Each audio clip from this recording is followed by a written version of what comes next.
what you want to say, baby. When you're alone in the darkest night, maybe you can't keep your radio back. Open your heart and show your eyes that your destiny.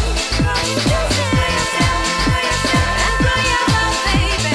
The future is waiting for you. And show your eyes that your destiny.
darkest night. Maybe you can keep your radio back. Open your heart and show your eyes. Change your destiny. And grow your love, baby. The future is waiting for you. And show your eyes. Change your destiny.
What's going on, everybody? I hope everyone is having an amazing afternoon, evening, morning, whatever it is in your time zone. It is Friday, September, for just 3 more minutes, September 26th, 2025. This is NCC TV coming at you, just barely, live from Sumaru City. We are live, or at least that's how it appears to me. Could be a brain in a jar somewhere. Don't know, don't care. Shouts out to all my weasels out there. All my forest creatures rocking out to the realest of the real synthetic lifeform streamer. Trapped in a cyber brain and body, like some kind of ghost in a half shell in this late stage hyper-capitalist dystopia. Forced to exist in this twilight realm to pay off my debt to society and my student loans. I hope you're having a good day, whoever, whatever, wherever, however, and why ever you are. We're about to jump right into it here on twitch.tv, youtube.com, high risk, high reward, high on life, or whatever simulation, simulacrum, simultaneous, spontaneous singularity of consciousness this is, was, or will be sometime in the distant cyber future. Oh my gosh. Okay, so wait, what's wrong? Oh, that's what I need. I need my chat. Best intro music in the game? Yeah. Best intro music in any game. It's already Saturday here. You're living in the past. Kind of. Considering that I haven't reset my time from Seattle, I am. Maybe just a little bit. Maybe just a little bit living in the past.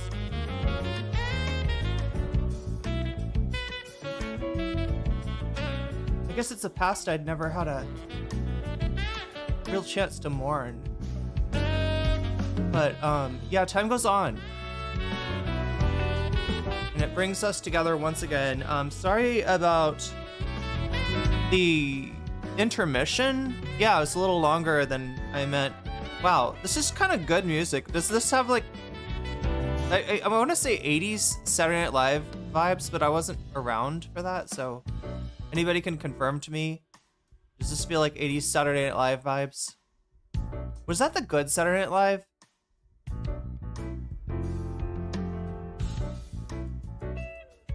But yeah, it's not Saturday night. It's Saturday morning, if anything.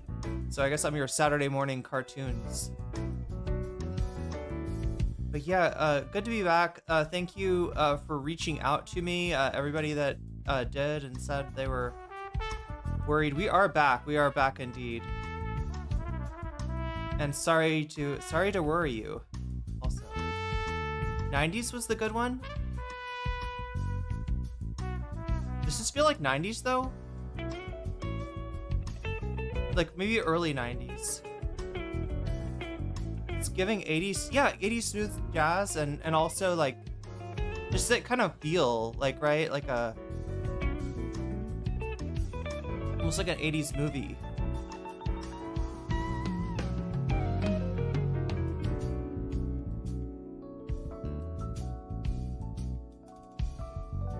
I don't know what happened, chat.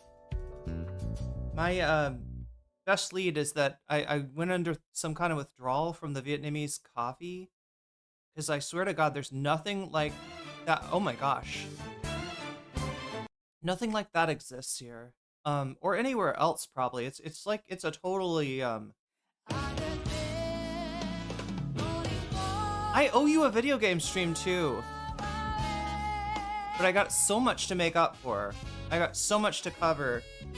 So much has happened, but it just doesn't really, it wasn't happening along the, oh my God, format that I'm used to.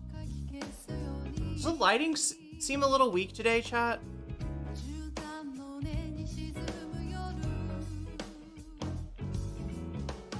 No, it was like one of those things where you got a message from somebody and you're like, oh, that's sweet. And you like the natural thing is to answer it, but somehow like fingers don't type. I don't know.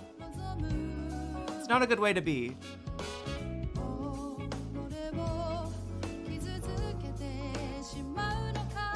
But yeah, we got to catch up on a lot of stuff. This Epstein stuff. The problem with it is that chat, normally what I do is I try to kind of like to make a stream make sense, you gotta understand YouTube didn't add streaming. What they did is they added another way to make a video. Just happy you're alive? Me too. Really happy actually about that one.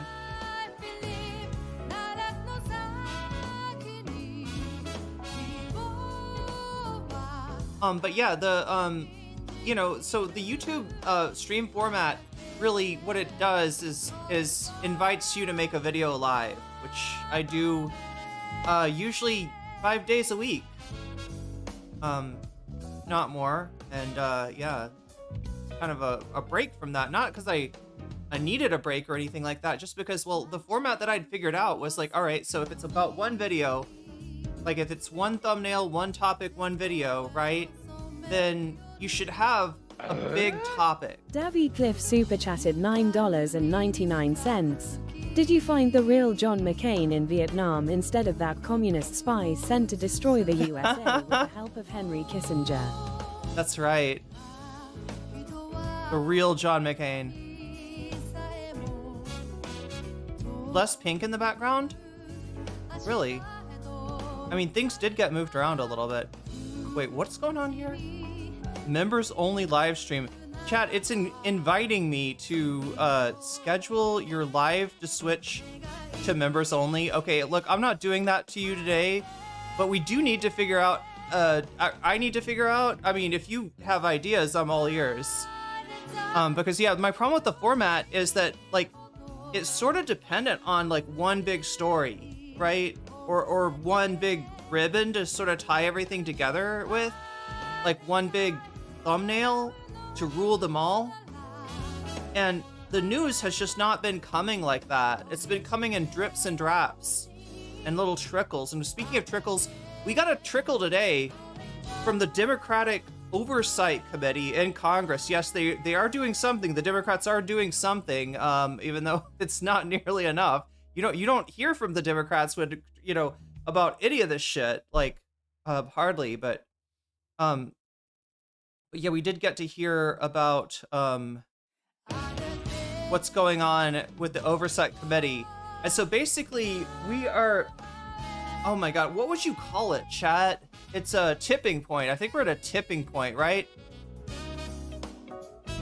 Trump is just barely able to prevent the Congress from to make the Congress do what he wants to do, which is to say, to prevent it from doing what he doesn't want it to do.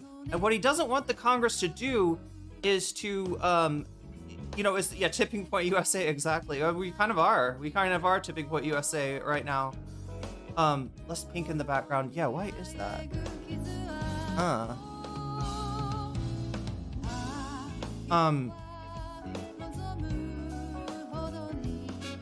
But yeah, the tipping point in Congress is the, you know, the close count of Republican representatives versus Democratic representatives, which was close already, but then the Democrats started dying. I mean, you know what this is, right? The gerontocracy. Democrats are old as fuck. They stay in office until they're dead, almost. And sometimes, yes, until they... Sometimes they do. Many times they do expire in office.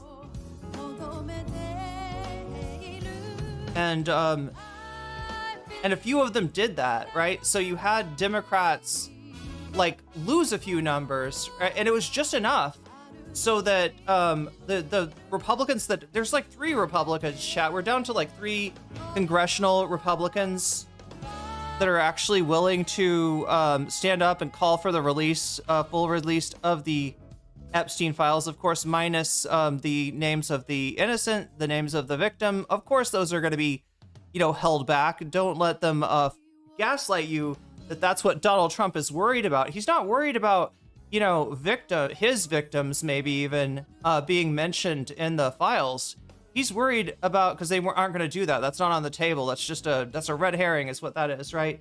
He's worried about, you know, himself and apparently his friends, right? And that's what came out today, is how many of the integral people to Trump's network are part of that, that Epstein, what Trump calls that Epstein world. Everything's fake there. Everything's fake in the Epstein world, right? You just, like, chat, we just don't understand what Palm Springs was like in the 90s, all right? If we had only been there, we would know that the president was well justified in taking advantage of whatever minors that he did, right? We would understand if we just weren't cool enough to be a millionaire in Palm Springs and be like the best friend of the world's most illustrious pedophile, really. Like, I mean, what do you say for Epstein? What do you get for Epstein? That no wonder they had to get him that weird leather-bound doomsday book of birthday well wishes, right? What else do you give to a guy that's got, like, not just everything, but he knows what life is about. He knows what the meaning of life is. There's more to life, chat, than what we all know about. And well, the rest of that, what's more to life, that's a secret. It's not for us to know. Can't believe I didn't know Elon Musk had his own category of child diddler outside of his... Wait, what? Is his own category. Yeah, Ignigus never age, exactly. Well, that's a good track. What am I looking for, though?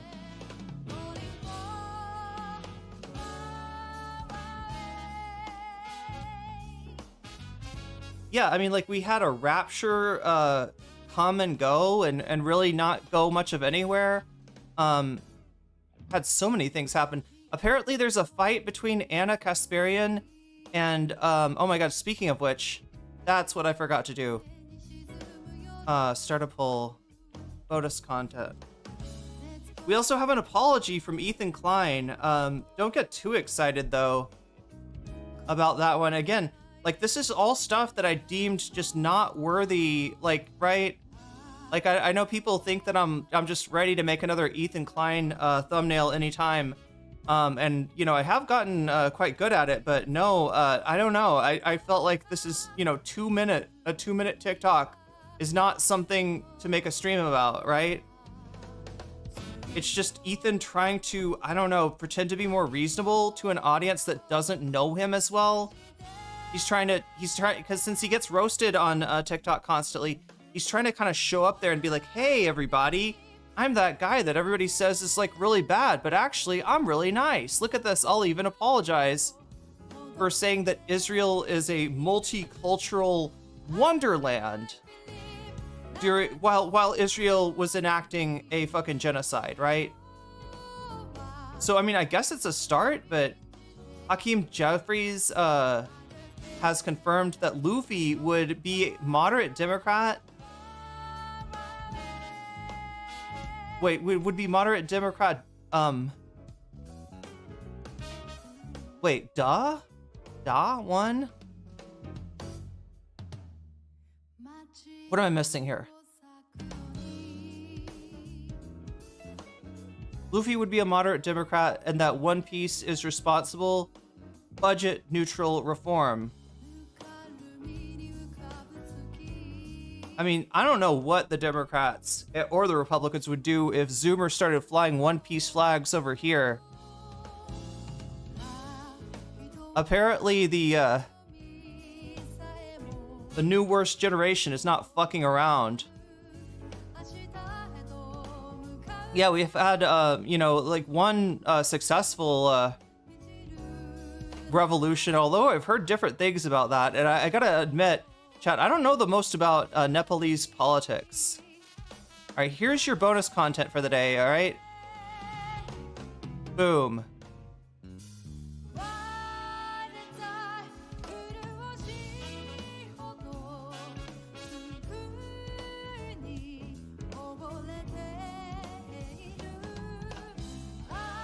What is this one like?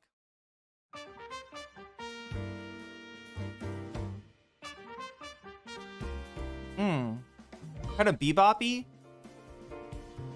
Are you okay with some bebop, chat? You savvy?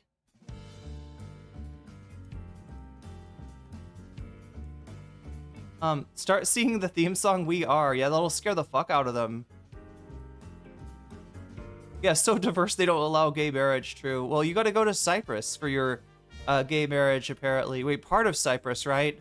It's a part there. Yeah, you go to part of spoil us, Irene? Rudyard. Well, yeah, I mean, I don't know, is that a spoiler or not? I mean, like, when we last left Rudyard, I was feeling a little bit, I was questioning my own morality in, like, covering the guy for so long and not just putting together that he's not just a fucked up right-winger, he's a fucked up guy. And I'm not kidding, like, the fucked up part is, oh my god, 3 votes, wow. That was fast. It's like, you know, chat, it's late at night. So make sure to vote if you haven't already, because there may be less people voting. There may be some people are becoming dream characters as we speak. One in chat if you're a dream character. I gotta know what kind of audience I am performing for tonight. Oh, yo, Davy with a super chat. Oh, and I need to, oh. Super chatted $9.99. I hate Garth Ennis so much because his comics are somehow more subtle than real life. Davy, I have robbed you already. I feel I have robbed you of $20 already. Let me see if I can fix that. What are we trying to do? Goal. 2 hours. Butterfly. Okay, so I can stop robbing Davy, because those 2 should have counted towards the butterfly goal, and I wasn't fast enough. There it is now. Wait, Garth Ennis?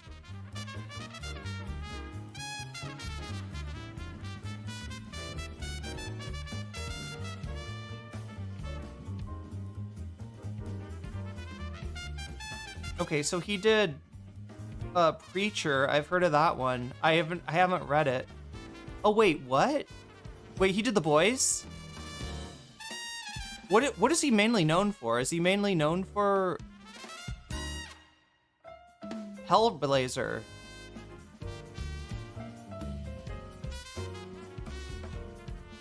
Oh my god. I gotta do something about my hair here, chat. It's making me hot again.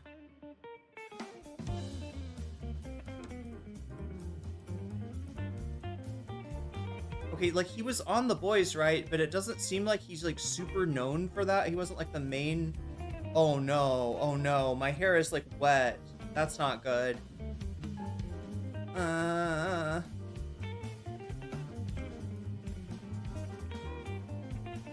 Yeah, I had a friend who was all about the Preacher, or whatever it's called, Preacher, the comic known as Preacher,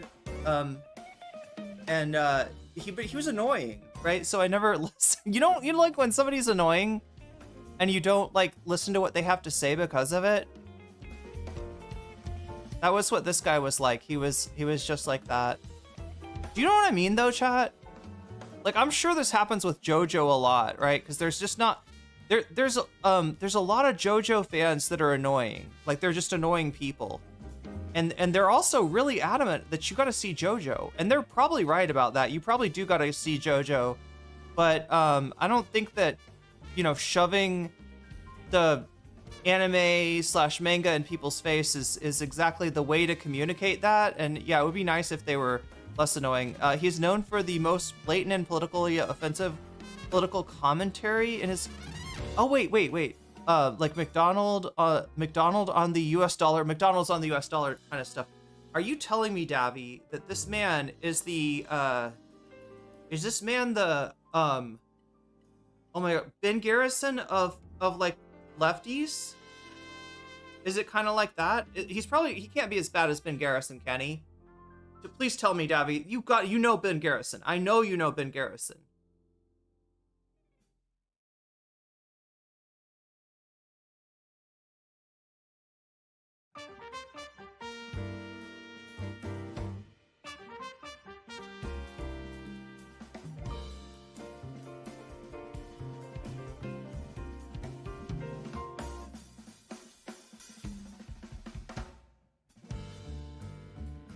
But yeah, like, as far as hitting you over the head with something, that would be Ben Garrison.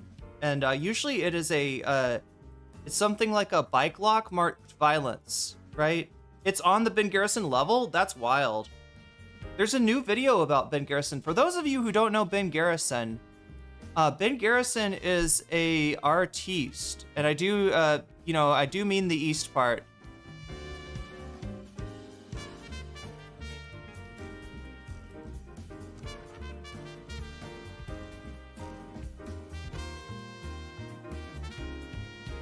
God, I mean, like, what Ben Garrison... Okay, I mean, like, this one's pretty bad.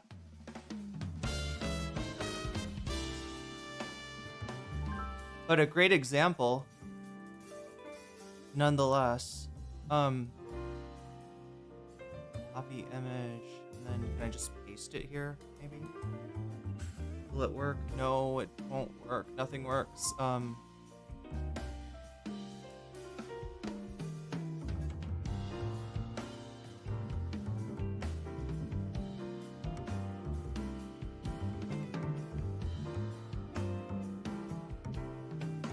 To open it this way.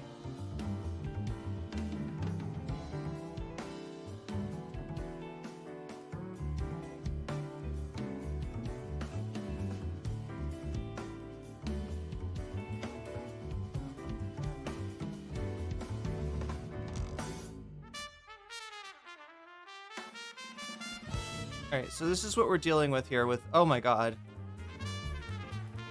This is kind of your average Ben Garrison cartoon here.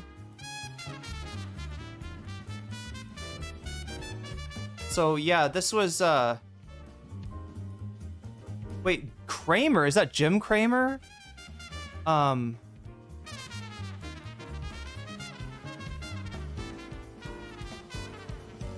yeah, this is like the tariffs thing. President Trump holds all the cards. She is Winnie the Pooh, of course. Claudia Scheinbaum with the, I guess that's supposed to be a sombrero of some sort. The Australian kangaroo or wallaby. Yeah, everyone's card says pay, I guess. And the Germany's saying 9. It says pay up for Germany. That's what's her name? Octavia? The EU president?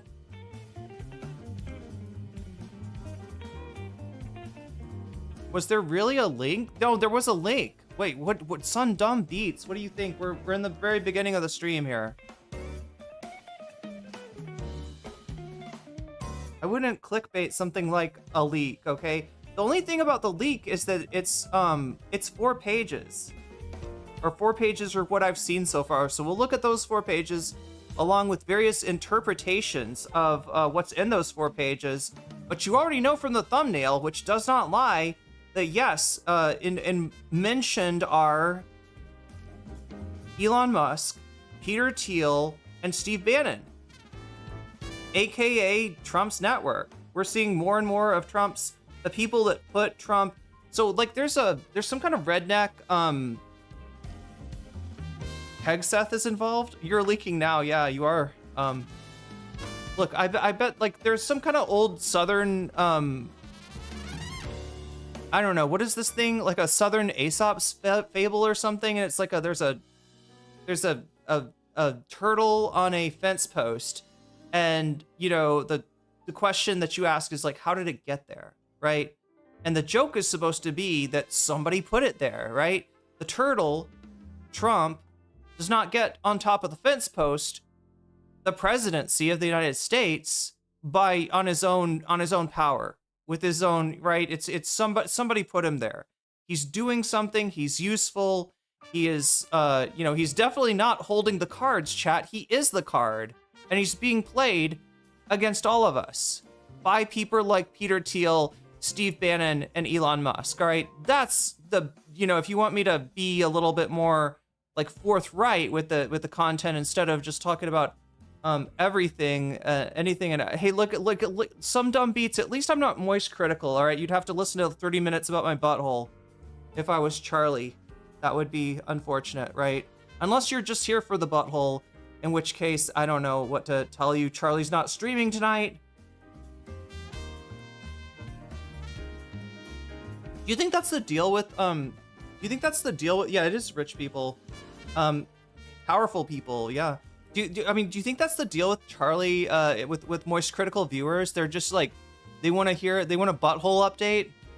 They're like, how is Charlie's butthole doing tonight? I want to hear what's up with Charlie's butthole. Could we get more news on, like, I want to see like a Philly D video where it's like, hello, my beautiful bastards. Today we've got Moist Critical's butthole is making news again with a, like, I don't know, it's leaking.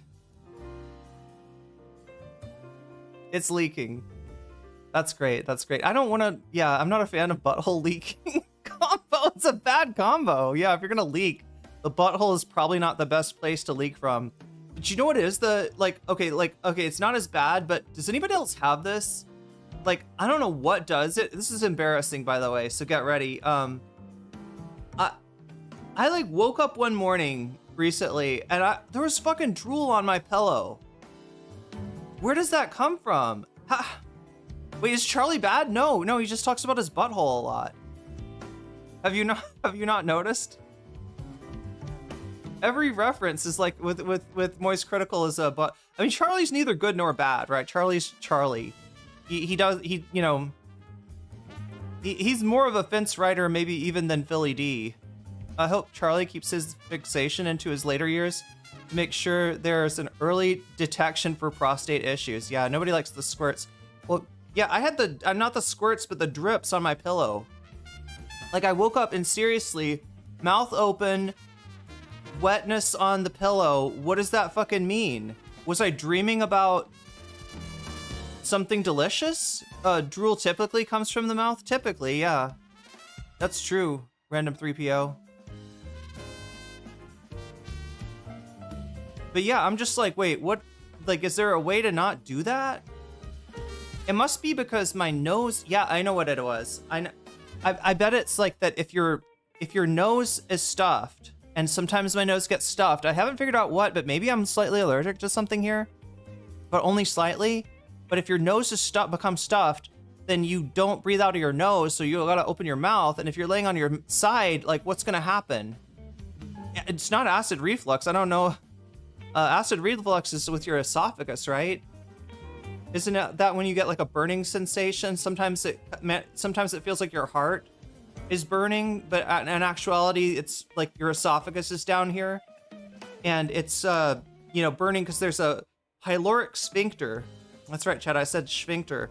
There's a sphincter that closes off your stomach from your esophagus. Good thing, because the esophagus isn't built to take stomach acids. Well, sometimes that sucker gets a little loose.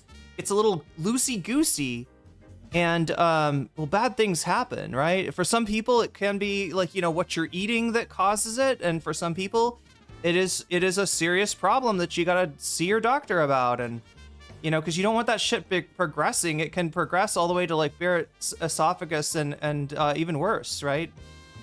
Yeah, acid reflux super sucks. I'm a night sweater. Oh god, night sweating is the worst too, especially when you don't. Yeah. Oh, it's so bad too because it's usually hot, that makes you sweat. But then you turn on your air conditioner, and to cool down, but now you're in a puddle of sweat. Excess saliva. You think I have excess saliva? Where did I get excess saliva for? Wait, it can increase the amount of. Wait, what can? I don't have acid reflux though. That's one problem that I don't have. Bottoms out there with loose esophageal sphincters. I mean, I don't know if that's how it gets loose.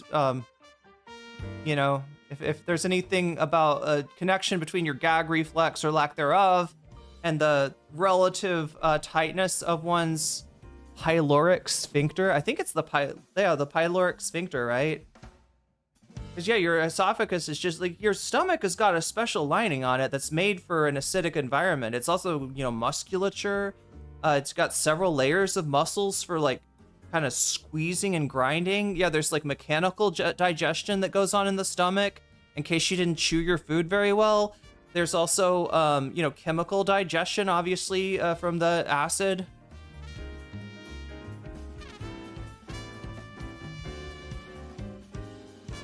I wonder if the night sweats is the body's way of dealing with infections or sickness. Could be. I just haven't figured out what the... Okay, that one does count. $9.99. If I ever meet Pete HEG, I'm gonna buy him as many G&T he would want. I feel like Pete would accidentally create a multipolar, anti-interventionist world. Whoa. Wait, did that work? No, it didn't. Let me see if I can fix this. I'm trying to get your super chats on the stream here if I can. There. Something like that. All right, let's try this once again.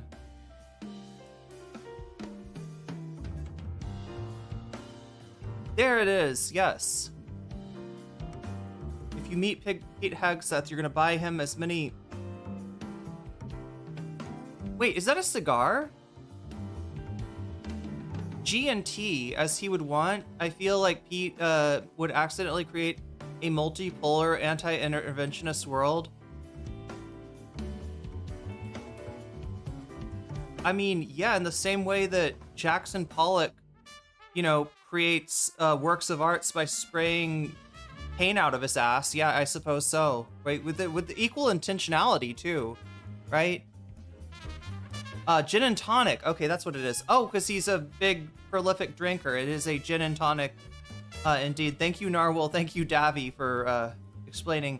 I don't know drinks. I don't know my way around a bar very much. The only gin I know is that one. What is that one called? Tanqueray. It's like light blue. It's the coolest color, and it looks delicious. Like, you know what I mean? Like, my friend, like, I think he would keep like his bottles in his like when I was, you know, an undergrad. My friend kept his bottles on his window. Like, he would, you know, finish a bottle and he would. He wanted you to know that he was drinking, right? He was like really, you know, adamant. My night sweats are perfectly explainable by the many blankets I use. I mean, blankets are nice. I need to get one of those heavy. Anybody have a heavy blanket out there? I've heard those are good. Yeah, Joel knew it too. Gin and tonic. Yeah, Twitch chat had my back as well. Bombay Sapphire. That's what I was thinking. Wait. The Tanqueray is green. Okay, you're right. I was thinking of Bombay Sapphire, which makes sense because yeah, Sapphire is not green. Maybe I've never had Tanqueray then. Oh yeah, you're right. No, I've seen Tanqueray though. I know what the bottle looks like. Now, the Bombay Sapphire, how could I forget? Yeah, the bottle is beautiful. It's one of those things, a weighted blanket, they're nice. That's what I've heard. I need a weighted blanket. Or could I get like a weighted stuffed animal? Maybe I could get like several weighted stuffed animals and they could be mechanically programmed to like, they just like lay on me at night. And if I try to reach for my phone, then they like shift their weight so I can't get it. They're like, nope, no phone for you. No phone for you, lady. You were staying asleep. Right? Yeah, that's what I need. I need basically weighted stuffed animals to all my dollars go to Rudyard. I miss Mr. Lunch. Well, we're gonna get some of Mr. Lunch tonight. Potentially. Actually, what's winning? IHIP Jennifer on Hassan. Ooh, what if alt Hassan Temple? It's a tie, chat. It's a tie right now with 19 of you voting, so make sure to vote because your votes really do count.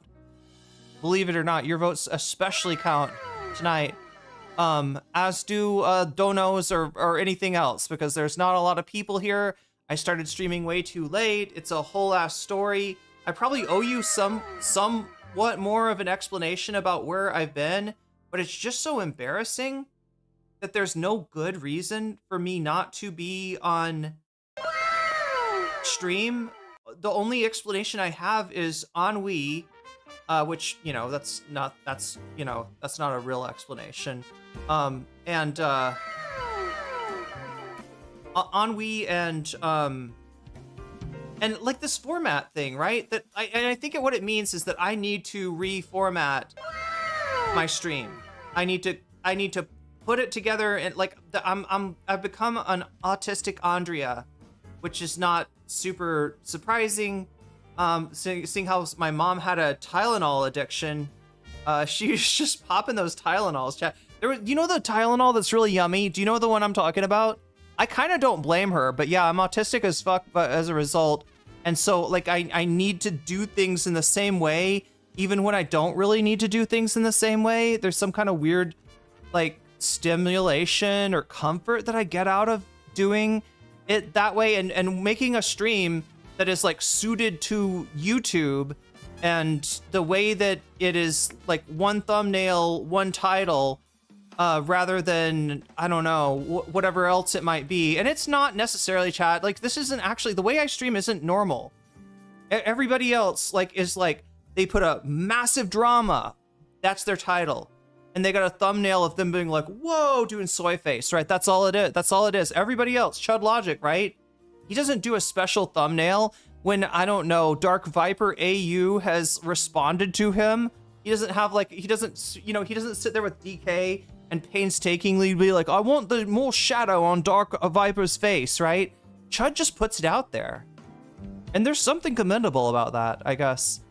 But yeah, so yeah, basically because like the content that was coming didn't fit the format, and the format is that there's gotta be something that's like the centerpiece. There's gotta be something that's big and obtrusive, and like, I mean, there can be other topics too, but generally it's best if there's like one main topic and then I let just like chat, like choose the rest of it.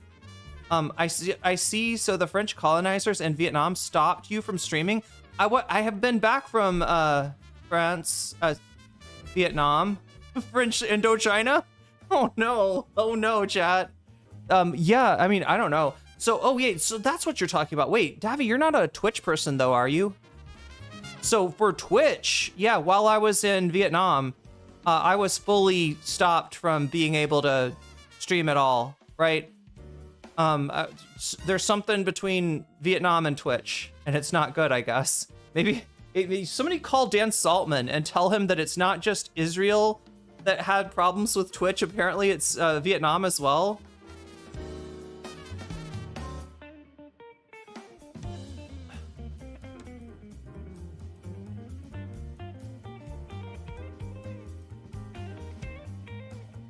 Wait, let's go through some of these. Also, Narwhal by Nature, thank you for the, I put it, there it is. Thank you for the gift memberships. I believe I have some weasels to call out. Somewhere. The Backstreet Boys song about wanting it that way is you, kind of. But I mean, I don't think I necessarily have to be like that. I think what it is it's nice for me to have, patterns and schedules and like to operate by rules, even if those rules don't make sense to other people. That's good. But I also need to remember that I can change the rules if they don't work for me. And I think that's what I've been missing. Anyway, Narwhal, thank you for the gifted memberships. Mika's headphones, you just got weaseled. Lauren Jade, you just got weaseled. Sly, you just got weaseled. William Corwin, you just got weaseled. Jessica Mai, you just got weaseled. And that's a good thing. I like a heavy quilt. Yeah, I mean, like, I don't know. I like those too, but the thing about the heavy quilt is actually hot. I mean, that's not going to work here, right? I'm not trying to, you know, I'm not trying to get something that's going to make me have to turn the air conditioner up, which I probably should do it anyway, but I'm starting to get used to, you know, being a little bit hotter.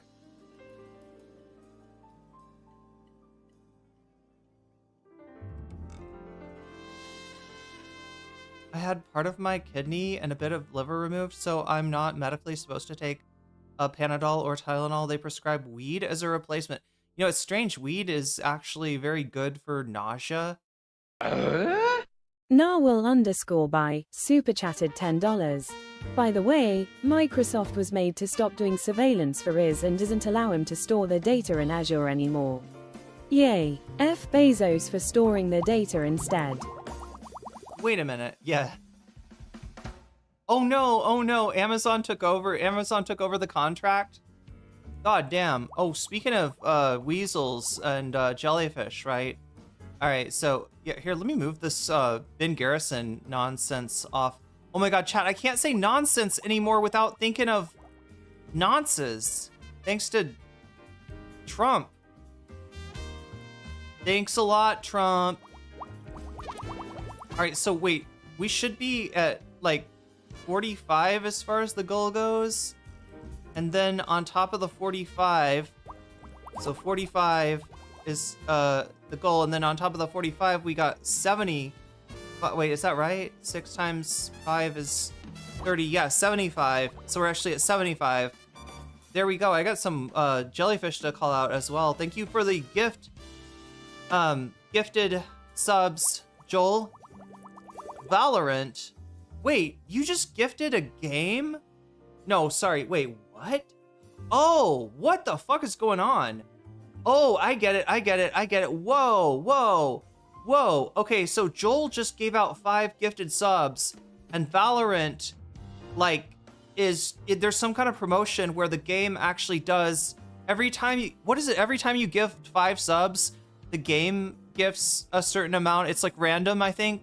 But this time it gifted 2 subs. So that's actually 7 subs. I don't know, maybe I should count it as 7. But either way, Valorant, thank you for the gifted sub to Mr. Blinky. Mr. Blinky, you just got Valorant slapping some extra subs on there? Yeah, it is. What do you say, slapping the extra subs? Now I'm thinking about Moist Critical's butthole again. I don't know why. I don't know why, chat. It seems like he would say, so smack my butthole and call me Susan. Or something. Like, that's probably why. I just imagine him and, you know. Anyway, smack that on there, like putting a sticker on your butt. I don't know. Something like that. Anybody ever do that? You smack a sticker on your butt? Be like, I think my butt needs a sticker today. What? That's like the reverse of the butterfly on my head, isn't it? A sticker on the butt? What would it say, chat? Would it be like everywhere in the world I've been, I'd get a sticker from that country and like put it on my butt like a suitcase? Like, here's where I've traveled. Anyway, it's better than saving your alcohol bottles as a college freshman to brag about your drinking habit. You know, we're at Hype Train level 3 with 2 minutes and 15 seconds left to go. Valorant, thank you for the gifted sub to Mr. Blinky 6000. Mr. Blinky 6000, you just got jellyfished. Thank you also to the gifted sub to Snelledmount. Snell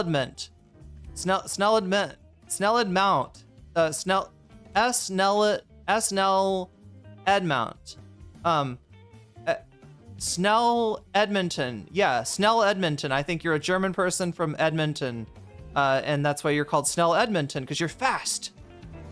Not necessarily something Germans are known for, but that's okay. Anyway, you just got weaseled by Valorant, and Joel, an infallible foul, just got jellyfished by Joel. Just Clown Biz just got jellyfished. Insect Politician, yo, I mean, like, that sounds like something we need.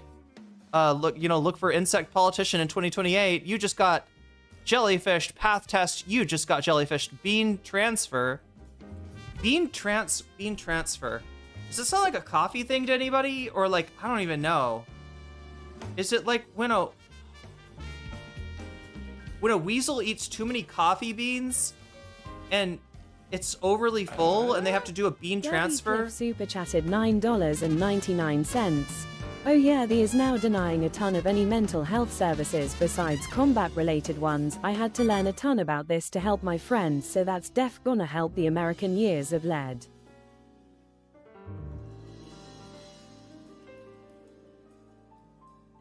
Oh my god, of course. So I had to learn a ton about this to help my friend.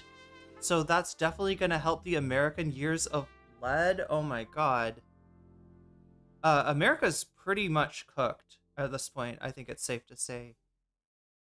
And that's even worse. That's even worse. Farmers are getting fucked. Veterans are getting fucked. You live in a rural state and you need to get go to a hospital, you're getting fucked. Everybody's getting fucked, and not in a good way. And I don't know what to do about it. What are we at 91? Is that what that is? 91? 91. I do believe that we're at 91. And Davy, you said, oh my god, hype chest. I think you just unlocked a hype chest over there on Twitch. Open that baby up and see what you got. Maybe you can post some new emotes. Wait, I get the emote. I don't know if the rest of y'all get the emote or just the people on the hype train. I think, is it just the people on the hype train that get the emote? Look at this choo-choo. Choo choo, motherfucker. I got an emote. Well, I guess you give it to me too. Butter my butt and call me a biscuit? Yeah, butter and jelly, honestly, on mine. I mean, not that I would eat my own ass, but I'm just imagining that's how somebody would want to, you know what I mean, chat? But just butter doesn't make a lot of sense without jelly, right? Am I right about that? Anybody just butter their toast? Does anybody just butter your toast? Is that a thing? Stickers aren't permanent, but people do this with tattoos. Wait.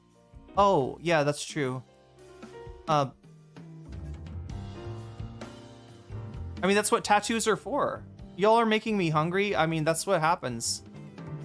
That's what happens in a late night NCC stream that started way too late because, again, yeah, and so, yeah, like I said, Chad, I don't have a great explanation for why I wasn't streaming all that time other than just, like, it was... The way that I make a stream is with a bigger topic, and I had a whole bunch of smaller topics instead, and that kind of fucked me up.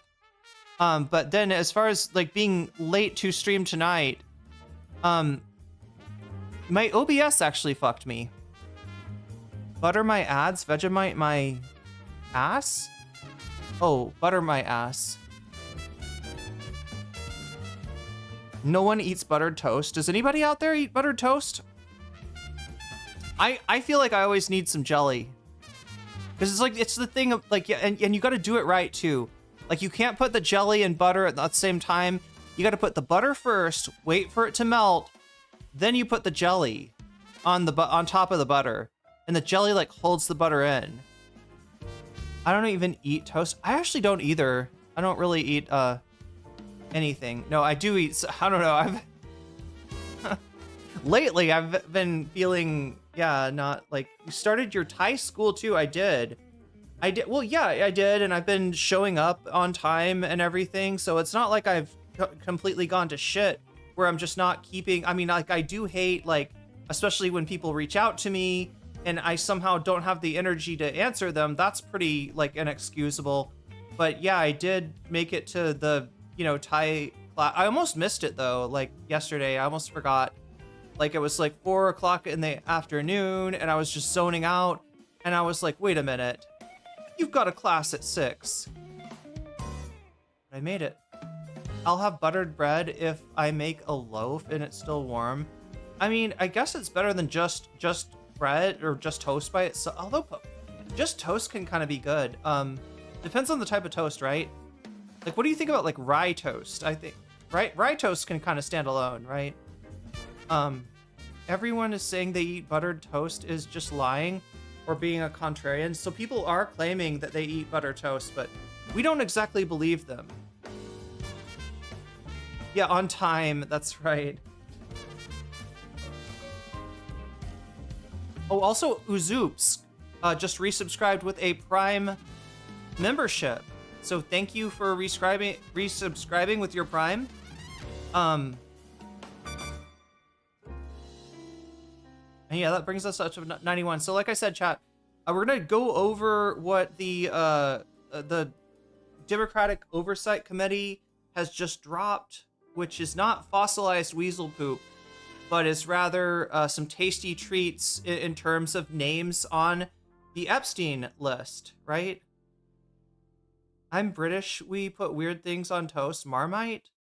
Is Marmite, like, made of marmots somehow? Like, is it made of small woodland creatures in some way? Or am I thinking of somebody? Baked beans I can go for. Baked beans I would do. Who doesn't eat butter? Well, I just mean you need something more than just butter, don't you? You need, like, cinnamon, or you need jam or jelly of some kind, don't you? Like, are you gonna eat just with the butter? Everyone doesn't. Yeah, you butter a bun, maybe, but you don't butter toast, do you? I mean, you do, but you butter something else. Kipper. Is it like a whole-ass fish on toast? Freshly baked quality bread is amazing. Ooh, actually, yeah. Freshly baked bread is... Gee, you're making me miss living in Europe, Joel. I mean, I'm sure there's got to be a bakery around here. Hope language school's treating you well? Yeah, it is treating me pretty well, Emily. I am, you know, I'm strangely like, I don't know. What's annoying me is that like sometimes like she'll, so, you know, it's like a Zoom class and a bunch of people are in it. And she generally like will, you know, will show us like words and concepts and talk about them. And then she'll go and ask us questions, right? And like, you know, like, what do you like to do? What is your nationality? What is your name? What is your job? Like stuff like that, right? And you're not, you know, necessarily supposed to answer it for real. You're just supposed to answer with the words that you used. And I always like I know words that she hasn't really been over yet because like I've just been, you know, like I get fruit all the time. So I know pon lamai is fruit. And if I want to talk about, fruit juice, then it's nam pon lamai, because anything that's like juice or sauce is just like nam, which means water, and then the word. And so I'm just like nam pon lamai, and she's like, ooh, nam pon lamai. But then she asked me like the most basic question in the world, and I'm like, I don't remember the word for student. I can't remember. Would you like your muffin buttered? Would you like us to assign somebody to butter your muffin? Like butter it before I get up in the morning? That might be nice. To wake up with a buttered, living in Europe, Davy Cliff says, puke. I couldn't afford it, honestly. Now, I don't think I can afford to live in America, let alone in Europe.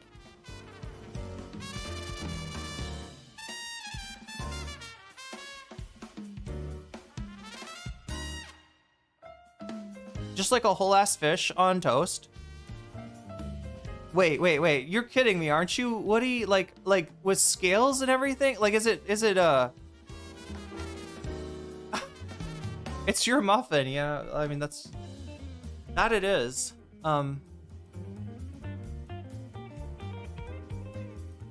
Wait, it's a Mean Girls quote for somebody to butter your muffin?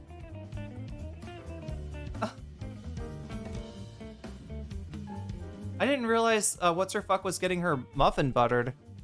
Kippers make me think of Boris Johnson. Yeah, and then what's the one that Sargon of Akkad got hit with? Was that a kipper too?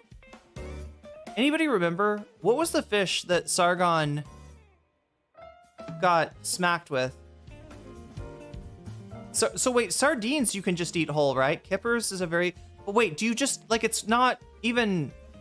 Like, it's just a fish? There's no... It's not skinned or, like, deboned or anything? It's just a fish sitting there with its eyeballs and shit? See, that would bug me.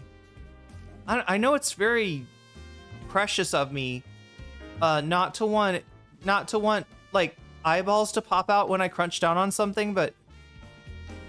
Ye old pastry shaped like a fish, which indeed would contain a whole fish. Wait, ye old pastry shaped? Wait, that thing has a fish in it? Wait. She was being hit by a creepy student. She did not want her muffin buttered. Oh, hit on. She was being hit on by a creepy student. Okay. It's smoked. Okay, wait, so you could eat it and it's okay? It's like it's not gonna pop out eyeballs and guts in my mouth or anything? That's the whole thing, chat. It's like, I can stand a grape popping out, you know, jelly or whatever is inside of a grape in my mouth, but I can't imagine like a fish. Like, I mean, and I'm not like, you know, like I don't eat meat, but like, honestly, fish isn't like the grossest meat out there. It's not like like an anti-fish thing or an anti-seafood thing. It's just an anti, like stuff that, yeah, prefer my food eyeless unless you, they are smiley shaped potato. Well, you know, even with the potato, you probably want to take the eye out, right? And definitely if there's anything growing out of the eye, don't eat that potato. If that potato's got, you know, if you peel that potato and it's green, better to not eat it. It probably won't do anything super bad to you, but it can't be good. Stay away from stargazy pie? Yeah, I don't know, chat. Maybe it's Fear Factor. Is it Joe Rogan's fault that I'm like this? That I have this thing? Oh no, I bet it's my dad's fault. My dad is such a fucking sadistic bastard. He, we went on vacation to Colorado once, and he took us to this restaurant, and he was like, "You gotta try Rocky Mountain." I can't remember. It was like, I think it's Rocky Mountain like oysters. And I was like, "They have oysters in the mountains?" He's like, yeah, you know, like a cool mountain stream. Yeah, they got oysters in there. I'm like, okay. He's such a bastard. He's such a fucking bastard. And then I can't remember 25 for Rudyard. And we also have, oh my God, Rudyard's gotten a lot. Rudyard's getting a hell of a lot. Rudyard. What default hiss? There you are. So yeah, Davy had like 40, I think, on it. And then Narwhal's saying 25. So that's altogether 65. 65. It's a pie with a little the little fish head poking out, looking at you. Wait, but is it real fish head? Or is it like the fish head is made out of pie? Like, I actually had a problem with this as a kid. Like, I didn't like to eat food that looked like cute stuff, right? And there's a lot of food that they were trying to feed me that looked like cute stuff. But like, I guess the opposite of that cute stuff was my dad trying to be like, you got to eat Rocky Mountain oysters. It was Kippers. Super chatted $9.99. Imagine telling Charles de Gaulle that the Prime Minister of France would be in court case with an American streamer. Ha ha ha. The UK and France have fallen so hard, it's so funny. It is indeed.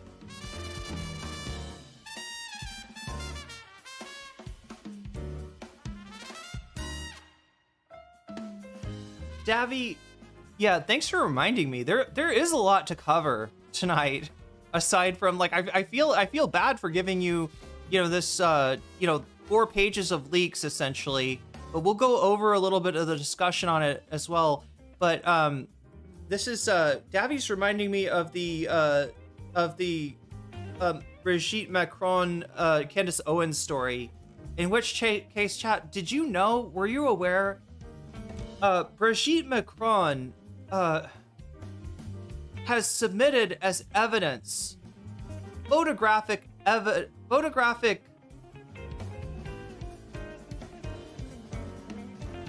God, I'm saying evidence too much. Has submitted to the court photographic evidence that she is a vagina haver. Did y'all see the H3 snark mods responding with everything the skulls are going to court? Wait, what? H3 snark mods responding with everything the skulls? Wait, what?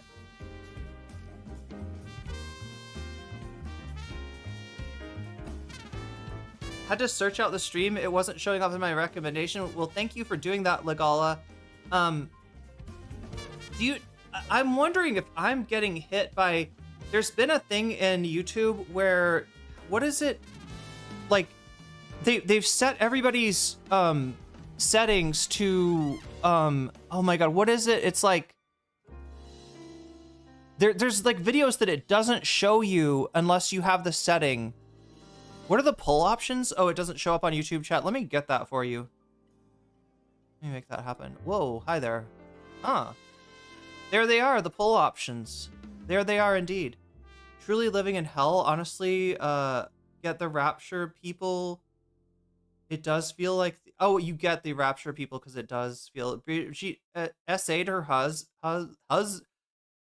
Okay, I'll say hubs. When he was 15 and she was in her 30s. Yeah, so there is like a, potential crime there. It's just not a, A, being trans is not a crime, and B, Brigitte Macron from, Brigitte Macron is not trans.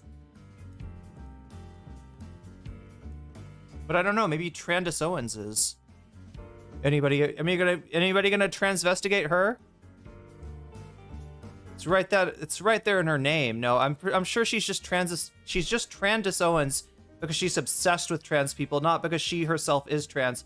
But I like to think that there's a karma world where she could wake up and get to experience the exquisite little inconveniences that we call doll life for herself, right? There is a restricted slider. Thank you so much. That's what I'm trying to say. Hey, Bloomers. I couldn't remember what it was called. Yeah. Yeah, there's a restricted, it's in your, oh my God. It's in your settings. So if you click your name up in the upper right-hand corner, God, now I'm assuming that you're on. No, this works if you're. I think this works. Yeah, if you're on your mobile, it's in your lower right hand corner. I think. Could you put my donos on iHip? I will indeed, Joel. Good call. Good, because somebody needs to fight the irresistible force that is Tim Pool. Talking to What If Alt Hist. Ethan is still registering his videos for copyright. That's such bullshit, Oops. Because it's like it's full of Hassan's content, right? Like his videos, like he's such a fucking hypocrite. Green potato chips.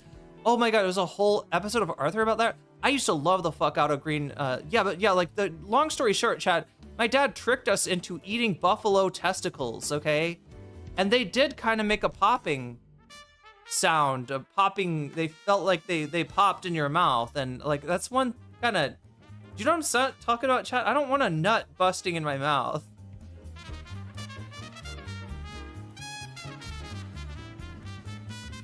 I really don't, okay?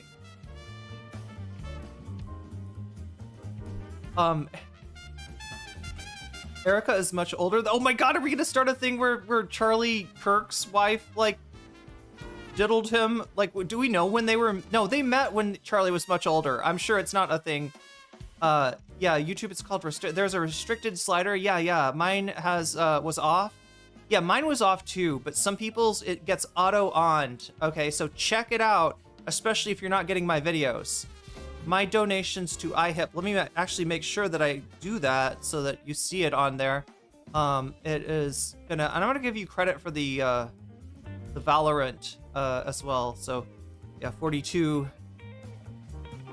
for iHip. I also owe you a freaking video game stream, chat, and I haven't figured out, which would have been a great time, like the times that, you know, like between when content, that would have been the great time to do a video game stream. I even got like a, I even made a, like a thumbnail. What is going on? Oh my god, what did I just do?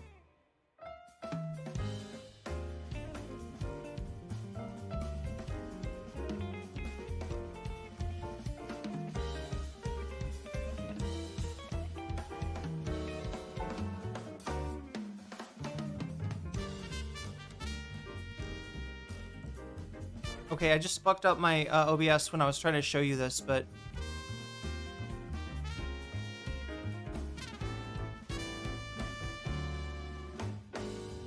Right, so this was my idea for like a thumbnail to try to do a video game stream. Look at that. And the idea was that, like, I don't know. I got no mouth nuts, yeah. Well, at least not them busting, right? You know, like I'm not against the nuts being in the mouth in the first place. I'm just like, you know, maybe they should bust somewhere else. I don't know. There's a lot of places they could bust. Aren't there? There's many possibilities for busting. Some would even say that busting makes them feel good, but I've never been one of those people. Anyway,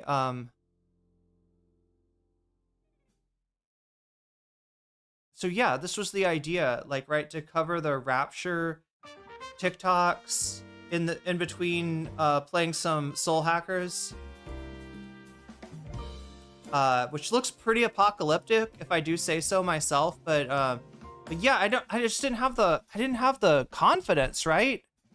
Like, part of it is confidence. Part of it is just like, you know, you feel like, what if, like, nobody wants to watch me play video games, right? What if, for instance, that, you know? What if people don't get it, that, like, we're doing video games, but there's also going to be content as well as video games. It's not just like one way or the other. What is this? Charlie Kirk, Obama, Nick Fuentes, and Felix Biederman prove Hyde Park, Chicago is the place to be from if you want to get into politics. I've heard a lot about Hyde Park. Including that the drivers from Hyde Park are they're good at driving, maybe. We're at 10. What is it now? 109 or something.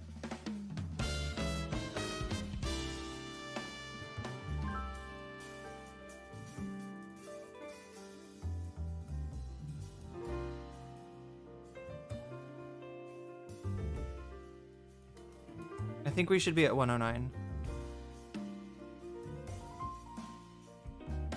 Is a combination of chewing and busting? Yeah, I don't want the nuts bursting in my mouth, right? This is what I really wanted to avoid. The popping sensation, right?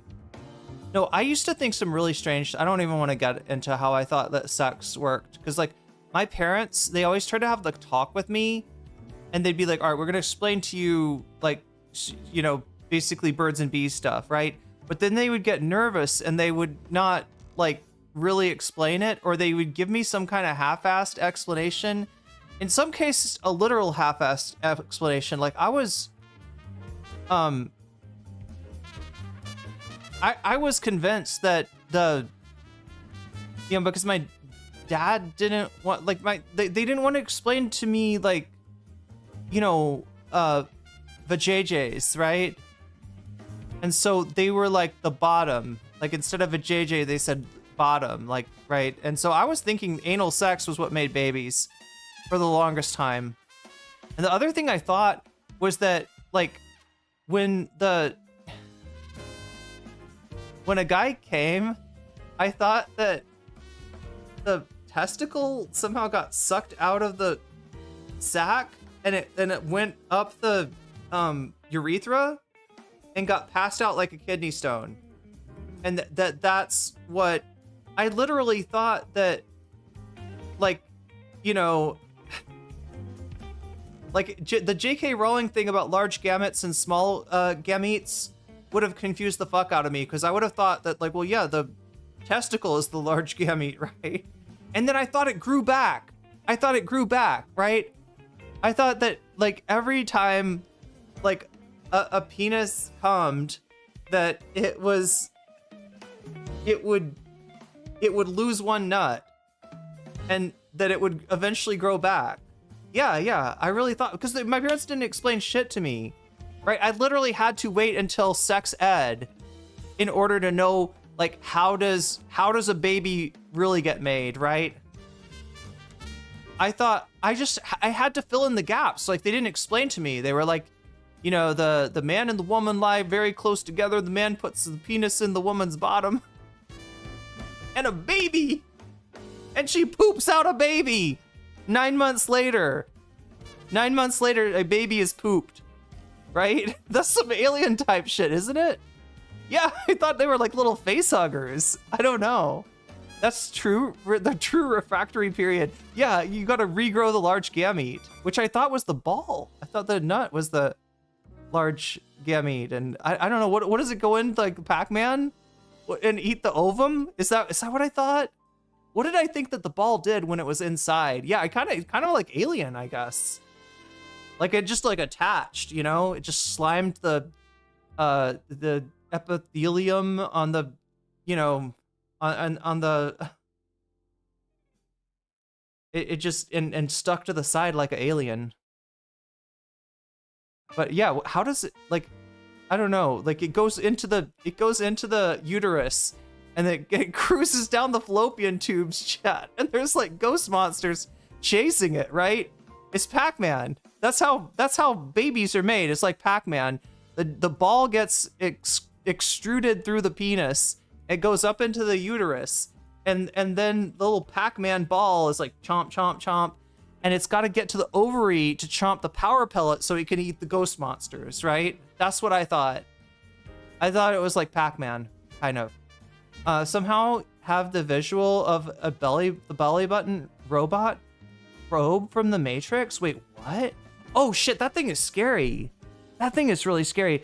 If the ball goes in and explodes like a grenade, destroying the enemy, love is war. Well, I wasn't thinking it was like breaking anything, but I did think, I thought that it like, I don't know, I thought it had to go into the ovary. I thought the ball had to go up inside, through the cervix somehow, down the fallopian tube, and that there was all these like little ovums sitting there like power pellets, and then it ate one of the ovums, and then it became the big. Wait, does Pac-Man turn big when he eats the? Does Pac-Man look different? Does he go Super Saiyan? How does Pac-Man work, chat? Is there a Pac-Man transformation? Is it like Mario, where he gets big after he eats the big ball? But yeah, it eats the big ball and then it can chase the ghost monsters around, and then it like slimers itself into the walls of the epithelium, and I guess that's how a baby is born.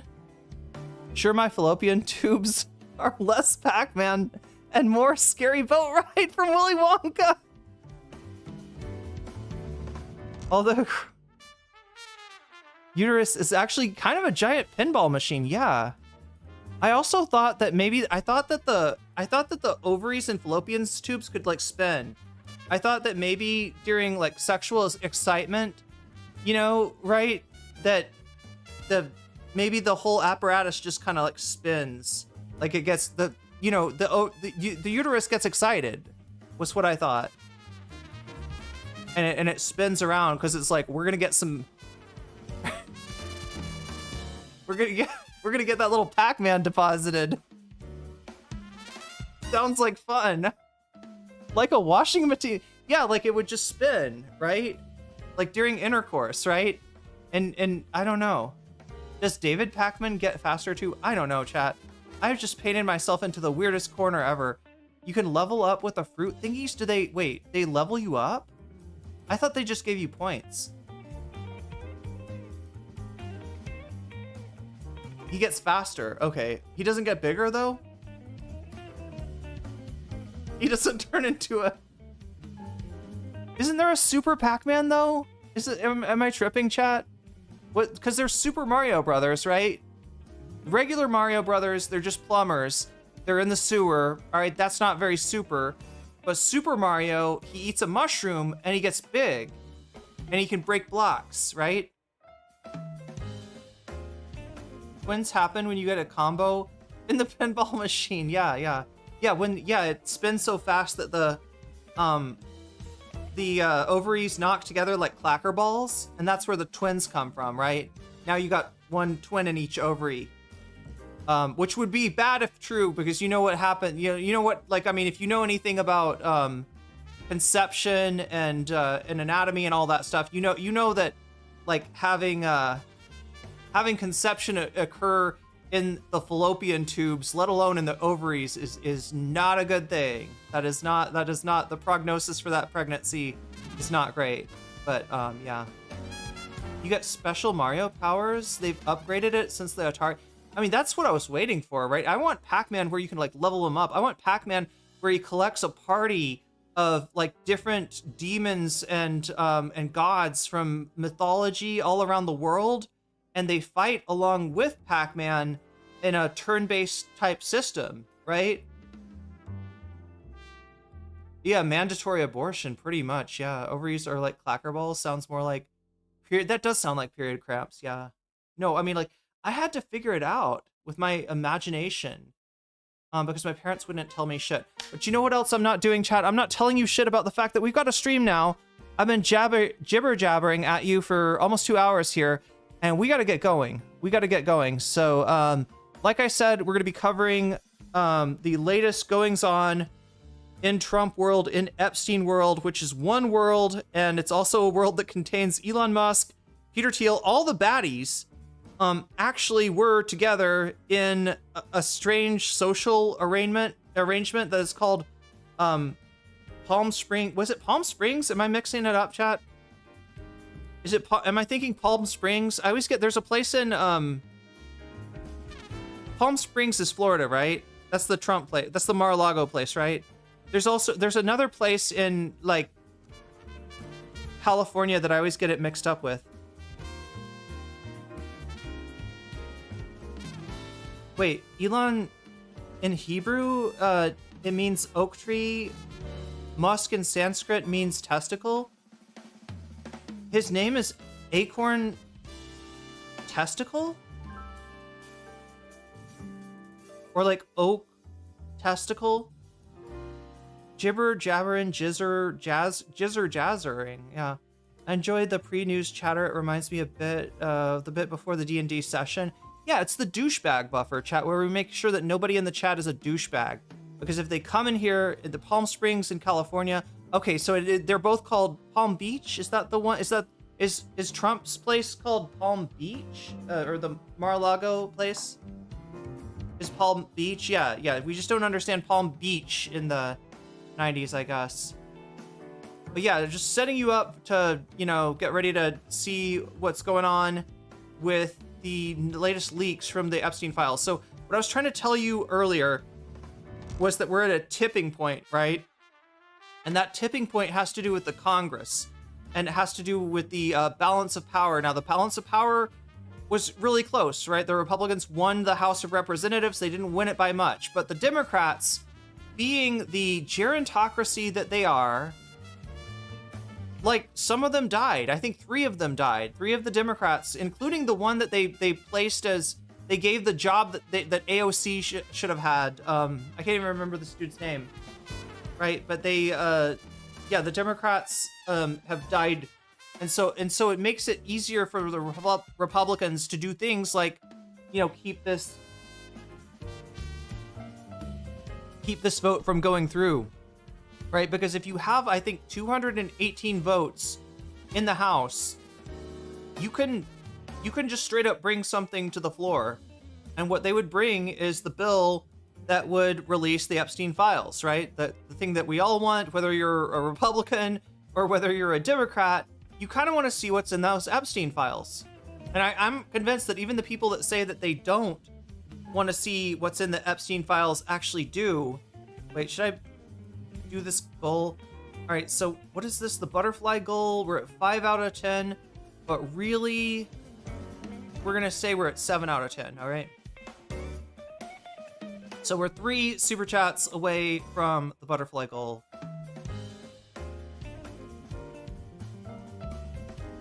But yeah, so what's been happening is that the Democrats have been dying off, giving the Republicans more breathing room, right? Because they're very close. There's a lot of Republicans in Congress that are actually interested in seeing what's in the Epstein files. A lot of them have been talked out of it, have been bribed out of it potentially. That's not a legal statement. I just mean the thing where, a politician talks to another politician and says, hey, if you don't, vote yes on this bill, then I don't want you to vote yes on it. There's something in it for you to do. I guess that's not officially a bribe. That's not, that legally maybe sometimes doesn't constitute a bribe, but we all understand what it really is. We all understand that, it's Congress being compromised. But anyway, so yeah, they've been holding on for dear life as far as keeping the Epstein files suppressed, to the point where Trump himself recently took to Truth Social to let us know that he is releasing the files. He is going to release the files. Yeah, the Amelia Earhart files. Those are the files. Yeah, I know you've all been wondering, whatever happened to Amelia Earhart? Was she eaten by sharks? Did she crash into the water and the battery electrocuted her? How did she, how and when did she die, right? She just kind of disappeared on her attempt to circumnavigate the globe in her airplane. And so Trump wants us to get us those answers, and he very much is like, do not pay any attention to the little man behind the curtains here. And that man is Jeffrey Epstein, aka Donald Duck's. It's about time for Donald Duck to be here, isn't it? Is it ducking time? You know how there's like cat o'clock chat, where if you have a cat, your cat will scamper across the floor back and forth if it's cat o'clock? I believe there's also a duck o'clock. But no, I wasn't trying to talk about Donald Duck. I was trying to talk about Donald Trump, who, even though we haven't seen Donald Duck and Donald Trump in the same place at the same time, Donald Duck assures me that Duck is not Trump and Trump is not Duck. They're different. They are fundamentally different.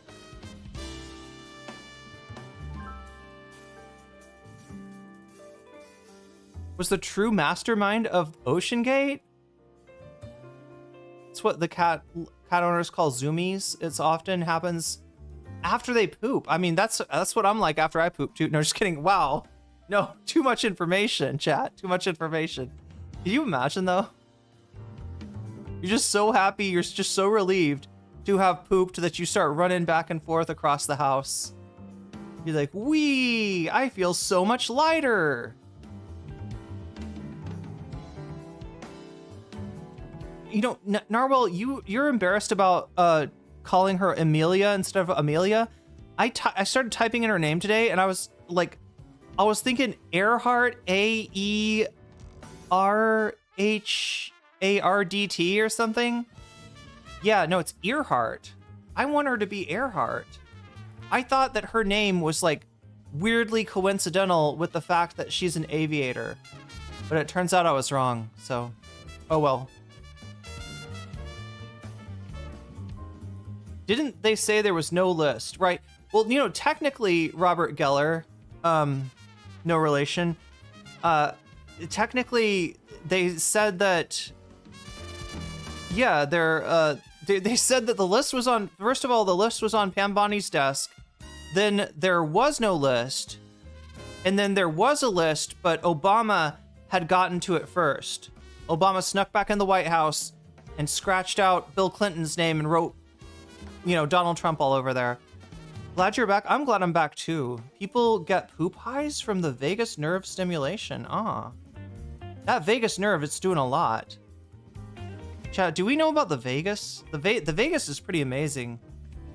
There's like a dorsal side of it too.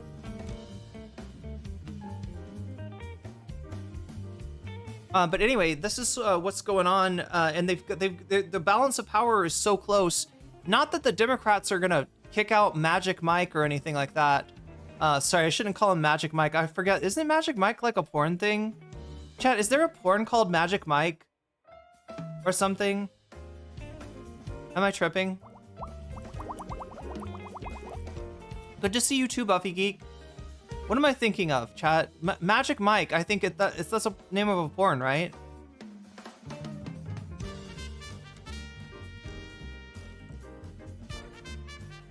Yeah, we're up to 115, so yeah, we're already at bonus content, kind of closing in on double, which would be a good thing for me, seeing as how much. Bloomers super chatted $7.44, juggling stream inputs to contribute to Butterfly goal, since it is payday sparkles Butterfly. Well, thank you, S Bloomers. That's very nice of you to share your payday sparkles with us over here, and Butterfly back at ya. And that's so that gets us up to what we're at 8 on the goal, right? So it says 6. I'm giving you credit for 8 because Davy did 2 super chats before I even got started on tonight's goal. If we get to that 10, I will put a pink butterfly in my hair. If we get to 10, if we get to 100, which we're already at on the main goal, we cover 1 extra topic of these 4 extra topics that you're voting on right now. We get to 200, we cover 2. So yeah, and this is probably, if there's any night to do multiple, Magic Mike is a movie with Matthew McConaughey. God, I feel like, however you spell it, I mean, but wait, is it a movie about porn? Does Matthew McConaughey do porn in the movie? I mean, not that he was do porn. I mean, does he play a adult actor or something? It's a movie about strippers. Okay, so I was right about something. Magic Mike is about strippers.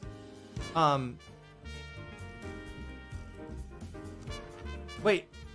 Why did I think that was the full Monty? Underscore by super chatted $5. Did you see Miss Continental Queen? The international beauty pageant for trans women. It was hosted in Thailand. I didn't know that's what that was. I did see that there was a beauty pageant going on.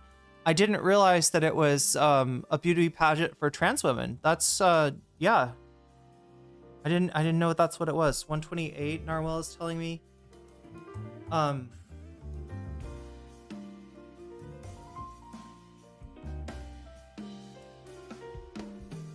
But anyway, yeah, MAGA Mike Johnson, he's not in danger of being voted out, although it is getting closer and closer, and I don't know if some Republicans die off, maybe now it could happen.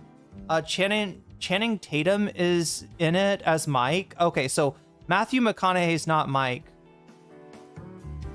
A Black American woman won this year? Nice. I didn't real... Wait, I don't know what I thought. I knew there was something about beauty Joel contests. Siver, super chatted $5.91. The people demands a butterfly.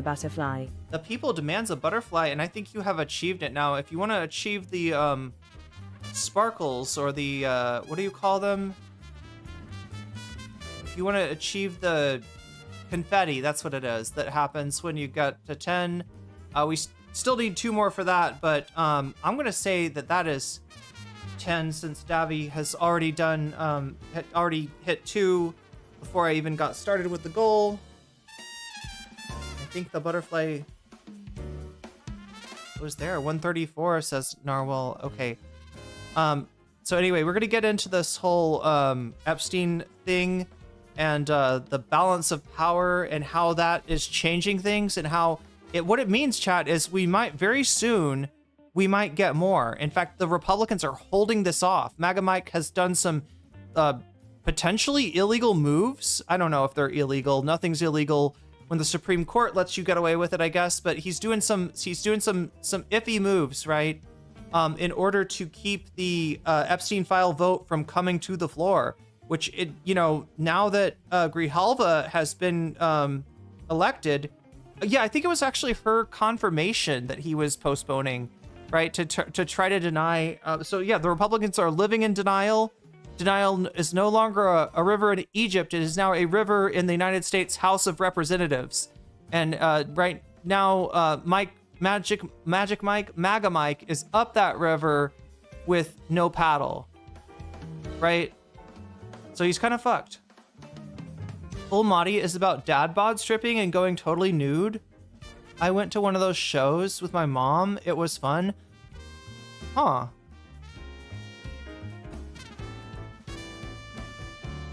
Was there a Monty guy? There's a guy named Monty in that? Just like there is a Magic Mike. There is a guy named Mike. Right? Why is he magic? Does he do like puppetry of his penis or something? Does he have like a really long penis and he does like jump rope with it? The move is legal but heavily weird. Yeah. Full Monty is one of my favorites. Yeah, I don't even know. What does the full Monty refer to though? Is the Monty like a part of your anatomy, or?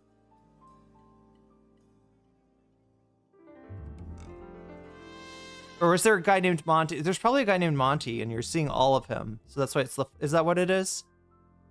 Is that why it's... Did anybody want to explain to me why it's called the full Monty? But anyway, what I'm trying to explain to you is that it's really close.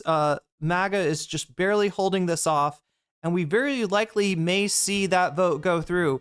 The Republicans won't be able to use the Congress at all if they keep on playing these tricks, right?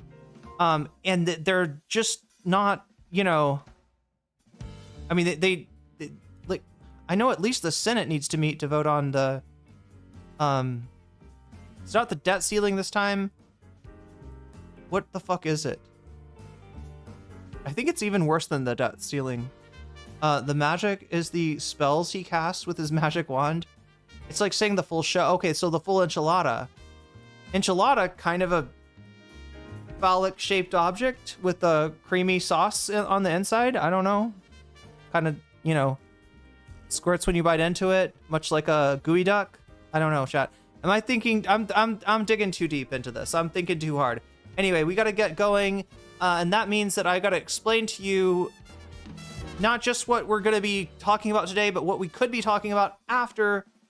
This is Magic Mike Etsy Witch. Could be. Full frontal. So the Monty does refer maybe to the penis. Australia did have a puppetry of the penis comedy act. Wait, do they make it talk? Do they make it like say stuff? Is any of that going on? Anyway, what is going on today is possibly bonus content. No, definitely bonus content, because we're at 134 right now. And that means that you get at least one bonus topic from me today. So those bonus topics are what you're voting for right now in the chat. I'm going to check and see what the score is.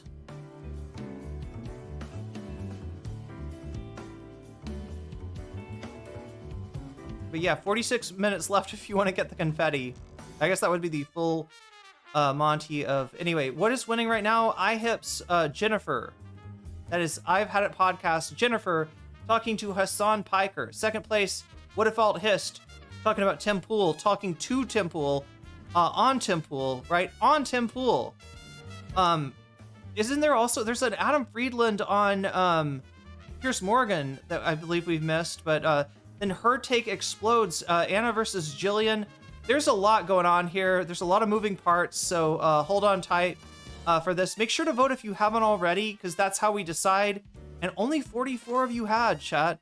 Also, like the stream while you're at it, because that helps me out greatly, and I really, really, really super need it tonight, right? If there's any night that I need a little extra love on the like button, it is tonight. So please, whatever you have to do, with your thumbs, on your phones or your fingers on your mouse, in order to click that button, in order to make that, engage that, like that thumbs up thing and help push out the content to more people would be massively helpful. The other thing that I would ask you to help with is maybe if you're on Blue Sky, click on that link that is pinned. I've got it pinned for you on Twitch and on YouTube. Click on that link and you can go over and interact with that thread as well. Drop a comment, drop a like, hell, even drop a repost if you're feeling saucy, because we could use all the help that we could get tonight. I started streaming super late and feel like it's kind of an important topic. And even if it's not, the bonus content, chat, is amazing. And there's it's a bit of a Tim Pool versus iHip is what we got going on right now. So if you don't know, iHip stands for I've Had It podcast. That is Jennifer from I Had It podcast. She went on Hassan's to talk, so we could watch that. We also have What If Alt Hist on Tim Pool to talk about. I think he's talking about leftist militias. I think they're talking about Antifa, which was my auntie growing up. My auntie was, her name was Auntie Fa, and she always dressed in black. She always obscured her face. And, there was never any Nazis around, chat. I'm not sure, but yeah, I never met any far-right extremists around my auntie's house. Because for some reason they just weren't around, chat. They were not around. All right, they must have been scared to go around to Auntie's house. But they're going to be talking about Antifa, my auntie growing up, and all that also. We've got an explosive situation with Anna Kasparian and Jillian Michaels. If you don't know, Anna, I would almost say has been prioritizing a podcast that she's on that is actually part of the Patrick Bet David network, right? It's on the PBD network, the Valuetainment network, and it is Anna and a bunch of right-wingers, basically. Like, Anna's like one of the more liberal voices on that panel, and she's not alone, right? Jillian Michaels is maybe also ostensibly on the left, although you can't tell behind the wall of turfdom that Jillian Michaels displays. She's like Queen Turf, and she makes Anna Kasparian blush. But either way, chat.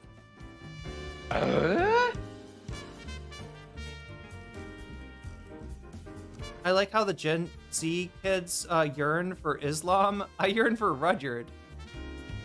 I mean, I yearn for both sometimes, but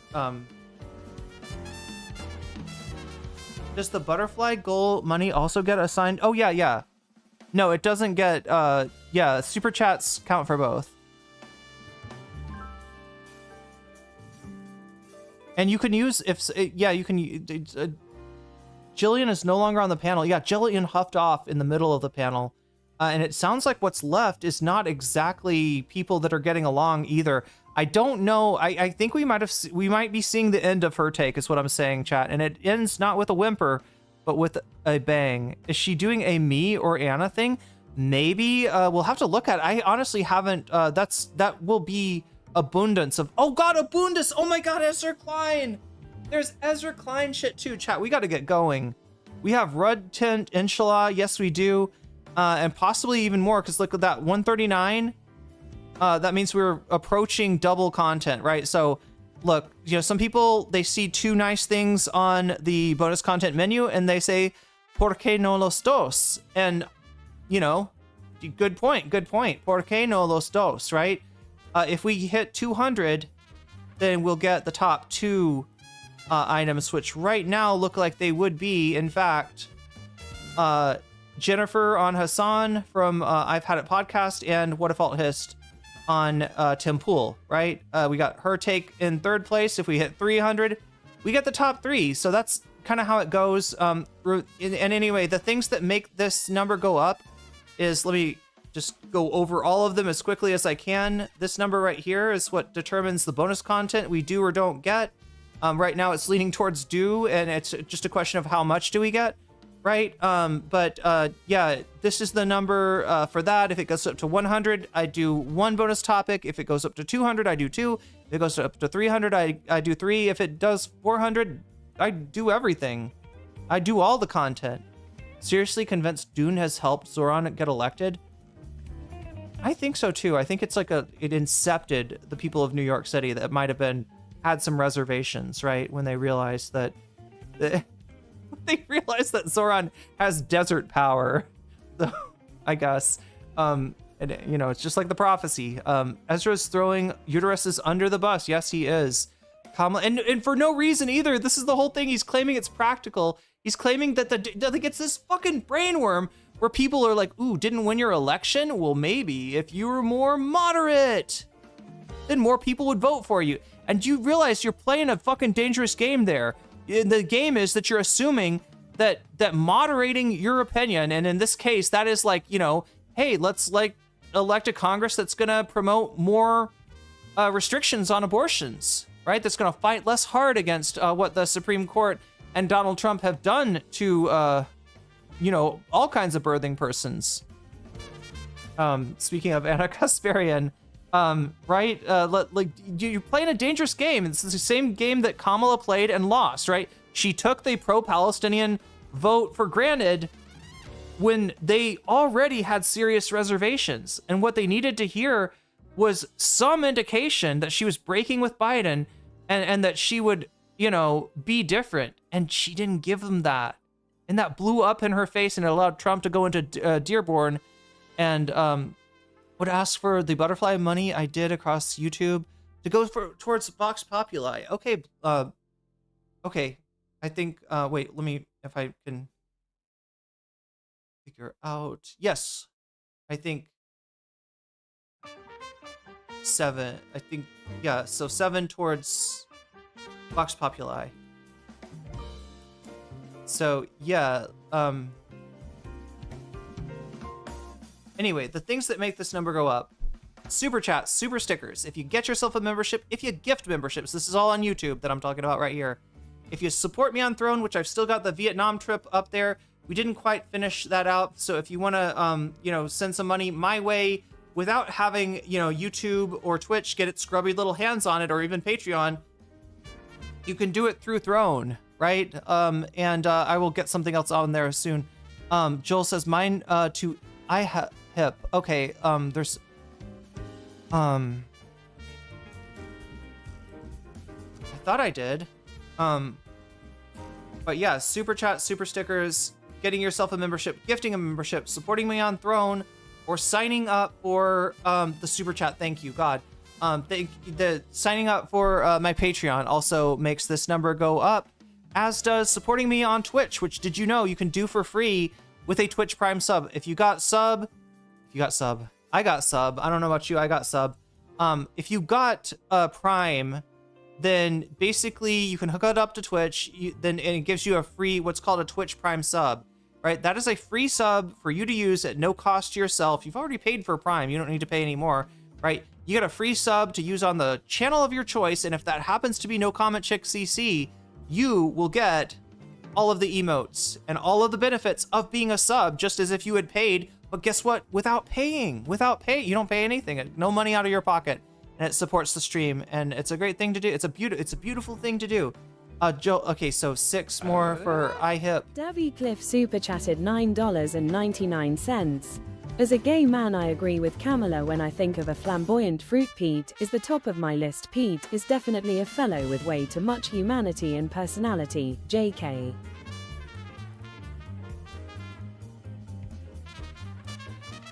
Yeah, that was the problem. Pete was just too gay acting, right? She needed a gay man that was less gay acting. Is that the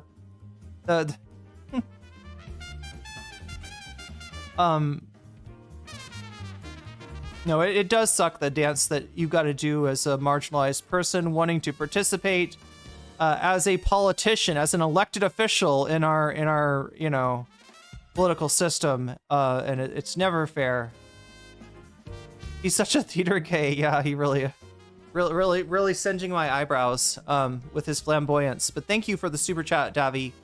And what does that bring us up to? 149, says Narwhal. Closing in on double bonus content, which will make a lot of people happy, because it seems like most people either want to see Jennifer on Hassan or What If Hassan Tim Pool. So we might even get both. In fact, it's starting to look that way now. So yeah, the other ways that you can support me on Twitch is September still. You got a discount. I think it's a 25% discount on subs. Can I confirm that? Is that right? 25 off on subs. You get cheaper subs. So if you're looking to do something like, I don't know, some people get multi-month subs, and I think you can kind of like lock it in for at least 3 months. Is that right?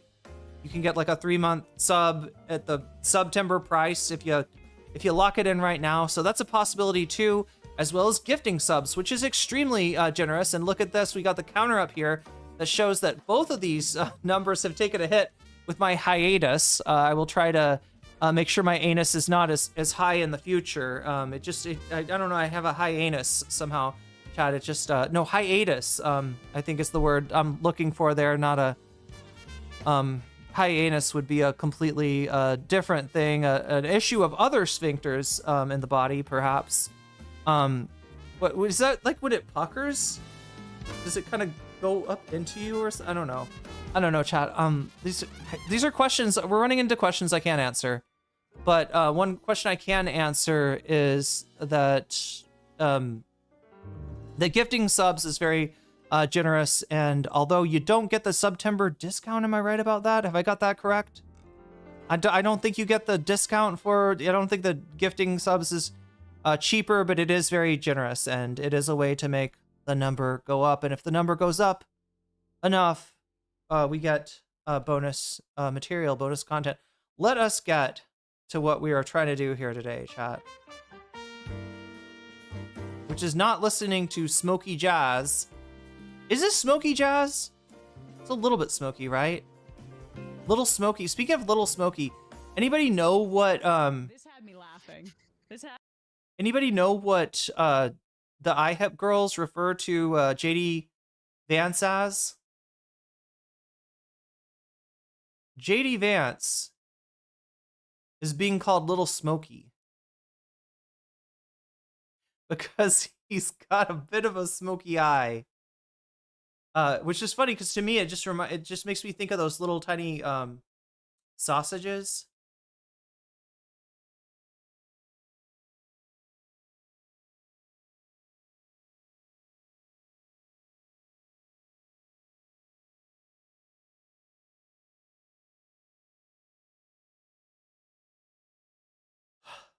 Okay, here we go.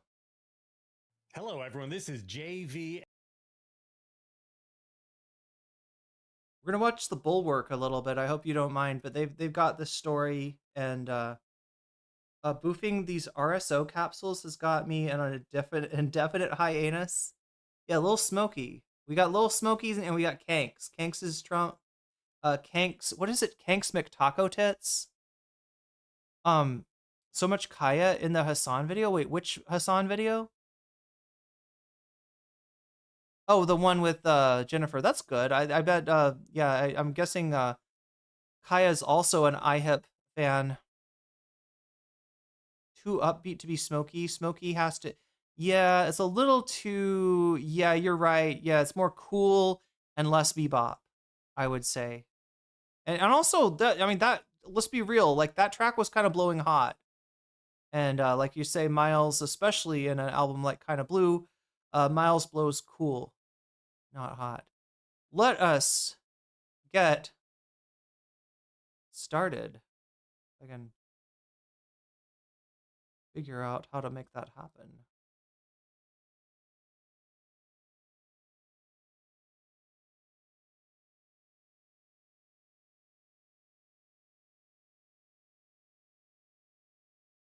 What am I missing here?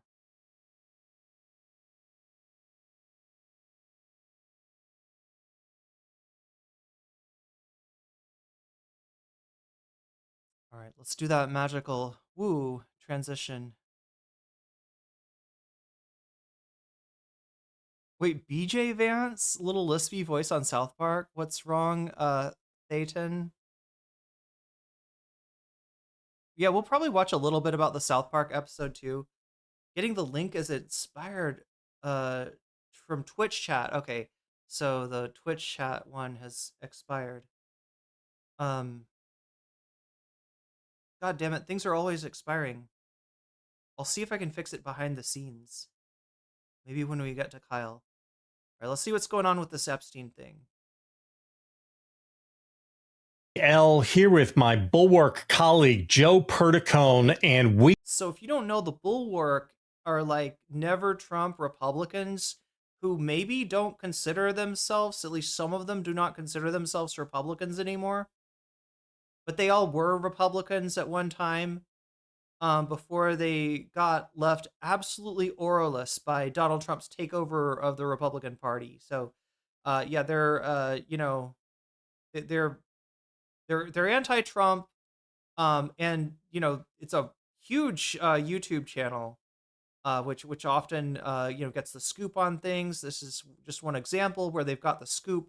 That's why we're watching the Bulwark rather than somewhere. It's not my favorite show. In fact, recently I think Tim Miller had Ezra Klein on to kind of sweep for him a little bit. So that gives you any idea. Anyway, Bulwark. We got some more Epstein files news for you. Buckle up. Gotten some crazy names coming out. Joe, we had House Democrats releasing some more Epstein files today. Tell me what's in them. Was it like Christmas? So I'll start by saying there's only about 6 pages. These are all from Epstein's estate. They're not from the government, which means in order for them to have been tampered with, somebody would have had to tampered with them years and years and years ago. So the long game. It kind of cancels out the idea that, this could be planted. The original drop, we saw which, if you don't know, that's what Trump is claiming. Birthday book. We got that earlier this month. And this was part of the effort that House Democrats on the Oversight Committee, managed to get this thing passed. So, and then Mike Johnson was like, we're not doing this anymore. Cancel votes. Everybody come back in 6 weeks. Now he probably doesn't want to return to votes this coming week. We're already seeing whispers of that. And basically they're getting all these documents in phases, and they just got another, several thousand. And what they have to do is they have to go through them line by line to make sure there's no reveal of the victims or private information, because A, that's the right thing to do. But B, if they did do that, that could risk the investigation. People could say it's not worth it hurting these victims. So they're being very meticulous about this. So this latest little batch we got, it was flight logs and scheduling emails from Jeffrey Epstein, basically saying hey, I gotta point out, right? If anybody ever says to you that they're concerned about the victims, or that they're oh my God, how dare you ask the Epstein files to be released? You want to let all the you want to name and dox all the victims? No, nobody fucking wants to do that. That's not on the table. That is not how anything would happen. That is not what anybody's trying to do. All right. But it is something that they try to use to concern troll about, they got to come up with some reason not to release the files. And that's generally what they'll use. Hey, you got to meet at the breakers with so-and-so. Who are the so-and-sos, Joe? So the first one, I was scrolling really fast and I see Peter Thiel. Ooh. Lunch with Peter Thiel. Yeah. And I'm oh, that's not that surprising. Then you see Breakfast with Steve Bannon. And then there's this really... I'm sorry, Breakfast with Bannon, right? You got Sloppy Steve, a man who has not seen a shower in a number of months, a man who was... You're getting him at the sloppiest time of day too, right? It's just the worst the worst person for the if you want to do this, you gotta eat dinner with Sloppy Steve, right? Which you're gonna be mostly drinking your dinner in that case, but at least he's good company when he's worked up to actually starting to feel the alcohol. He's probably very entertaining. breakfast. I don't think the guy. I think he just grunts and stuff. He grunts and chews on toast, Chad. I don't even know. But yeah, they got Steve for breakfast. It just seems backwards. It seems like it's just not the way. Look, if I was gonna be a sussy baka on Little St. James Island and bring in people, like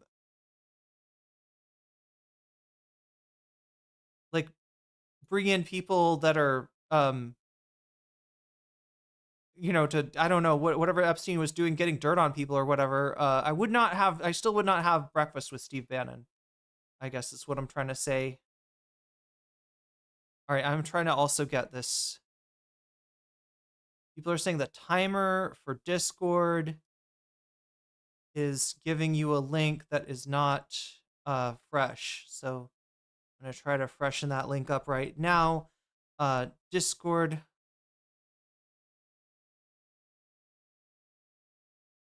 Let me know. Let me know if that works for you. And then the other thing would be kind of funny line where it's like, FYI, Elon Musk heading to the island, and then in parentheses, is this still on? And so we don't know. Elon Musk heading to Jeffrey Epstein's island. Yeah, and this is what? This is in 2014, so a good 6 years after the sweetheart plea deal that Epstein got. So we'll look at these. I think that some of the files are from 2019. Some of the files are from 2017.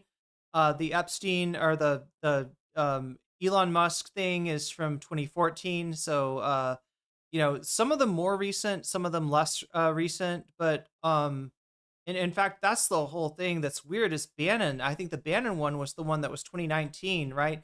Which to me, what that says is that there's still a connection between Epstein and Trump, like, via Steve Bannon, via Sloppy Steve, all the way up until all the way up until the up until he was arrested for the second time. So we don't know if he did go. It could be like in The Simpsons when they find out there's the brothel in town and Principal Skinner's like, I only went in there to get directions on how to get away from there. So it like, we don't know. Who knows? We don't know if he went. Somebody should ask Elon about this. Yeah. And for example, if you look at like how the House would shape up, like the Oversight Committee's been really smart about this. The Democrats have. They've been able to use this very well because the Oversight Committee can't really do much, especially when you're in the minority. And the fact that they've gotten these documents and they're going to get a lot more, hats off to them. Because if they're in the majority, if that's possible, in the next Congress, they can do things like subpoena Elon Musk to come testify and say, well, what were you doing? Did you go to the island? Oh, and another person named, but not surprising at all, Prince Andrew was on Jeffrey Epstein's flight. We all know that though. Not great. So isn't that wild that the Prince of England being like named in a file about an infamous pedophile? It's not news at this point, just because that's the one that's all over everything, right?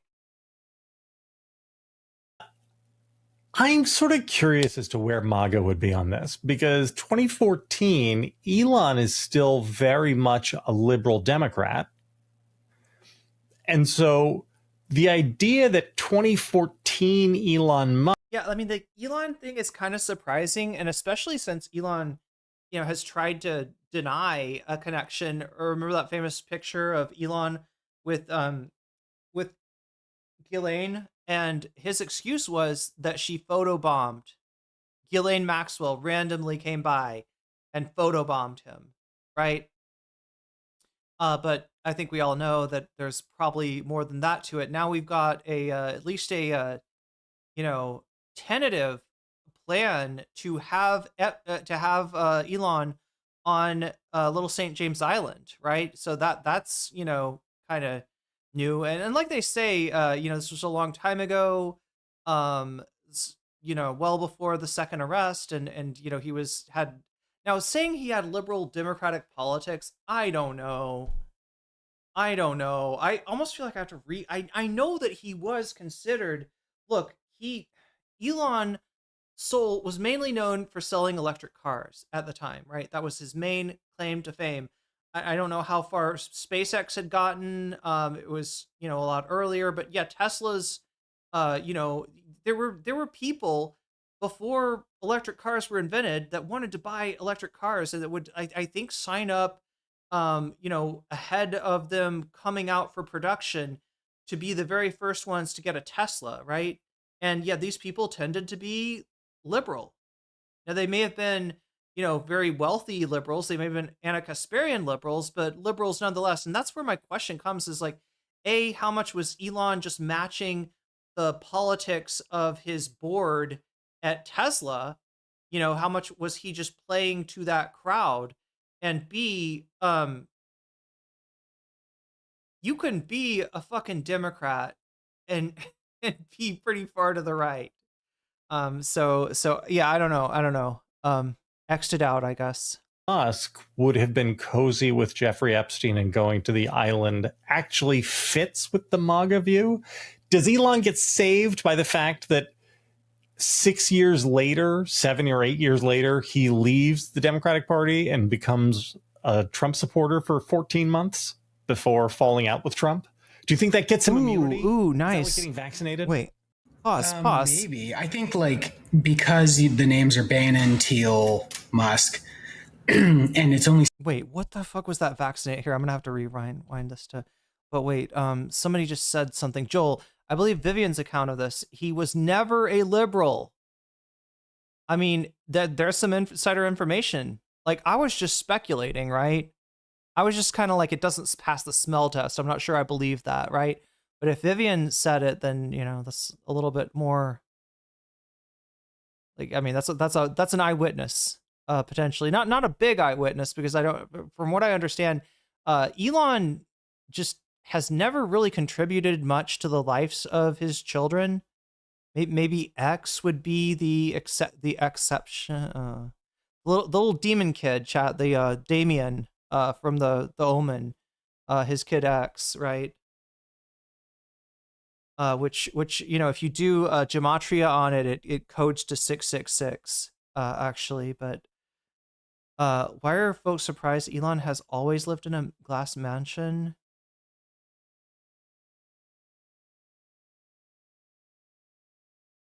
I don't know. Good question. Just because I guess Elon hadn't been mentioned before.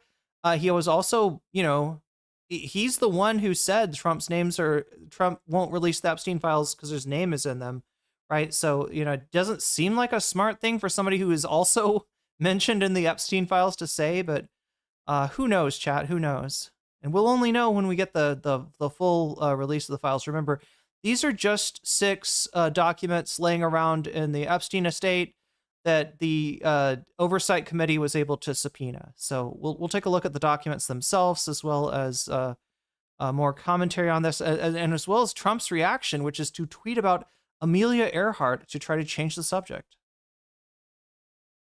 Oh my God, I hate it when my button doesn't work. Then I got to do it manually. We'll do it live. we all know that though. Not great. So I'm sort of curious as to where MAGA would be on this, because 2014, Elon is still very much a liberal Democrat. And so the idea that 2014 Elon Musk would have been cozy with Jeffrey Epstein and going to the island actually fits with the MAGA view. Does Elon get saved by the fact that 6 years later, 7 or 8 years later, he leaves the Democratic Party and becomes a Trump supporter for 14 months before falling out with Trump? Do you think that gets him immunity? Is that like getting vaccinated? Okay, I can at least use the FN and F6. Maybe. It's funny that you say vaccinated, right? Because the Republicans don't believe in vaccination anymore. You can't pump the baby full of too many. I love Trump's. Oh my God, Chad, I kind of want to. There's so much the Trump and RFK Jr. Vaccine / Tylenol announcement. They've solved autism.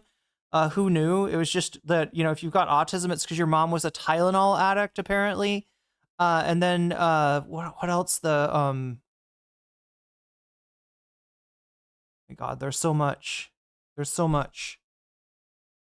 Maybe. I think like because the names are Bannon, Thiel, Musk, and it's only 6 pages out of thousands, but these are, you know, obviously the House Democrats are being very deliberate with like what they reveal, but also we Nothing bad will happen. It can only good happen. Sylvan, you know, in the birthday book, we saw there was notes from Bill Clinton. So it's not like they're playing favorites entirely. The escalator, the UN speech. Yeah, we got to catch up on a lot tonight. But like, you can't doubt that they saw these names and were like, we gotta get these ones out. And first of all, the Republicans on the committee have these documents too. They're just not releasing anything. So it just comes out from the Democratic side. You know what they say, Joe? It's always the ones you least, or is it most, expect? I forget how the saying goes. It's impossible to know. All right, so there you have it, guys. Peter Thiel, Steve Bannon, and Elon Musk showing up in the latest batch of Epstein files. Elon with the, hey, bro, you still coming to the island? Him getting lunch with Steve Bannon or breakfast with Peter Thiel, like he was in No, it's breakfast with Steve Bannon, I believe. finance, he was in business, Epstein was. So that kind of Yeah, also, look, Peter Thiel, great breakfast guy, all right? Because the thing with Peter Thiel is he sweats like a motherfucker, all right? So if you're going to have any meal with him and not be disgusted by his sweating and his oozing and the fact that there is a, like, you know, the weird glaze that on Spam is all like, on his face and body, right? If you want to have less of that, I would say that, you know, the morning would be a great time. It's cooler in the morning. He just woke up, right? You know, the whatever biofilm has accumulated on his body hasn't had the chance to accumulate as much. I would say that's the time to have dinner or breakfast with, you know, Peter Thiel, and then Steve Bannon, dinner guy. Who is the other guy? Thiel, Bannon, Musk. Yeah, Musk for lunch. How about Musk for lunch? That's a good. He's like the oh my God, what is it? The baby bear that has the just right porridge? Yeah, he's the baby bear. Anyway, it gets all oiled up later in the day, so you don't want to have you don't want to have dinner with Peter Thiel, just like you don't want to have breakfast with sloppy Steve Bannon. of makes sense. But like when it's just like Musk's still going to island, is this still on? Like there's that It's Always Sunny in Philadelphia episode where Danny DeVito's like, Security camera shows a red-headed white woman from Thailand. The Thailand delegation was the last to touch the escalator. Yeah, we're covering up a lot tonight, chat. like, no, I just went because of there's snorkeling there. And it's like, so The only place you can snorkel, famously. what reason are you going to the island other than to have a good time? Boy, it's going to be fun to find out. You say a good time. It's only a good time for a certain kind of person. Musk is the kind of guy that calls food fuel. Oh no, I feel like that's a Zuckerberg thing. Like, what's the deal with Musk? Right, I'm told that Musk has tried Ozempic and also tried like steroids. Like okay, so if you look at old Benny Johnson, if you look at an old picture of Benny Johnson, he's just like, you know, I hate to say it, but your standard Reddit moderator. No offense to any of you out there who moderate Reddits. You know, hey, if all goes according to plan, chat, I'll have a subreddit someday, and maybe one of you will moderate it, and I won't stereotype you. But Benny Johnson looks like people's stereotype of a Reddit mod in his old pictures, right? He's just you know, he's not, you know, he doesn't. He's been like lifting since then, and I think he's also on the sauce, which is what a lot of these right wingers are on. It's so wild how hard they go for Maha against like unnatural ingredients and you know, like using seed oils, but they're not afraid to shoot up some hot sauce. So Ozempic won't shrink Elon's heart and rib cage. That's the issue. His heart's too big. He's just his heart goes out to you, chat. He's literally the guy from, like, the guy that can't control his. He's Dr. Strangelove, right? It worked! Yay! We got Hey Bloomers here, and I'll try to expedite you getting in too if I can. That out in January of 2027 when the Democratic majority in the House is sworn in, don't you think, Joe? Maybe. if it happens. All right, guys, hit like, hit subscribe, follow the channel, because the rest of the world may have given up on the Epstein story, but we should. Look, oh my God, that's a sad thing. Chat, do you think that's true? Do you think that's true? Do you think that the rest of the world has given up on the Epstein thing? I mean, obviously the Charlie Kirk thing took the headlines for a while, and all the fallout, all of the threats of, suppressing free speech and, going after the enemy within from Trump. Yo, Joel Silverwood just gave Hey Bloomers a gift sub. Hey Bloomers, you just got jellyfished, and that's a good thing. And that brings us up to, I believe, 155. Yeah, we're really closing in on that double bonus content, chat. And again, double bonus content is probably, like, right now kind of looks like I've Had It podcast Jennifer on the Hasanabi Piker broadcast, and What If Alt Hist on the Tim Pool Timcast broadcast, I suppose. Joel Severett says that goes for iHip. Okay, and yeah, so 54. I think, is there one that I haven't? There might be one I haven't added. Do I need to make? I think I make it 59, maybe. I don't know. That sounds right. Let's see who else has got an opinion on this, because look, like I said, Bulwark's all over shit as soon as it breaks. Especially somebody mentioned the Republican hot tea. That is kind of their specialty, because they all at least used to be Republicans, with the exception, I think, of they have a younger guy that they have like a Zoomer. I don't even know. They have like Zoomer News, right? They have Boomers News and they have Zoomer News, right? And the Zoomer News guy, I think, never was a Republican, but he's the only exception. Everybody else here at the Bulwark was or is a Republican or would be a Republican if there was any sanity in the party. And that's just kind of how they roll. Let's see what Kyle Kalinske is also covering this. Let's see what Kyle's got for us. All right, guys, got a whole bunch of big breaking news to deliver for you here. So let's start with this. The Democrats on the House Oversight Committee just released some new Epstein documents. And oh boy, is this a big deal. So we just learned that Sloppy Steve Bannon, Peter Thiel, and Elon Musk are all in the Epstein files. And it even looks like Elon Musk visited the island. Yes, he visited the notorious pedophile island. He had to make a pilgrimage to the island, right? He had to make that spiritual journey. So this is incredible. This is a guy, by the way, who has been accusing all sorts of people of being pedophiles on a regular basis. And now we learned that the New York Times did this big story that they released this week, which shows that Elon's dad was effectively a pedophile. They have stories of him abusing his own children. But not only that, so Elon knew that, helped cover that up.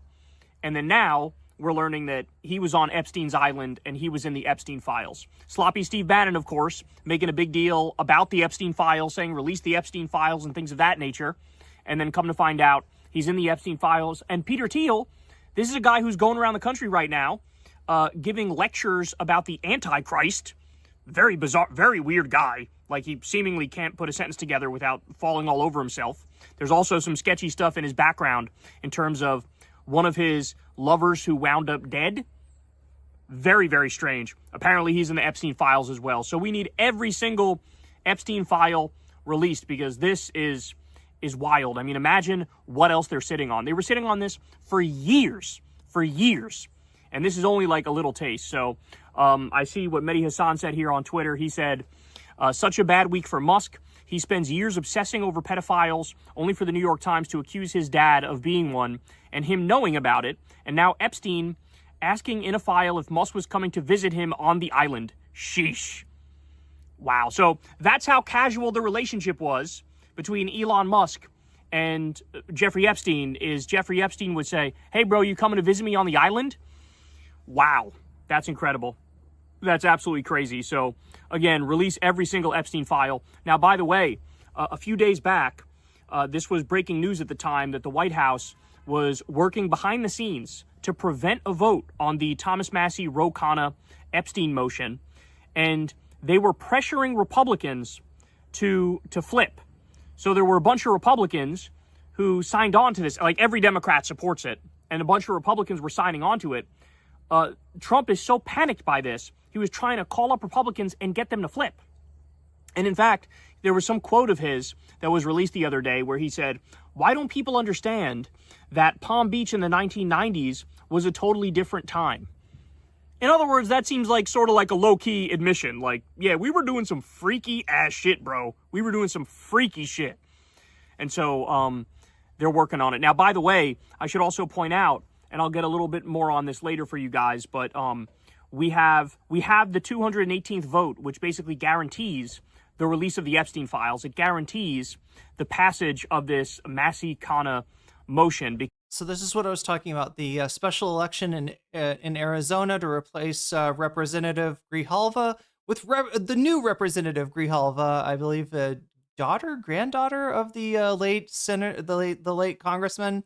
And so, yeah, the Democrats, their numbers went down because they had a bunch of old people. Three of them died. They're, slowly being replaced by special elections. And as those numbers come up, the number of Republicans that you need to force a floor vote, which is what they need to do, force a floor vote and get those Epstein files released, that magic number gets lower and lower. So that's where we're at right now. Because a Democrat just won a special election and won in huge, overwhelming numbers. So I'll get to more on that a little bit later. But now let me talk about this here real quick. So I'm sure you guys saw this a couple days ago that Pete Hegseth was basically calling this emergency meeting. And it basically included like all of the top level officials in the military, all of them. And this is something that like pretty much never happens because, first of all, I mean, to gather all those top military officials in one place is sort of dangerous by its very nature because, you don't want all your top military people in one place. They're sitting fucking ducks. That's point number one. But point number two is, I mean, this just simply doesn't really happen. This is something that's very bizarre. And as everybody was saying at the time, like, nothing good can come of this. Like, there is nothing positive that's going to come out of this. It's got to be something bad. And so people were speculating. They were like, holy shit. Is he officially announcing that we're going to war with Venezuela and ground invading? Is it going to be war with Iran? Is it going to be some, like, over-the-top loyalty pledge that has to be done? Are they reworking the chain of command? Like, how bad is this going to be? Well, guess what? We just got the news. So CNN is reporting this. Hegseth summoned top officers to Virginia to deliver a speech about the warrior ethos and outline a new vision for the U.S. military, sources say. He's also expected to discuss new readiness, fitness, and grooming standards. Plan is to record... Not that kind of grooming. He's going to leave that to the expert, Donald Trump. But no, this is... So it sounds like, more bullshit. Right? The most substantial thing that this... And again, chat, this is a weird move. All the more weirder. Look, having the United States... so much of its military command in the same place at the same time. The outlet, I think it was at Washington Post that reported on this. They contacted the government, as they always do, just to check and see, hey, we're not compromising anything by reporting on this, right? This isn't like a secret meeting that you got to have. Like, they give them a chance to veto it. And they said, no, go ahead and report that. Go ahead and report that. So it's a weird thing. Generally, if the U.S. military command is going to be in the same place at the same time, they would want that to be not known instead of widely known. But yeah, they're okay with it for some reason, because obviously it allows a enemy of the United States to do the funniest thing of all times, and like a real decapitation strike that would make even Israel, jealous. But yeah, it's bad. It's a bad idea. It's like the military equivalent of an IRL stream or a streamer that gets harassment. Except the consequences are obviously far more dire. But they went ahead with it. it sounds like it's going to be some shit about like them trying to, you know, make the Department of Defense, Department of War, if you will, make it more of their thing, make it their own, just the same way that Trump's making the Oval Office his own. The incompetent parts of the Trump administration, such as Hegseth, such as Trump, are often given tasks that are likened to a child's coloring book to keep them occupied and keep them out of the way. That's most of what Hegseth is doing, aside from drinking himself into a liver transplant. But yeah, that's it's a strange thing. Some people speculate that this could be a war effort in Latin America, right? They have been going hard against Venezuela and threatening Mexico. I mean, that's really bad if that's true. Some people have speculated it could be about Iran. I think more likely it's going to be something about the they're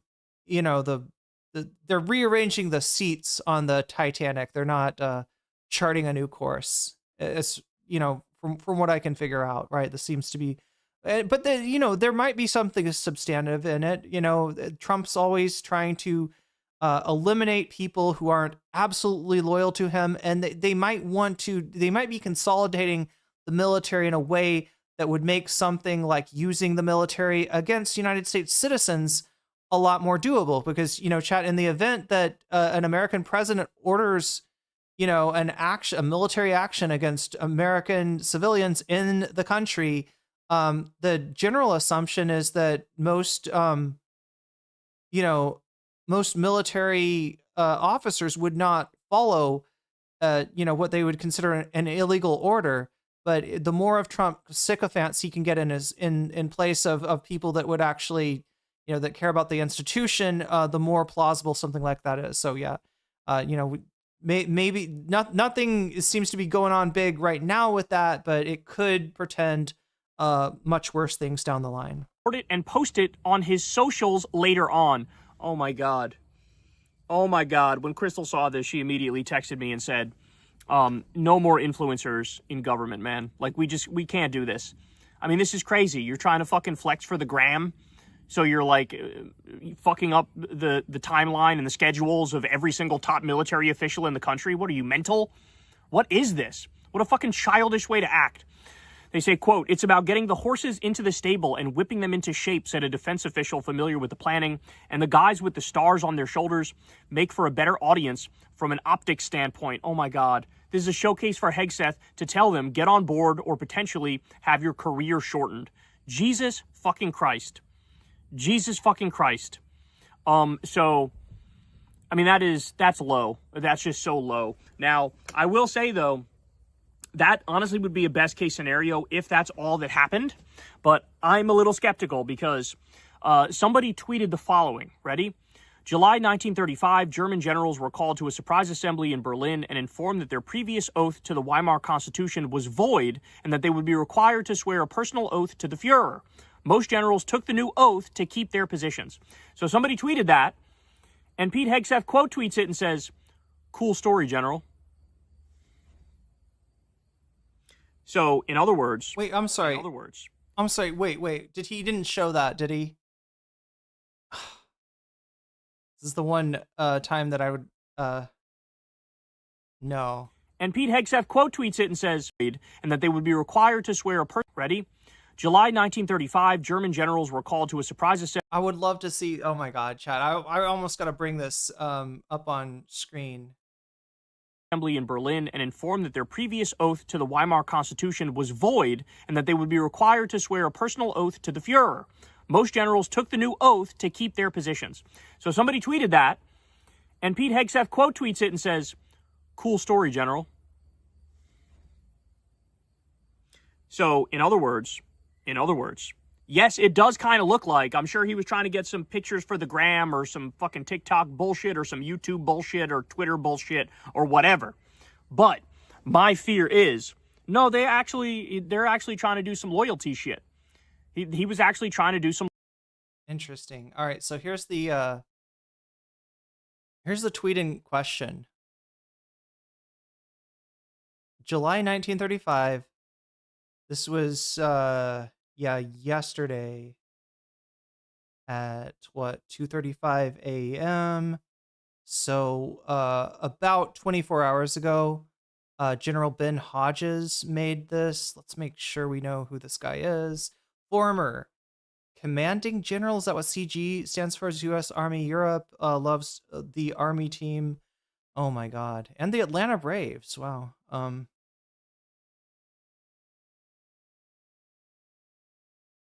Is he one of the,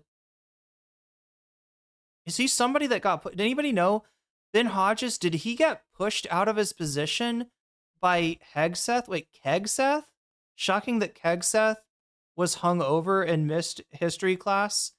Yeah, he's cool. He literally Cool Story Bros it, but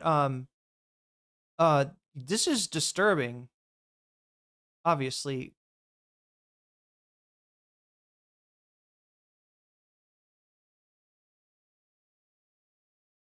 TikTok in the USA is now owned by Oracle, which is owned by Rupert Murdoch. It's going to be MySpace all over again. Well, let's hope they drive it into the ground. Columbia Rican, I just read an article that the generals were pissed for being called all the way to Quantico. Should call it Quantico.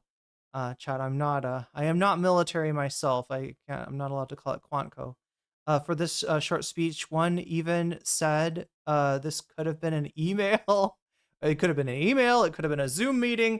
Yeah, and not just that, but like it does put them in some degree of danger to have a known event where all of the, military command of the United States Armed Forces will be in the same place at the same time. It's a really stupid thing to do. Some of them came all the way. Oh yeah, all the way around the world for a small speech about loyalty. I mean, is that what it ended up being? Because I'm more worried about like what this general is saying. Like the General Ben, oh my God, who's this guy again? Ben Hodges. We still, anybody know who this guy is? Did he get kicked out of the military or kicked out of his position for insufficient loyalty, or did he just retire? It absolutely is about rooting out the less loyal, those less loyal to Trump. They haven't been secret about it for the federal government. It's all laid out in Project 2025. Well, yeah, I mean, just if you want to read a roadmap for where we are at with the Trump administration, that would be Project 2025.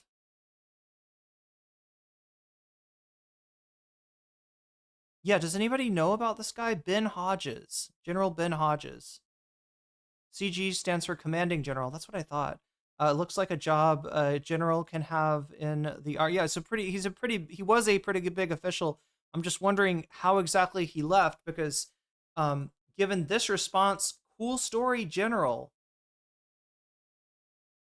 July 1935, this is what Kyle was talking about. German generals were called to a surprise assembly in Berlin and informed that their previous oath to the Weimar Constitution was void and that they would be required to swear a personal oath to the Führer. Most generals took the new oath to keep their positions. And yeah, Hegseth's response is Cool Story General. Now, look, I mean, I don't know. If I'm a Republican reading this, am I supposed to think that this guy's crazy, Ben Hodges, General Ben Hodges?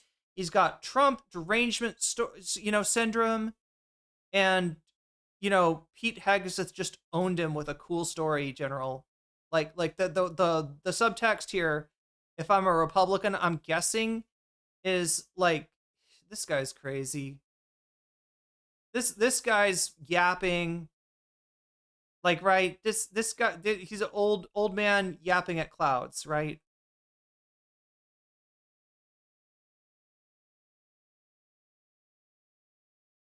But yeah, Cool Story General. Did he ratio General? He did. He did, in fact, ratio, which is not really a flex given that there's at least 20K bots out there that will like anything that is pro-Trump administration. Some people supporting General Hodges. DUI hire making fun of Hegseth. Oh, geez, that's a real tattoo that Hegseth. He has like all these weird fascist tattoos. Now that's what I call a distraction from the Epstein files. That's right, we are getting distracted a little bit. Interesting response, Pete, but not a denial.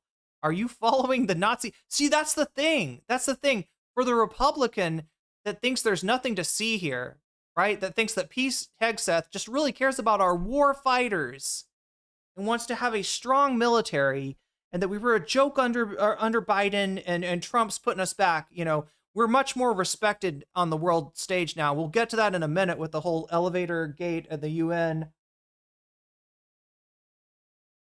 and all of that nonsense. But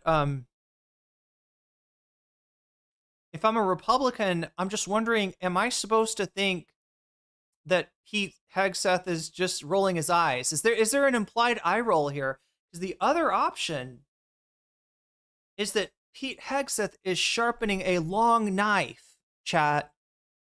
Pete Hegseth is typing cool story general with one hand, and oh wait, he'd need three hands, wouldn't he? He has one hand come out of his ass to help him sharpen the knife, I believe. Right, so he's sharpening the knife, he's typing with his third hand, and cool story general, but he's sharpening a very long knife, and that knife is potentially meant for General Ben Hodges, right? When shit goes down. Did anybody get back to anybody do? Okay, here we go.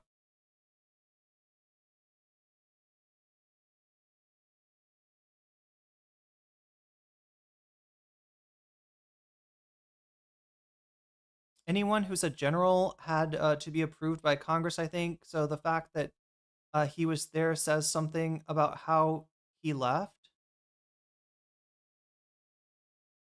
The generals were fired were the following. Okay, Charles Q. Brown, Lisa Franchetti, Linda Fagan, James Slife, Nancy LaCour, Milton Sands, Shoshana Chatfield. Forced retirements. Hegseth also asked Air Force Chief David Alvin to step down. Alvin said he'd retire in November. So he's not a forced retirement from the Trump administration. Comparison between Stephen Miller's speech at Charlie Kirk's funeral and Goebbels. Yeah. Not just that, but there's also a comparison between Charlie Kirk and the way that his his murder is being used as a kind of Reichstag fire moment by the Republicans. And oh my God, I'm trying to remember the guy's name. Anybody remember his name? There was a German guy who was, what was it? He was, I think he was living with a woman that was doing sex work or something like that. And his landlord wanted him out. She got two guys to try to evict him, who happened to be members of the German Communist Party. And this guy ends up dying in the fight that erupts there, right? Horst Wessel. Yeah, thank you. It's Horst Wessel that I'm thinking of, right? A lot of people have been talking about the parallels between the death of Horst Wessel and the death. Now, Horst Wessel actually was killed, from all accounts, by communists, right? Charlie Kirk, on the other hand, was killed by a strikingly apolitical, terminally online individual. Although, chat, there's some shit about this story that is just not matching up. I don't know if we went over much of this, but the chat logs, they're weirdly phrased. There's also a video of the incident itself. Now, not the part where it gets bloody, right? But the initial impact of the bullet, right? In this video seems to come not from in front of Charlie Kirk, where the alleged shooter was perched, right? But actually from behind him, right? There's he's sitting down giving his talk, and then all of a sudden his head does like that, right? And then you see there's an impact maybe somewhere back here, and then you eventually see the exit wound here. Now that if there's the entry wounds here and the exit wounds here, that means there was a different shooter. That means that the bullet that actually killed Charlie Kirk was not fired from the position that we understand the shooter to be in, right? So there's, I mean, none of this is confirmed. But what I'm saying is that the official story is starting to not match some of the evidence that we have. Candace Owens has a secret tunnel theory. Wait, did the bullet go through a secret tunnel? Is it a quantum bullet? Yeah, I don't know. I don't know. The video of the the other thing too is that, like, all that weird stuff about Charlie Kirk being a man of steel, saying that, gosh, for this guy to get hit by this kind of round and for that bullet not to have gone through him and done damage to more people, gosh, Charlie's body was just made of different stuff. I guess God must have really loved Charlie and like knit him together of the, most durable human flesh. No, human flesh is human flesh, all right? The flesh is vulnerable. The flesh is weak, okay? The flesh was not special in Charlie Kirk. So the fucking Man of Steel shit is obviously bullshit. And what that means is that, there's some stuff that doesn't add up, right? The fact that so when a bullet hits somebody, you got an entry wound and an exit wound, right? Like, so entry wound as it comes in, exit wound as it leaves. The exit wound, it's kind of a rule, it's bigger, much messier than the exit wound, right? It leaves, it enters in small, like a diver into the water, like somebody that, a good diver doesn't make a big splash, right? And the bullet is extremely aerodynamic, like a, like a diver. But when it comes out, right, it's, just, it tears, right? It it's a big gaping nasty hole.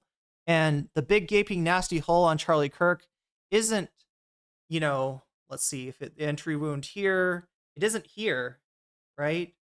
It didn't like blow his head off, which, could happen with, with a ordnance like this.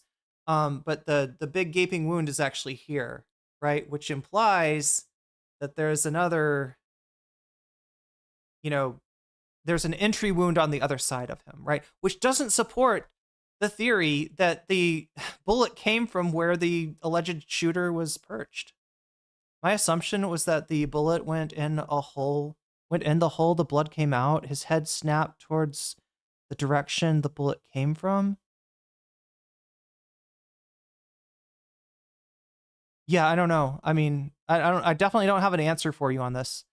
There's a trapdoor in the podium stage, apparently. She is reading into that? What? Hassan, from the Hassan clip, anyway? Oh, this is what Candace said? Bullets don't always exit. Sometimes it bounces around inside. I mean, you'd assume they have the bullet.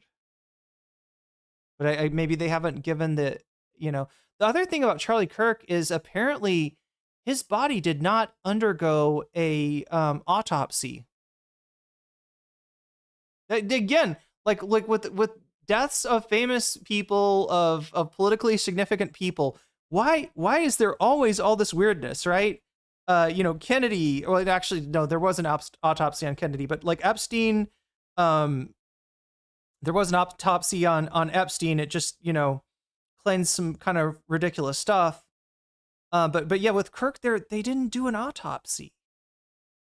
There are some strange things, and they're not adding up. I can't, I don't want to make your, the hairs on your neck tingle or anything like that. But there's a 30-60. Is that what it's called? 30-6. 30-6 will not stay inside the body. I mean, yeah, this is the kind of bullet that one might expect would blow a person's head clean off, right? But anyway, I'm not a ballistics expert. I'm just, reporting what I've seen. But yeah, no, this is some strange shit. This is some concerning shit from Pete Hegseth. I'm just wondering, is this, am I reading this right? that for the Republicans that don't think that Pete Hegseth's tattoos mean anything, or they don't know about his tattoos, they're to think that that Pete Hegseth is just like yada yada yada yada, Ben Hodges yap yap yap, right? And if you're on the inside and you do know that we're in the midst of a fascist takeover of the government and you're a fan of that, then you're like, yeah, that's right.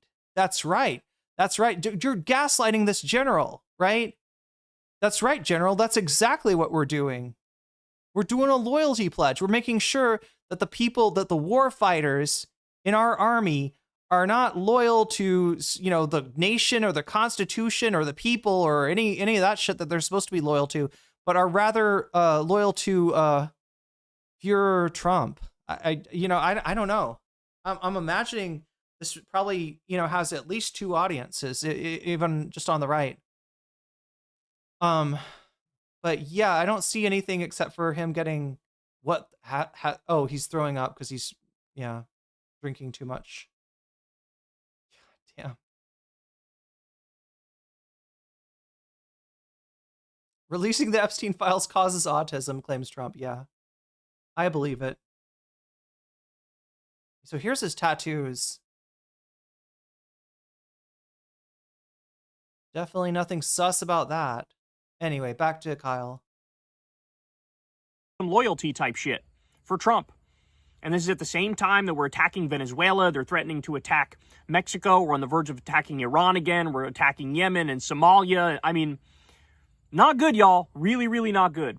All right, so I should also point out while we're on the topic of Pete Hegseth that the other day he said, under my direction, the soldiers who fought at the Battle of Wounded Knee will keep their medals. This decision is final. Their place in history is settled. So I have to admit ignorance on this. I guess it had slipped my mind over the years. I was like, what the fuck is this Battle of Wounded Knee thing? So I went and looked it up. Do people seriously think that that they just went ham on General Custer for no reason? That it was just those savages, right? That they wanted to. No, there was a reason. There was the Little Bighorn was a response. Was not a just a wow. There is a lot of ignorance, and Trump's trying to destroy the little bit of history that we have. Trump's trying to purge this stuff from historical sites. It was in 1890, and it wasn't a battle. It was an absolute massacre. It was just a flat-out massacre. And what happened was a bunch of Native Americans got slaughtered, including women, including children.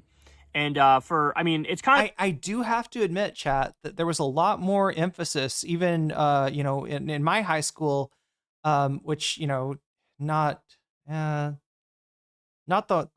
most progressive, but fairly progressive. There was a lot more emphasis on Little Bighorn than there was on Wounded Knee. But even I got the the answer, the reason, what Little Bighorn was a response to. Amazing that as they're committing war crimes in 2025, that's not enough for them. They're going back and trying to rewrite history about war crimes from the fucking 1890s. That's what we're doing. So this is shameful. This is disgusting. This is his way of saying, like, nothing we do can ever be considered wrong. I mean, even to the point where, hey, did you just slaughter innocent women and children? Well, we say that's okay because we're us and we get to do whatever the fuck we want. So really, really loathsome. This guy, Patrick Wyman on Twitter, quote tweeted that and said, at some point, you just have to assume that he's an actively evil person, right? This was a massacre of mostly women and children, largely unarmed. One of the most shameful events in a period of American history that was full of shameful events. You can't defend it. That does not mean they won't try. And that's exactly what he's doing here by trying to give the medals back. All right, more. So let's talk a little bit about what's going on at the UN. So Benjamin Netanyahu tried to give a speech at the UN, and it warmed my heart to see the reaction. Nearly the entire United Nations walked out in protest as soon as Netanyahu was about to begin his speech. And I'm not going to lie to you guys, man. He looked... Those tattoos are Christian, Zionist, Fourth Crusaders kind of stuff. When we think about think of internal ballistic calculations like penetration depth or exit characteristics, we tend to think of a ball of ammunition, but other bullets act differently regardless of the cartridge dimensions. If they pledge loyalty to Trump, they will have to be replaced after Trump. Oh my God. No, lexical, like everyone should be replaced after Trump's end. If they didn't actively, like, you know, throw their bodies into the gears to try to stop the machine of fascism, gone, right? In fact, here's the whole thing, right? Rebooting American democracy, if that's what's going to happen, right? If this doesn't end in secession or informal secession and balkanization, or one of the more, I would say, more likely outcomes at this point, you know, and like, you know, Trump just discussed the fuck out of everyone, and you have a massive mandate and it's going to have to be a new Democrat, if it's going to be a Democrat at all. It's going to have to be somebody that isn't, you know, doesn't have the slime of Chuck Schumer and Nancy Pelosi on them in any fucking way. But yeah, if that does fucking happen, then yeah, you know, a lot of the government is going to have to be, purged. I don't know what else to say for it. It's an uncomfortable, you know, word with uncomfortable historical parallels. But you know, if there's a good purpose for a purge, this would be it, right? Hexeth is one of those people that makes me feel like I need to shower and bleach every time he appears on my screen. Yeah, you're right. There is something nasty about him. Like when I used to go to like all-night warehouse parties, there was some kind of filth that would accumulate on me. Like that's different than other filth, right? And I never quite. I always hypothesized: is it the fog machine?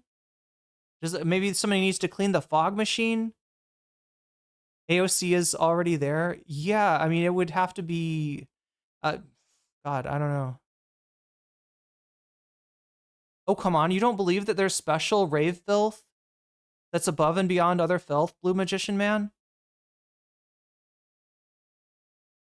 Yeah, AOC is already Nancy Pelosi Jr.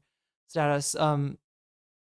You don't believe that there's a special kind of filth that you know permeates a dirty fog machine at a rave, and that I don't know, just like it felt like everybody else's filth from dancing all night, just like it felt like all the sweat turned into steam, and then it like, you know, got on my body, and like I would have, like, it would be like I felt like I could scrape like goo off of my body, right? It's not like working out. I like to work out too, right? I you know, kickbox, and I sweat a fucking shit ton, and it's not just that I got sweaty, right? I know what that's like.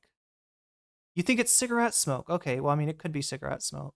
There was definitely cigarette smoke thereabout. Yeah, I mean, I got, but does it make a goo? Like, does it solidify? Because there was some, like, I swear to God, I needed to get one of those horse things. You know, the thing after you ride a horse, you're supposed to like scrape it down to get all the sweat off. That's what I needed. I needed to scrape, you know, all the filth off of myself and then take a shower. Because even taking a shower doesn't quite get you clean. But that's what I feel like after watching Pete Hegseth. Anyway. Looked kind of shook. He looked kind of shook, and he looked a little surprised by it. But that's what went down. Then, of course, Netanyahu went on to give the most pompous, smug, stupid, dumbass, warmongering, lying speech you've ever heard in your fucking life. But, I mean, it was, guys, it was basically fucking empty.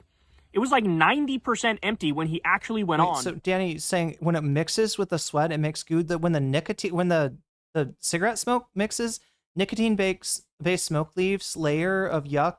Oh, wow. Okay. Maybe it was just smoke. Maybe that's how simple it was. I used to think, I don't know.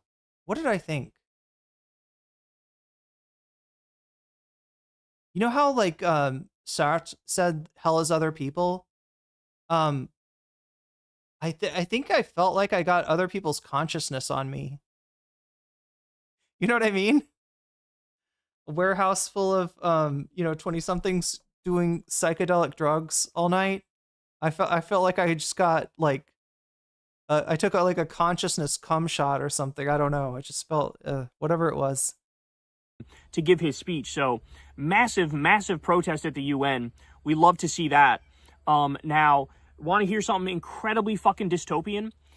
Israel is now claiming that at the same time Netanyahu was doing his speech, nicotine smoke is sticky. That's for real. That's why before 2000s it was sepia toned. Hijacked the phones of people in Gaza in order to broadcast Netanyahu's speech from their speakers, in addition to loudspeakers the IDF had already placed inside Gaza. So think about this. All of your people are getting genocided in real time. There's mass bombings and mass starvation on a regular basis. They're literally implementing the final solution. And at the same time, over these loudspeakers, you hear Netanyahu giving his fucking cartoon villain speech, and your phone gets hacked and it starts playing Netanyahu's speech. What the fuck? At some point, it's like, bro, do you not realize? I would think I was in a horror movie, but honestly, yeah. What's going on there is way worse than a horror movie.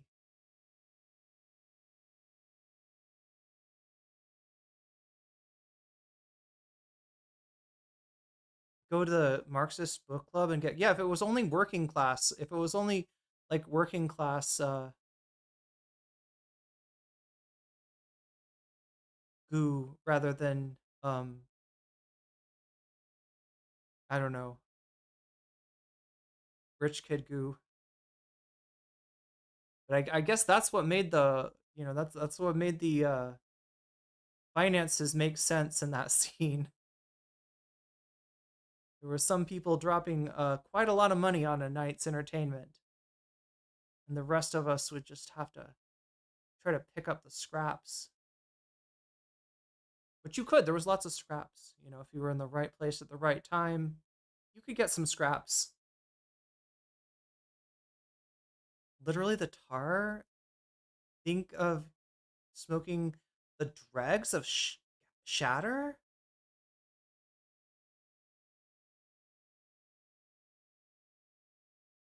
Stains the walls, carpets, yellow. Oh, yeah. Yeah, like when you're in an old building, even like a church or something. I think it has, yeah, churches, where I'm thinking of. In fact, one that had like a renovated, the chapel itself was like renovated.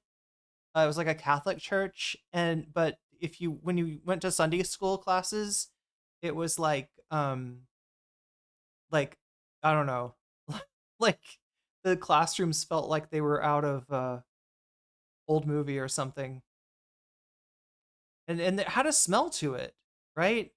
Nobody smoked in there for years, but it had a smell to it. Doesn't mean you're wrong, though. It is very... Oh, sorry, you're replying to somebody else.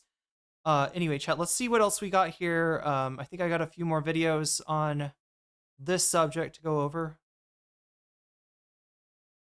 Mass bombings and mass starvation on a regular basis. They're literally implementing the...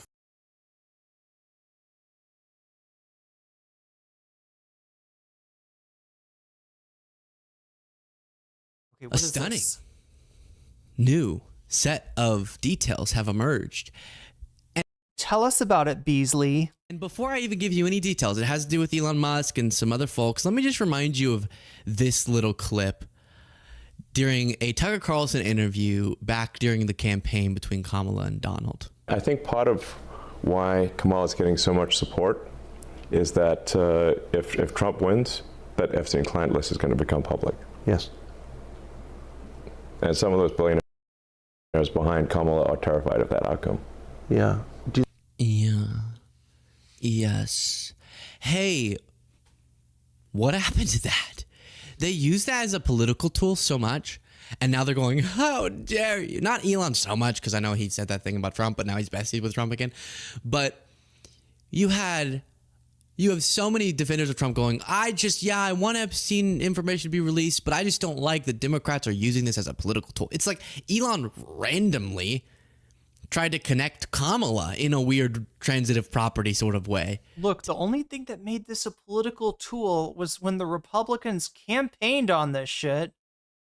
Patel, JD Vance, Trump, even Trump. With Trump, you could at least tell that he didn't want to release those files, right? If you're paying attention. But Fox News cleaned that up for you, remember?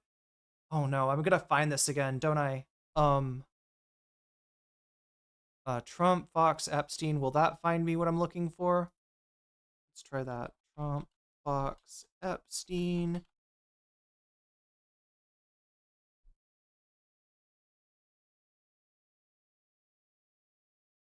Oh no, is there a David Pakman of this? Oh my god, Chad, I don't want to watch David Pakman. Wait, Trump, Fox, Epstein interview. Try that. Okay, Trump interview with the pedophile.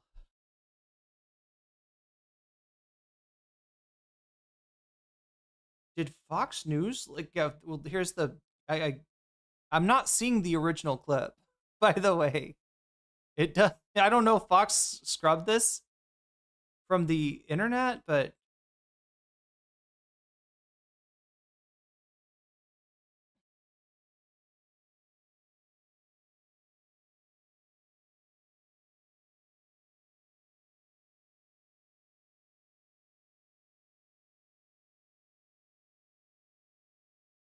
this is a big deal. I mean, everyone watches answered this Epstein question. The way that it was originally cut off was just him. And again, chat, apologies for breaking points, sound editing. It's not, I don't think dynamic processing should ever be used like this. I think people should take notes from, and it used to be worse, and you're hearing it, right? Audio technicians should take notes on this shit and try to avoid this sound, right? This is what bad compression sounds like. Bad compression, bad limiter, bad, I don't know, noise filter. I don't know what all's going on here, but whatever it is, it's bad. Saying, yeah, I'll, release the files. Listen to what he says after that. Let's run this clip. This is E2 from Fox News. Some people think that one way to build trust is to declassify things that everyone's talking about. I know you talked earlier about it. I don't want to be a conspiracy theorist. So if you were president, would you declassify, you can answer yes or no to these. Would you declassify the 9/11 files? Yeah. Would you declassify JFK files? Yeah. I did a lot of it. Would you declassify the Epstein files? Yeah, I would. All right. I guess I would. So if you're watching on Fox, they leave it at that. I think that less so because, you don't know. You don't want to affect people's lives if it's phony stuff in there because there's a lot of phony stuff with that whole world. So this part they saved Trump from. Remember how Trump complained about CBS deleting part of the interview of Kamala? Actually sued them, and they basically used they settled a case that they could have won as a way of bribing. I don't know how else to say that, chat, and obviously I don't mean it in a I don't mean bribing in a legal sense, but we all know what happens, right? If you want a merger, the government's got to approve that merger, as was the case in that situation. And you get sued by somebody with a ridiculous case who's got no case. You could probably take this case, maybe have it dismissed, and force the opponent to pay your lawyers for all of the legal services, right? That's how bad the case is. If you instead of that, you settle that case and put $16 million in Donald Trump's hands, I don't know what you call that but a bribe, right? I know legally I'm not allowed to call it that, but we all know what the fuck that is. But I think I would, or at least... Do you think that would restore trust? Help restore trust? Yeah, I don't know about Epstein so much as I do the others. Certainly about the way he died. It would be interesting to find out what happened there, because that was a weird situation, and the cameras didn't happen to be working, et cetera, et cetera. Ooh, that was strange. I happened to be president at the time. Yeah, no, that was a strange situation. But yeah, I'd go a long way toward that one. The other stuff I would. So that originally aired on Fox and Friends, but was cut off right when Donald Trump said, yeah, I would. And then everything. The most deceptive edit, the most sweeping that you could possibly do with an edit. And this guy's complaining about, like, there was a segment of Kamala Harris, like, yapping, incoherently that CBS took out. And if they'd only shown that, nobody would vote for her. Everything else he said was a major backtrack. By the way, it's incredibly significant news anytime Donald Trump talks about Jeffrey Epstein, anytime anyone in a position of power talks about Jeffrey Epstein, for what it's worth, for a news outlet, I think actually to get Donald Trump talking like that about Jeffrey Epstein is a pretty big story. So again, they cut that off. We can put E1 up on the screen. Sorry for going out of order here, but they did cut that off. And some people in media noticed it. I want to highlight another part of what he said. I guess I would. I think that less so because you don't want to affect people's lives if it's phony stuff in there, because it's a lot of phony stuff with that whole world. But I think I would. I don't know about Epstein so much as I do the others, certainly about the way he died. It'd be interesting to find out. But yeah, I'd go a long way toward that one. So sort of a typical Trump answer. Danny's telling me Kyle also did a video on it, on the Epstein thing, Danny? So you don't totally know what it means. It's almost effectively hard to make out.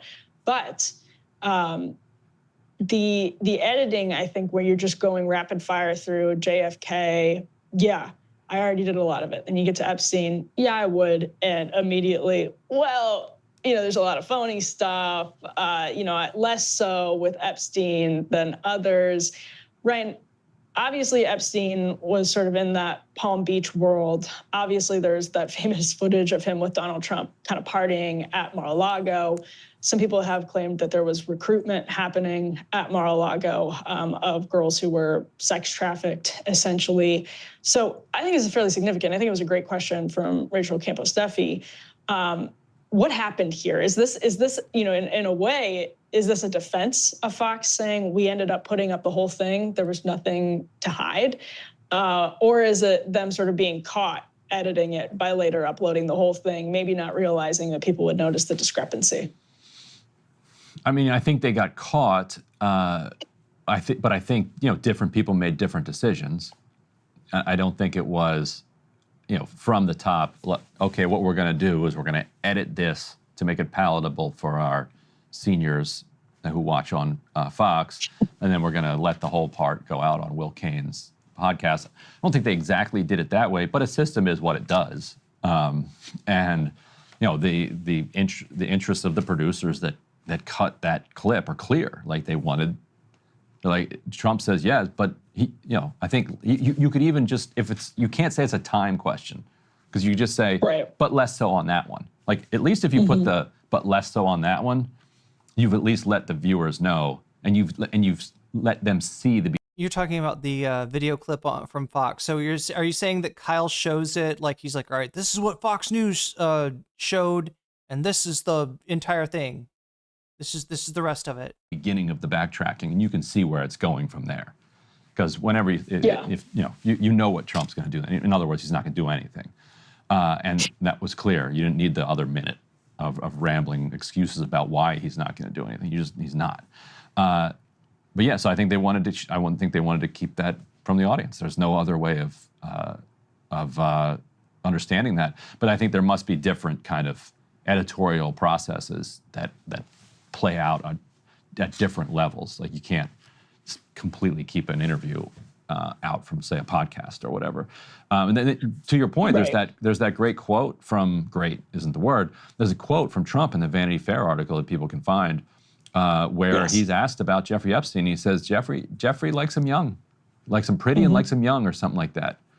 And he really likes to have a good time. You can even hear Trump kind of dictating the quote to his. The subtext being that one does not have a good time if one's sexual partner is of age, right?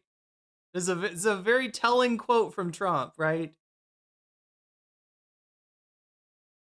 Secretary, like it's that, like it's a very Trumpian dictated type of quote, and you're like, oh, okay, this Trump knew what was going on here, and so it gives credence to all of the other stuff that you hear about Mar-a-Lago and the recruitment. There's that quote, and there's also another thing that turned a lot of people's heads. You'll remember this, Ryan, when he said he was asked about Ghislaine Maxwell and said something to the extent of, I just wish her well. I think that was the quote, I just wish her well, which, again, it sort of gives you pause when you look at someone like Jeffrey Epstein, who reporting, not suggests, but reporting really has documented, had links to Mossad and Ghislaine Maxwell as well, through her father or through other channels, was collecting videotapes, was putting other powerful people in extremely compromising positions, potentially to extract policy favors out of it on behalf of other people. Donald Trump hedging on that one compared to others is obviously, I think, a very significant bit. And for a news outlet, this is a big deal. I mean, everyone watches the cut of an interview with the president. I know he's been on Fox many times, but anytime you get a sit-down interview with the president, executives are watching that cut before it goes to air. It's very sensitive. Chat, what do you think? Now, this is not me doing any kind of call to action. I'm not a violent person. I'd never be on here like espousing violence. I am just going to ask you a hypothetical question, not about your response, but about, I don't know, like the American people's response, right? If the Epstein files do come out and it's a situation where, yeah, Epstein is doing exactly what Emily is, theorizing there, and putting powerful people in compromising positions in order to extract, policy favors from them. And that, on the other side, his clients are, interests that want, certain policies, right? So what I'm saying, Chad, is if a good portion of the super wealthy are actually tied to Epstein in some way, like Epstein had some dirt on them, they played ball with Epstein, they either, did something compromising at Epstein's Island or know somebody that did. And what do you think that the American people's reaction would be to that? Because to me, you're already in a place that's primed to see, violence against, let's say, a CEO who denies claims as being redemptive in some ways, right?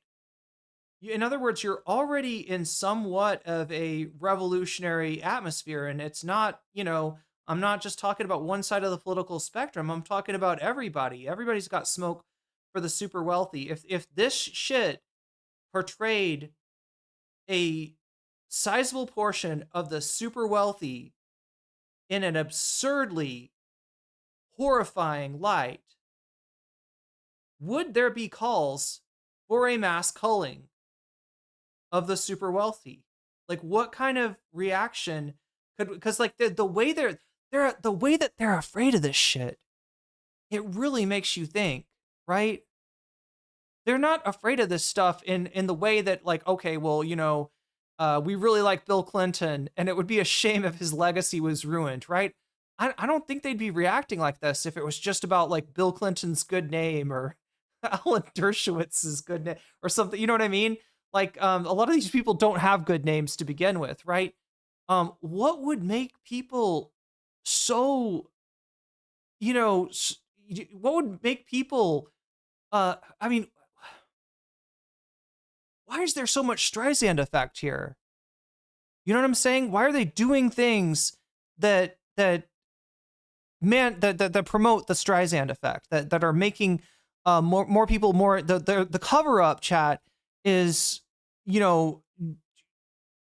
way too interesting. And like the only thing I can think of is that there are like society shaking revelations in those files. And I just wonder, how bad could it be? Like, right? Because they're acting like something like they're behaving like this could, like, upturn their whole way of life. And I wonder why. Sensitive on the corporate level.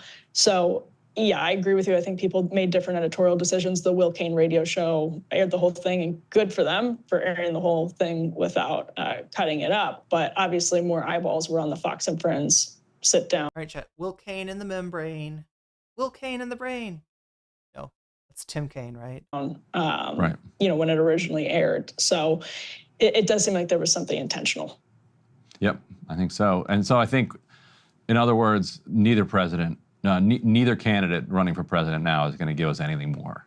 Okay, anyway, so that was during the election. That was when we still had a chance to stop Trump. Now that Trump is president, we're in a little bit of a different situation. I also want to acknowledge the situation that we're in right now in terms of the stream. We started very late, all right? And that's my fault, you know, for a number of reasons. You know, I can see that people are a little less active in chat right now, a little bit less chatty. We're at 155 out of 200. That is close, but not terribly close to hitting double content. I know people really want to, they're like half of the people out there want to see the Jennifer on Hassan, and the other half really want to see What If Alt Hist on Tim Pool. I would say that Tim Pool, the Tim Pool one seems to be slightly ahead. But it's very close. I'm going to watch the rest of this, and then we'll do a couple more. We're going to keep it just to Epstein, right? Is what I'm saying. I wanted to go over other stuff. I wanted to go over the escalator, the Tylenol. God, there's so much good shit that happened this week that just didn't, like, you know, nothing like leapt out. It was hard for me to do a thumbnail on. EU chatters are rejoicing for a late stream. Well, that's good. It's not late. It's not late for everyone. It's early for some people.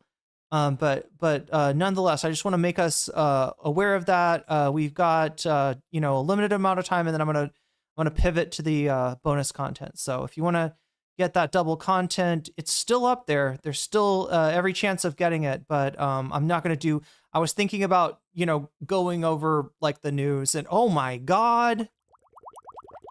Joel and Valorant. Name a more iconic duo.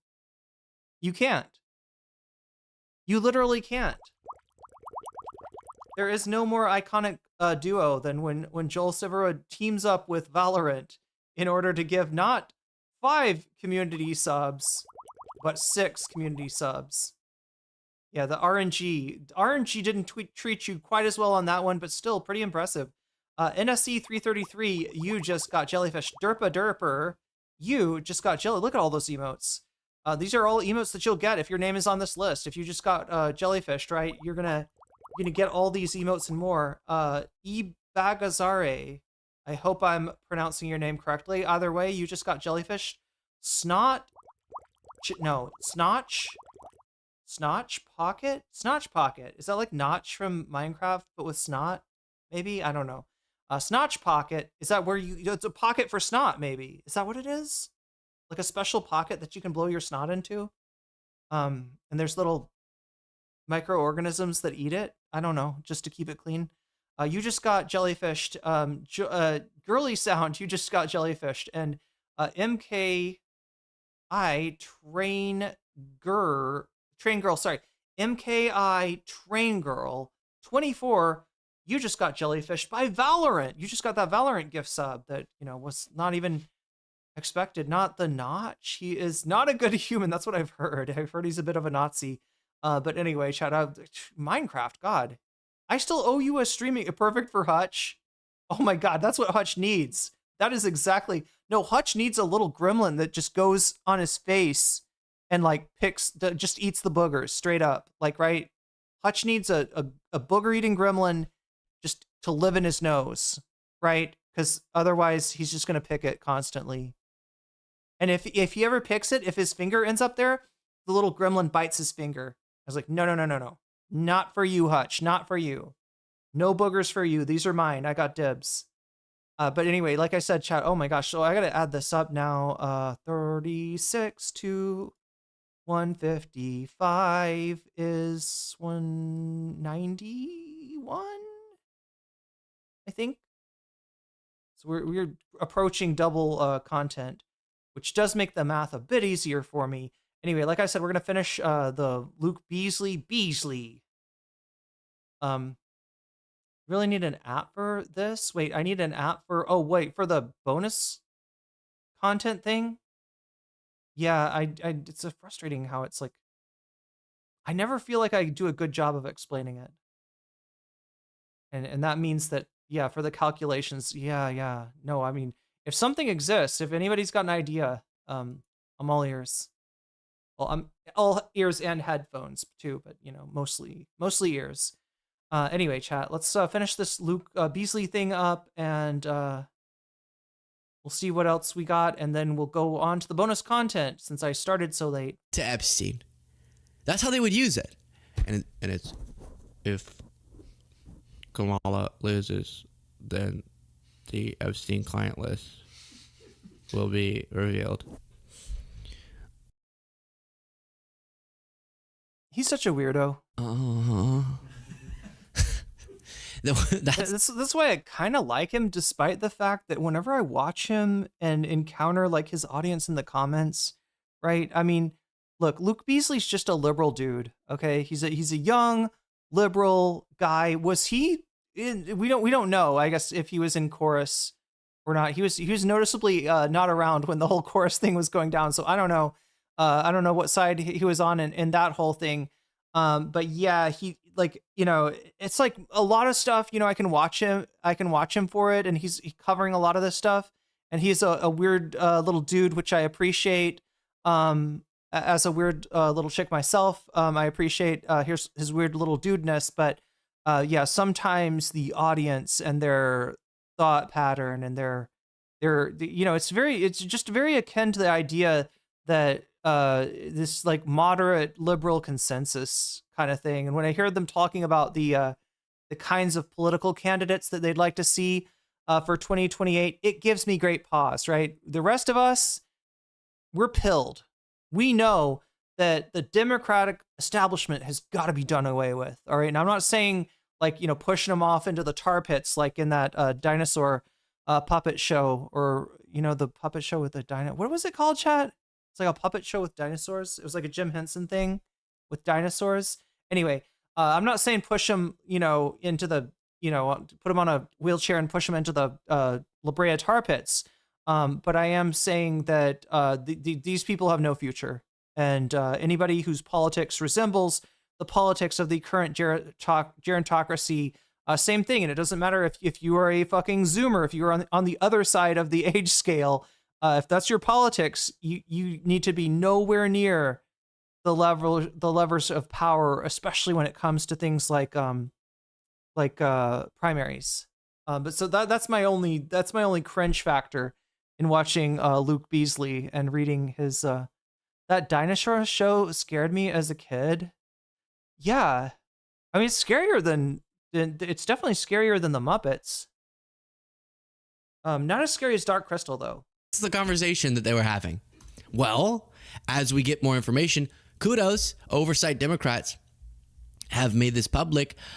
We learned that, and this is not allegations of specific crimes or anything, just to be very clear, of course, but just further being disturbed by just how in the inner circles of influence Jeffrey Epstein was, including Musk, Peter Thiel, and Steve Bannon. Elon Musk, Peter Thiel, and Steve Bannon are all named in copies of Jeffrey Epstein's daily schedules released Friday by Democrats. Now, excuse me, I believe it's pronounced schedules. Here's a problem I have, because I've told you I'm very clear about not doing this guilt by association thing until you have just cause to at least have a justification for judgment because of the time, how late in the game. So the baby dinosaur was the one that didn't scare you? That one scared me the most. Wasn't that dinosaur beating the dad constantly? Wasn't that the whole thing where the dad dinosaur would constantly get his ass kicked by the baby and nobody seemed to notice? Nobody seemed to care? Like I seem to remember the baby dinosaur like giving the father like CTE on a fairly regular basis. Some of these people were still associating with Epstein. The schedules make reference to Musk possibly flying to an island We don't know which island, just an island. Maybe it was the Galapagos. I don't know. In 2014. And Thiel and Bannon apparently dining with Epstein as recently as 2017 and 2019. So 2014, to me, I get that still people didn't exactly know this, that, and Epstein had all these powerful friends and associates. And you're not going to say all of those people did something wrong or even that they all knew. But like the sweetheart agreement that was made that allowed Epstein to get away with this for so long. And the fact that the guy that made that bargain with him was immediately hired for the Trump administration, right? As if he had done someone a favor. Like, wasn't there, oh my God, what was his name, chat? He got brought to testify. Oh my God, why am I'm blanking on the dude's name, right? But I feel like there was something like where he wasn't exactly qualified for that position. He was a strange choice. And it really strange that, yeah, right after giving a not right after, the sweetheart deal happened in 2014, right? The baby dino, yeah, was the scariest. I meant to reference, oh. Okay, the baby dino was the scariest, true.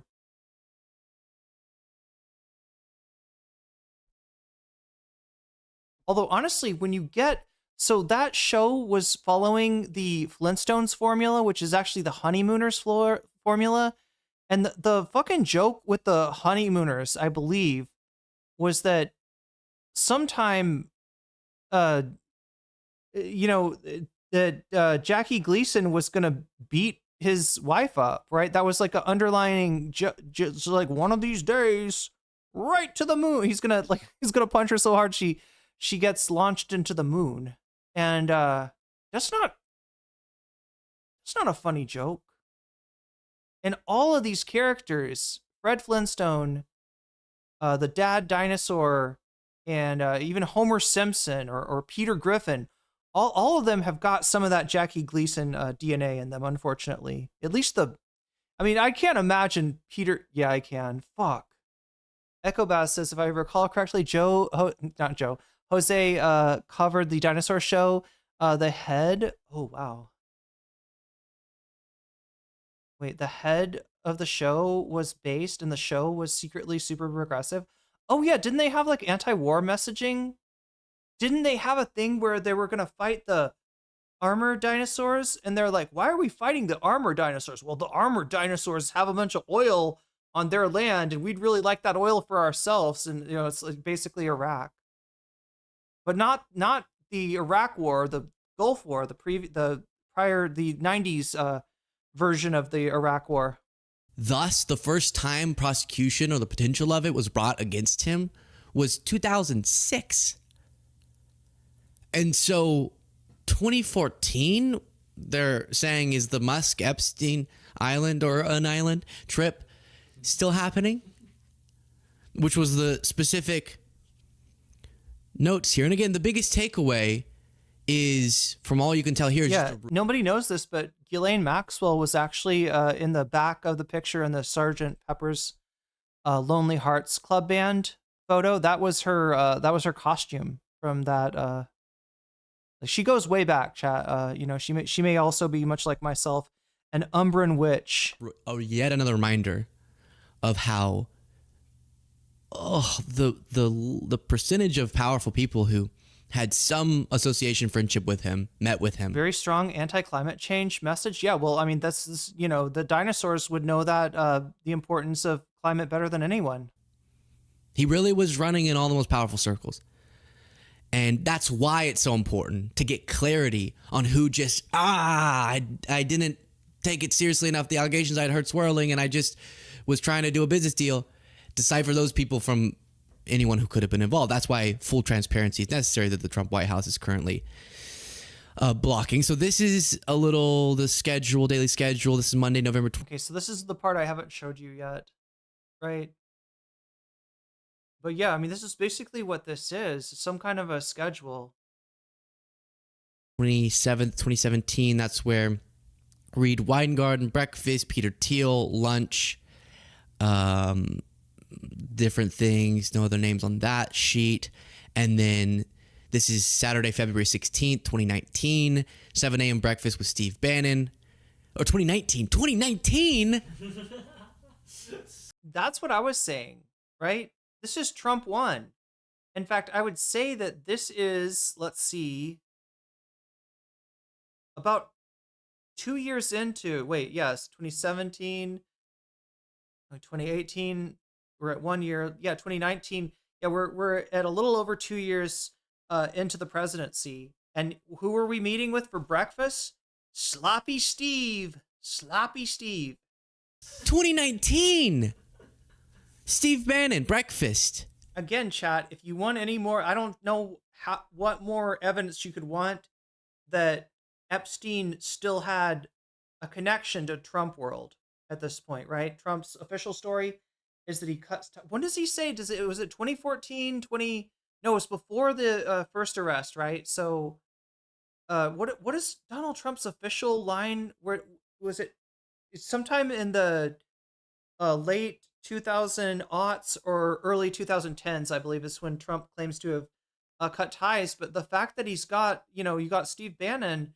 Look, if you got Steve Bannon's ear, you got Trump's ear. That was. Now I feel like I'm going crazy. Is my timeline off? How would they not have known? 9 a.m. breakfast, read Wine Garden. Also, Bannon did. Wait, what? Beasley was one of the influencers named in the Guardian article? Really? Wait, the Guardian article? Oh, I guess I haven't read that one then. When did that drop, Joel? Joel on YouTube. Sorry, we've got two Joels. We've got Twitch Joel and we've got YouTube Joel.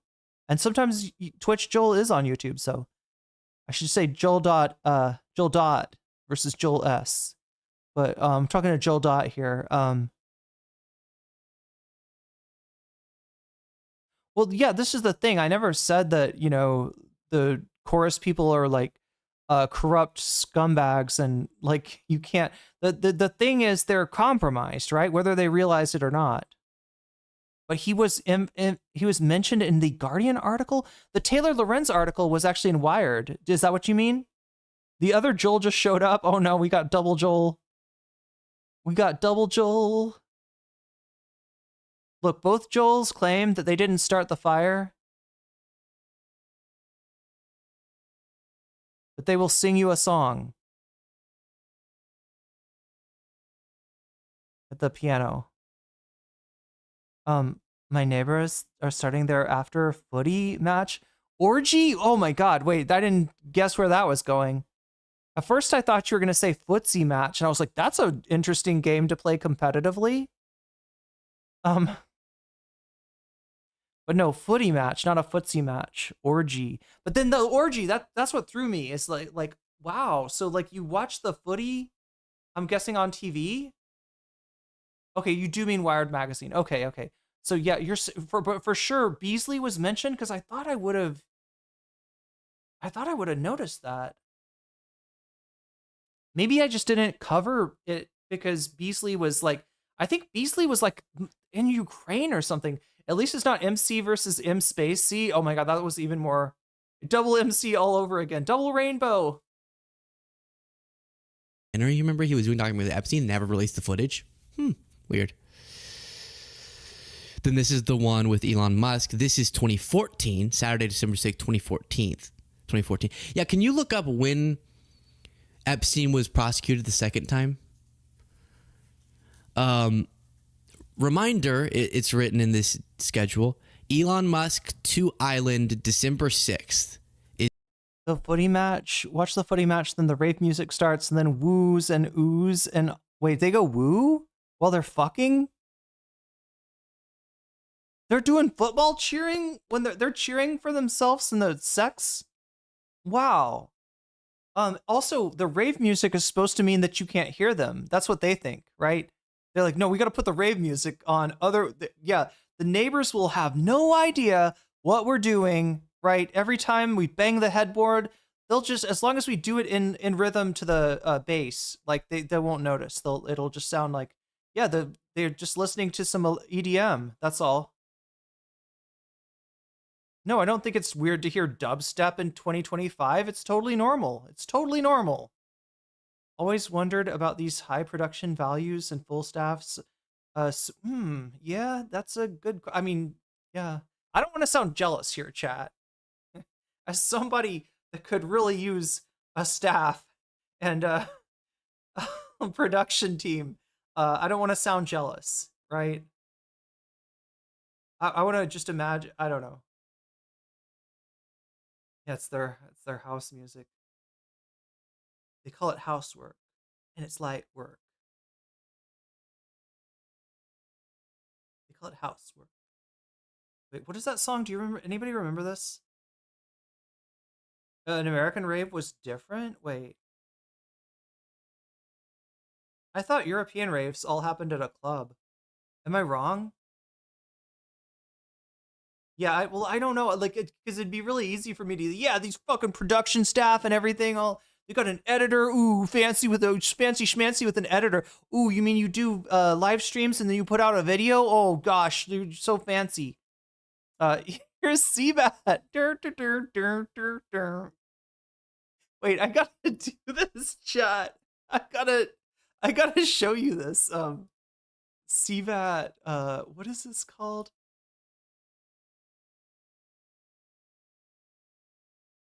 Is it the Thirsty Demon? Yes.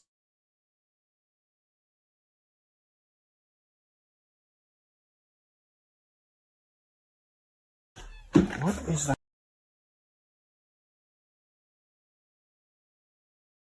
I think this is, anybody know Soggy Tuna?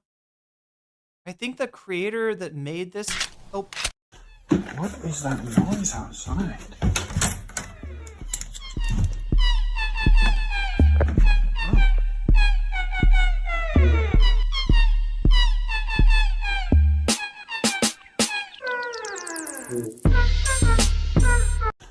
What is that noise outside? It's obscene, is what that is.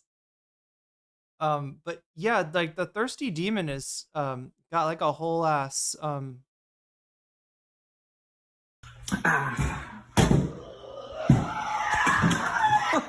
Hello, little chap. You thirsty? Yes. What? There you go.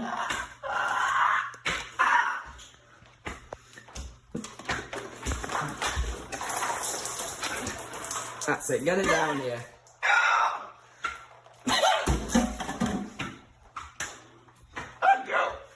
That's all right. See you again. Thanks for coming. Anyway.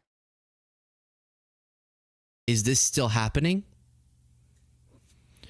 Okay, so I'm gonna be curious. And Party with Bill Gates is up there as well.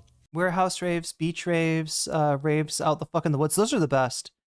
So they have to come visit by, oh wait, the cops have to come visit by helicopter?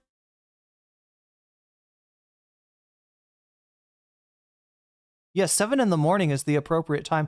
Actually, though, you know, that's why you need an the after party starts at 8, right? Yeah, the party ends at 7, you pile in the car, and then you drive to some fucking big house in the, like, middle of nowhere. And you think that you're good, because you're like, no, I'm still going. I'm still ready to, and then, like, when it comes to 10 o'clock or something, everybody just crashes, right? Everybody's, like, ready to fucking go. They're ready.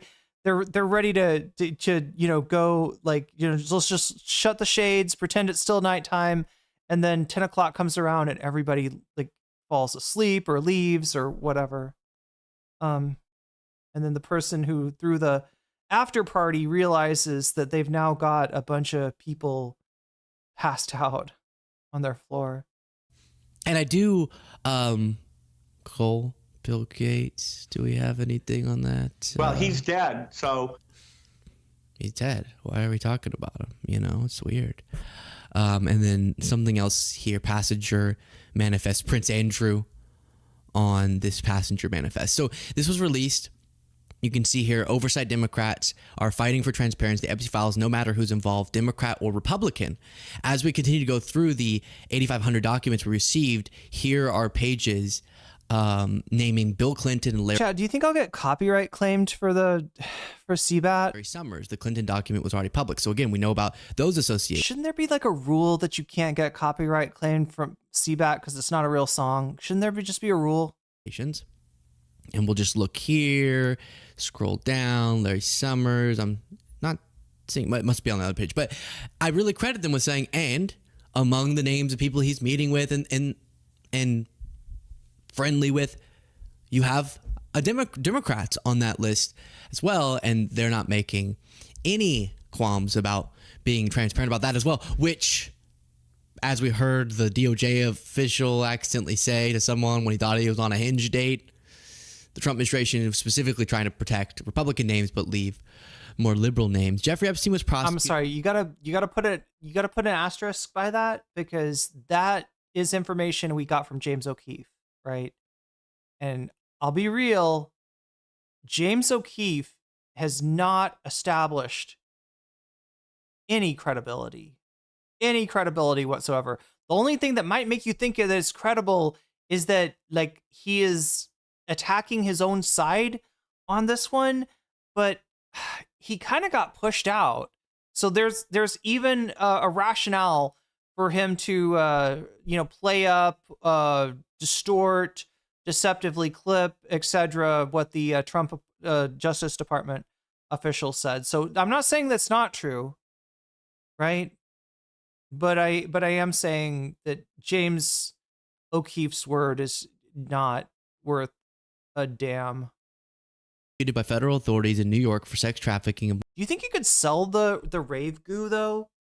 Like, that's on your skin? It's almost like, it reminds me of like here in Southeast Asia, we have this stuff called frost, which is like what happens if you take a watermelon, you scoop out the insides and eat it, and then you fill it with salt, or is it saltpeter? Is it salt or salt? You fill it with some kind of thing, and then you pin the the top of the watermelon back onto it, and then you wait for a while, and this frost like develops on the outside of the watermelon, and you can use it, like, I don't know, medicinally, right? You can also do there's also bamboo frost, and oh my god, what else has frost?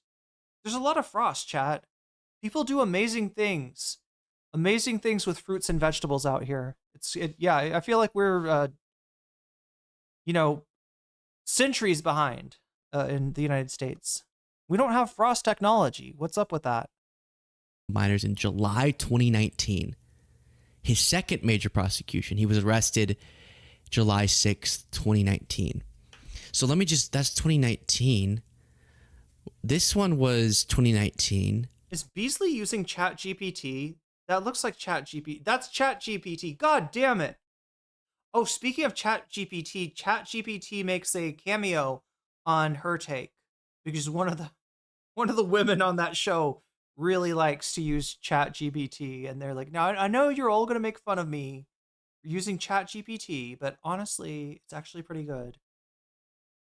And maybe Steve Bannon was doing a breakfast to say, "Hey, you suck." I don't know. Saturday, February 16th. Yeah, he just wanted to throw sausage at Epstein. February and then July. The public knew, right? Am I going crazy? And I don't know. I guess, Jaden, you sent me this article. The SpaceX flight attendant said Elon Musk exposed himself. This is different. This is about just sexual harassment from an adult that was filed. I'm not familiar with it. Let's see. The SpaceX, the aerospace firm founded by Elon Musk, the world's wealthiest man, paid a flight attendant $250,000 to settle sexual misconduct claim against Musk in 2018.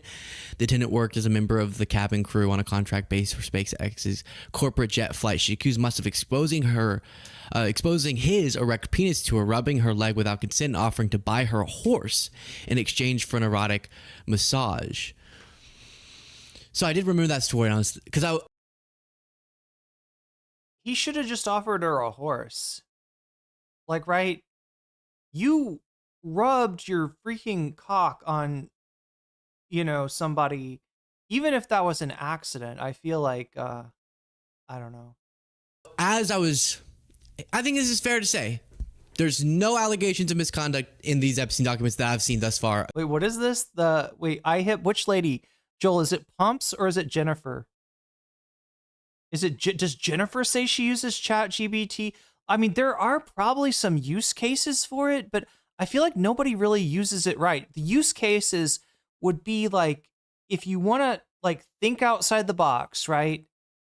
if you want to get some outside ideas for something, you could ask ChatGPT to give you like, and you got to do like a lot, right? Look, I've shown you all the mashup that I have of Plastic Love with Bustin' from Neil Cicierega, the Ghostbuster song. And everybody says it's amazing. Wow, you did a great job at the, that was a great mashup. No, it wasn't. That mashup was AI, all right? That was some very early AI. A app called Rave.dj is actually what I used for it. And let me tell you, right? I have Rave DJ. You know, you would open the program, and it'd be like, all right, song 1, and you put in a YouTube link or something like that, right? Or a Spotify link, or the song basically. Song 2, you put in another link, and it takes like 5 minutes, and it spits out a mashup, right? Most of those mashups were not good, right? If you know anything about mixing, you know that it's a skill that people, it usually takes them a little while to just be able to simply beat match, right? Which is the basis of, what makes you a listenable DJ, not what makes you a good DJ, what makes you a DJ that doesn't make people want to shove sharp objects in their ear is your ability to beat match, right? And, Rave.dj was not consistent on beat matching, which is the one thing that you'd think maybe an AI could do.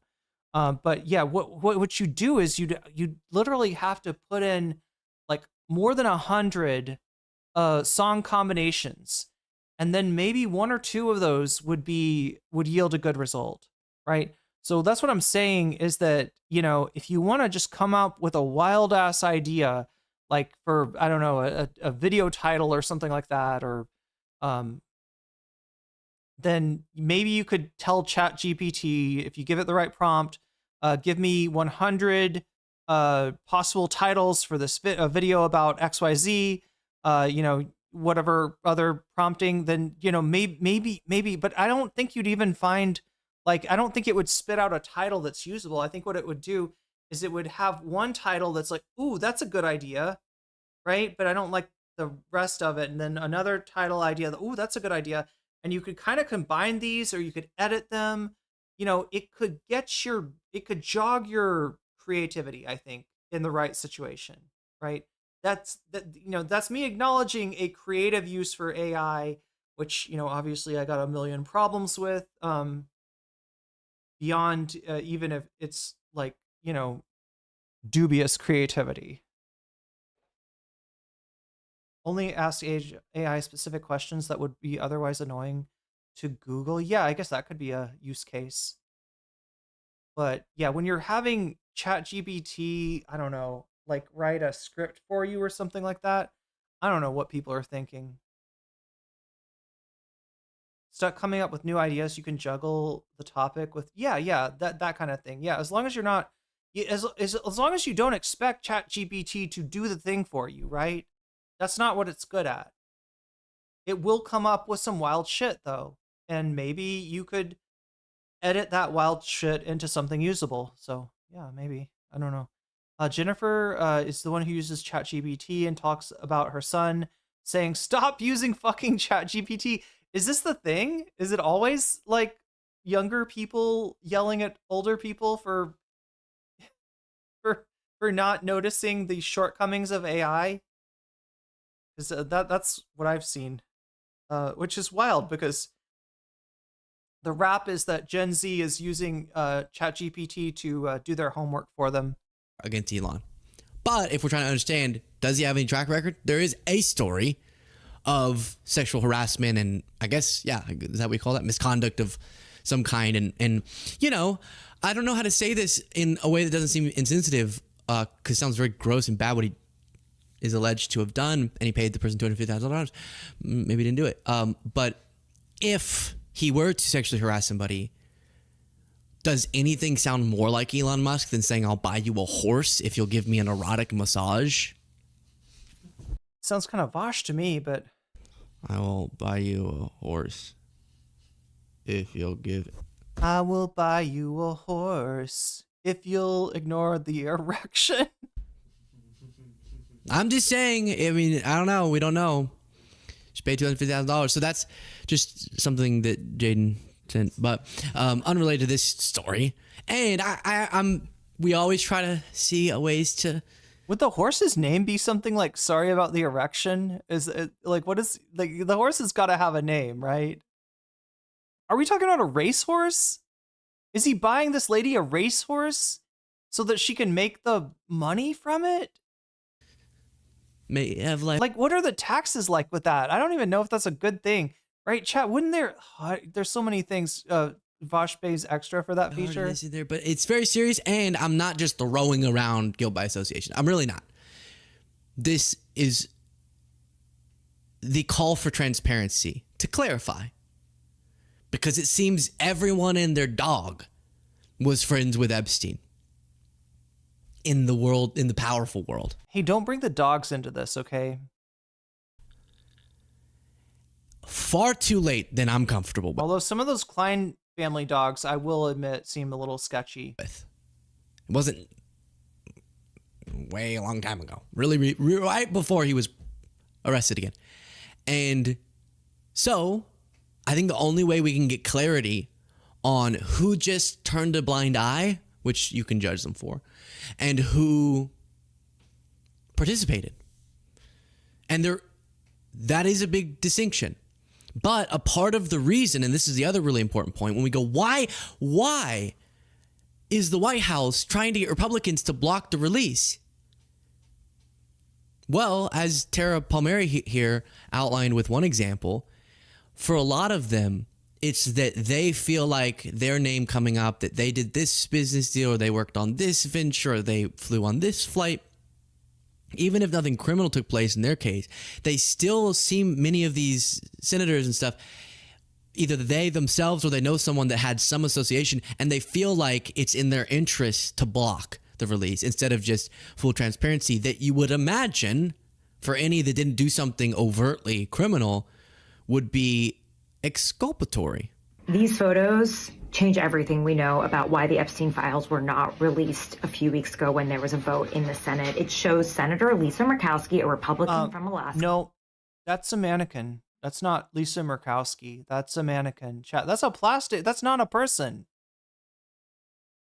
That is a mannequin from the J.C. Penney's fall catalog of 2011. That's not a person. At a forum with Ghislaine Maxwell and her husband, Scott Borgeson. You may have missed this because it was on the same day that Charlie Kirk died, but Senator Murkowski was the deciding vote not to release the Epstein files. So we wanted to understand why she would vote against this.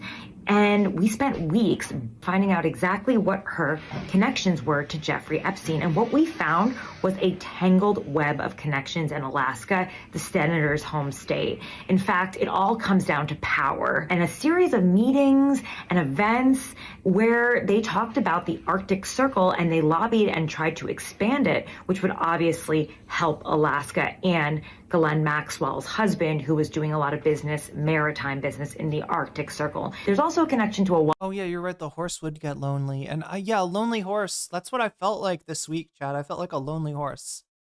I don't know what was wrong with me. Wealthy Murkowski donor, Alice Rogoff, who just so happened to be Ghislaine Maxwell's friend and the owner of the Alaska Dispatch. So how Ghislaine Maxwell and Epstein are connected to Murkowski just pretty much explains how Washington works and why these survivors have been waiting around for so many years for answers. And maybe this holds the key as to whether or not they'll finally get the answers. It certainly explains how insidious Epstein and Ghislaine Maxwell's connections were to power. You can check out my latest report at tarapalmieri.com, or you can go to the link in my bio where you can read this investigative piece. And she's been doing a bunch of really good reporting, has a bunch of personal relationships with the survivors, and she said way better than I've been trying to exactly why these stories are so important. And we can be nuanced and we can be accurate in what we're saying about who and what motivations we're prescribing to who, but it's really something we need to contend with that has spanned even beyond this administration. the way that someone so horrible was so connected, and why that has become, for years, an impediment to justice. With all that going on, Benny Johnson is doing hard-hitting reporting as always. Hey guys, I'm here with an old friend I want you to meet, who remembers the Lolita Express, greatest plane in American history. So many beautiful memories here. Where could we be going today? Little St. James. Keep the energy up. We're gonna win. Did he just not? Was that the plane?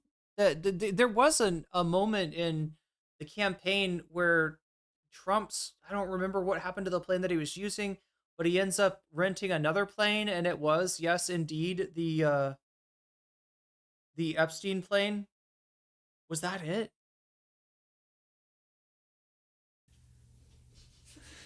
This is, you might be confused. This is not a Trump campaign official.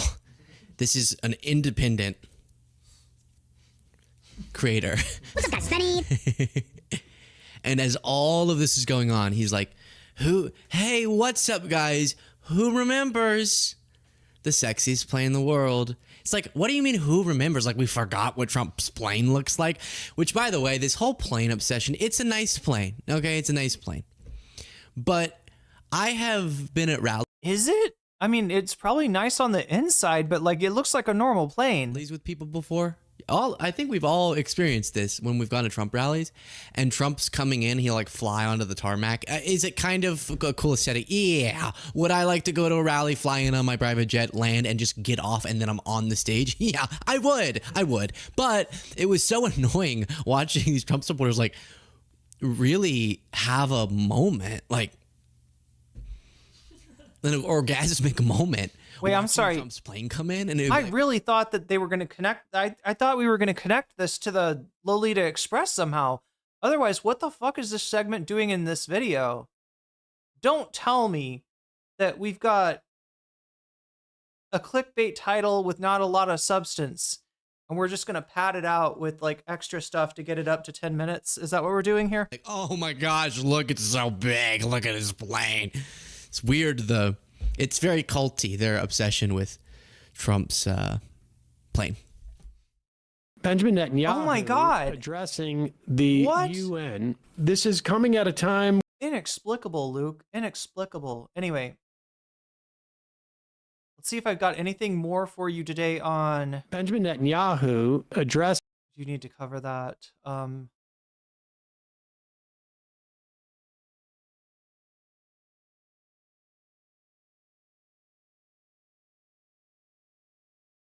Oh my God, I have had so much trouble fucking... I do have other... Fuck.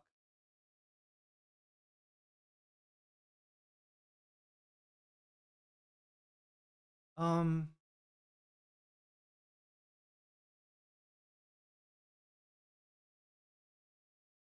Cop 19... What the fuck? No.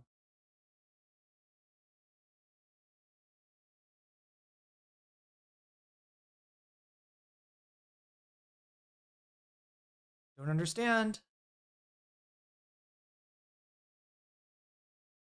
Is it adding them down here? No!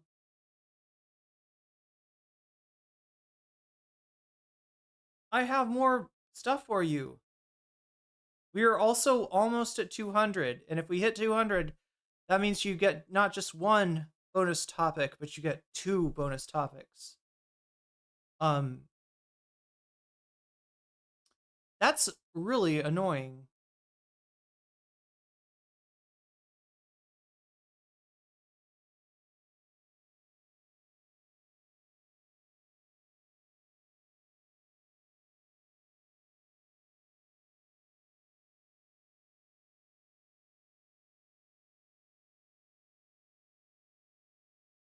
Sharon, what is going on? Is because when we were doing this, we said, is this the Epstein files? Is it the estate logs? But I think this is what's commonly being referred to as the Epstein files. And now we have these 3 very wealthy, high-profile men, some of them even one of them in the administration, in these files. Yeah, I mean, Don, they are the Epstein files. They are what would be in the discovery that the Epstein estate handed over as part of various defamation cases, like the one between Ghislaine Maxwell and Virginia Giuffre, and other victims who have, demanded Epstein's schedule, the flight logs, and various other items. Even the FBI has looked through this for their 2019 case. This is what's in the Epstein files. What the Epstein estate has right now. They had to hand it over.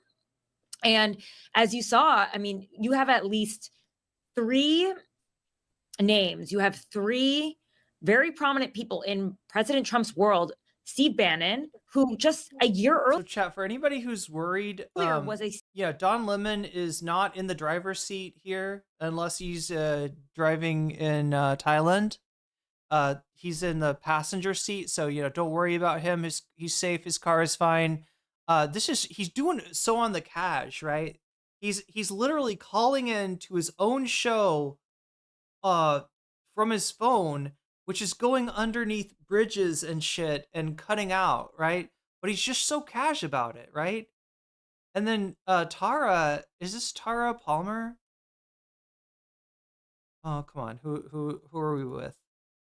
Tara Palmieri, okay. Yeah, she seems to have just eaten Chipotle or something. She's like choking back a burp. I don't know. I was just like, look, I love it. New media, it's more authentic, it's more real. This is the way of the future, but it's just like, the burrito burps. I don't know, or maybe I don't know. Sometimes smoothie gives you. Do you ever get a burp like that from a smoothie? Like I've had it before, chat. The thing about the smoothie burps is you can't really, like, you can choke back a burrito burp. If you just ate a big burrito and it's giving you kind of burps and stuff, you can choke that back and kind of like, keep that from getting on the mic. But a smoothie burrito, I have picked up the phone before after drinking a smoothie and being like I pick up the phone and I'm like, what? Like big, loud burp right into the phone. I have to explain, I'm sorry. I didn't mean anything bad by it. I just drank a smoothie. Senior White House official. And if this was a smellophone, you would be tasting that smoothie along with me. Meeting with Jeffrey Epstein after he was a sex offender. In 2008, he was charged with... did I get a new place in Thailand? No, this is the same smoothie burrito? What? Oh, no. A burrito soup? That sounds interesting. I mean, I know that shouldn't be like appealing to me, but somehow but yeah, no, it's not. It's the same place. The only thing different, I guess, that I've done with the background is I added the lights back in, so maybe you're not used to the lights, or maybe you thought my place in Vietnam was in Thailand. I don't know. Smoothie burp. I said smoothie burrito. Oh my god, I was trying to separate the smoothie from the smoothie burp from the burrito burp, but I said it apparently, and chat don't was not lost on chat. Procuring a minor for prostitution. You have another very close person to President Trump, Elon Musk. We don't know if he went to the island. It says TBD on the schedule, but he was slated to go to Jeffrey Epstein's island, where so much of this depravity happened, this little St. James. And then you have Peter Thiel, a major donor in Republican circles, not just to President Trump, to J.D. Vance, meeting with Jeffrey Epstein for lunch. No. You're underselling Peter Thiel, okay? Peter Thiel has a hold, yes, on both J.D. Vance and Donald Trump, but J.D. Vance is like his protege. Like, J.D. Vance is his hand puppet, all right? And him getting Trump to accept J.D. Vance meant that Trump accepted the agenda of Peter Thiel, which means network state, which means overthrowing capitalist democracy to replace it with a corporate slave state. That's the future that Peter Thiel wants. Now, we should also note that Bill Gates was supposed to go to a party with Jeffrey Epstein in 2014, and that's also in the files. So I just think it really shows you how insidious these power circles are with Jeffrey Epstein, and why so many people just don't want this all out there. He had connections with literally everyone. I've got to pee so bad. I meant to suppress and you and I it, know but that Peter Thiel is very powerful. it's gonna have to happen In Republican circles, and they just don't want this out there. And it's a drip, drip, drip, Don, because the Epstein estate is going to have to hand over the files, and I'm sure the people who are leaking this out from the committee, they know this. If it continues to go like this, and there was also obviously the hack from earlier this week with Sarah Ferguson, the Duchess of York. She's apologizing to Jeffrey Epstein for calling him a pedophile and publicly distancing herself from him. She says, "You are a supreme friend," and this is a hack. Now, where did it come from? We don't really know. So I just think that every single day we're going to learn more and more about the web of people around Jeffrey Epstein and why he's being so protected at the highest levels. It's really amazing because when these names like this are coming out, isn't to say that they did anything wrong, but still they're in those files. And you remember Elon Musk tweeted out, "You're in the files, DJT. Have a nice day."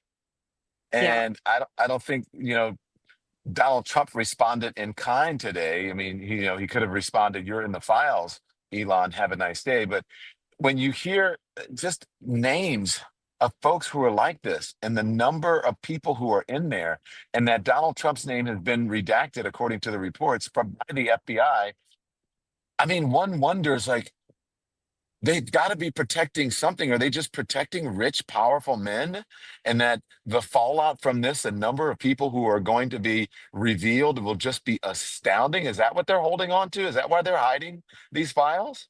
I think it also has to do with the level of corruption within the Justice Department as well, with the sweetheart deal and why he's been protected for so long. But I don't think we can really say this enough, that he was a sex offender. And if you spent any time with Jeffrey Epstein, and by the way, these men all spent time with Jeffrey Epstein after his time in 2008 in jail, okay? After he was incarcerated for procuring a minor for prostitution. He was a pedophile sex offender. And these people still agreed to meet with him. They still wanted to spend time with him.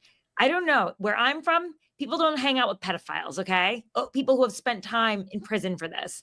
And yet they were fine with it. And I just think that we really can't forget that is a huge part of the story. And there's a lot of, social embarrassment, I think, that comes with having it known that you continue to speak with them. We don't even know what they were doing, by the way. But here's another thing. If you got on that Lolita Express, just the name alone should suggest what was going on.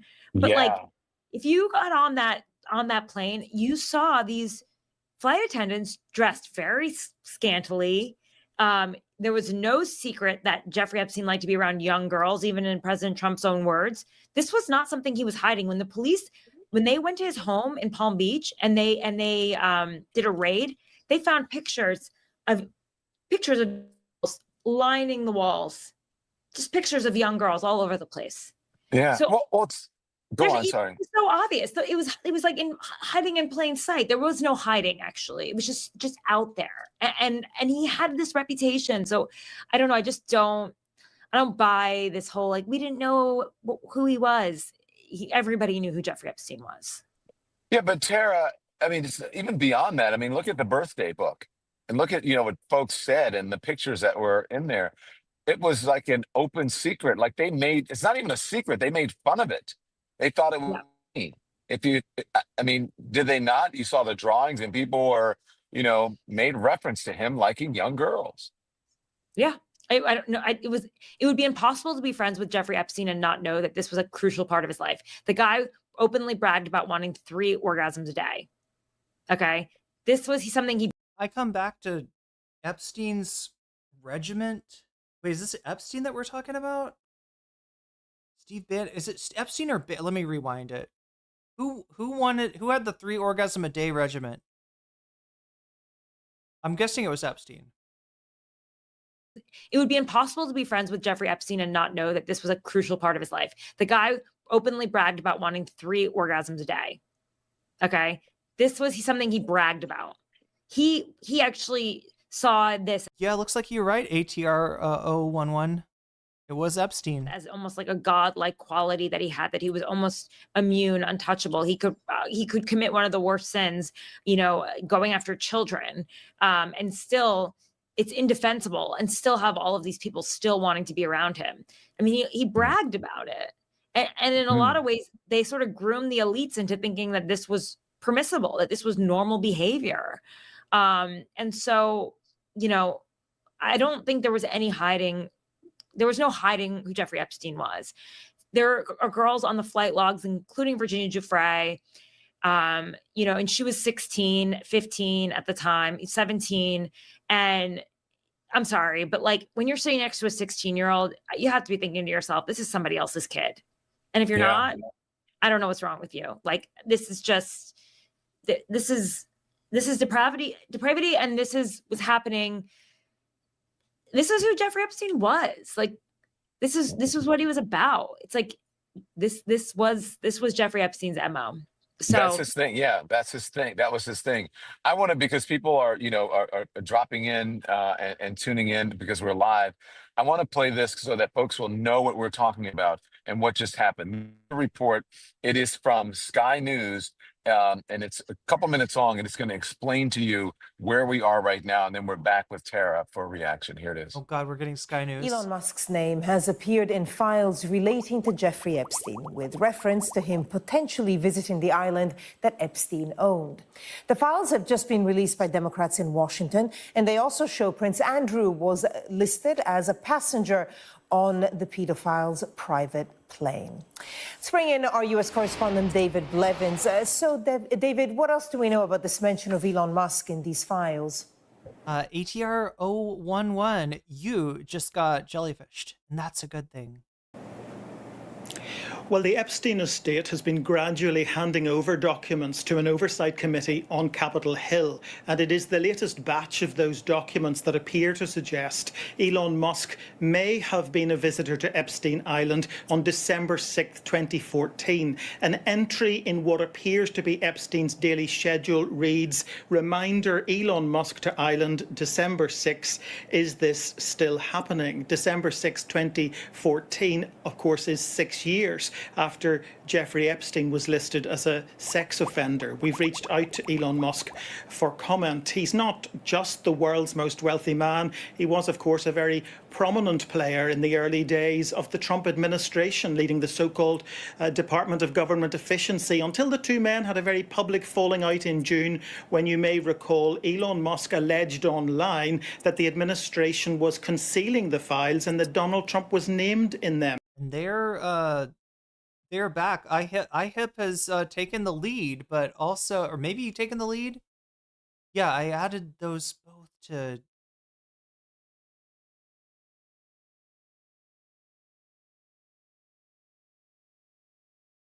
Oh my God, I think I added them both.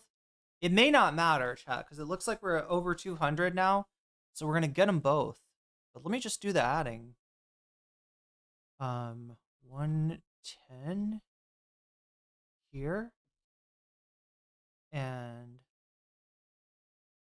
is that the same 110 there? I mean, hey, maybe it's okay that we have a tie. We should get, I mean, we are definitely yeah, it's definitely in double bonus content territory here. Finally made it. Got carried away with cleaning. I do that too, Magenta. If I get started on cleaning, or oh my God, what am I thinking? There's like all kind. There's certain things that if I start on them, I will spend way. Oh, like yeah, cleaning is like the major one. You get into that cleaning mode, and you just can't stop until everything is clean. He later deleted that post, and after 3 months of estrangement, the two men were pictured together for the first time at the funeral of Charlie Kirk last weekend. The documents also show Prince Andrew listed as a passenger on Epstein's jet in May 2000. It's not the first time we've heard that. During the trial of Epstein's girlfriend, Ghislaine Maxwell, one of her accusers, who was 14 at the time, recalled being a passenger on that jet. I'm sorry, who's the guy that looked a little bit like Jerry Seinfeld? It's not. Jerry Seinfeld, also known for dating a high school age girl at one point in his career. It's not Jerry Seinfeld, though. He does have a Seinfeld smile, but that's definitely not Jerry. Who is the other guy? Is that Prince Andrew? That's Prince Andrew, right? Charlie Kirk last weekend. The documents also show Prince Andrew listed as a passenger on Epstein's jet in May 2000. It's not the first time we've heard that. During the trial of Epstein's girlfriend, Ghislaine Maxwell, one of Doesn't he have like a Jerry Seinfeld smile? Her accusers, who was 14 at the time, recalled being a passenger on that jet with Andrew. The Duke of York strenuously denies any wrongdoing. Yeah. Jerry should have a new show called Getting Coffee. Wait, what is it? What is his show is Getting Coffee in Cars with Celebrities? It should be called like Getting Coffee with Minors in Cars. I don't know. I'll workshop it, chat. I'll workshop it. That was a pretty comprehensive report, and when it's laid out all like that, so concisely, it's bad. This is not good for any of them. Even it's bad just being associated, just having your name even in there as a possibility. You know? Musk had pictures with Ghislaine Maxwell. This wasn't the Is that where when he lost his ability to sweat in the Falkland Wars? first time that Elon Musk has come up in connection with the Jeffrey Epstein story, but I think the fact that he was willing to spend time in the island where so much of the depravity happened, like that rings a lot of bells. Comedians in cars getting coffee with minors. That's the new version. And alarm bells. And I think that, that's what's going to happen, chat, when, when the Epstein files finally get released, Trump will just make pedophilia legal, right? Like, we've always been for pedophilia. You got to get them while they're young. He'll just normalize it, right? And half of MAGA will be like, hell yeah. Jeffrey Epstein was an American hero. He did nothing wrong. Ghislaine Maxwell died for our sins. And then Jerry Seinfeld will be like, well, I might as well stop hiding the fact that I'm not just getting coffee in cars with comedians. I'm also getting coffee in cars with comedians and minors. Jerry, I'm going to pick up my girlfriend from school. Seinfeld, yeah. We don't know if he went there, but the fact that it was TBD and he was considering going there, this is alarming. And and it just shows you, I think, like part of me wants to hear a right winger tell me pedophilia is based, just to prove what I've always suspected. But at the same time, Davy Cook super chatted $9.99. Pedophiles in planes getting preteens. Ooh, that does roll off the tongue, and it is disgusting, but more likely than you think, more likely than any of us thinks. But they're just gonna say it at some point. They're gonna be like, hell yeah. They're gonna yes, Chad. The question, are you a pedophile? Right? They're gonna rock Mr. Girl unironically. The Mr. Girl song, the I'm a PDF song that he has. That's going to go to like #1 on Spotify. Mr. Girl will be the new Forgiato Blow. Literally everybody has a connection to Jeffrey Epstein in these really high circles. I just did some reporting on the deciding vote to not release the files. Senator Lisa Murkowski, she's a Republican from Alaska. And I have this on my TaraPalmieri.com Substack. It's my latest investigation. And she was a deciding vote, and everyone was sort of like wondering, why? Because Lisa Murkowski has been willing at times to buck President Trump, right? And to choose a more independent leaning path. And so my team and I, we looked into some tips by one of the survivors of Jeffrey Epstein, who just so happens to be from Alaska and really took it personally. And what we found was like a web of connections between Lisa Murkowski, Ghislaine Maxwell's husband, and a wealthy Murkowski donor and the owner of the Alaska Dispatch. So basically, as you'll see if you look through the story, Ghislaine Maxwell, after being so closely associated with Jeffrey Epstein, being known as his right-hand man, had to really launder her name, right? She needed to clean up her reputation. So she creates this ocean advocacy group called Terra Mar, and she gets on this ocean advocacy circuit. And that's where she meets her husband, at the time a married man of 2, who happens to work in Arctic maritime work. He's like an Arctic maritime trader, and he has this shipping company, and he does it in Alaska, right?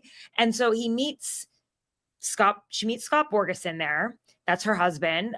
They are still actually married. And you know what? You don't hear about him that much. But Tara, can I play your report and then have you talk about it? Sure, because we have a report from you. Here's Tara Palmieri's report. What the fuck? These photos change everything. No, chat, like he's directing the show from his car. We know about why the Epstein files were not released a few weeks ago when there was a vote in Don't tell me that the driver is his producer. The Senate. It shows Senator Lisa Murkowski, a Republican from Alaska, at a forum with Ghislaine Maxwell and her husband, Scott Borgeson.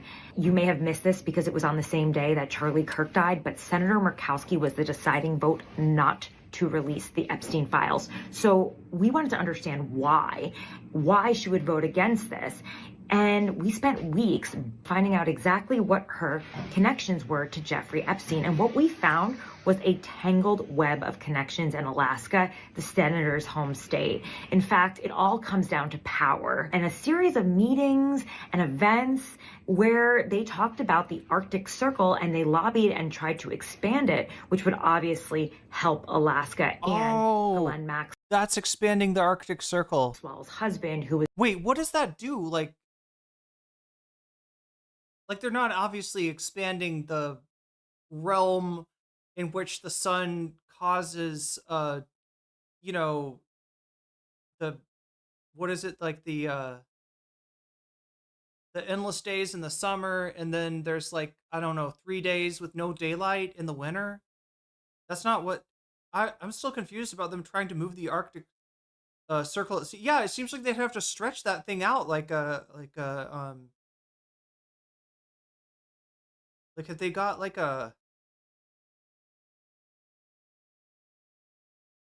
I don't know, you can't stretch the Arctic Circle, can you? Was doing a lot of business, maritime business in the Arctic Circle. There's also a connection to a wealthy Murkowski donor, Alice Rogoff, who just so happened to be Ghislaine Maxwell's friend and the owner of the Alaska Dispatch. So how Ghislaine Maxwell and Epstein are connected to Murkowski just pretty much explains how Washington works and why these survivors have been waiting around for so many years for answers. And maybe this holds the key as to whether or not they'll finally get the answers. It certainly explains how insidious Epstein... Is there like something legally about the Arctic Circle? Is that why they want to expand it?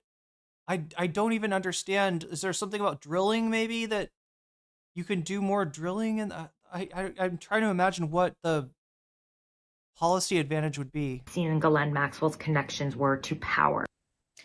So what are you saying there, Tara? Well, Was she doing a favor, just a payback for doing business with her husband? Like what are you saying?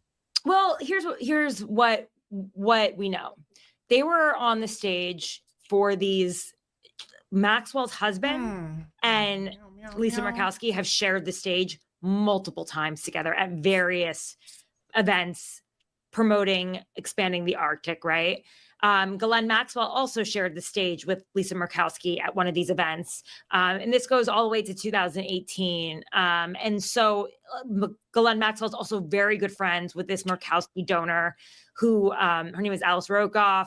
And Alice Rogoff also just so happens to be the founder of these Arctic Circle forums that Lisa Murkowski and Ghislaine and Scott Borgeson had started attending almost every year together and speaking at.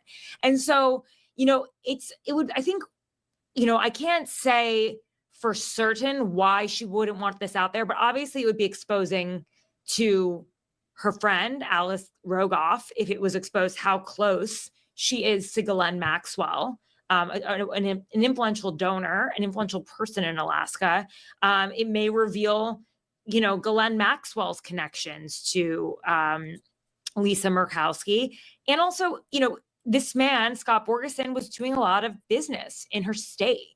So, there may be a number of reasons why Ghislaine Maxwell would not want to, there'd be a number of reasons why Lisa Murkowski would want the Epstein files to be out there, for this to be highlighted, for the extent of Ghislaine Maxwell's crimes to be out there. I also think if you're going to take the deciding vote on a bill that would release the files, you should probably make it known to your constituents that you have this history with Ghislaine Maxwell's husband, going all the way back to 2008. And that you have this history of business, that this person is investing in the state, and that you've been on stage with Ghislaine Maxwell, you've been at these international forums, that you have these connections to her.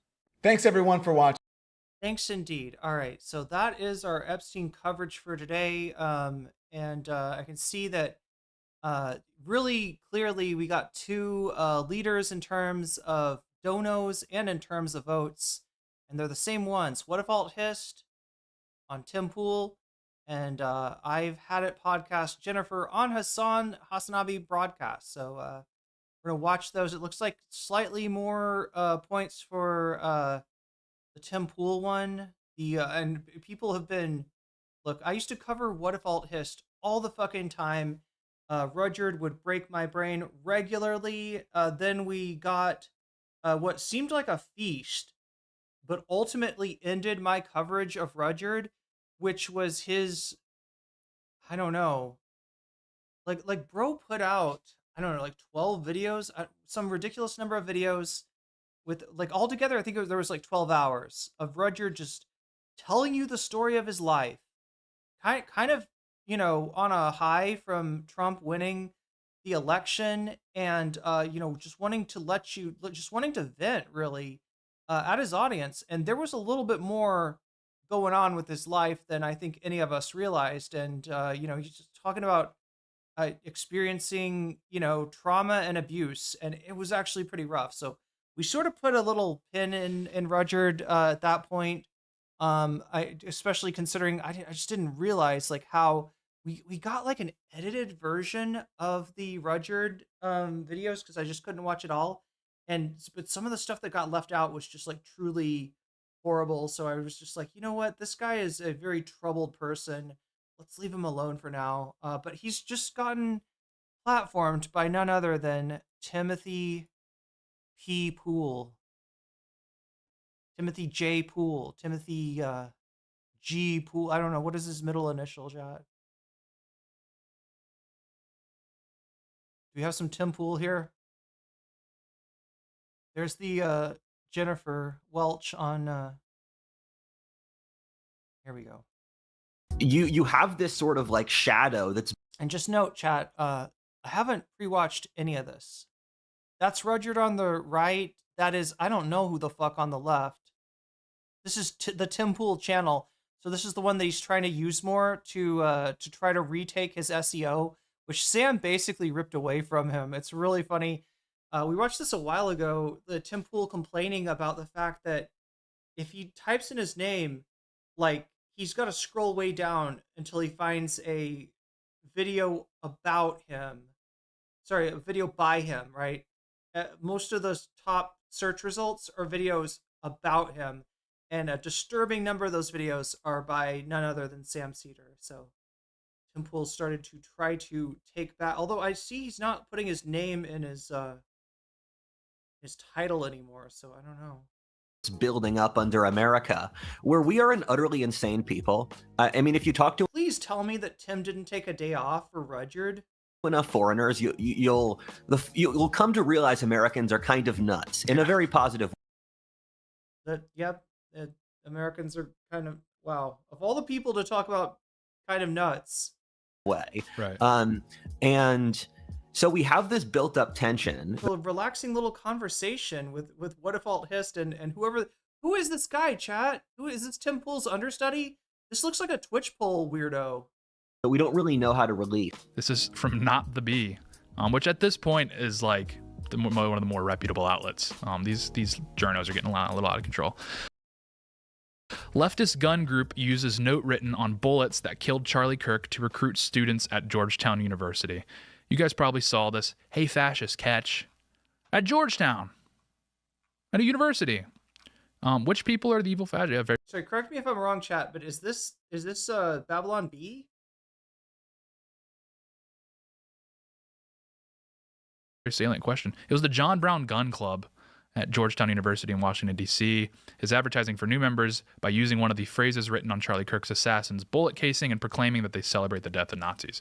These are it's the "Hey Fascist" catch one. Correct me if I'm wrong, chat, but that's not something the shooter made up, is it? I'm trying to keep the video game references, the meme references, and then the stuff that was on the bullet casings that was like new, that the shooter is "Hey Fascist" catch. Is that a Helldivers reference? Are we sure? We got any Helldivers players in here? Helldivers 2. So for sure that's Helldivers. Can we get a check on that? I would love to, yeah, be a little bit more certain, because again, like, nothing about what they're going forward with this John Brown Gun Club claim is something I necessarily trust, but yeah, this is I don't think Fascist Catch is for sure. It's in Helldivers. Okay, I mean, you could say, given the time proximity to the Charlie Kirk shooting, that maybe this is a reference to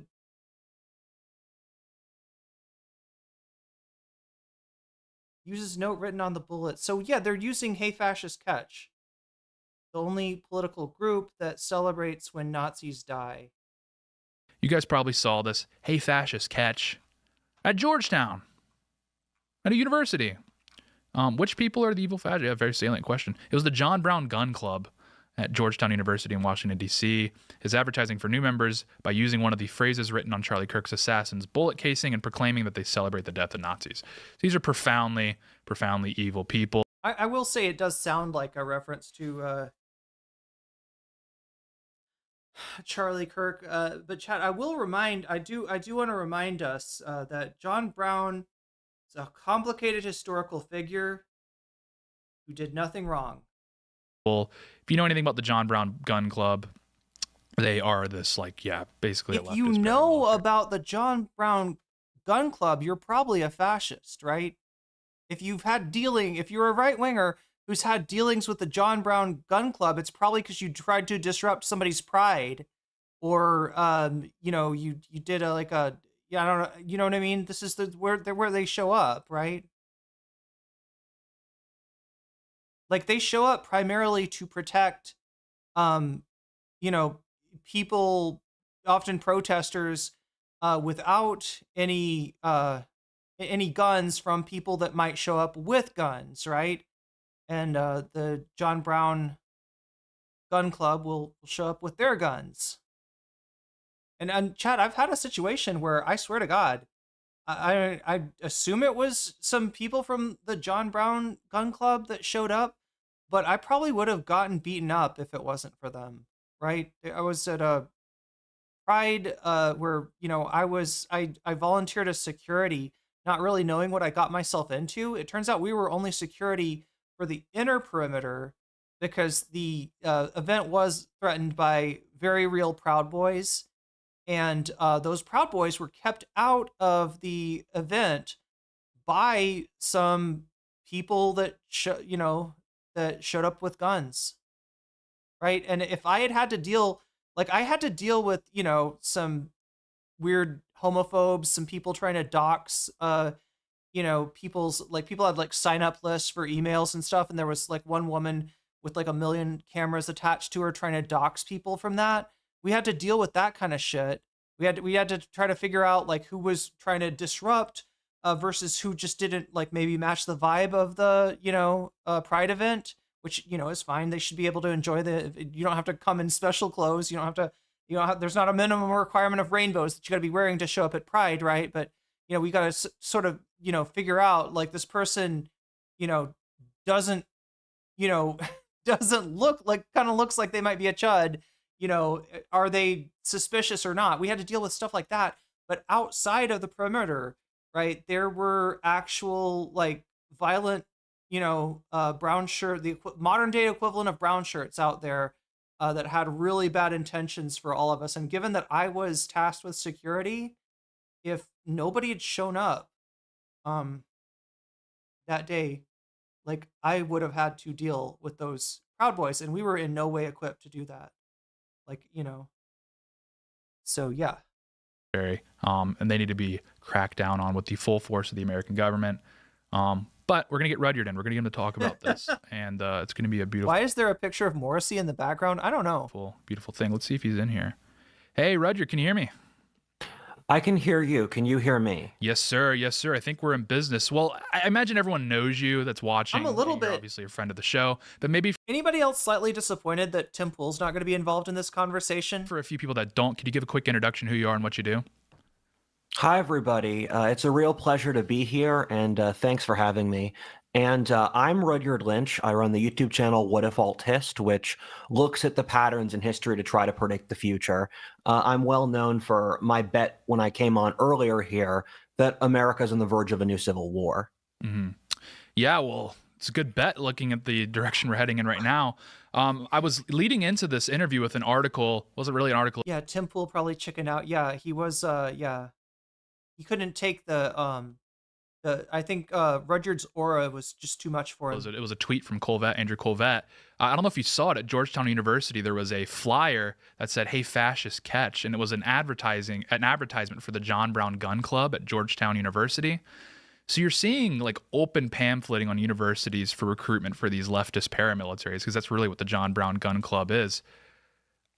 How do you even begin to tamp down on that? What does that say about the national environment that they're able to just put? How do you begin to tamp down on it? Well, it would be convenient if you weren't part of a political movement that supported open carry, used as a tactic of terrorism, that has pushed laws that allow people to vehicularly homicide people at protests. If you weren't part of a movement that literally is associated with the militia movement, right?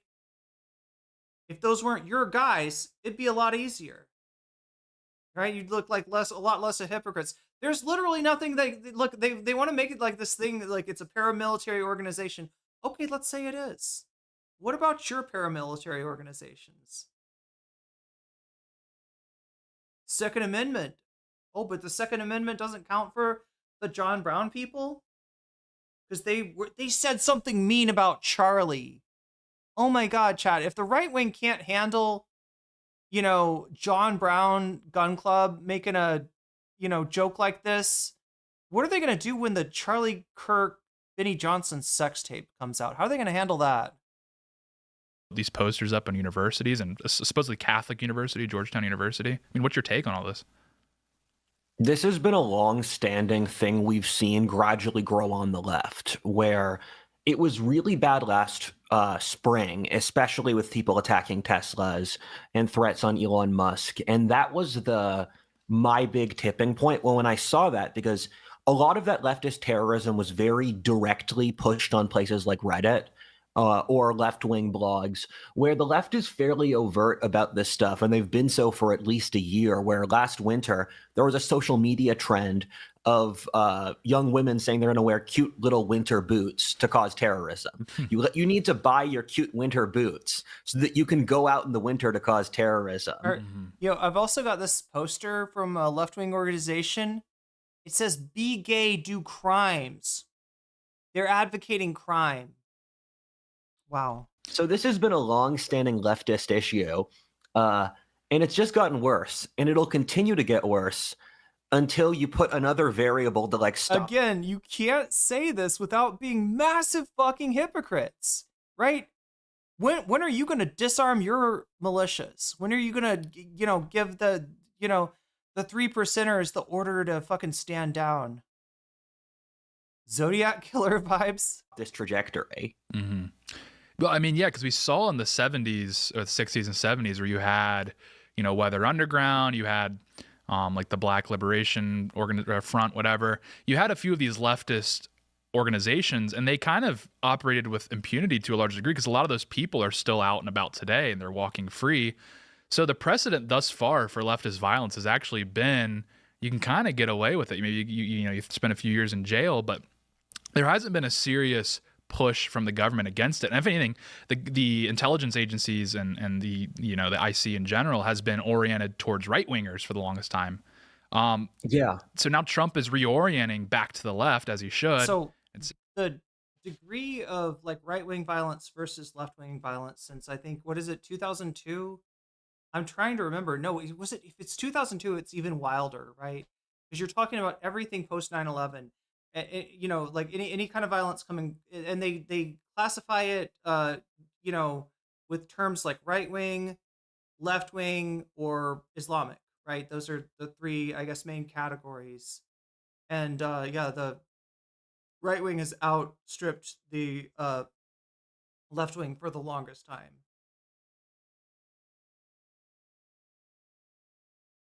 Both these men advocate for children to have their legs ripped off on a regular basis in Gaza, somehow act like the other side, or yeah, it is kind of wild. It is kind of wild. And this is just here. I was gonna jump off of something that they said. And you can kind of get away with it. Maybe you know you spent a few years in jail, but there hasn't been a You serious. can kind of get away with it. You mean like the Jan 6ers? You can kind of get away with it.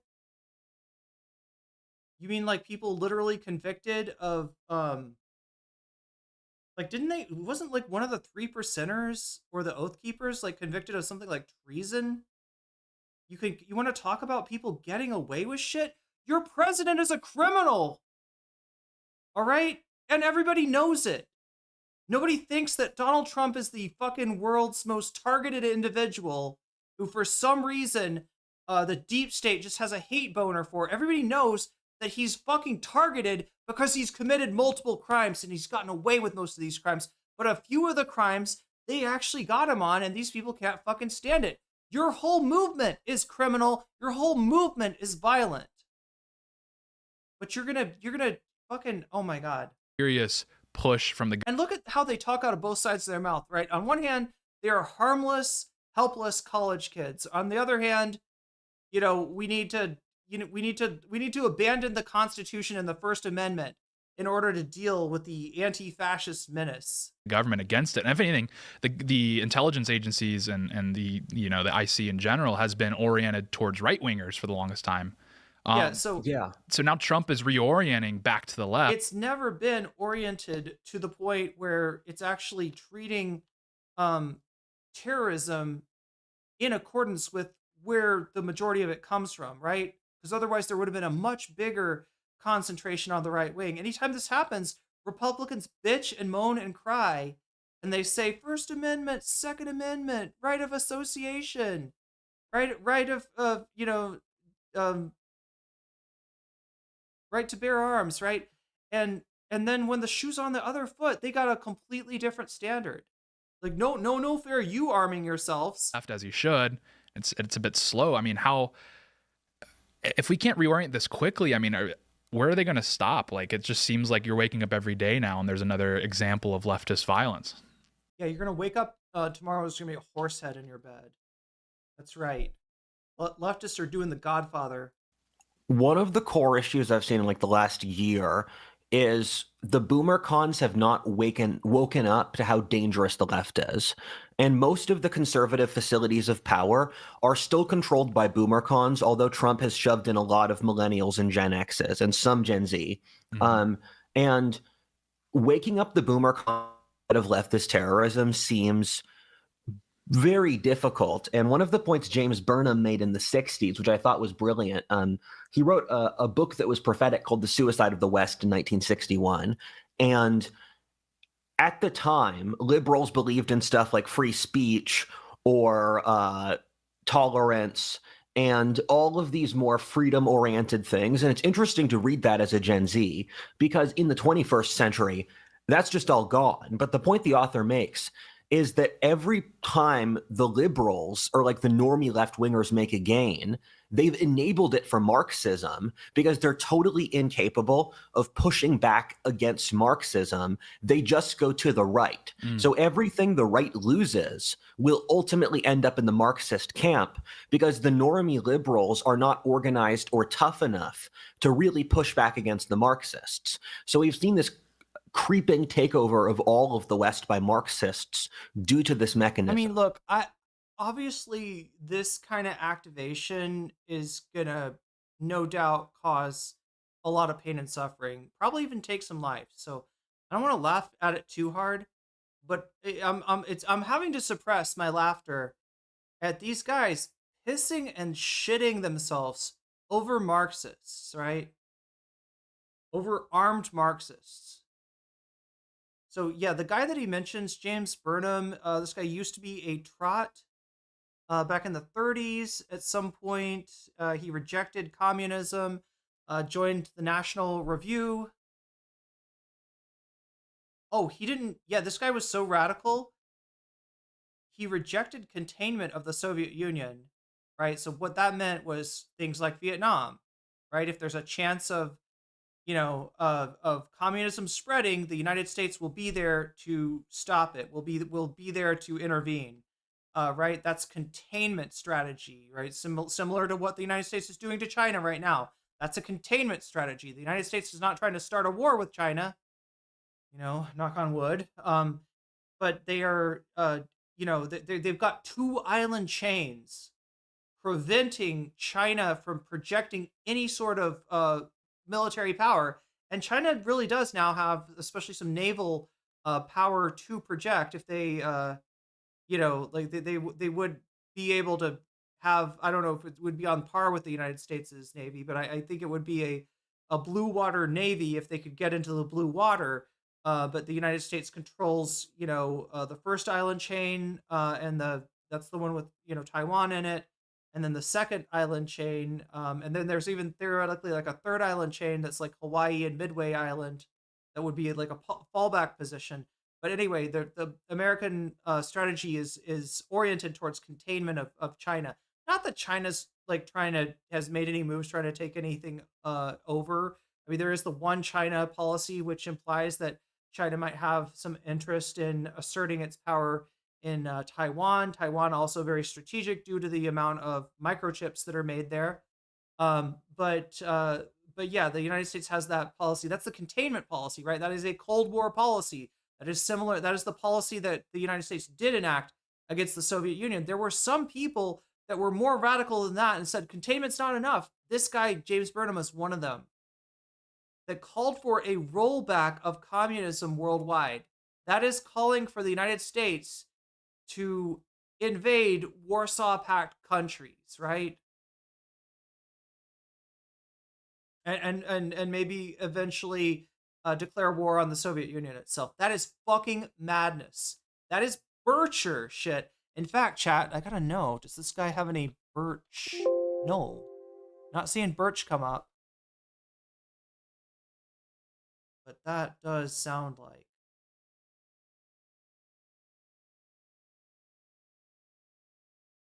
What is up with trots becoming right-wingers?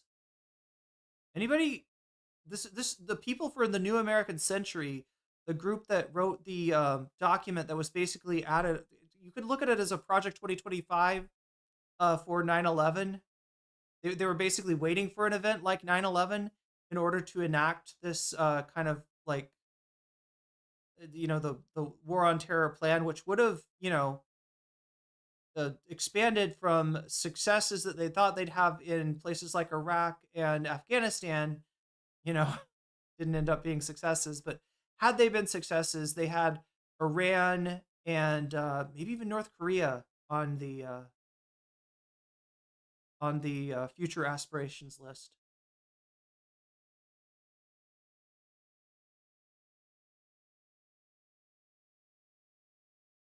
When does he write the book that Rudyard's talking about?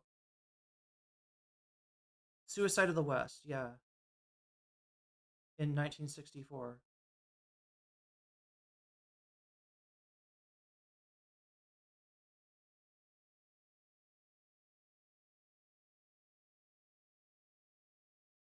But yeah, for all appearances, this guy did go from a Trotskyite to a Bircher, like to somebody that wanted not just a containment strategy against the Soviet Union, but a confrontation strategy, which likely would have ended in nuclear war. This is like Goldwater shit, Chad. This is like yeah, that makes total. I mean, this is what people accuse. I think Goldwater even denied those charges himself. But so what the Daisy ad was about. sentiment, because that's what you're seeing, where you're seeing these otherwise normie liberal pundits and politicians, when they have to come out and condemn the Charlie Kirk Yeah, exactly, Joel. He's the managerial revolution guy. assassination.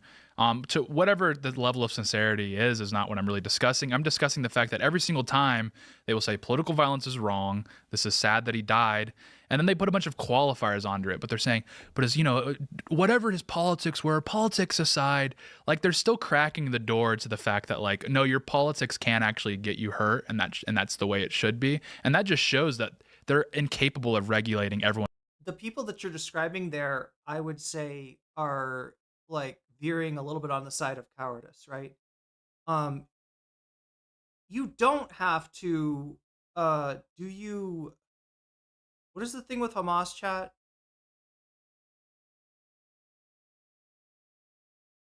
What is the word that they always ask you? Do you use something Hamas? Why can I not remember this? Probably because they're not doing it anymore. You condemn Hamas. Yeah. They're doing the thing with political violence, right? Where they're like, do you condemn political violence? Do you... Sorry, but you definitely don't need to lead with, I'm against... This is what Ethan Klein did, right? This is a coward's move. This is the move of somebody that is complying in advance, right? You didn't kill Charlie Kirk. You don't have to apologize for his death, okay? And part of the left's, like,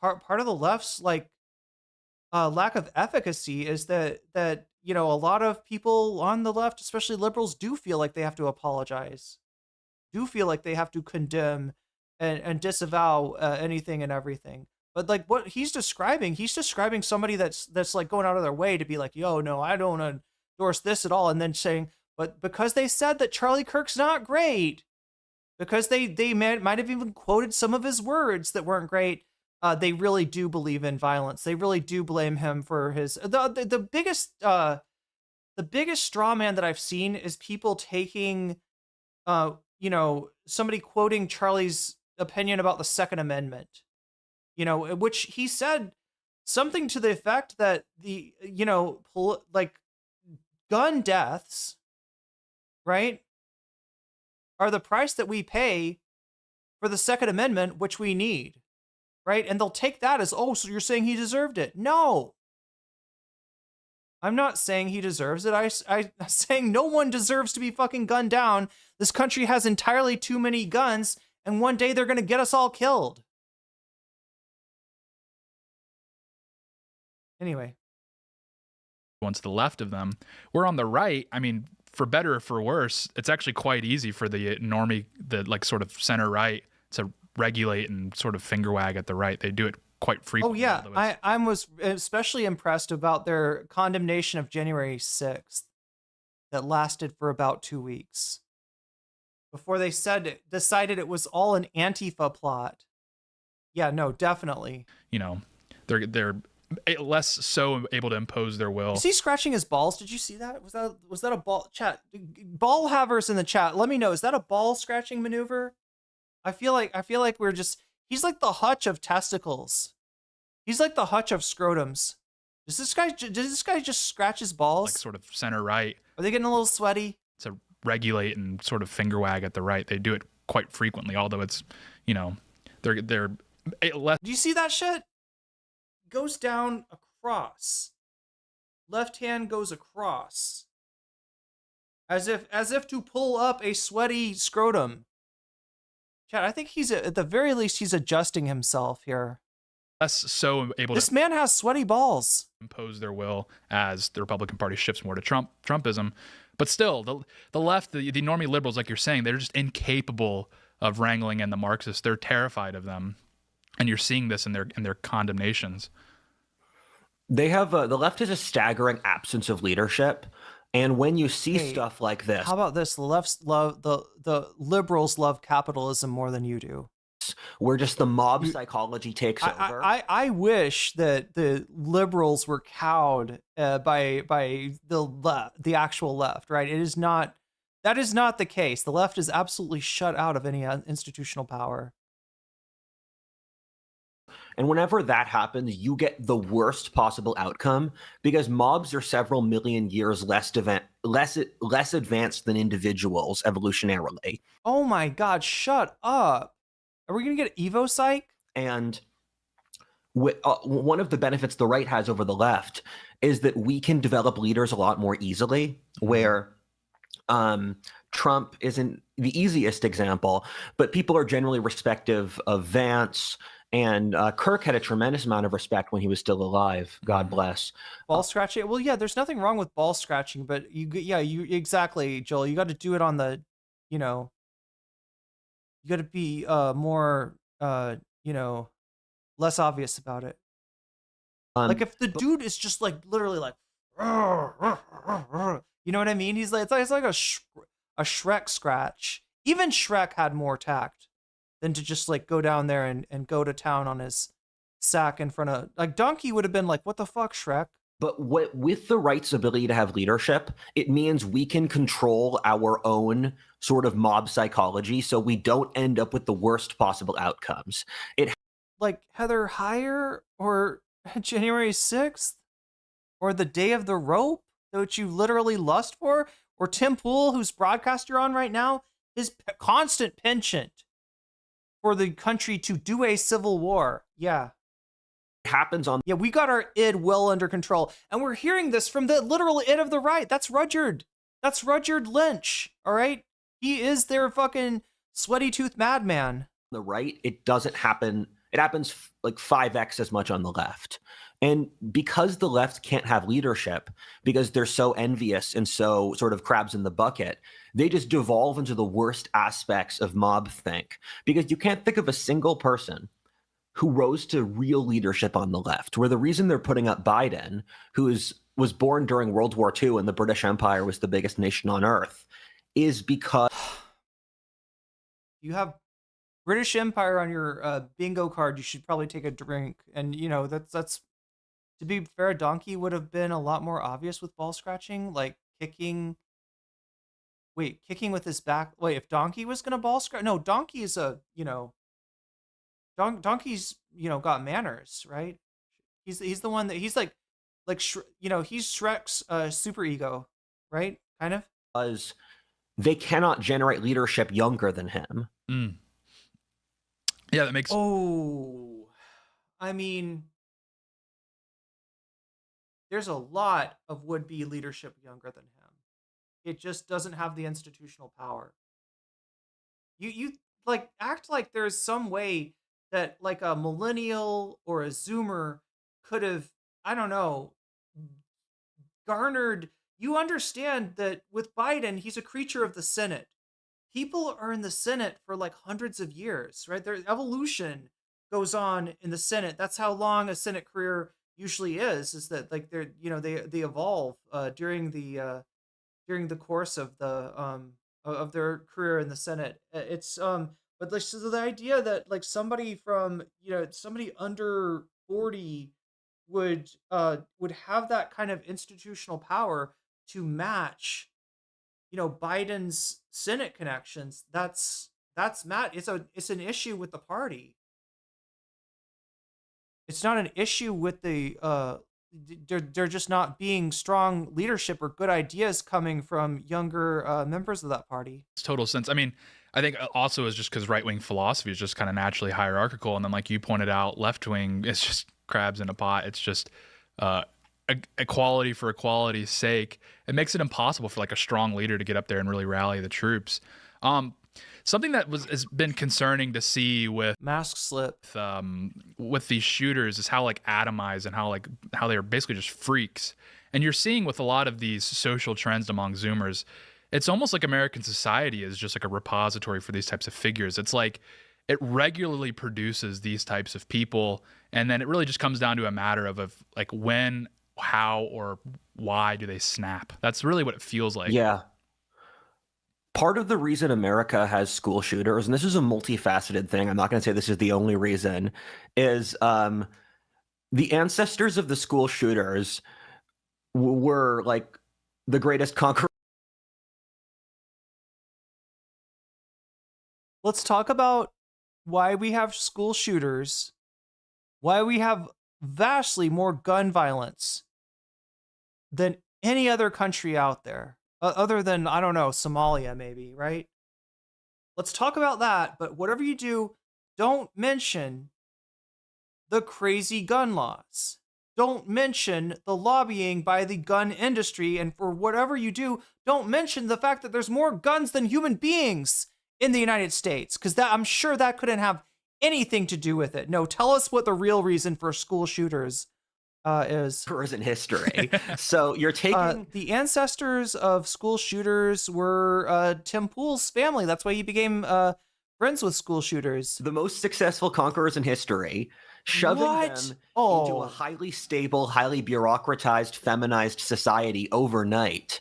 And feminism. It's feminism. That's why we have school shooters. They're frustrated by feminism. Wow. This sort of like shadow that's building up under America, where we are an utterly insane people. I mean, if you talk to enough foreigners, you'll okay, that's true. But Rudyard, when they're thinking about Americans being utterly insane people, they're thinking about you. They're thinking about the Americans standing right in front of them. And if there's any charitable assumptions that they're making on your behalf, it's because you're not in America.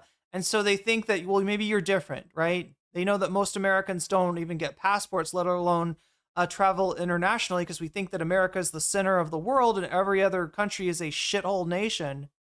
But if you're, if you're out and about traveling as Rudyard has, Thailand, Mexico, anybody remember what else he mentioned? The cream still rises to the top, even if there are a few less straight white men. There's still an abundance, an absolute abundance.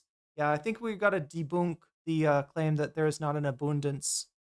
Come to realize Americans are kind of nuts in a very positive way. Right.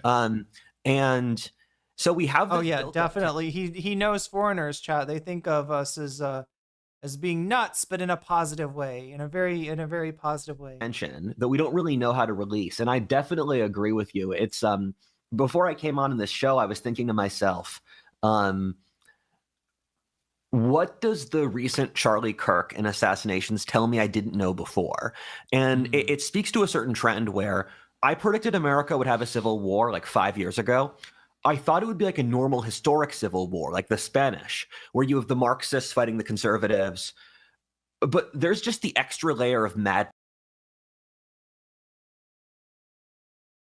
Yeah, that's what the Spanish Civil War was all about, right?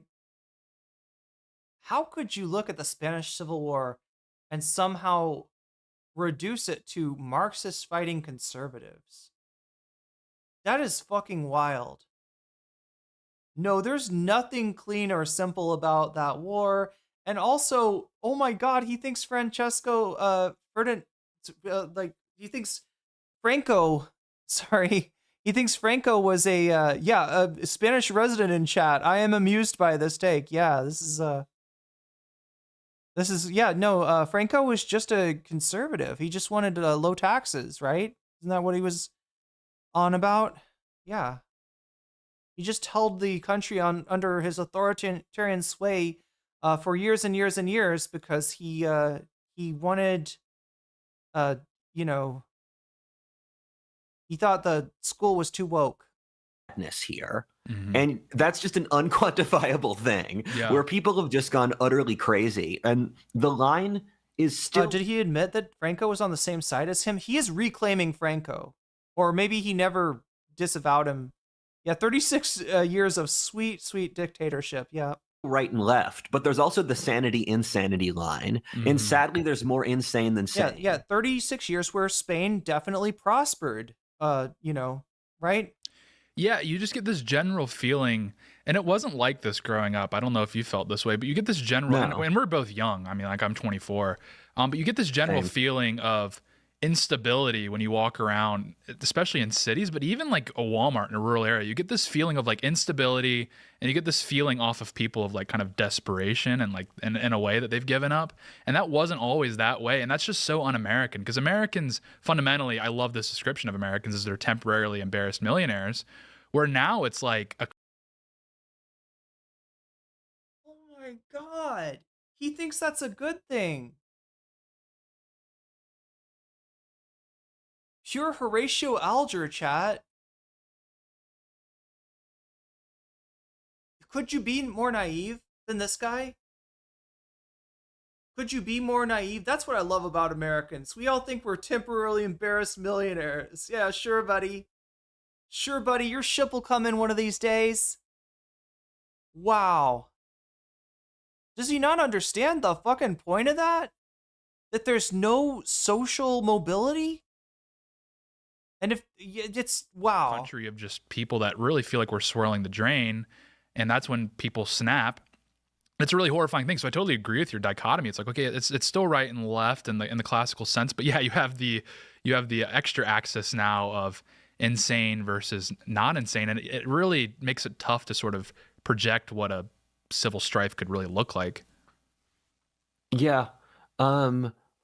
It's I mean, a lot of you might have seen my Mouse Utopia video. I don't want to get into that now, but that's my best theory. I've also developed an idea called the psychological Black Death, and that was talking 2 years ago that we're going to start experiencing mental health pandemics in the same way centuries ago plagues would kill off people.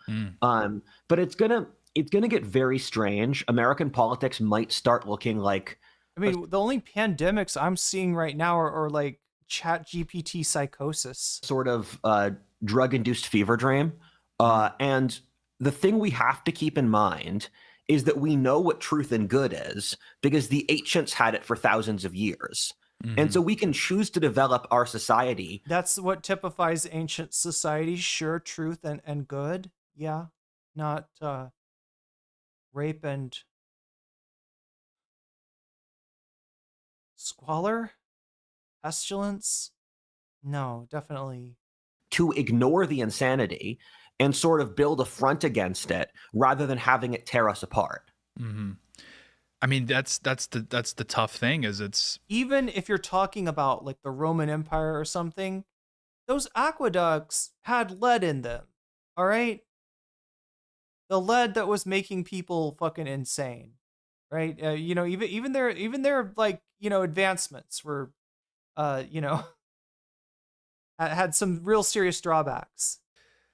You have an entire so like I was reading this new poll from Quinnipiac before you came on, where it was a majority of Americans now have given up on democracy. They don't believe in democracy. Granted, a lot of when he says I was reading the latest poll by Quinnipiac, I'm imagining him holding the paper for the poll and it's like upside down. Like, yeah, this is looking really good for Trump. You can see that his approval rating is just going up and up and up, and this is good. This is good news. Oh, look at the economic data is in. Oh, that's really good too. Yeah, the inflation, and you're like, dude. And you turn his paper upside, you turn it right side up, and he's like, oh shit. Wow, these guys are helpless, aren't they? People identified as people on the left, so they're just going to be upset about Trump being in office. But those numbers probably would have been swapped during the Biden years. Like it would have been the same, close to a majority. It would have just been people on the right that were, upset. But then you had 75% of Americans saying they were very concerned about political violence. So it's like we're getting to this point where even Americans broadly kind of understand that this situation, we can't go on like this. But it really just comes down to I mean, look, that's true, but you're not making the connection. Like what's gone wrong and when did it go wrong? And like you gotta kind of look back to 2016, all right, to see that. It's pretty clear to most people with eyes and ears and the ability to think what exactly has happened to the country. Where did it go? Where did it go wrong? Where did it go off? And look, like if you want to say that, like, well, Obama brought us Trump. Yeah, there's an argument to be made for that. Sure. But these guys are experts at ignoring the elephant in the room. Which people are insane enough to snap? Because I just don't see the right going kinetic anytime soon. I don't think there's an appetite for it. I don't think that the right has a large enough cohort of people that would be capable of sort of snapping in these ways. But I don't know. Yeah, I mean, that definitely nothing like that happened in 2020, right? Maybe like Phil Labonte. You never had right wingers descend on a town like, I don't know, Charlottesville in 2017 and terrorize college students, any unlucky POC they happen to run across. he's on our night show, our Timcast IRL, he has this great point he makes, is that the left views violence as a dial and that the right views violence as a switch that you just flip. So, I mean, yeah, I don't know. I mean, it's tough to project going forward, but if the leftists keep committing attacks at this rate, do you think there is a point where the right just goes kinetic and puts this back in a box? So I got this wrong before, and so I'm going to hold my L. And upon holding my L, it's I got this. Oh God, I forgot about this. Yeah, Trip Fontaine's reminding me. Yeah, the guy on the green shirt, that is Rudyard, right? That's Rudyard Lynch, aka What a Fault Hist, one of Elon Musk's favorite YouTube creators. Yep, and he's fucking mad. He is pants shitting mad, right? Like, dude is not okay. Dude had a traumatic, abusive childhood that he goes into detail on, more detail than I ever wanted to hear. And then don't worry, chat, he got a hold of ayahuasca and everything's better. He just needed to trip his fucking balls off and everything just, fell into and he realized what is oh my God, chat, I'm trying to remember all of the maniacal things that he said. Was he like, he was talking to Odin, he was talking to Jesus, he was talking to all kinds of gods, and no, and he really believed it too. It wasn't like just like, well, I had this psychedelic experience where my unconscious brought these visions to me. No, he believes that Odin, he's like Odin's favorite dude or something. Oh, what is the deal with white men and ayahuasca? Yeah, it's almost like they should have a babysitter for something like that. It's almost like there's a whole tradition around, around making sure that experiences like that are productive and healing for the individual, rather than doing the exact opposite. And that if you bypass that, well, you end up with this. You end up with guys like this who literally, this just superpowered all of his delusions of grandeur. So the thing that shocked me was how long this took, where I don't fault myself for thinking it would happen in the last year. I frankly think it's strange things have lasted this long. And that could be for a variety of factors, between aging or, I don't know, people being able to eat today. Yeah, you're so much more mature now. Which they wouldn't in the previous years of history when things are bad. But it does feel like things have been extended longer than they should have, where, again, you're right, it's circling the drain. And the question is, when is that going to happen and by what manner? And the current global order is like a Jenga tower. The real question is, when does Trump's reality check finally bounce, right? And I would say that most likely it's going to be close to the same time that the Epstein files get released. And with each, for those that don't know, Jenga is a game. You put up these wooden blocks, and then you take one block out until the tower falls down. And the amount of turns till the tower falls down is how you play Jenga, and you count. And so with each Jenga that gets pulled out in the global system, the equation itself changes. So if China invades Taiwan, that's going to ripple across the entire world. If France's government collapses, that's going to ripple across the entire world. And Odin also told him to keep a list of every woman he'd ever jerked off to. Yeah, Odin wanted to know about his Zircon habits. Over the next 2 years, we're probably going to see at least like 3 or 4 Jengas get pulled out. And with each of them, the global order is going to change, and that changes everyone's baseline assumptions. Mm-hmm. Does that make sense? Yeah, totally. I mean, one thing that's kind of interested me is the X Factor. I mean, this could be an American-centric take, but the X Factor really Paradigm X does seem to be Trump, because you look at countries like South Africa, countries like Brazil, countries that are built on like a Western, liberal democracy, at least something reminiscent of that, although there's obviously a lot of external factors in these countries. But you see how, by every account, they should have collapsed by now. And they still haven't. They still kind of run on fumes. The government still is able to use power in some ways, even if it's not super strong. And it makes you wonder, like, with the current structure, with the current deployment of the global order, how do you even get these countries to collapse? It doesn't seem to be possible. And then that's why I say Trump's the only X factor, because he seems to be the only person that is able to single-handedly impose his will on the world order as far as impose his delusions on the world order. Actual way that these Again, this is a reality check, and it will bounce. Societies are structured and shake them up. I don't know if you have any strong opinions on this. No amount of crypto scams is going to forestall that. The current order is going to collapse. I stand by that. It's just there's the only thing holding it together is entropy. If you look at the forces on each side of it, there's 10 forces for disintegration. And the thing that's holding the system together is a sort of bluff or a sort of myth. But then once that bluff gets called somewhere in the world, it's going to grow everywhere else. And that's a question of how and when, and I don't know. Keep in mind that as a historian, 10 years is short. So if this happens 5 years after I predicted, I'll still feel sort of vindicated in the long term, because you can look at a trend like this and know what's going to happen, but the timing is really difficult. And what's often the case, I find, and this is more of just like sort of a life lesson thing, is that a process will take forever to happen. You'll wonder if it's still going to happen. And then the second you question it, it happens. Where it's the whole thing of it's darkest before the dawn, or like the British airstrike on Germany was the worst. Sorry, the German airstrike on Britain was the worst right when the British were losing hope. So it could be a situation like that, or it could be something else I don't know about. Yeah, I mean, it was weird in the U.S. because like you were saying, I mean, I have been sort of, I'd sort of felt like, okay, the left was demoralized well into the Trump administration. And yeah, you kind of almost dismissed them. It did feel like we were really winning. And then the Charlie Kirk shooting happens, and it's a huge gut punch. And then the bluff is called. The bluff, which was civil discourse, was called because you saw the other side's reaction to the shooting. No one could give a full-throated condemnation, and then you had a large chunk of the left just openly celebrating the attack. And it felt like that was something that was kind of integral to the United States. It's kind of integral to a republic, is people participating in the culture of free speech and like civil discourse and these sorts of things.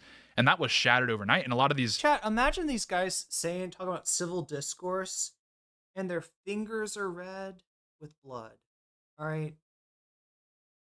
You fuckers have blood on your hands. You don't recognize that, yes, the Civil War has already started.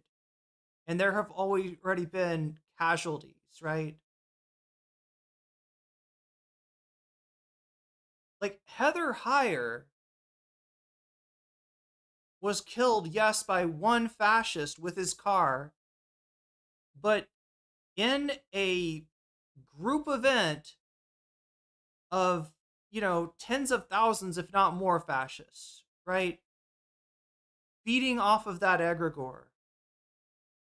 That was nurturing the alt-right in 2017, right?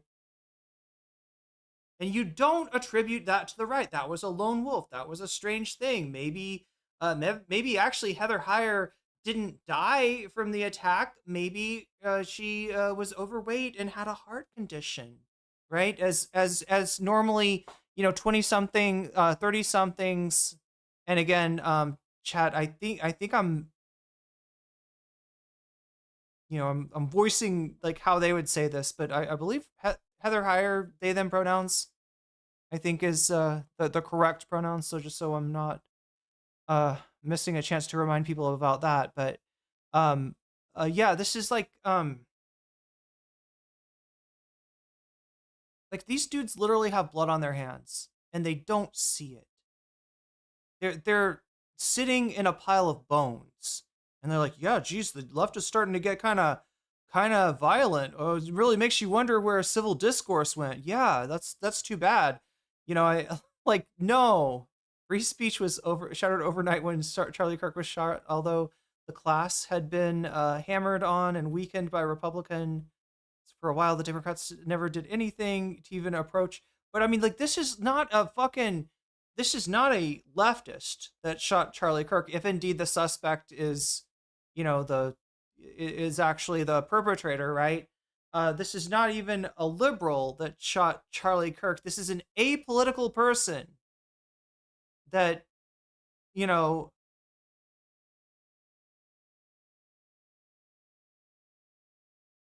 that thought that he was going to get away with this and take the secret to his grave. So not exactly somebody who was grounded in the real world, let's just say.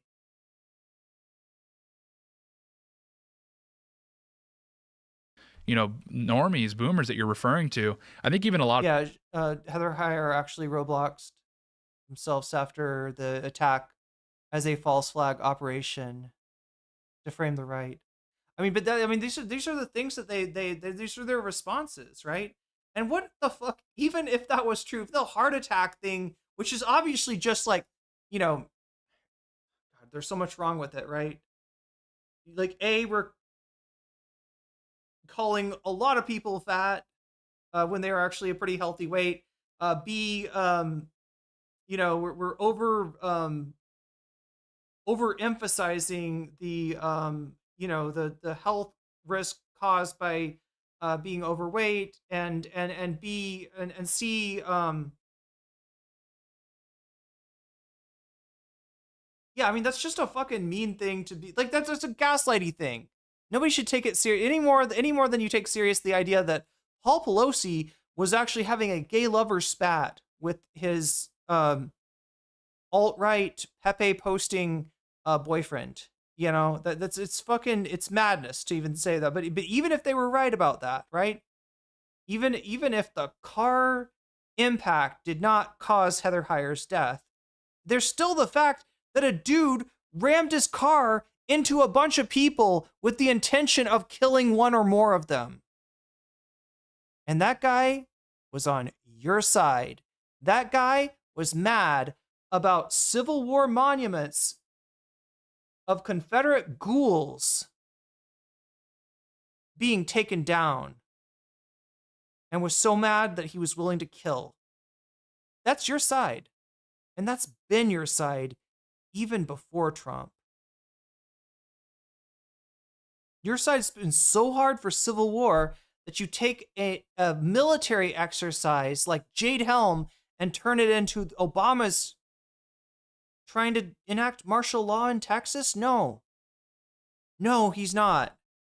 A lot of them saw that and went, oh, wait, they're not just wanting to sit down and debate. Like they actually feel that way. Okay, as kind of a wake-up call. I mean, I don't know if you got a sense of that. Yeah, the left, I have a principle called Lynch's Law that no matter how mentally unwell you imagine the left to be, they're worse. The more you still... Rudyard, I am doing everything I can to suppress any sort of ableist tendencies I might feel towards your own mental health issues. I'm trying not to look at that as a weakness to be attacked, but rather an unfortunate series of events that befell you in your youth, and then you getting a hold of fucking high-powered psychedelics as a 20-something, making it even worse, right? You want to talk about mental illness, bud? This is so fucking crazy, chat. Why do I always get gaslit about mental illness? Why do I always have to, and it's shit where you feel mean pointing out what's wrong with what the person said, right? Like getting called mentally ill by Dylan's fans after Dylan had checked himself into the hospital for self-harm, right?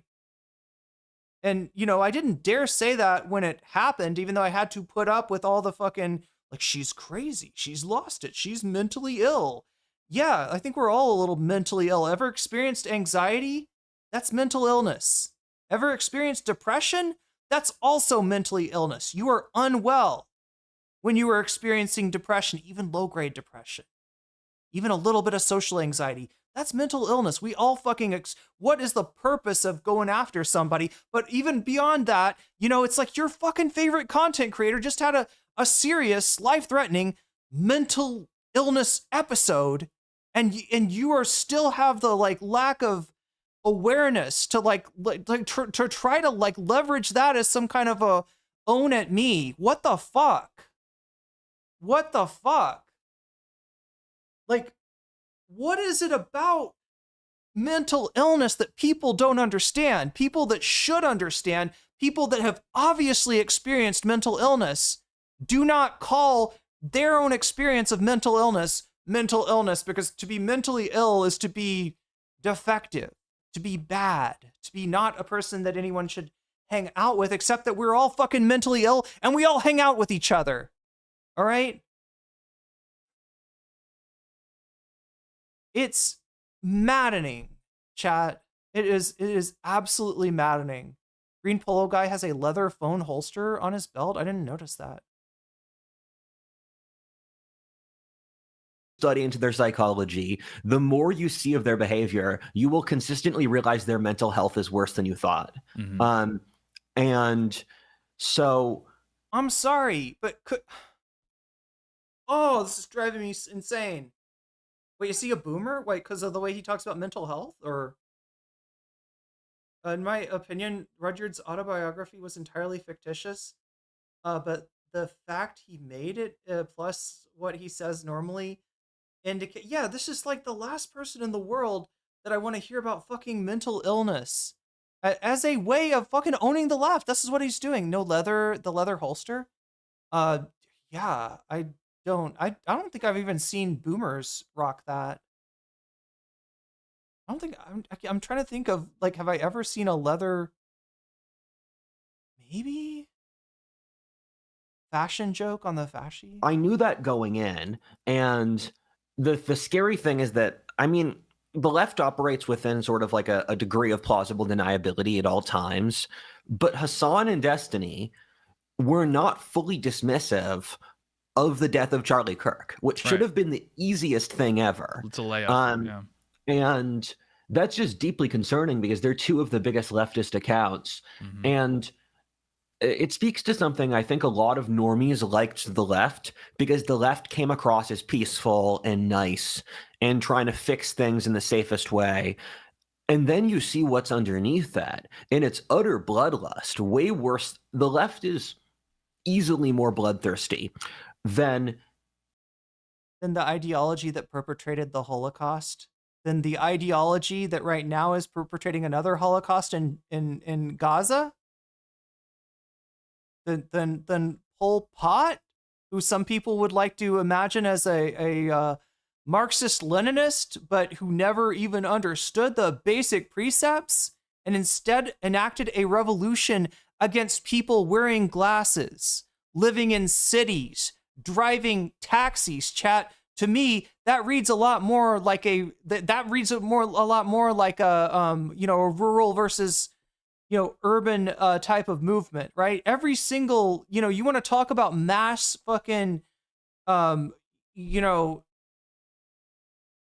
want to talk about bloodthirsty leaders? They are all part of your ideology, Rudyard. Even the most right-wing factions of the left, or you'd have to pick the most far right. Who's the guy in the lighter t-shirt? Not Tim Pool, and I'm kind of pissed. I don't know. He's somebody that works for Tim Pool, I guess. I don't know anything about this guy. I really thought when I saw this video, we were going to get Tim. In fact, I think Tim appeared on the thumbnail, if I remember right. I thought we were going to get Tim, the meeting of the minds between Tim Pool and Rudyard, two guys that just, definitely have Civil War boners. To meet even something significantly more mainstream on the left.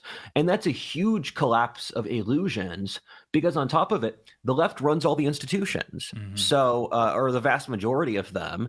And so it makes your average normie realize, wait, maybe an insane death cult is in charge of society. Yeah, I mean, that's the terminology I've been using, is death cult, because that just... these guys are just making shit up. Tanky Gooner, you said it simply, but I think that's a great... I think that's... Yeah, it does kind of reduce down to that. Yeah, at its basis, that's what it is. Two guys that don't know shit, making shit up.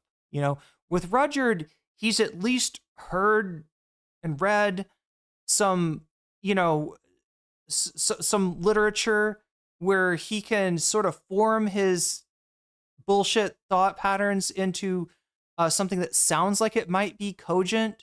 He can talk about, like, he's got 10 drivers of societal decay or something like that. Like that, sounds like something that you'd, run across in a book. Of course, his shit is madness, and, he doesn't know what he's talking about. And he doesn't care. He doesn't realize that the books that he's written, even the fucking far-right batshit books are written with some sort of connection to material reality. There's some sort of sourcing. There's some sort of, it's not as unmoored let's say, as Rudyard's. But he just is freewheeling. Bro is freestyling here. When right wingers talk about a death cult, they're really talking about the anti-white nationalist movement, right? The Great Replacement theory. Ooh, yeah, I didn't think about that, but you could be right. The death is the fear of white race being wiped out. Yeah, the fear of a social construct being, anyway, a social construct upon a social construct with whiteness. But it seems so cliche, right? It's like, okay, yeah, people have been saying that for years, but there's not really a much better way to describe what's going on besides this kind of underlying bloodlust that comes to the surface more often than not these days. Because like you look across the West, you look at like the UK, it's kind of obvious what the flashpoint's going to be. There's going to be immigration, because that seems to be what really animates things, and it's having a tremendous impact on the country. But the United States, there's like a variety of places this could really pop off. I mean, it does sound like two freshman guys in a, keep on coming back to the like English Comp 101 course, right? The introduction to writing, the course that you're supposed to take because you're going to be asked to write a lot of essays in college, and they want you to get the basic format down. And if you missed anything in high school, they want to make up for it there, right? But it does sound like two college freshmen, like, I don't know, high off of what they perceive to be intellectual stimulation, but is actually just some, like I always give the example of Joseph Campbell, right? Like, it's just, they're like, the hero's journey repeats itself through a variety of times, a variety of authors, and a variety of civilizations. Joseph Campbell discovered that some narratives are universal to humanity itself, right? It's bullshit. It's bullshit, and but they teach you the bullshit to get you interested. And some people, just kind of like, I'm not like hating on Joseph Campbell. I'm sure he made, some contribution to to society at some point, but it's just the example of something that people will come across in early in their academic career, see it as being more meaningful or influential than it actually was, and have zero skepticism about even some of the obvious flaws in it, right? I mean, immigration is one. That's kind of, I mean, it just feels like a shitty, discussion between two freshmen that didn't do the reading. What buoyed Trump in 2016, but there's a lot of different points in the American sort of political sphere that could really set things off. What do we make of Pete Hegseth calling the generals back to Virginia? I talked about that earlier in the VOD. Joseph Campbell giving me flashbacks. Well, I mean, it's the kind of shit that it's like, look, it's like the Velveeta. It's the Velveeta cheese. Look, Velveeta cheese isn't great for you, but if you can use Velveeta cheese to get kids to eat broccoli, that's probably a win. That's probably a net benefit. I mean, depending on how much cheese you pour on it, but yeah, Joseph Campbell is kind of, serves that role of just, something that is highly palatable and easily digestible that you can use to get people, because really they're not trying to teach you the hero's journey, right? They're not trying to teach you the underlying archetypes of all of humanity, shit that's been, easily debunked many times, right? They're trying to teach you how to write an essay. And they're going to have more success giving you Joseph Campbell than they are going to have giving you Derrida, right? Can you imagine these guys talking about deconstructionism? And yeah, I mean, when it comes to the leftist bloodlust, I mean, you look at the only way to really get on top of this, because you're not gonna debate your way out of this, is you're gonna have to use the full force of the federal government and crack down on these people. And then from there, who knows where it could go. I mean, I personally think that you have this. I'll tell you where it's going to go. You have a monumentally unpopular president who's going to try to, continue his failed consolidation of power while not reading the room, while not recognizing how unpopular he is.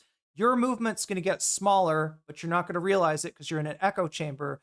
The rest of us outside of Trumpism are going to get really fucking sick of it.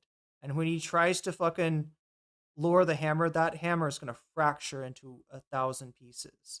And there will be blood. I mean, hopefully less rather than more, but it will be messy, but your movement is not coming out on top. In fact, it's not coming out at all. All right. When this is all over, there will be accountability for everybody who is complicit with what is going to be a black spot on American history. That's how it will end. All right. If I'm being real about it. If I'm being honest about what is, the current state of play is, right? Donald Trump's fascist pogrom, you could even say, against brown people in this country is not getting more popular. It is at its most popular, right now, and it's actually not very popular. When people actually see what this shit looks like, the majority of humanity reacts against it. And that is going to spell doom for this misbegotten movement that has already caused too much blood to be shed and too many tears to be shed. It will end, and it will not succeed.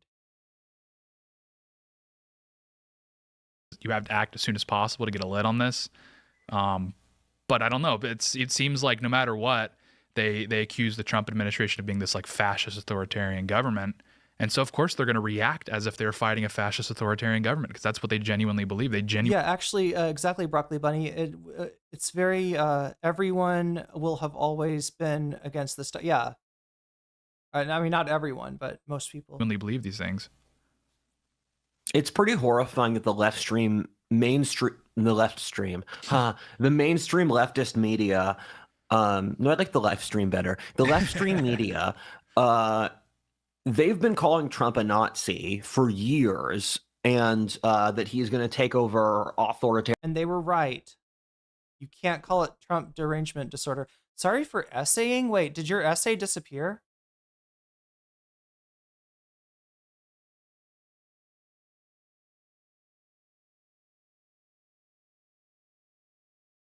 Totalitarian power and all those things. And their messaging since the 2010s has been punch a Nazi, violence against Nazis acceptable. So you can see the trajectory that's going on there. And it doesn't end well. And they've thrown away all of their moderate, sane people who would tell them no. Famously, Ezra Klein is destitute and penniless. Yeah, definitely. Issues with the No Kings protest and the National Guard being sent in to deal with that felt like it was sort of the most plausible. Are we doing historic revisionism in real time? Is he just this, not up on things? Or is he literally trying to distort? Is he trying to twist the narrative? Right? No, they weren't called to deal with the No Kings events, all right? That was an overwhelming protest with massive popular support that did not come from the ideological left. It just came from lots of people being sick of Trump's bullshit. But he wants to retcon it. Yeah, the LA protests were the ones that Trump tried to claim were violent because some Waymos got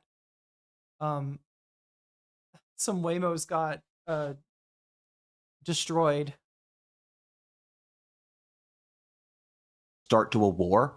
And we've consistently seen things where Trump recently said he wants to put National Guards in every major city. And when I see that, I just think that's a tinderbox because it radically increases the space of friction. What I mean by that is that if there's American troops. It's almost like he wants a major conflict. It's almost like he wants any excuse to declare martial law, right? It's almost like he wants a civil war, chat. I don't know. These major leftist cities, and they're wandering around. For the leftist elite, that's a very obvious affront on their sense of the world, because these tend to be people who only think about their personal lives, and then they extrapolate their theories into politics. So if you have National Guard in major cities, that radically increases the space of friction, because you'll have these soldiers who may or may not be loyal to the left constantly interfacing with these radical leftists in a bunch of places at once.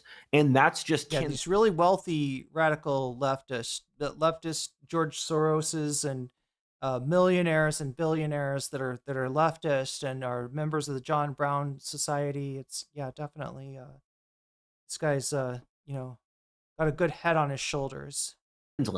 It's just a lot of sort of matches being dropped in a very dry forest. Mm-hmm. Yeah, absolutely. Oh, just like the way Antifa started those forest fires several years ago, dropping the dry matches in several forests. Yeah, using their Jewish space lasers to bring down fire upon the because forest fires never happen, and it's not like we're in a situation where the temperatures are increasing or anything. No, it's definitely the leftists. It's definitely Antifa making the fires. I mean, we discussed it. We touched on it earlier. Obviously these attacks are being carried out by young men, and we're seeing an increase in atomization of young men. You've covered this, at length on with your work. What factor are young men going to play as the civil strife increases? How do you keep these guys from snapping? Yeah, it's also funny. I didn't realize there were this many aggressive young men on the left. Right. Because that's been the consistent aggressive young white men on the left. Right. Because that's been a consistent theme. I think the current one got into it through like weird forms of trans porn. Yeah. Many such which cases. Is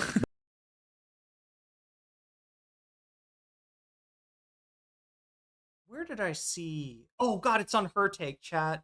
That's the one that didn't get picked today. Listen, chat. I'm gonna bring the Her Take back, like which one is this? Anna Kasparian versus Her Take Explodes. We gotta watch that, right? Because they got some very interesting ideas about the trans community and its relationship to furries. They got some. That's all I'll tell you, right?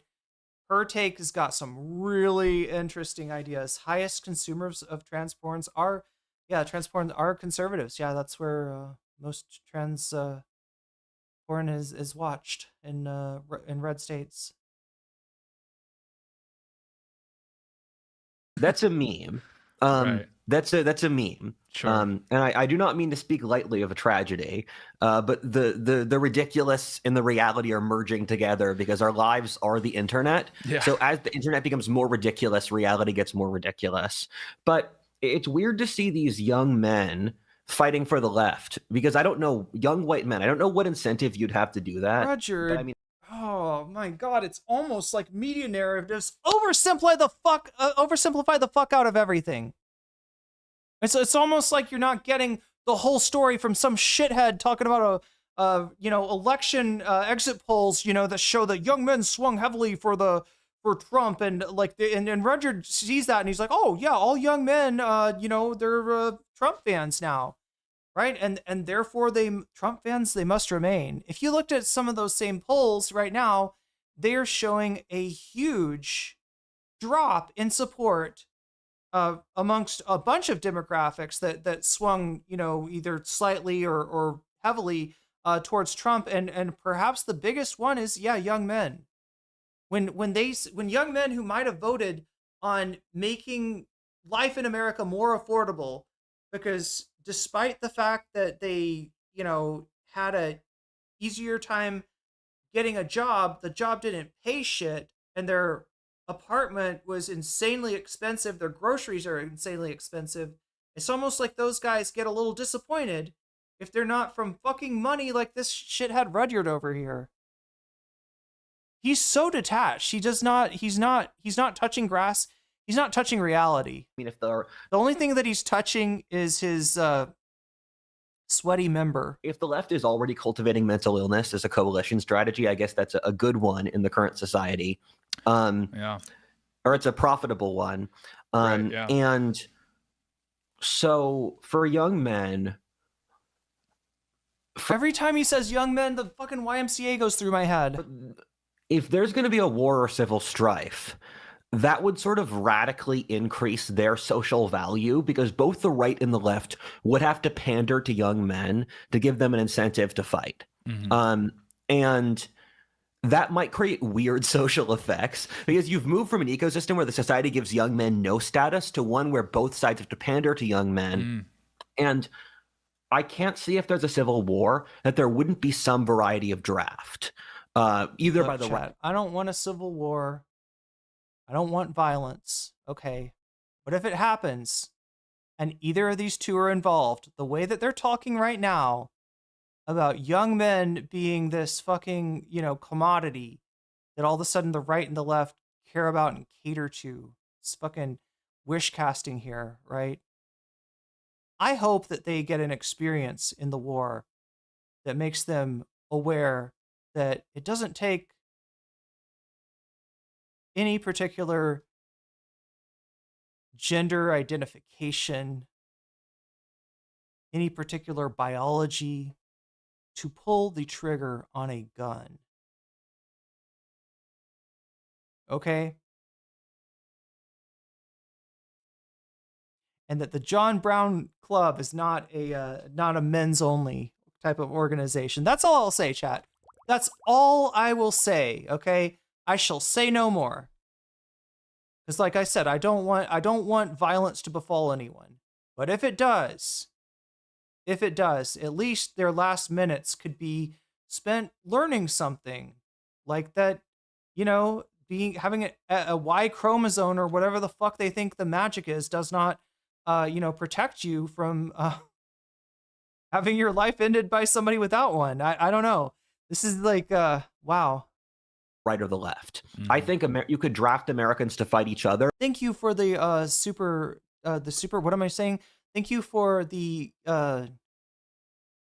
sub, the gifted sub to Broccoli Bunny. Broccoli Bunny, you just got jellyfished, and that's a good thing. But not other countries at this point. The problem then becomes elites are drafting armies of young men who don't even like them, where I think if you got an army of 20-something-year-old young white men to fight for the left, their ideological version of leftism would hate the mainstream NBC, CNN leftists. Yeah. And so this creates a different disjoint. Why don't you go to a John Brown meetup and take a poll and find out if that's true? Because I guarantee you it's not. There's not a bunch of fucking, class reductionists out there being like, yeah, I really think that our movement should cater more to men. And it's there's also the potential for, if the men don't get paid, if there's some breakdowns in authority. Oh, they absolutely won't get paid. Look at World War I. All right, look at the bonus. Look up bonus army. Look up even didn't the Freikorps were formed by German veterans that were not paid. They absolutely will get fucking stiffed. Of Chinese, and not in a good way. Lords,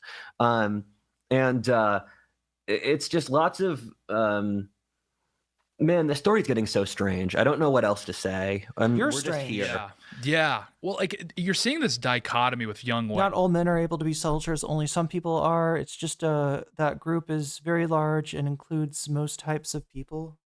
Oh my God, chat! It's really starting to rain here, guys. It's like you have two paths. Either oh, here we go. Look at the photos from the Charlie Kirk memorial, and it was like a bunch of white guys had their lives together by all accounts. Like they're, they look normal, right? They're. That would be weird for an undergrad campus, right? People that have their lives together. No, that's not. You don't know what it looks like to have your life together, do you? That's the problem. You don't know what it looks like. Like, it's so weird. Like they see the fucking red pill influencers that are usually like a guy like Myron Gaines from Fresh and Fit, right? Yeah, he's 30, 40 something, right? He can give advice. It's not good advice, but he is at least credible. that he can say, look, I've lived and I've experienced this, right? You're trying to do the same thing at 24 and be like, oh yeah, you could tell that the young men at the Turning Points USA event, they definitely had their lives together. What the fuck? Like wearing normal clothes, probably have fairly functional social lives. That's his. And then you juxtapose that with the left, where it's like, I'm sorry, but you can find goths that have their lives together, whose finances are together, who have families, who have kids, who barbecue on the weekends, or whatever fucking metric you want to choose. You can find goths that match that description, and you can find fucking normies that don't. It's not, what the fuck does he think having your life together is? Not having any like piercings, not having any tattoos? What are we talking about? Every time a young this white is driving man me nuts on the left is if he's martyred himself in some way. Like you see with the Aaron Bushnell, remember that guy that lit himself on fire for Palestine? I can't believe I remembered his name. He was I wish you hadn't. venerated, and then these shooters to a degree are venerated. And it's like, that's the only time you ever actually see them celebrate. I haven't seen that. You could say maybe Luigi might, have, there's some veneration towards Luigi. I have not seen any veneration of Tyler Robertson. What the fuck is the dude's name? Celebrating a young white guy. So yeah, that's how much I venerate him, Chad. I don't remember the dude's name. Why would you fucking venerate him? As if he kills himself for the movement. And that's a really, really bad thing. That's like a death cult territory, as we were hitting on earlier. Yes. The way so there's two ways the left holds on to young white men. One of which, and for the DNC people who spent $20 million for a research project, you can just listen to this. First thing is through mental illness. And the thing with Tyler Robinson is that Salt Lake City is a mostly conservative place, but there are elements of Salt Lake City that are as progressive as Seattle or Portland that are just utterly insane. He's not from Salt Lake City, you absolute dipshit. He's from St. George. Chat, do I have to be the red state knower? Look, okay.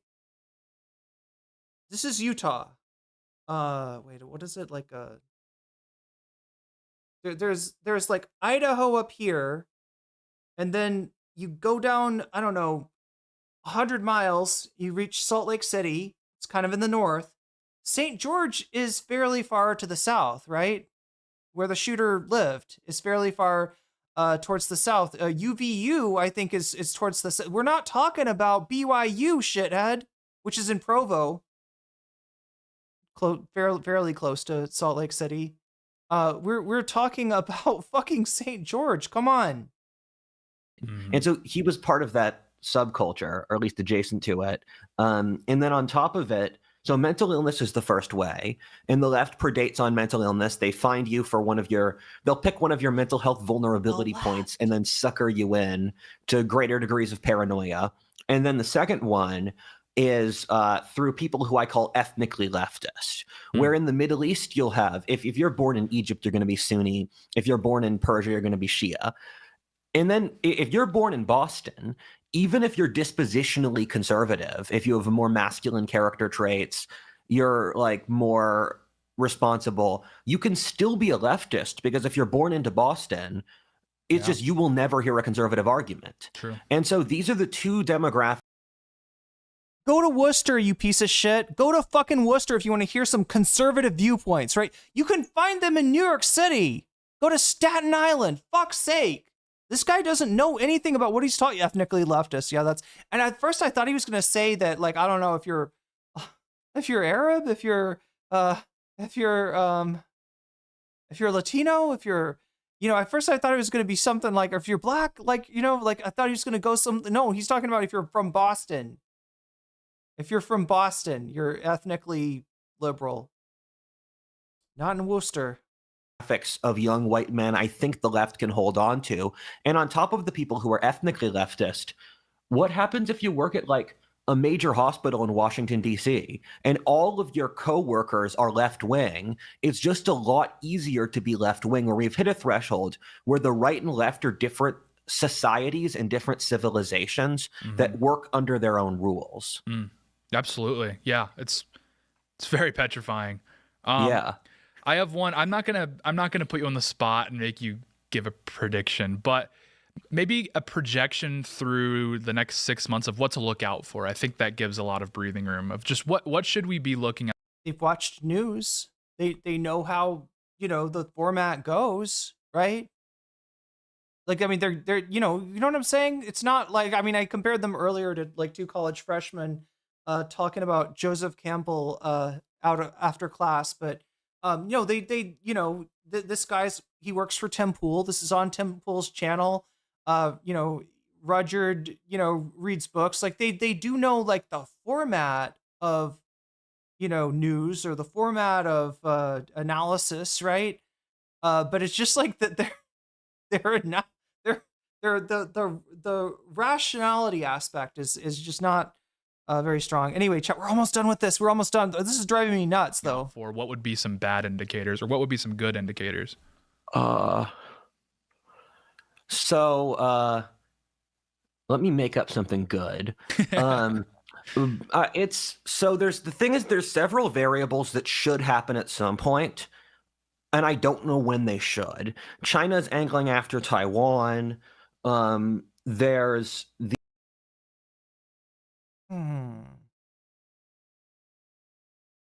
Look, China's got a one China policy, all right? You must know Taiwan was a part of China. Was at least, colonized by the Japanese, by the Chinese. But anyway, the last group to kind of come in and colonize Taiwan were the losers of the Chinese Civil War, that being the KMT, who retreated to Taiwan with every intention of taking back all of China, right? China has a one China policy, and Taiwan had a one China policy when that seemed feasible. Right now, obviously, things have changed. Taiwan's more of a democratic system rather than whatever the fuck it was under the KMT, and in that democratic system, there are parties that are more hewed towards trying to maintain peace with China, and ones that want further independence, want to maybe deny the one China policy and not try to accept it and leverage that for the massive amount of autonomy that they currently get. But no, this is not a good time for China. There are times when China, you would say it's more likely for China to make a move on Taiwan. I don't think that's entirely impossible, right? They do feel, they honestly, it's like, chat, imagine if the South, instead of being defeated, Jefferson Davis et al. Had retreated to a small island off the coast of Florida, right? And, and over time, it had become its own government. It wasn't necessarily Confederate, but it still held that, sort of memory and that identity, right? That's, how China sees Taiwan, right? So yeah, it's entirely possible that they might, try to exert more influence over it in the future. But like, it's going to be at a time, in which it's they could do it any time, right? And I don't think that this is like the most anyway. What I'm trying to say. Wait, what did I say? Did I say Thailand instead? Oh, you're talking about like a Taiwanese person is from Taiwan, a Thai person is from Thailand. Yeah. Funny thing about that, the etymological meaning of Thai is freedom. The original Thai people were refugees from, I believe, Han China. The American politics, I think there's a natural flashpoint over immigration. I've said several different things. That's my current bet for most likely to cause a civil conflict. Another issue I have looking at is I don't know how the average American is going to keep paying their bills, because the economy just keeps getting worse. And there has to be a threshold where cost of living goes up, people can't get jobs, where you just hit a tipping point. And I don't know what's going to happen when there's so many variables like age. This is why Democrats need to need to get on the right side of history when it comes to economics, which is the side of the workers, of course. And they need to hammer that home. They need to hammer and sickle that home. Or the economy, or I don't know, like recession that just keep going on longer than his system can sort of hold out, if that makes sense. Yeah, totally. Dude, yeah, this is going to be a wild, just through the end of the year, this is going to be a wild time. Yeah, there's I don't know what off ramps are left, but let's take one ASAP. Where can people find you if they want more? They're going to want more, but where? Thank you. You're very kind. Go to what? You're way too kind. Anyway, that is Rudyard. What if alt hist, and whoever the fuck this asshole is, the Temple understudy. Does it say? Do they tell us? Civil War? Buy a Cast Brew coffee to support the show. Become a member and protect our work at timcast.com. This is Tate Brown. I don't know anything about Tate Brown. God, they didn't even properly link. Okay, right, I guess this is a Twitter at. So you can find this guy on Twitter. Oh my God. What a worthless video. I don't know. I hope you got something out of it. It seemed interesting, at least. I thought we were going to get Tim Pool and Rudyard Lynch, a meeting of the minds. Instead, we got Tim Pool Rudyard and this guy. Anyway, like I said, chat, Jennifer Welch, the illustrious host of the I've Had It podcast, stopped by the Hassan Hasanabi broadcast, and I don't know, Jennifer Welch to clown on right-wing nut jobs. Let's go. You got double the bonus content today. So far, double. We're at, what is it, 219. So, I mean, I don't know. I don't know if we could do a triple, but yeah, I'm up for anything today. But anyway, let's take a look at this. I might have to order some food while this goes on. If so, grabbing it'll be really quick if I have to do that. But let's see. I don't know. Because I do plan on streaming tomorrow and trying to make up for some lost time. I wanted to cover more of the news. Trump on the escalator. Trump against Tylenol. Trump at the UN. There's so much shit to cover. That our big, beautiful boy has been making news all over the place. The best news you've ever read. Not like the fake news, New York Times. No, the real news. The real news. I still don't quite have Trump down. And now my throat, it hurts. Anyway, let's see what is up with Jennifer Welch and Hassan. I'm surprised she didn't bring Pumps by. I think, isn't Pumps the one that's got like the Hassan thirst? Maybe that's why. Maybe Pumps could not be trusted around a younger man. I don't know, chat. We'll figure it out. It's going great. Make sure you don't show your phone to. Don't dox yourself, Jennifer. Oh yeah. Okay. All right, ladies and gentlemen. Yeah, she's only slightly overdressed. We have a very special guest in the building. Whoops. Everyone's favorite. Chat, can you imagine if she was like, I don't know, I'm trying to imagine her like dressing, you know how Hassan kind of dresses younger than his age? Can you imagine if she did that too? I don't know, anyway. The one half of the I've Had It ladies from the I've Had It podcast, Jennifer Welch in the building. Kaya! We're having her on as a very Oh my God, look at how much Kaya loves Jennifer. Podcast today. And I told her that it would be nice. It's probably because Jennifer gives good head scratches. Came earlier so we can have her on the stream. We're currently watching a Charlie Kirk. And wait. Pumps actually put a spoon up her arse? Is that real? Is that canon? Christian nationalism. It's one of my favorite things is to watch like British people basically treat Americans like animals in the Serengeti. Yeah. Like they're doing like an anthropological study on how fucked up America is in general from a. Anybody ever watch that channel, Casual Geographic? It's like the dude that does like the play-by-play on animals. Yeah. Joel Siver, super chatted $11.93. Can we get this to 300 today? Anna X Jillian is starting to sound tempting. It can only good happen, folded hands, light skin tone. Only good happen. It can only good happen. Thank you for the super chat, Joel. Yeah, we're we're moving in that. If other people want to see that, that would be what? Would that be the third topic? Yeah, I have won the poll, Tim Pool, and oh, wait a minute. Yeah, her take, it looks like, would be third place. Yeah. She's going to be on Fear and, wow. Jennifer adores Kaya. I mean, it'd be hard not to. Chat, if I ever, I mean, not that I would. Not that I think that Hassan is beating down my door here or anything, but if I, well, yeah, now obviously if I went on, I would be not, I wouldn't be in person. I wouldn't be in the United States.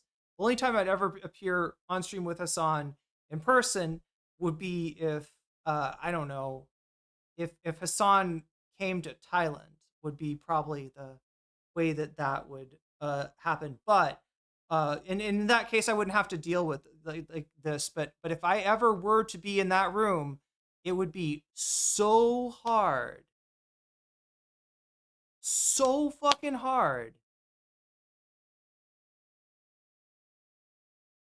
to not overly stimulate Kaya, to concentrate, right? To lock in, to actually talk about what you're supposed to talk about, what you're supposed to be reacting to, and not just react to Kaya, not just be like, oh, that's a good girl the whole time. I don't know. Kaya is yeah. It's part of the lore. I was an avid watcher. Wait, they actually, I mean, there's probably a story behind the spoon up the ass, right? Then it's not just like a random spoon up the ass. Wait, they called you white? Wait, who? Light skin tone? Oh wait, did it say light skin tone on the super chat? It reads off exactly what the emote is called. Did it actually say light skin tone? Anyway, let's watch this. We could wait. She was constipated. Okay, so that's maybe a good. I mean, that's not medical advice. That's not medical advice. I will say that much. What are we on now? Is it 233? So yeah, we're kind of closing in on 300. And this Jillian Michaels Anna Kasparian shit is wild too. We will definitely, if we don't hit it today, chat, I will definitely make sure to cover it or put it back on the poll for tomorrow. Because it's fucking wild. It's hilarious. Like, oh my god, her take is so. Yeah. And yeah, this guy's just going around the country talking to people. And this person that has a Jesus is King t-shirt was just talking about how, the Bible taught him to hate Islam and gay people. And I was talking about how annoyed I am that people just like can't openly admit their hateful opinions, and they have to like masquerade it. They have to hide it under like what the Bible taught. You just say it with your chest, Well, I live around these people. Yeah, oh yeah, and I know. So, I was raised by atheists in Oklahoma City. And so my whole, which is really similar to being raised by wolves like me. Whole entire childhood is fighting with these people. And these people tell me I'm going to hell, that my parents are going to hell. But it's fascinating when you have a European viewpoint on Bible Belt politics, because it's crazy, and it's Iron Age, and it's regressive.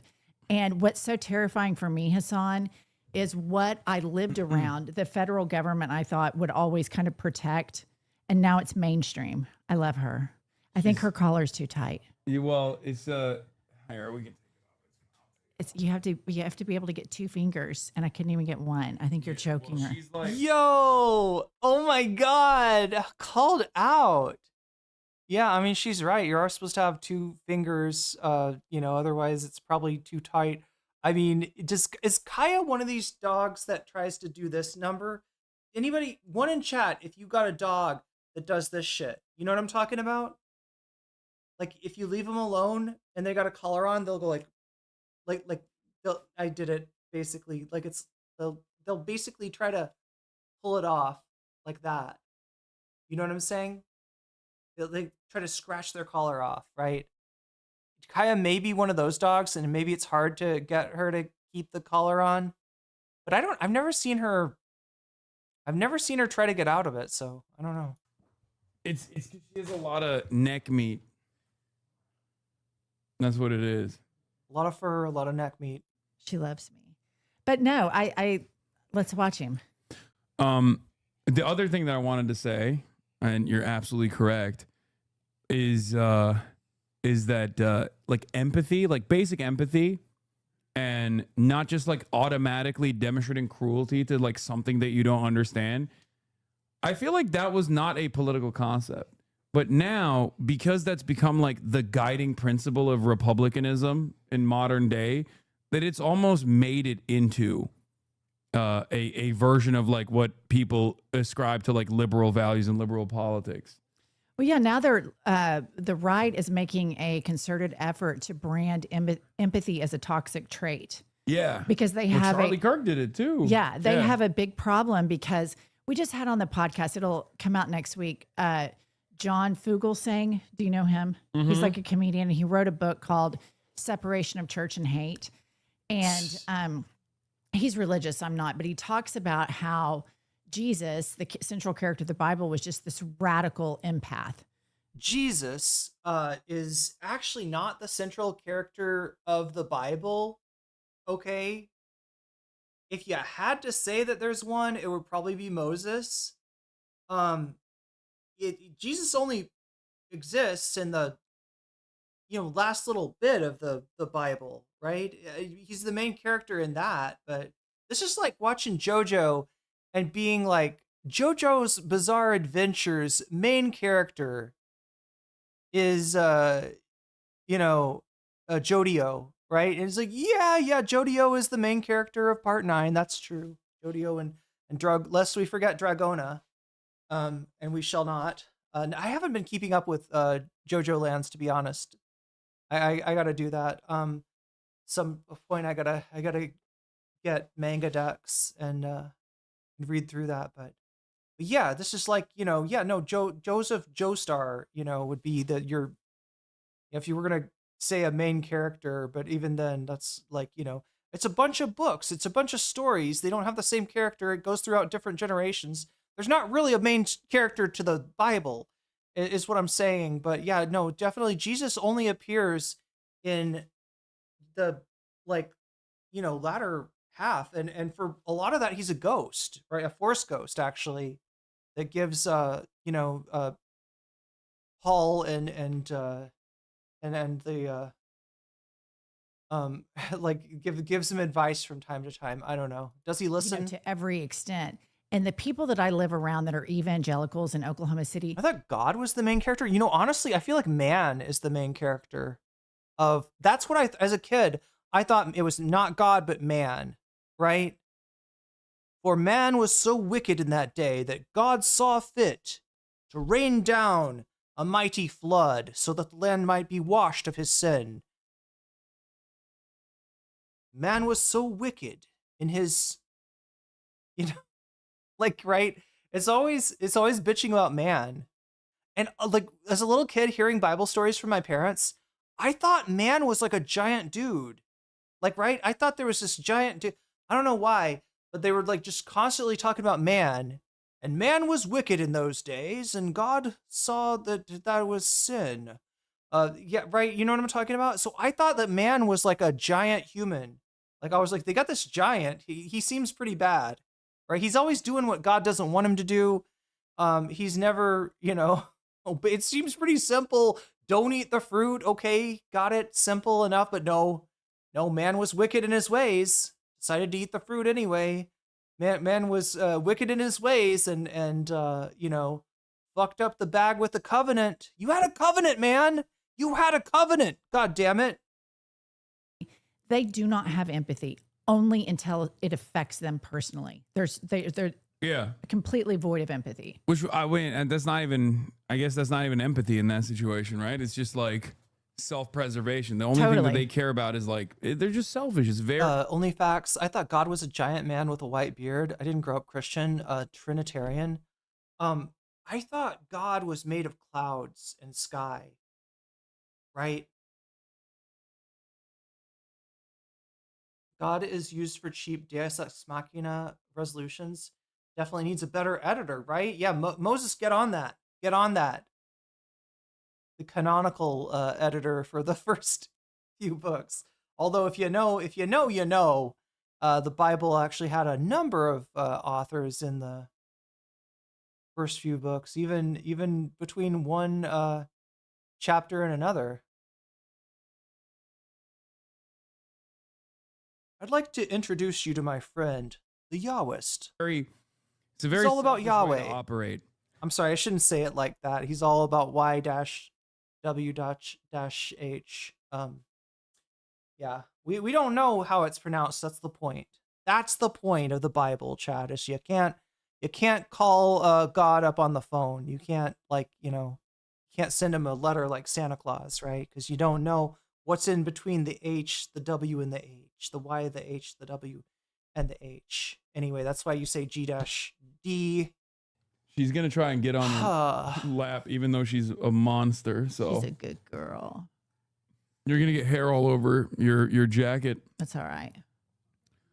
Is ideology that's antithetical to morality. I think that the left embraces evil. I would agree if someone wanted to say that this is going to be amplified because Charlie Kirk was best friends with Donald Trump. I do think that there's going to be extra fuel, so to speak, to because it's so close to home to them. And that's all right and proper and FAFO for him, right? That's okay. If the president turns into a fucking raving fascist authoritarian shit show because his best friend got killed, then that's, I guess the left deserved it. Acting out these views of not unifying because they think we're past that point. So how does that play out long term if there is no unity and you don't want to call for unity? You keep fighting the fight Pause it until real quick. These people are primed to fight spiritual warfare from a very young age. Like they're primed and they think, I remember when I was in junior high school, these girls that I was on a cheerleading squad with literally thought that there were demons in the room with them and angels in the room with them, and they believed it. They were terrified all the time. So when you get to this and you've been primed to believe in this spiritual warfare, and then you get to this, they're so primed to think left versus right, a very black and white worldview. Did you watch Left Behind? Yes. Kirk Cameron movie? Yes. We watched it. It's awesome. I love that. I learned so I need to see that sometime. much about like American conservatism from just that work alone that I never could have fully comprehended. I only dove into that because of all the rapture stuff, like on Rapture Talk. Rapture, okay. That, I gotta admit. All right, so here's how I read the Bible, all right? Genesis, cool, right? Exodus, cool. And then I got to Numbers. And I tried, chat, and so begot so-and-so, and so begot so-and-so, and I don't care. Shut up. Skip Numbers, right? Read the rest of the Old Testament with glee, Good. It was a good read. Got to the New Testament. Did not even get through the first book, Matthew, I believe it was, right? I'm sorry, it's not compelling, not exciting. The red text doesn't make it any better. And so I go, ooh, Revelations. Like, let's see what this is about, right? Straight to Revelations. I was so good, though, about reading every bit of the Old Testament except for Numbers. I couldn't, Numbers, no. Not for me. We're gonna get raptured and become clothes. But the thing that I wanted to present to you is the maximalist position on that. Megyn Kelly. Wait, Matthew's 6-3 isn't too bad. Is that the one where Matthew gets a tingle up his leg from Jesus? Did you become clothes super lifter? Are we talking to your clothes? An entire 7-minute sequence on witches. Have you seen this? It's so good. It's like first of all, there's so many different things that I want to say about that. Like, But it is shocking to me that someone would like sincerely be like, they hexed Charlie Kirk, like saying that that's real. That's like witches are real, hexes are real, and the curse actually worked. But the part that I thought was really interesting was like she was basically admitting that like I thought the curse was just supposed to make his face continue to get smaller while his head continued to get bigger. Is that not what the curse was? The Jezebel curse? the power of Christian prayer failed. That like witches won. Like, that's what it is. Right. She's like, well, they tried. They brought in a Catholic priest, which I thought was interesting. You got to get an old Charlie Kirk school. is evangelical. You got to get a primitive Catholic priest, right? You got to get the DNA of John the Baptist, resurrect his ass, and have him, I don't know, do some animism on. I don't know. Local Protestant.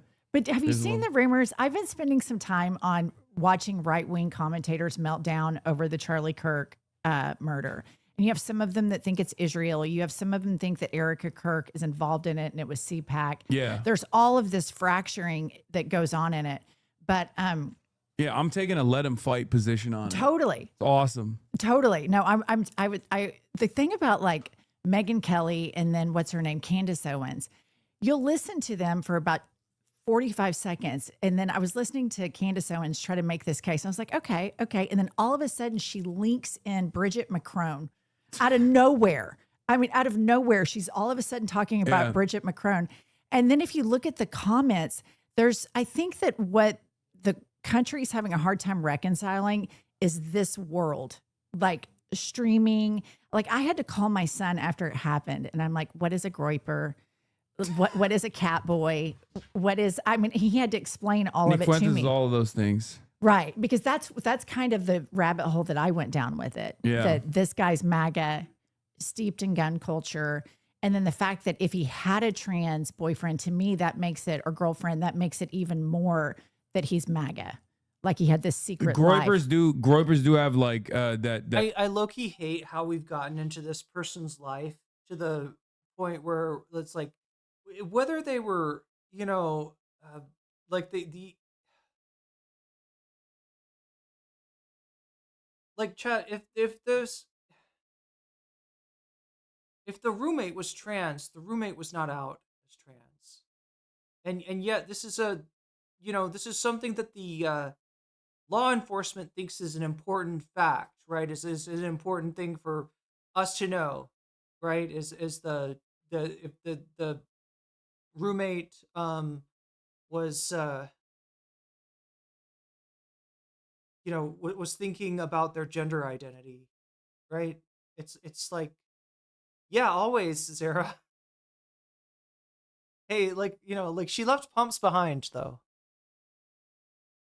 A dual life, I guess, but I don't even think that there was enough evidence that he was a groper. But what I do know is that clearly, up until this moment, there's not enough evidence to pin him back to the radical left. It just feels invasive. You know what I mean?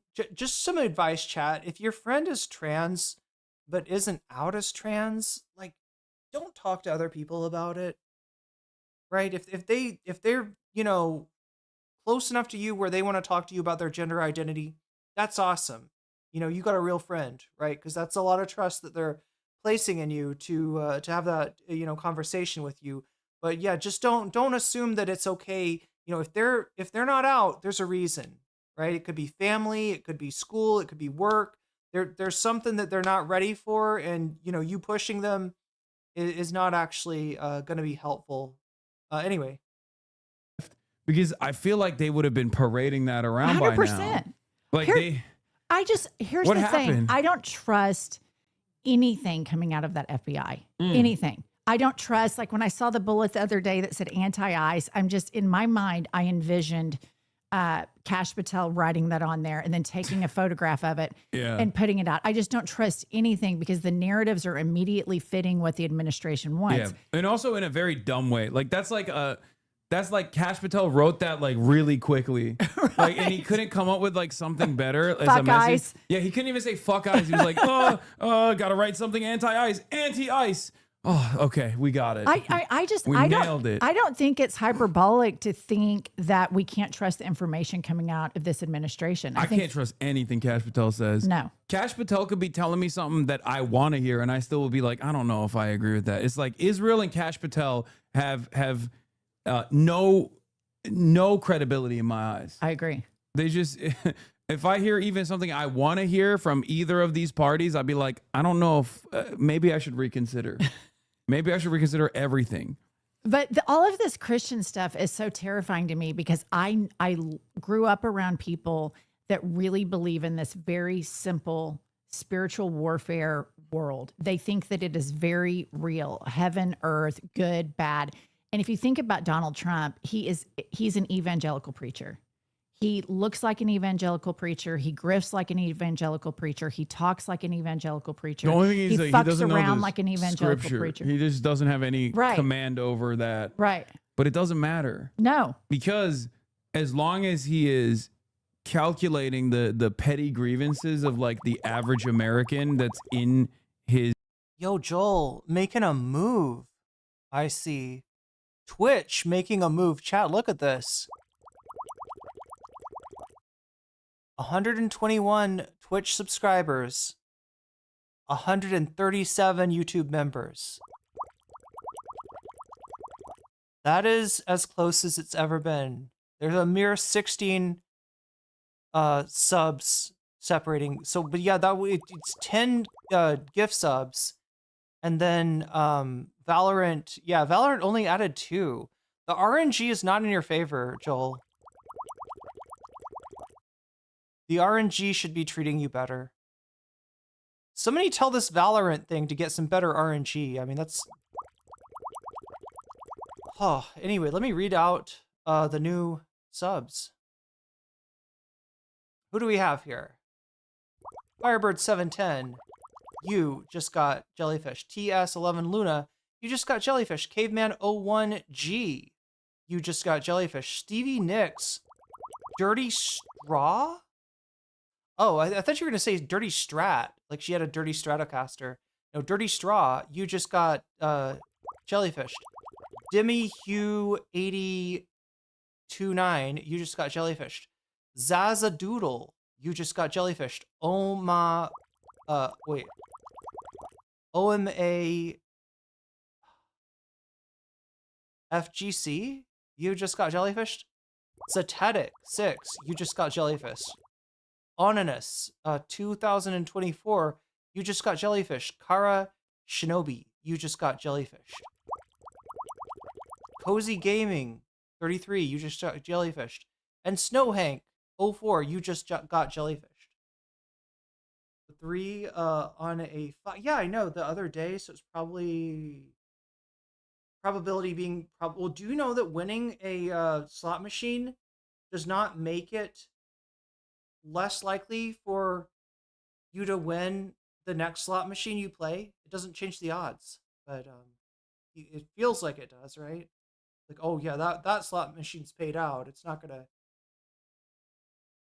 It's like people when I lived in Seattle, people were always talking about the big one because like not statistically speaking, tectonically speaking, Seattle was kind of overdue for a major quake, like 8.0, 9.0, like extreme quake, maximum damage, very possibly like massive loss of life as well, right? And people kept on being like, well, it's gonna happen soon because we're overdue for it, but it's like, it's anyway. Wait, actually, tectonics might actually be like, because right, the way that it works is that like you got there's the sublimation one where like one plate goes under the other, and there's the one where they're like the friction plates, they go by each other, and depending on that, like then yeah, there is like technically like once it slips, maybe there's like less chance of it slipping again in a big way. I don't know, maybe that's a bad example. But either way, I got some addition to do here. 60 plus... Oh shit, that puts us up at 300. 300 and wait, 5, I believe.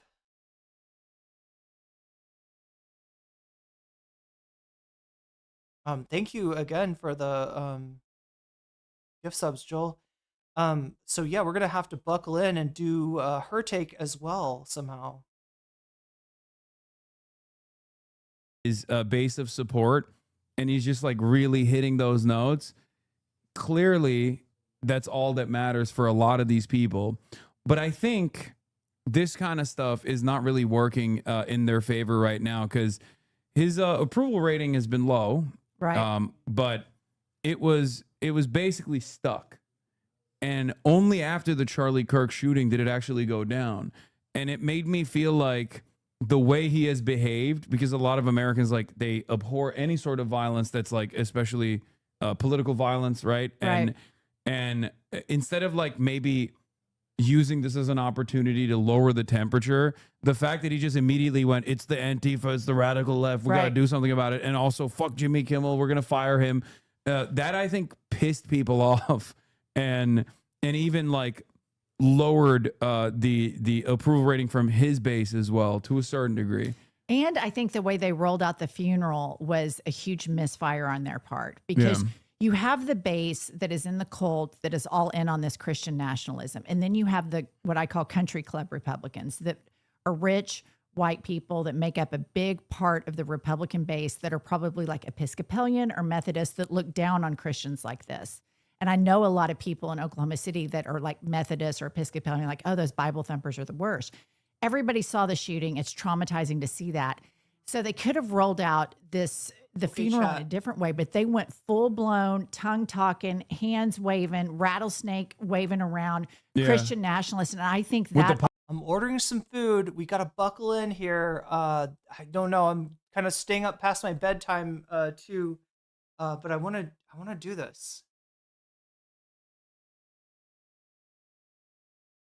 I need to do this. All right. So yeah, we're buckling in. We're buckling up. We're standing by and standing back.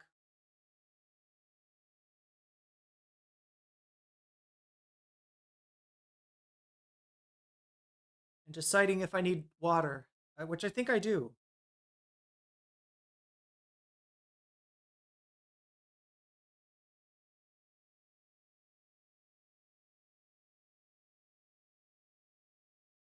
I think I need some water. Sorry for keeping you up. I mean, we'll figure out some way to do it. The other thing I need to do is a video game stream. I owe you a video game stream. What are you getting to eat? I'm getting oh my gosh, I should have looked at it. Oh shit, chat. Fuck. I don't think I can change it though. I'm getting like a plate of vegetables with sauce. They call it a salad, but it's not exactly a salad. It's more like a bunch of vegetables with dipping sauce. Will you play Silk Song? That's what everybody's talking about right now. No, I think I don't know. I think I gotta finish. I got some JRPGs to finish first somehow. Can I put the last dono on video games? Yes, you can. Yes, you can. That will give, yeah. Well, I don't know. We had Soul Hackers here queued up. Let's see if I can.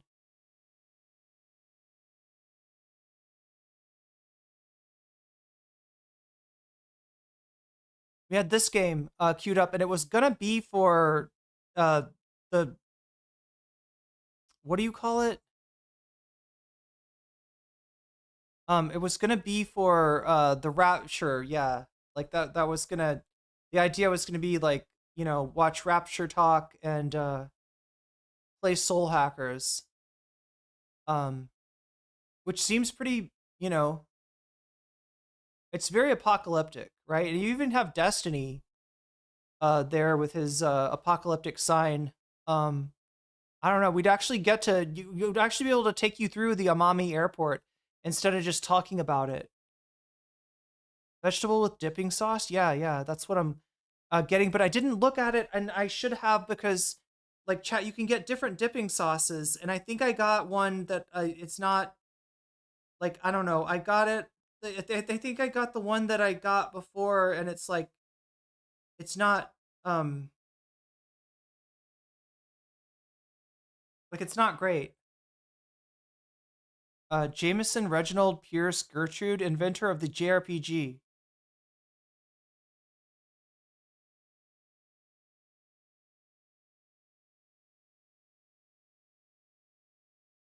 Wait, where am I?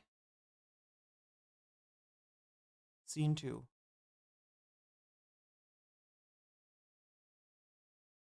Pyrotechnics. Totally. And I think that was a total misfire on their part, because that hits hard in the Bible Belt, but you start getting into blue states and they're kind of like, wait a minute. Oh shit. These people are fucking crazy. Yeah. I mean, I don't know how much, like, because I think those guys ultimately, like the diehard Republican voters, regardless of their like sense of superiority over like the white evangelical Protestants, still ultimately are held together by the same cultural grievance and resentment, like, you know, the destruction of the left or whatever, like, you know, liberal elites and liberal society, and also they like the tax cuts and stuff too, more than anything else, and deregulation, but. I think like the reality of the matter is Charlie Kirk didn't have the motion that these guys presented him as having. And the more they just like badger you in the head with this, because it's very clear, like it wasn't like a period of mourning. Because what did they do? The first thing they did, we just watched a lady in Oregon go to a Starbucks and have like a panic attack meltdown because they gave her the Charlie Kirk drink. And it said Charlie Kirk on it. And they actually even said Charlie Kirk, like when they were announcing it, but it wasn't sufficient for her. So she like lost her mind. She was like, why wouldn't you say this? Free speech is dying. Like you're doing it. And it's like, when people see stuff like that, I think it has this backlash. We need to watch that. Dude, fucking calm down. You know what I mean? Like, fuck. Like, I recently I play tennis every day, and I went to go play tennis the other day, and this guy was on the court next to me. I've known him forever. He's a total swinging dick, Trump supporter, Republican. And he goes, hey, Jennifer, look. And he picks up his coffee cup and it has Charlie on it. And this guy's name is Cliff. And everybody calls him Cliffy, because he's the biggest pervert. And I'm standing at this kind of bougie tennis club. And I looked at him and I go, fuck you, Cliff. Charlie Kirk is the biggest fucking racist, misogynist piece of shit. I cannot believe you just showed me that. I cannot believe you're trotting around with that cup. And he goes, don't say that. Don't say that, Jennifer. I said, it's true. Do you know the shit that he says, Cliff? And Cliff's like, don't say that. And I'm like, Cliff, fuck you, Cliff. Don't ever show me that shit again. And here's the thing. You should have been like, here, read. Yeah, chat, I got Japanese sesame dressing, soy and white sesame, and I mean, like, that sounds pretty good, and it is, but I think there was like a sesame tofu cream dressing that would have been better, but I just didn't think about, like, I just went with what I got last time. Oh well. Did she show her his stiffy or a cup? Wait, what? Did he show her his stiffy?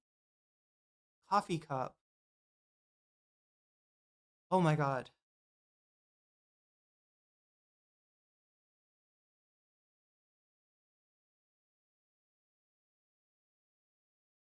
Taco Island is in Kank's McTaco Tits. But yeah, I got some spicy salad too, so that'll be really fun to eat on stream. You know, it's Som Tom, aka spicy salad, aka green papaya salad. And the way they serve it here is they give you wait, actually I don't know about this place, but usually they give you some cabbage, and you take the cabbage and you like scoop it up. Like you go in there and you grab out just a whole bunch of papaya and stuff, and you eat it, and it's spicy, but it's not quite as spicy because you got the cabbage is there to protect you, I guess. And then I got some curry and some weird fake fish puffs. Like, they're not real fish puffs, they're fake fish puffs. The fish part is fake, not the puff. The puffs are real, but the fish is fake. Read out loud this Kirk quote. Right. You should just have that. You should just be like, here, just read it out loud. This is what he said. Do you think this is appropriate? Here's the thing. I think a lot of them do. Well, yeah. Yeah, no, he is like a figurehead for a lot of that. In the same exact way that this guy is using the Bible. He doesn't want to say it personally, right? Because he knows that like in polite company that comes across as like It is like how people use Jordan Peterson. It is exactly how I had this roommate, and he thought he was smart because he read Jordan Peterson. And Jordan Peterson is this guy's, now, like, granted, chat, it was not the easiest grad program to get into. So he was somewhat smart, but when it comes to the humanities, which is what Jordan Peterson was talking about, this guy was dumber than a load of bricks.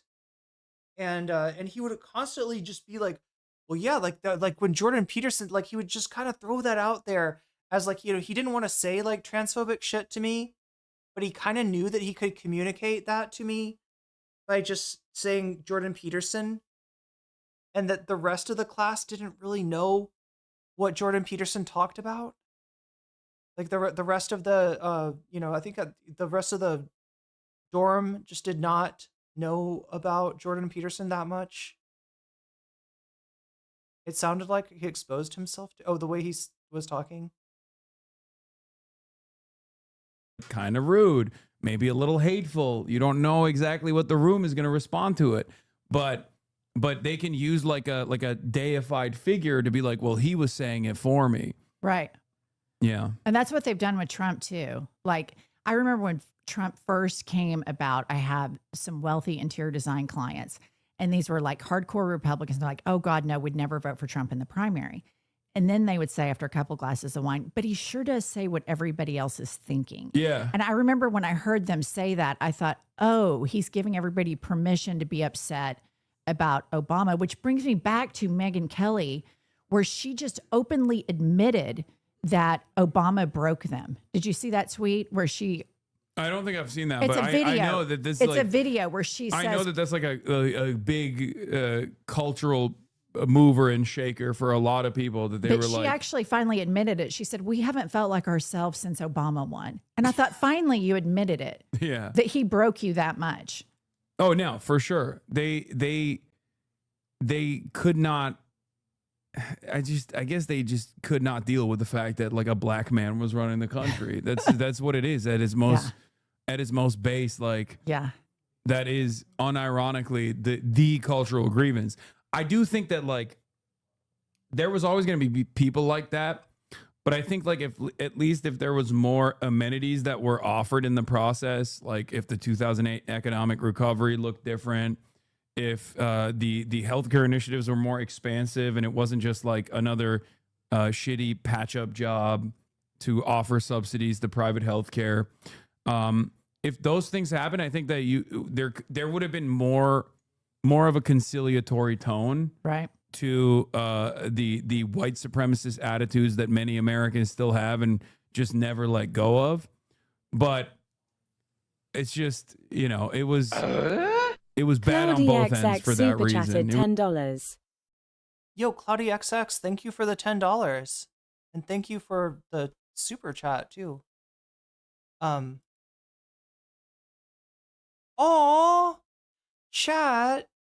We get to look at Orange Cat. Look, I know that it's a common thing to say Orange Man bad. All right, but Orange Cat good, actually. Orange Cat good. It was like the unrestricted racism for sure, but then also the economic uncertainty and anxieties that people had in the aftermath of the 8 years of Obama that led a lot of people that were in the margins to then go, let's just break the system. Right. And that happened again. And Obama he's spoken about that when he governed, he knew. The Orange Cat does more with one brain cell than most of us do with like hundreds of thousands, even millions of times that much. Knew that he was a black man, and that he would be judged through the lens if he went too big, if he went too bold. And I think the lesson that we learn from that as we move forward, that I fucking hate that. I fucking hate that. I hate that Kamala Harris, look, like I'm glad she didn't pick Mayo Pete, but I hate that she has to think about, ooh, I'm a black woman, he's a gay man, that might just be too much. I want to believe that that's not true. But I know how much misogynoir is out there, and I know how much homophobia is still out there. But I fucking hate that that's even a consideration. I fucking hate it so much. Like, chat, can you imagine being... That's why the only trans politician that we've got is a fucking pick-me. Right? The only, major,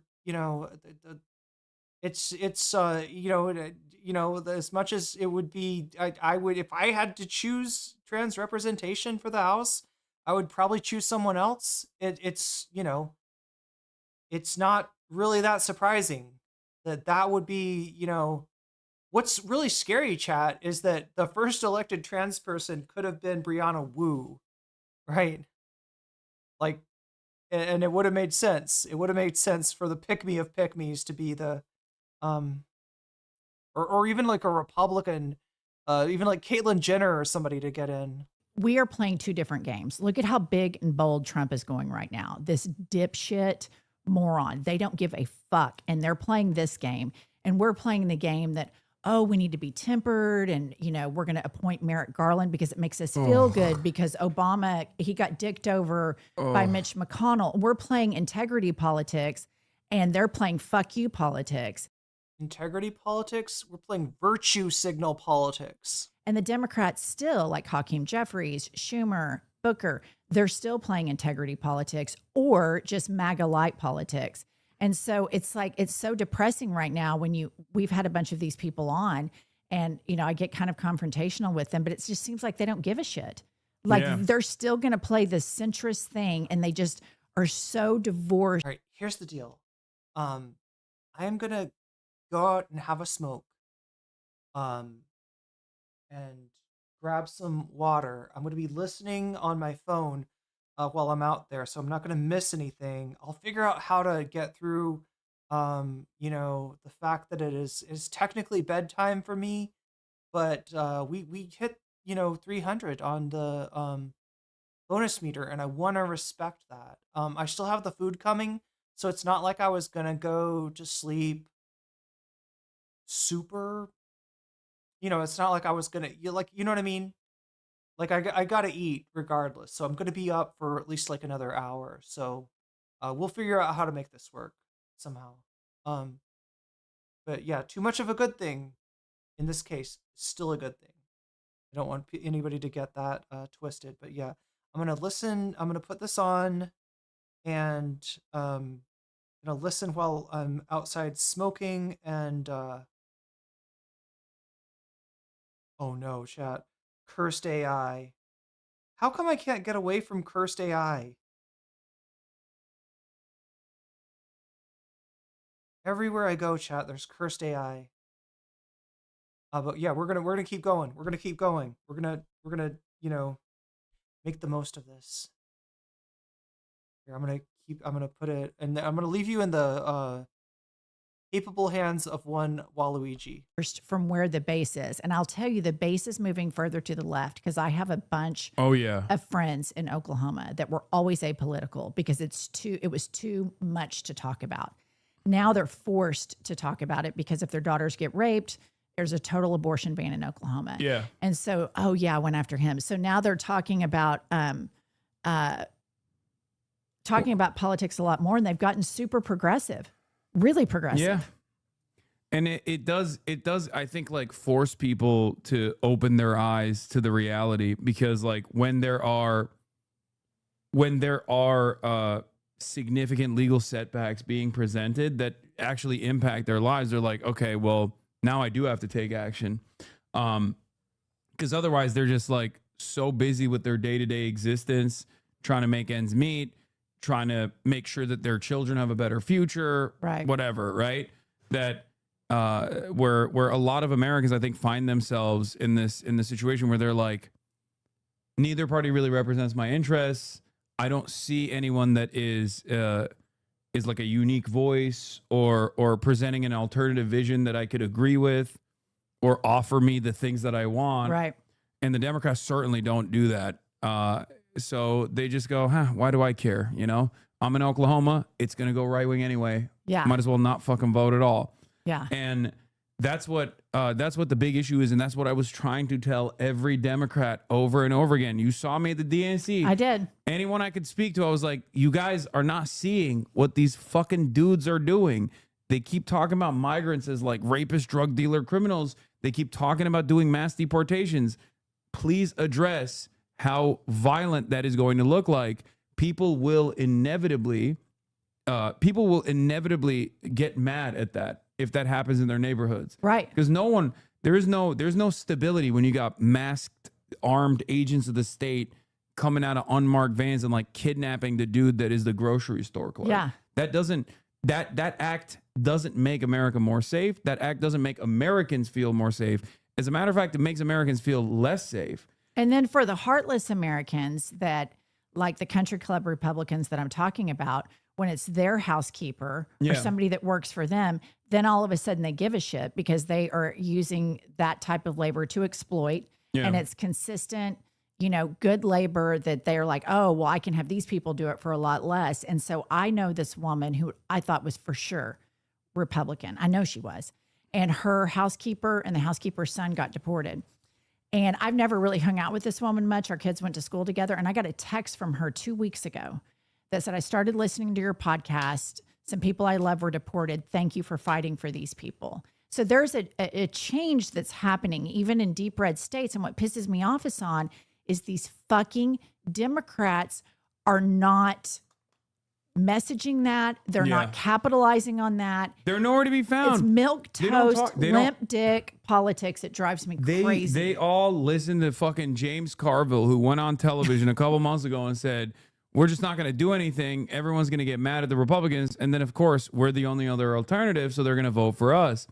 And that's unironically what their plan is. I cannot believe it. And there is no guarantee that is going to be a success this time around, especially because when you look at the polls, the Democrats are even less popular than Trump, because at least Trump has his base still. It's withering away, but he's like offering them cultural grievances that he fights for, right? Like, we're going to fire Jimmy Kimmel. There's enough dipshits in this country that go, hell yeah, Mr. President, that's great, right? It obviously invokes a lot of reaction to it as well. A lot of people get mad. They go, what the fuck? This is a First Amendment violation. We don't like this. But there is still a base that goes, we love the resentment politics that you're demonstrating. You're packing up our enemies. Right. Random Guatemalan people. You know what I mean? Like, this is what I voted for, is what they say on Twitter. Democrats don't have any base, and it's the exact same problem that caused them to lose the election in the first place, because they just push away their base of support, and they think that like people will just operate off of harm reduction politics. Mm-hmm. They'll just go, well, obviously Democrats are marginally better than the Republicans, might as well vote for them over the other guy. But that clearly doesn't get asses off seats to go out and vote, especially when voting already has pre-existing hurdles. It's you vote during a work day. You know what I mean? It's not compulsory. So it's just not happening. No, I agree. And I think that what's happening is you have people like, I'm so mad at the Democratic Party right now, particularly Jeffries, Schumer, and Booker. I mean, others, but those three really get me the most. And then when Hakeem voted to honor Charlie Kirk, I just can't for the life of me understand how a black man honors a racist. I don't understand that. Furthermore, again, Hassan, we're playing two different games here. They would have never fucking voted for it ever if the roles were reversed. Oh yeah. And an influencer like it you, was. If an influencer like you, if God forbid something happened, and the Democrats, they would say, fuck no, we're not doing it. And the majority leader and the minority leader, whichever it was, would whip that party into shape, and it just wouldn't happen. Yeah. And you have these people like this guy here, they cannot commit to anything. Jeff Duncan, I had him on, and they can't commit to anything. And I think that it leaves a vacuum where a uninformed voter, a low information voter, thinks when they hear Trump or they hear Ted Cruz or any of these other fucking horrible dipshits, they think that they have passion and they're authentic about something, and they see politicians like this. It's like, why can't you commit to something? Like at this stage in fascism, at this stage in America, why can't we commit to anything in an interview? It's just, I'm telling you, I think it's because they're, I always go back and forth on this. I think like, is it sinister? Where they think as long as I can like keep my position, my role, it's fine if America turns fascist. Cause like, you know, I'll still make sure that my children get to go to the best schools. Right. And then they'll go and work for a corporation that's like lobbying me. Right. Or is it actually stupid? Is it cynical or is it stupid? And the stupid part is like, they genuinely think that this is good politics. I They're think just, like, it's the latter. quiet. I do think, yeah, when I talk to politicians, I realize, oh no, it's actually stupid too. It's not just like, there are definitely a lot of cynical people who are doing this because they don't give a shit. Like Richie Torres. Richie Torres does not give a fuck about Israel or anti-Semitism. Okay? He does not give a shit about anti-Semitism. He just is an attack dog for AIPAC because AIPAC fucking gave him money, and he grew up broke, and he thought, oh, I'm betting on the wrong horse. This is going to be my cash cow. That's it. It's that simple. He is a cynical charlatan, right? But then there's like the stupids who do actually think. Came back in right at Richie Torres. All right. How do I get rid of Waluigi like that? I listened to a show called I Hate Bill Maher. That's a great name for a podcast. Recently, they watched a real time from 2005 with Chuck Schumer. Is this on YouTube, Tanky Gooner? Or is this on Twitch? Because that's a great concept for... I would love to be able to react to 2005 real time with Chuck Schumer. Chuck was saying the same shit 20 years ago. Yeah, so 2005 is right before the Democrats retook the Congress, I think. I think they only took the House in did they take the Senate too? It's a great name, isn't it? Yeah.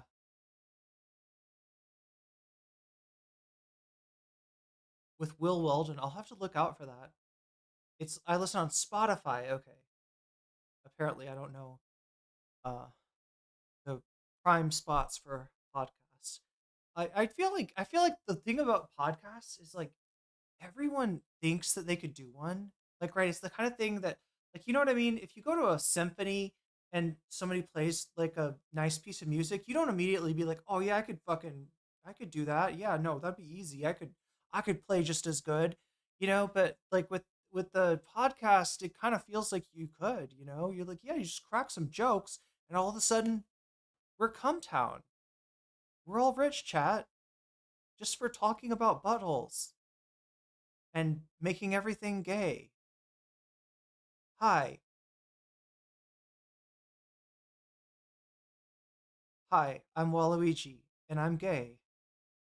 That's it. That's Cumtown right there. You know, multi-million-dollar idea right there. But it's like if you could, you would.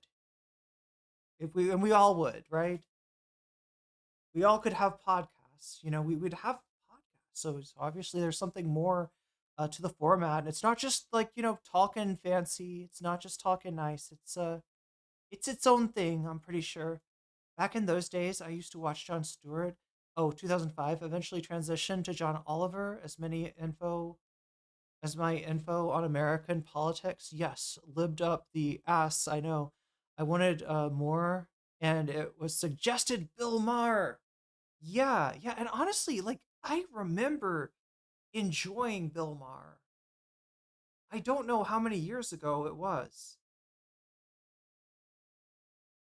But the idea of that, see, I mean, no, you will still see like left-wing channels like giving, Bill Maher his props when he embarrasses Shapiro. Never seen or heard Cumtown. Is it worth trying to watch? I mean, it's okay. First of all, it's not really a political podcast. I mean, it kind of is meme. It is memed that way. And these are guys that know, Chapo and Hassan, and so it's kind of like connected to politics, but it is more about like, I don't know, stories about old TV shows that turn into the main character having gay sex with their dad or something. It's just, it's like, as I'm saying it, I'm like, why did you ever listen to it? Look, I don't listen to those episodes, which is most episodes. I don't know. I noped the fuck out of that of Cumtown. I mean, like depending on what you pull, if you just like watch a random Cumtown clip, like I mean, some of it's funny, but some of it, especially because it's presented out of context, right? Like, I would be a lot less comfortable about the way I've heard like Nick Mullen talk about trans people if I didn't know that he was like had been like in the lives of like trans people. I mean, like I don't know. It's kind of like it could sound like really like it could sound, that's the fucked up thing about it, is some of it just sounds straight up like hate, right? But it's only funny because the context is almost like the reverse of that. Why am I'm talking about God? And I have hair in my mouth, chat. I'm talking about Cumtown and I have hair in my mouth. What exactly did I smoke? One wonders. That there is they do get manipulated by like the lobbyists and the people that have access to these congresspersons, and they're so inaccessible to the regular public that they do unironically think like, no. You noped out of Bill Maher. Yeah, I mean, like, that's understandable. Yeah.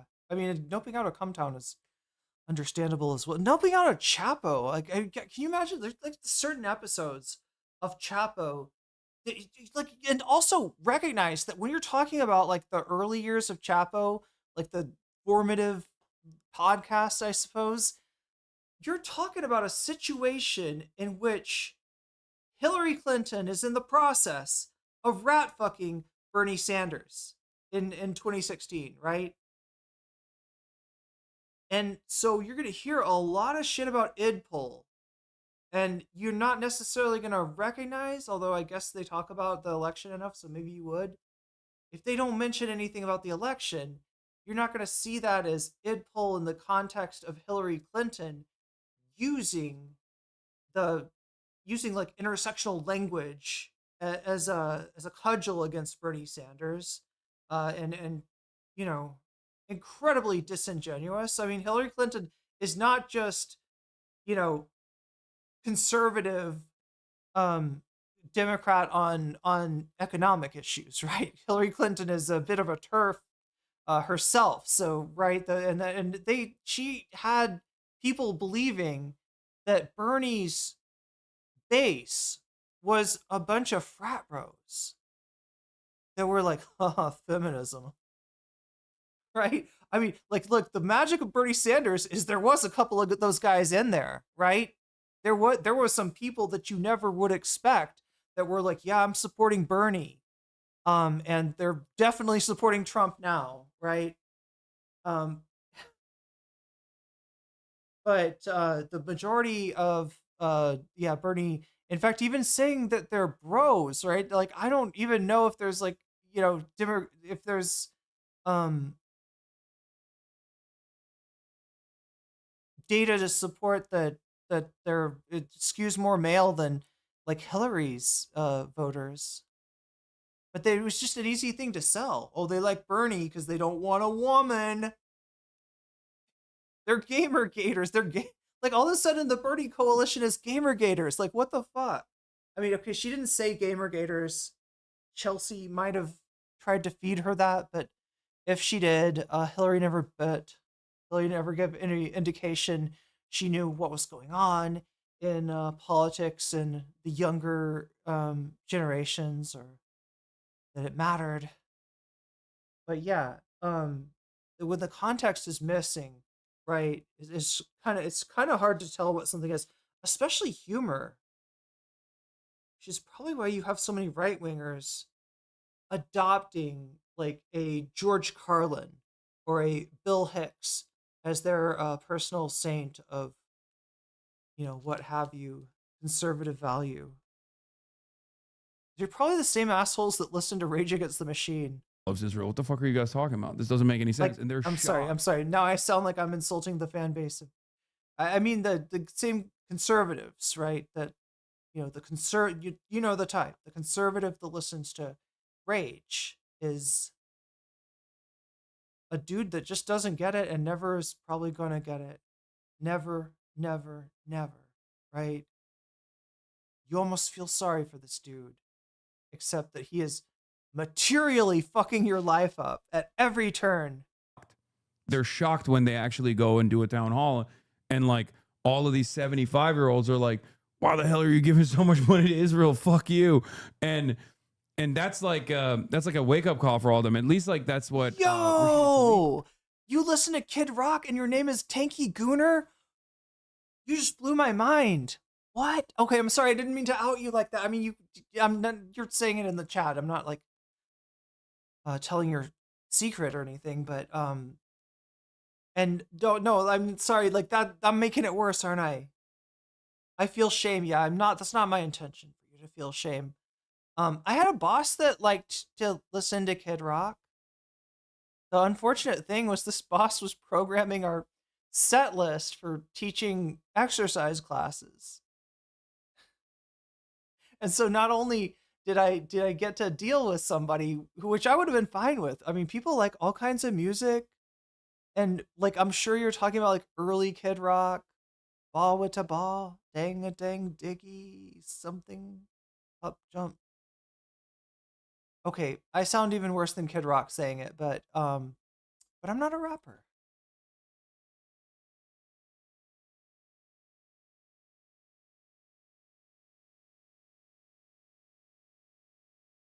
Yo, Joel Severad with the gifted sub to Tanky Gooner. Tanky Gooner, you just got gooned to. No, jellyfished. That's the word. Yes.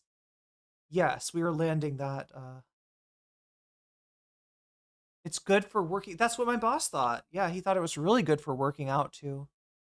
And it was like all that kind of music. It wasn't just Kid Rock. It was Kid Rock with Limp Bizkit and like maybe if you're lucky, a little bit of, oh my God, Linkin Park. Yeah, Linkin Park was like there was a couple of good songs in there as well. Okay, it wasn't all. I'm not gonna completely complain, but just like this guy, oh my God, if I had like the capital to fucking make a business, I would not have been spending it on what he is. He's gotta have like a ton of money or something, right? This guy, like, can you imagine? Oh my God, chat, I gotta shut up. I gotta shut the fuck up. I am not trying to talk shit about an industry that I am no longer employed in. That seems like completely, yeah, the satire, definitely satire and no more, because I'm not gonna get into telling a story about somebody that I knew with traits that are possibly identifiable. So let's just end that one and get back to this lovely conversation between Jennifer Welch and Hassan. Is she going to give him a nickname though? I want to know. What do you think, chat? One in chat if you think that she gives Hassan a nickname. Now, what are the nicknames we know about for Jennifer so far? Well, I'm going to contribute Kanks McTaco Tits. That is the nickname for Donald Trump. Little Smokey, it's JD Vance, little Smokey. And wait, what else? Oh, Pumps. Did she give Pumps his nickname? Did Pumps get named? Did Jennifer come up with the name Pumps?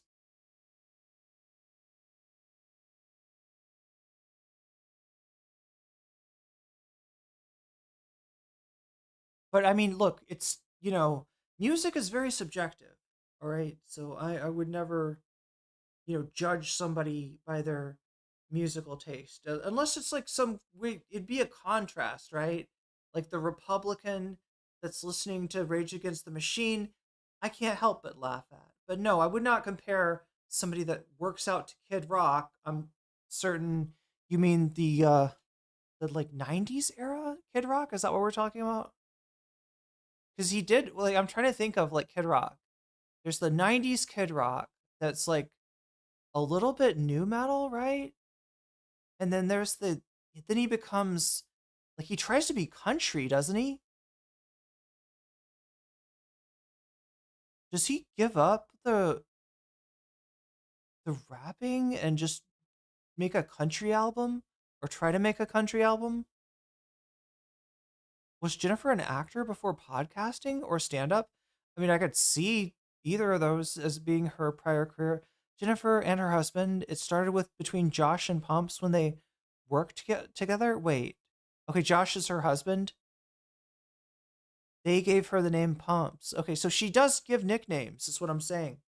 Like, much like our illustrious president, Jennifer likes to give people nicknames. So what I'm wondering is, will Hassan get a nickname? Now, has it already happened? Maybe we got some iHip viewers in here, possibly? Anybody confirm or deny whether they've given Hassan a nickname? I'm assuming not. The first album, he was like rap, metal, country. That's amazing. All right. Not Avicii amazing, but amazing nonetheless. I know it's less. I don't think it's nonetheless. That would be silly. I'd be a silly person if I thought that. Ebe basically told me, and I mean, she knows these people, right? Like, Right. she knows how like echo chambered they are and how sheltered they are from like the average person's opinion, that they do legitimately get duped, and they do actually think that this is somehow Wait, good. she was on something called Sweet Home Oklahoma. Is it a musical thing? Kid Rock, I want it to be a musical thing. Grew up in a mansion or something. Yeah, well, he talks about being from Detroit, right? But it's like there's I think is it that he's from a suburb outside of Detroit? Is that the? Did you? I gotta know though. If you reading, if you're listening to Kid Rock, Tanky Gooner, do you? Oh my gosh! And I made fun of the contrast with your. Oh my gosh! If you're listening to Kid Rock, like,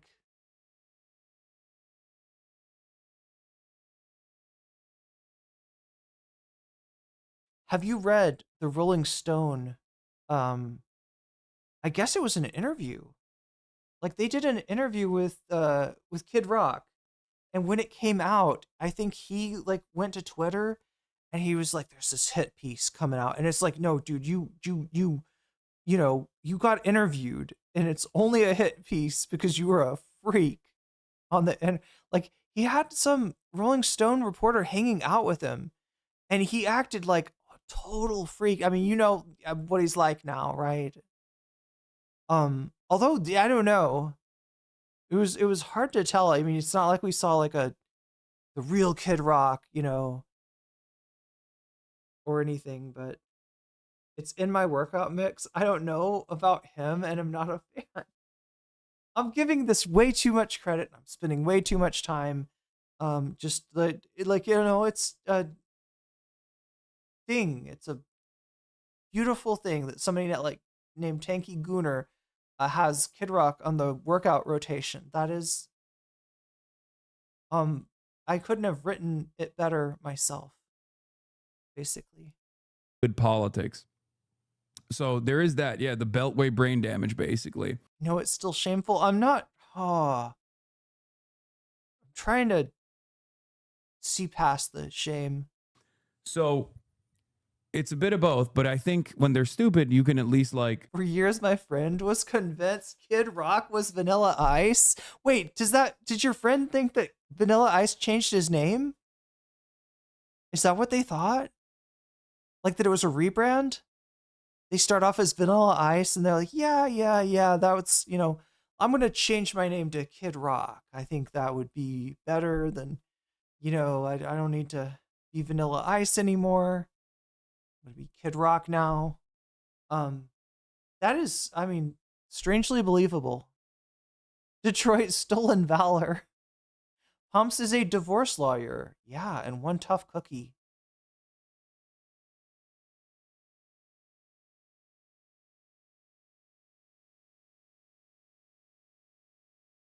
I don't know. It's not any more shameful than any, it's not like, I'm sure I've done something equally shameful or worse, right? It's not like that's a foreign concept to me.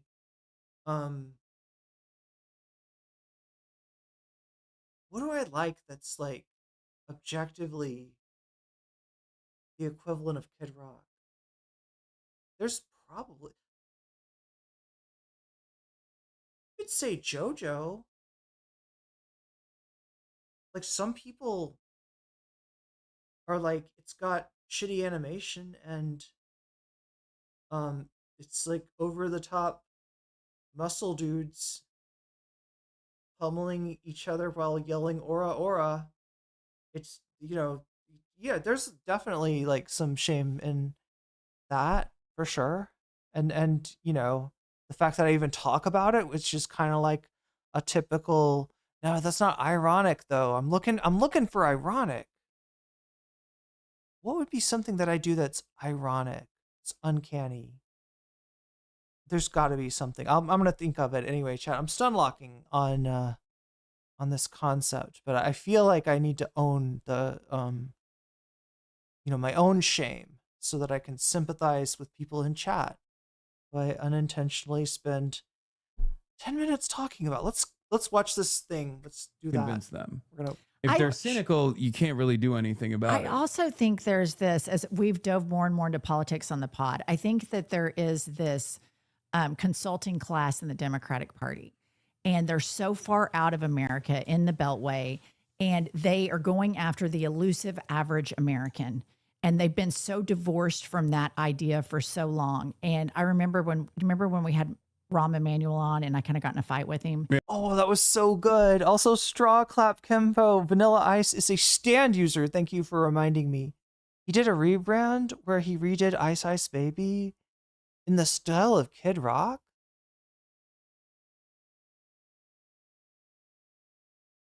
There's no shame to enjoying music. I like black metal and oi punk, although I stay away from the Nazi aspects of those.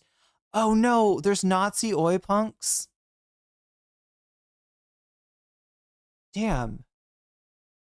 Yeah. Because he said, we need to quit talking about the bathroom and start talking about the kitchen table. And I was just like, fuck you that you're throwing trans. Also not funny, Rom. Not funny. Yeah, I always see anti-fascist oi punk. I guess I wasn't aware that there was a fascist version. I like Riff Raff. Wait, the character from the Rocky Horror Picture Show? People under the bus. Also, who's even the bathroom was a victory for the wokes.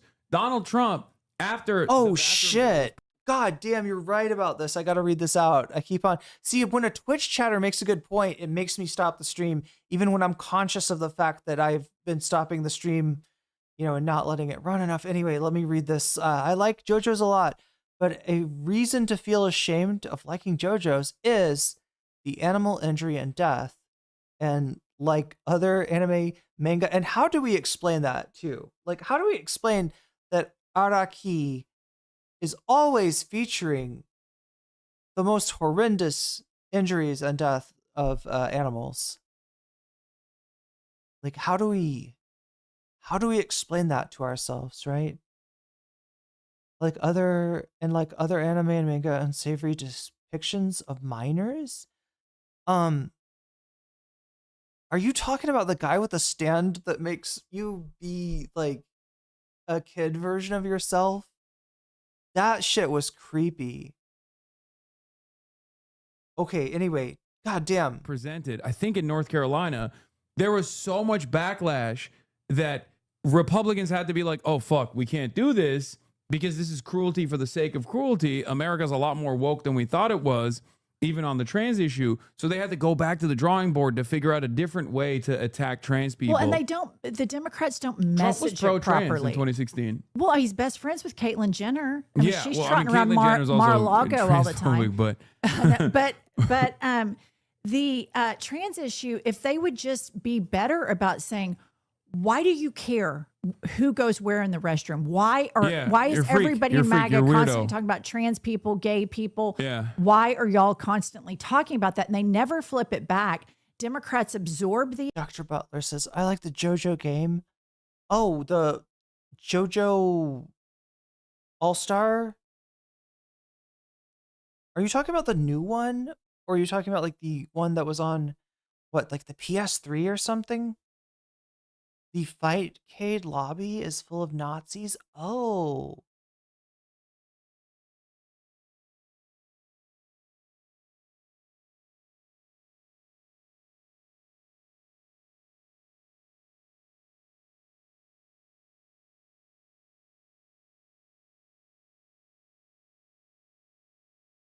Heritage for the Future by Capcom?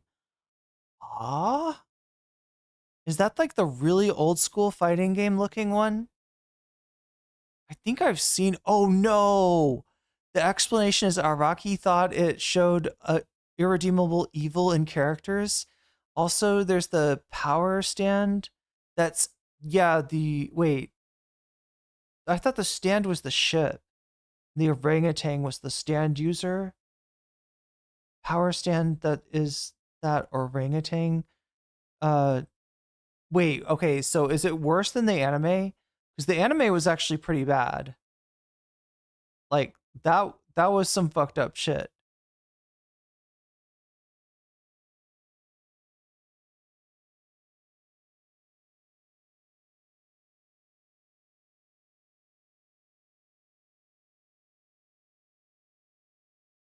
You know, I wanted to see the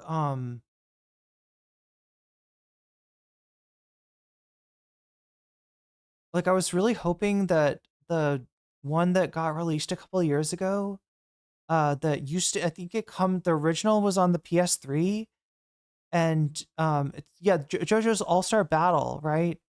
And they did a reload of it, and I've got it now, and I think wait, do I have it? I at least got the like free version. Wait, no, I think I have it on Game Pass, right? And it's just like, I don't know. I can't get into it. But it looked so cool, right? It even has the JoJo that you saw, Jolene, do an attack called Balls Deep. She goes balls deep. Like that's canonically how deep she goes. No, she where does that come from? I think they play catch at some point as a bet, right? How many times can you like throw and catch a baseball? And so that's, I think, where the balls deep attack. But yeah, it's legitimately in the game. It's called Balls Deep. That's the name of the move. The attack, and then they play defense the whole time instead of punching back and saying, why is Grindr having outages after Charlie Kirk's funeral? Why is Grindr having outages after the RNC? Okay, I love you, Jennifer, but like, why do I always find myself like talking about gay sex with Jennifer and Pumps? Like, are we starting a yaoi like magazine or something? Is that what are we doing here? Like, right? This is like,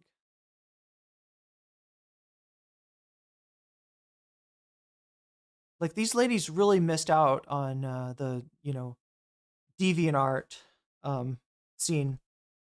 That's all I'm saying, chat. That's all I'm saying. Why is Benny Johnson getting fed gay cruise places? And here's the deal. We want Benny to go on that gay cruise. We want that to happen for him. Well, his wife doesn't. We'll even draw a manga about it. We like it so much. His wife, I know for a fact, his wife does not allow Benny to go on. We gotta make this company. We gotta start publishing a magazine. We got me, Jennifer, and Pumps. Okay, we're gonna make it happen. We'll have different. Well, it'll be like Yowie, but with real life characters like Little Smokey and Benny Johnson and other Republicans that we suspect might harbor an attraction to the same sex from time to time. Work trips by himself any longer. I mean, but don't want to be identified with that. Don't want to be known as that. Don't want to hold space for that in terms of their politics. But this is my stand. Internalized homophobia. That's my. Oh my god. Oh my god. Here's the thing. He was hanging out with other men too much, it seems. Yeah. I think I have a whole hypothesis that MAGA has a DL demon queen problem. And they think, okay, I'm telling you, she's about it. Jennifer is about it. Okay, if we can make the country Christian nationalist, if we can put prayer in schools, if we can do all of these things, then maybe I won't want to go eat ass. And then it's never going to fix it because they have so much shame and they live in such Puritan culture that they are trying to legislate and be the moral police out of their own sexual problems. Yeah. Oh, here, speaking of Benny Johnson, here it is. An ex-coworker of Benny Johnson revealed that he had gay hookups with him. He also has searched gay cruises so much that it appeared on his Google ads. He's a closet homosexual or bisexual/pansexual who pushes a far-right agenda that targets the rights of LGBTQ people. Here's Saeed Jones says, I made out with Benny Johnson in an empty dress. Wait, chat. Now, here's my challenge. Son's been on with Stavros Halkias, and he's been on with Jennifer Welch now. Which of these times did they end up talking about gay sex more? With Stavros or with Jennifer?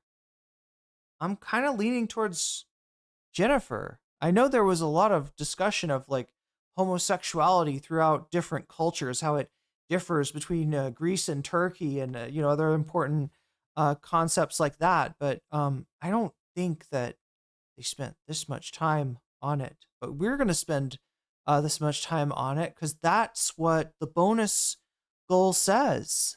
Room at BuzzFeed holiday party in 2013. It haunts me to this day. Anyway, it's funny he's done literally everything but come out of the closet. Men will literally become traitors of the country rather than go to therapy. Betty, who performed at the holiday party BuzzFeed hosted at Webster Hall in 2013.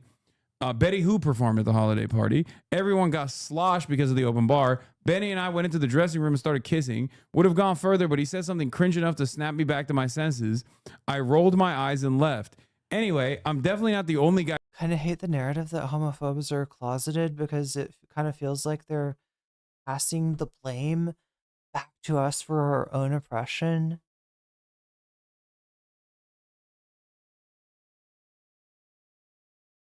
Yeah, it does kind of make homophobia a gay problem. And it's not like based on like, material information. It's just like a kind of, it's a narrative. Exactly. What it is. And as such, it's, it has a tendency like, right. What do they say about the danger of an elegant theory is that it will convince you of its veracity even when the proof is pointing in the other direction, right? Like we all want, the truth to be elegant and makes it easy to kind of see a theory that has that kind of balance or elegance, or just like, seems truthy, to borrow a phrase from old school Colbert. Is it old school Colbert, or is it Jon Stewart, chat? Who is truthiness a Colbert thing? I think it's Colbert. Anyway, we got to get back, because I'm sure we're going to be talking about Hank's McTaco Tits, aka the orange one, and his understudy, Little Smokey. So we got the Little Smokey. Oh my God, she's making my southern accent come out a little bit. Little Smokey. Not quite there, but it's been a while, chat, since I did the whole country singer arc, right? The guy Benny Johnson is made out with.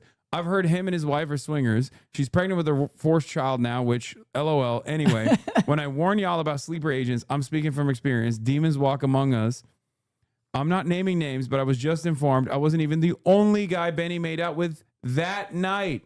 Exactly. Okay, that's why we're hearing about this, right? Benny made you feel special and you weren't. Oh my God, that sucks.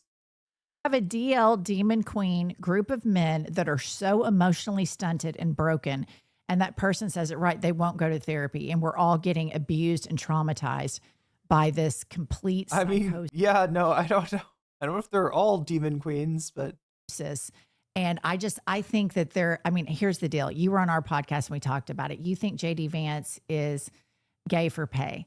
I just don't think he's like. I do. I just don't. I think he went off to Peter. Wait, gay for pay? Does she know what that means? Isn't that mostly like bodybuilders and shit? Does she know what that means, chat? Thiel's gay camp, and he came back queer-eyed. You know it. He was chubby. He wasn't dressed well. He goes off to Silicon Valley, and he looks like queer-eyed got a hold of him. I think he starts wearing. Wait, how is that gay for pay? About it. You think JD Vance is gay for pay? Do people like it? I don't.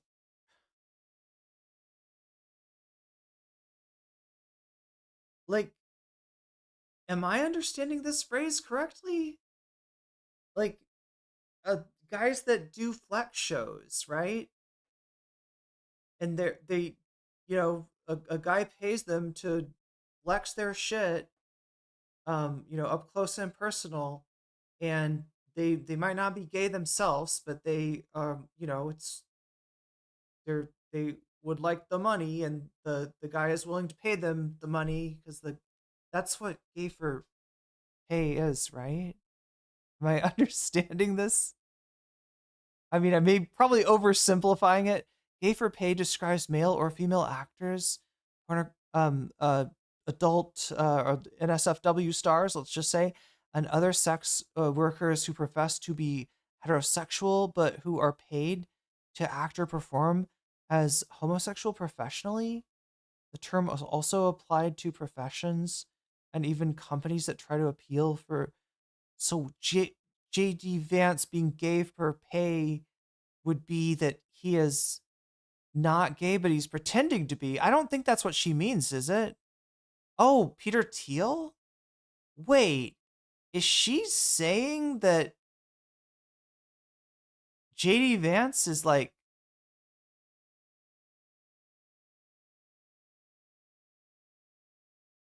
having gay for pay from Peter Thiel?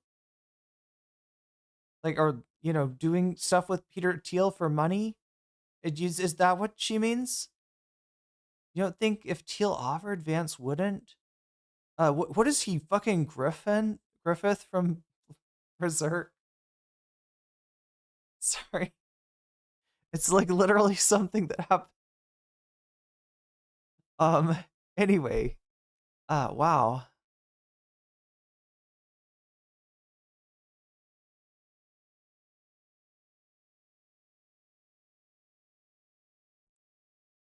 I mean, that's the best guess that I've had so far, is that she means something, he's doing something with Peter Thiel for money.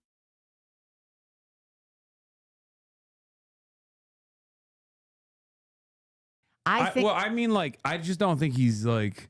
I do. I just don't. I think don't he went off to He is Griffith from Berserk. Is he gonna do the fucking eclipse? Peter Thiel's gay camp, and he came back queer-eyed. You know it. He was chubby. He wasn't dressed well. He goes off to Silicon Valley, and he looks like queer-eyed. She thinks that he only got like ahead in Peter Thiel's company by putting out. Is that what she's saying? And that he's not gay, but I was napping with my earbuds in. I barely slept past. I woke up the morning and I heard gay for pay, and it woke me the fuck up. I mean, it is that's one kind of a reliable alarm. He is Griffith from Berserk. Chat, Griffith like has sex with like a nobleman or something in order to pay for like the armor for his like men. He has like, he has men because he's Griffith, and he has women. He's got like warriors, and they got to get armor, and they got to get swords. And so Griffith literally like earns the money by letting this rich old dude have his way with him. A hold of him. I think he's just too much of I think he's just a brown noser. Oh my god. Spoilers. I don't know. I get a gaydar ping from him. I don't get gay vibes from him. I get wait. She thinks he is gay. So why did she say gay for pay? That he maybe got into it. He like Peter Thiel paid him to do gay stuff, and then he did it, and he was like, "Wow, this is actually pretty good."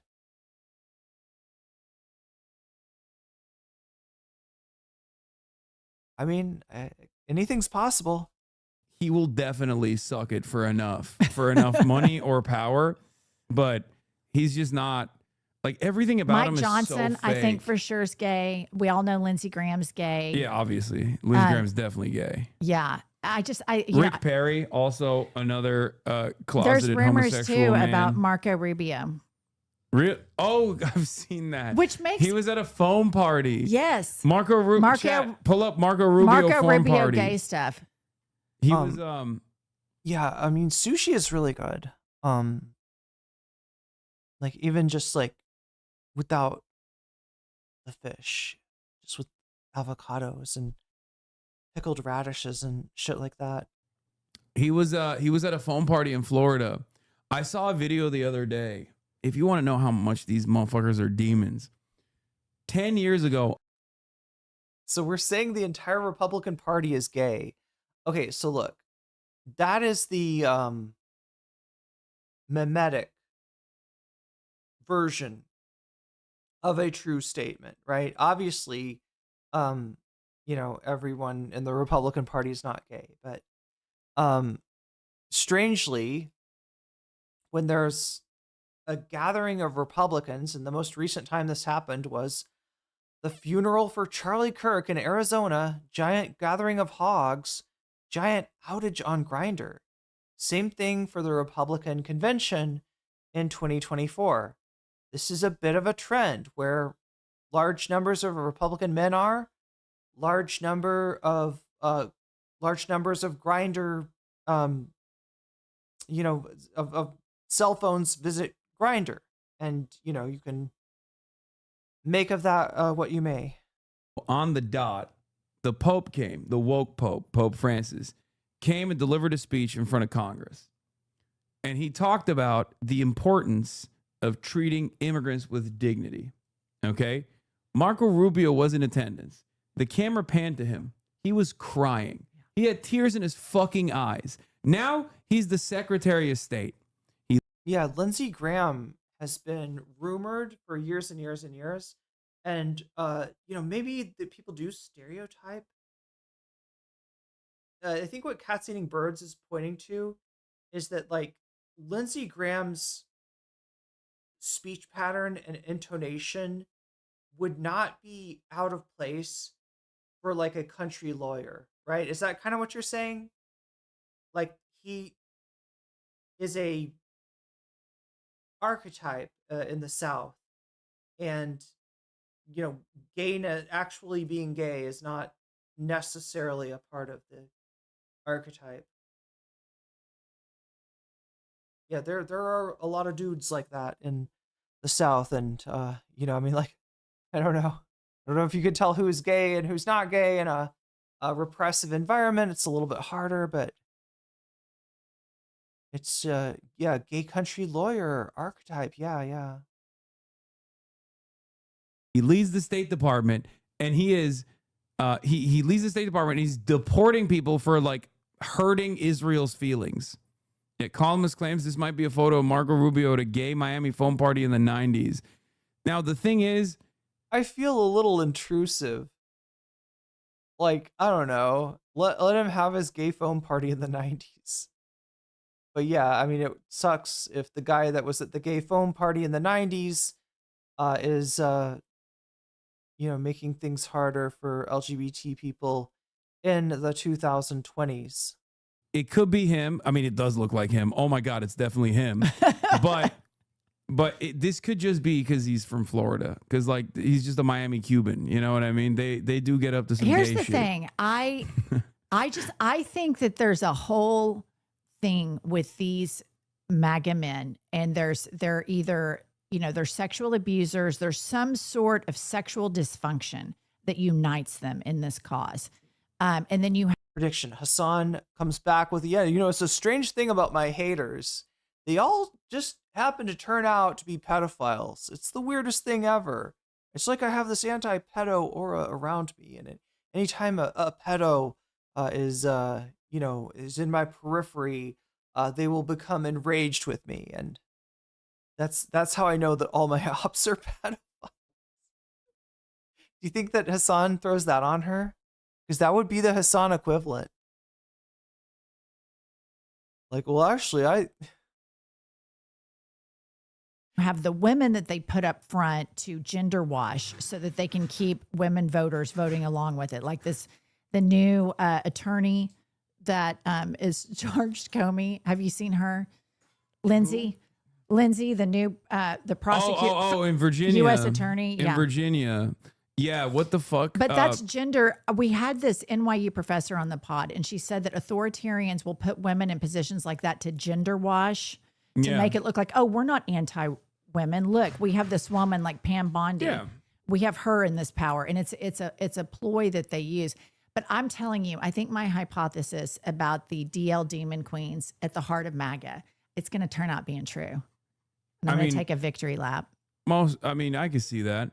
It also, if they were more woke, ironically enough, and had no issues with being gay, then they would not be susceptible to blackmail on this issue. Exactly. And I think like doing like cruising around like that does actually also open you up to blackmail and can make you much easier, a much easier target, like much easier to manipulate. So there is also that angle as well. And I personally think Trump is probably kind of bi. I say that. I say Trump is asexual but biromantic. Like I agree. He's is very attracted to men. He always talks about how handsome men are. He's so zesty. It's like his only redeemable quality. But I don't think he has sex for like sexual gratification. I think he has sex for like in the same way that like a rapist does. No, I do too. Where he's like he's doing it for power. Right. And for him, like it's very obvious that like the women that he is. I don't know if I can endorse these takes. Trump only has sex when it's like transgressive. I mean, look, he's a piece of shit, but I don't want to think about his sex life. Ew. Had sex with are also like a way to show other people like I've conquered this thing. Yeah. Like it's not about a real desire to be with another human being, but instead more so just like a way to show other people like your status, like a watch, like look at my watch, look at my expensive watch that I have. Yeah. Kind of like that. Well, and I think, didn't his first wife accused him of rape? Yeah. And then Stormy Daniels, she said, look, it was completely consensual, but like she went to the restroom and she came out and he just pretty much attacked her. And she said, look, I was in there to, hook up with him. Yeah, he's definitely a predator. But Like, I just wouldn't like I feel like assuming that he only ever, like, what is this, that he only has sex with Melania if she doesn't want it? Is that what we're saying? Like, I don't know. It seems like we're reading a little too, like, we don't know this. We don't know this. Yeah. Right. But yeah, I think that all of these men refuse to go to therapy. Marco Rubio, to me, this makes perfect sense because I couldn't understand. Of course, Marco Rubio. But like literally only has sex and predator. You're saying that there's no sex life between him and Melania other than what would it be like?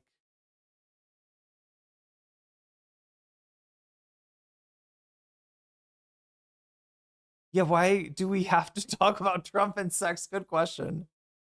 Was a war hawk. Of course, he was a right winger. Yeah. But he was hardcore about national security. He was hardcore about Russia.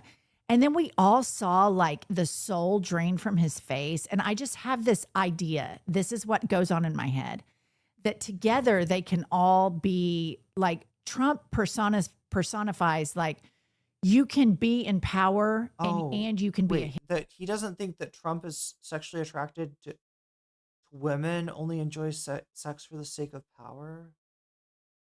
Wait, so that Trump is attracted, like, I've heard the theory anyway. Like, I don't want to speculate on Trump's sexuality. hypocrite. It's okay. Look at all the power and look at all the praise. There's a freedom. There's a freedom that comes along with that. And they identify with that. Like in the case, like I always envision JD Vance like coming home and like really putting a smoky eye on and lipstick on and having like, do you remember the Silence of the Lambs where he's playing that song from Duran Duran? About coming undone. He's got Goodbye Horses on the same playlist. No! Oh my God.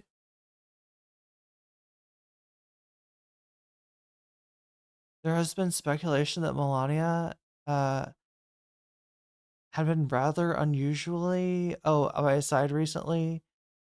Yeah, it might be an indication. Okay, so the theory here, if I'm getting you right, only facts, is that she wants to be in the will. She's trying to secure her place in the will by being there for him in his failing health.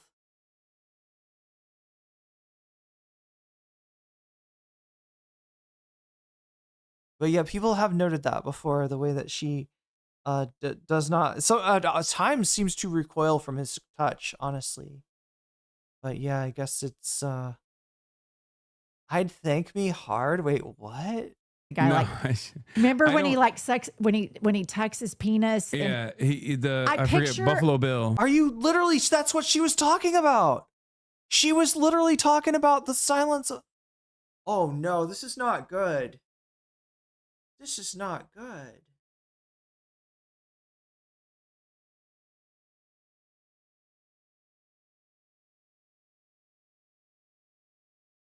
Wait, good thing horses don't exist?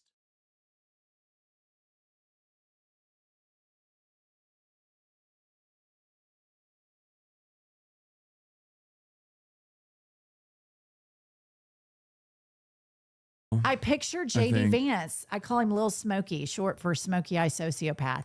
I just picture these guys being so fucked up behind closed doors. I just don't think that he's, I don't know. I don't think he's like, he doesn't, I don't read it as that. I just think he's like a sociopath. Gay in his own book.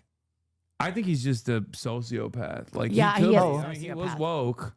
Oh wait, for real? Like he says that he thought he was gay for some time, and in the Hillbilly Elegy, I didn't realize Hillbilly Elegy had gay stuff in it. I thought it was just couch fucking.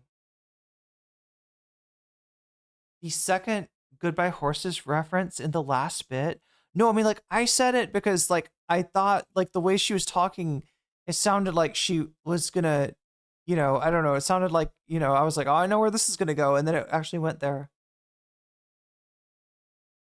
He was woke. He could have experimented for sure, but I do think he's more like, he's just like an amoral vessel that will suit whatever purpose he has calculated will gain him favors and will allow him to claw power. What do you think about somebody like Marco Rubio, like the total moral collapse, the total capitulation to Trump? I think at its root, it's about a journey to get as much power as possible. Like he wanted to be in that position no matter what it took, and he realizes that it's not the best circumstances for him. Like, I'm sure he would have loved being George W. Bush's, Secretary of State. War on Terror. There's at least like even though obviously George W. Bush was also a monster, but at least they were following the process. Right. It had like the appearance of decorum. Yeah. You could be in polite company and be like, this is George W. Bush's Secretary of State. Right. And like liberals wouldn't look at you that way. But now everything is just like slowly but surely falling apart. But in the same way that Donald Trump and all of his cronies are like picking apart the scraps of American empire right now for whatever remains to make a tidy little profit on the side, Marco Rubio's ambitions for power, he realizes would only happen in this standard, in this way, where no one really will take him seriously. Steve Witkoff has more motion in terms of like negotiations than he does. And only because he's a golf buddy of Donald Trump. Right. And so he's just this guy. What about Stephen Miller? I think he's running the whole show. Psycho. I think so too. He is the deep. Do we get to hear what Stephen Miller gets up to in his what he's got kicking in his boudoir? Dark mind behind a lot of the white not. nativist sentiment. He was in 2016 as well. And he is, I mean, he's an agent of Satan. Like, he is literally Satan incarnate. He openly talked about like he's Jewish. Right. And he openly talked about like white supremacist works that he read. They're like deeply anti-Semitic all the way back in 2016 as like a important things that he read that like shaped his worldview. It's so psychotic. His wife said he's a matador. His wife thinks Elon is a matador. Oh, God. She said on Jesse Waters that... what was the sexual matador thing about? Her husband was a sexual matador. Stephen Miller, his wife, says this about Stephen Miller, right? What does that mean? Does that mean she's the bull? And he tries to get away from the bull? Ooh. Wait, what is that? What is the sex? He doesn't really want to have sex with her? So his whole thing is to like, here's the red cape. You want this? And the bull goes for the red cape. Then he goes and slips away this way. Calling himself that, but his wife rolls her. He calls himself the sexual matador. Well, wait, how is she the bull? She's like going for him? Like that. Bulls are like a swinging thing, so he likes getting dudes. Oh, for real? It's like code word for swinging? Then he fights them? Are they the bull? Is he waving a red hanky at their horns? Toggle cat ears. Oh my God. We need some cat ears, chat. Oh. Meow. There's a meow. That seems like a good substitute for if there ever was one. It's hard to substitute cat ears. Yeah, he's It's nothing like the real thing. No, I read a whole article about him that came out recently, and I think that my little smoky. My opinion is that, like, look at the stuff that Trump's interested in. Like, he's redecorating. He's got the ballroom. Yeah. He has these vanity projects that he's engaged. He's basically a woman. Engaged in. He doesn't give a fuck about policy. He's a famous non-reader. The only book that we've ever... I'm like, where are we going with this? ...known or that's ever been reported that he's read is Mein Kampf, that his wife said, his first wife said that was on his nightstand. That's the only book I've ever heard of the man reading. And I think that he has all these vanity projects. Meanwhile, Stephen Miller drums up all these executive orders. I think he... Oh, like she's running at him like because he's irresistible. So that is like isn't that like that is a thing. That is an archetype, right? The woman who is interested in sex and the man who does everything that he can to like avoid her. What is that? Like there's a sitcom, right? Is running the DOJ. I think he's the one that's telling Kash Patel, make it fit this narrative. Make the evidence fit this narrative. I think it's all Stephen Miller because Trump's too lazy. Yeah, I for sure. He's lazy. The only thing he cares about is being loved. And I think that this time around, his close associates from the last administration have realized that they can like kind of isolate him and manipulate him in that way by just only showing him like positivity. Right. And Egseth is the woman complete with a vanity set. And I think he's like, no, I mean, chat, I wasn't saying that seriously. I just like the way that she was talking about him. Like I was just predicting like the what happened to the food. I better go get it. Thanks for reminding me. Yeah, it's got to be here by now. Okay, so chat, you're going to get to see me eat some vegetables dipped in sesame sauce. I was going to get a cooler sauce, but I forgot. And some spicy salad, some som tom, and some other things maybe. I don't know. It depends on how hungry I am. But I feel pretty hungry, or I definitely was a few minutes ago. I'm going to go down and pick that up. I'm going to leave you once again in the capable hands. Oh, and chat, who better could I be watching than one Hassan Hasanabi Piker, the one dude that cannot ever complain about like you were not, chair was empty and I was on your stream, right? That's the one guy that can't complain about that. Anyway, I'll be right back. Oblivious, because he does obviously watch television on his own. He's not as tuned into Twitter as he used to be. So I think like there's more of an opportunity. He's almost become like Brandon in some ways, like Biden 2.0, basically, like older, lost the step. The only thing he cares about is like people saying they love him. And that's the only thing he responds to. When he sometimes gets a boss call from like sector leaders, like industry leaders, he will try and pull back. Right. Like when he said that, you know, ICE is no longer going to go to like the hospitality industry. And then Stephen Miller was like, no, we're still going to go after the hospitality industry. Yeah. And they're doing it. Yeah. So obviously, like, I think he's fucking oblivious to the half the shit that's going on. This is not to absolve him of any of the sin, of course. He's a monster, but I do really think that they're just like feeding him whatever information that shuts him up. And yes, you're right. Stephen Miller absolutely is running the show. And then sometimes Laura Loomer. Do you see? She wanted me deported. Oh my God, I saw that. Somebody sent that to me. Yeah, Did she respond to you when you said you were born in New Jersey? She did. It was the What'd weakest. she say? It was the weakest response of all time. Where is it? Hold on. It was. There's still people. Look, the first thing that came up. We're still insane cope. We're still deporting him back to Turkey. Which is so funny because that is insane cope. But as a right-wing account, that's like, nope, we're going to do it. We're going to deport you back to Turkey. Okay, good luck, guys. Where is it? She basically said, you don't act like it. That's all she said. Diabolical ratio, by the way. She came in hot. Hopefully today, President Trump can negotiate the permanent deportation of Hassan Piker back to Turkey. It's time for him to go home. What got you on her radar? Oh, she's been following me for years. Okay. And I think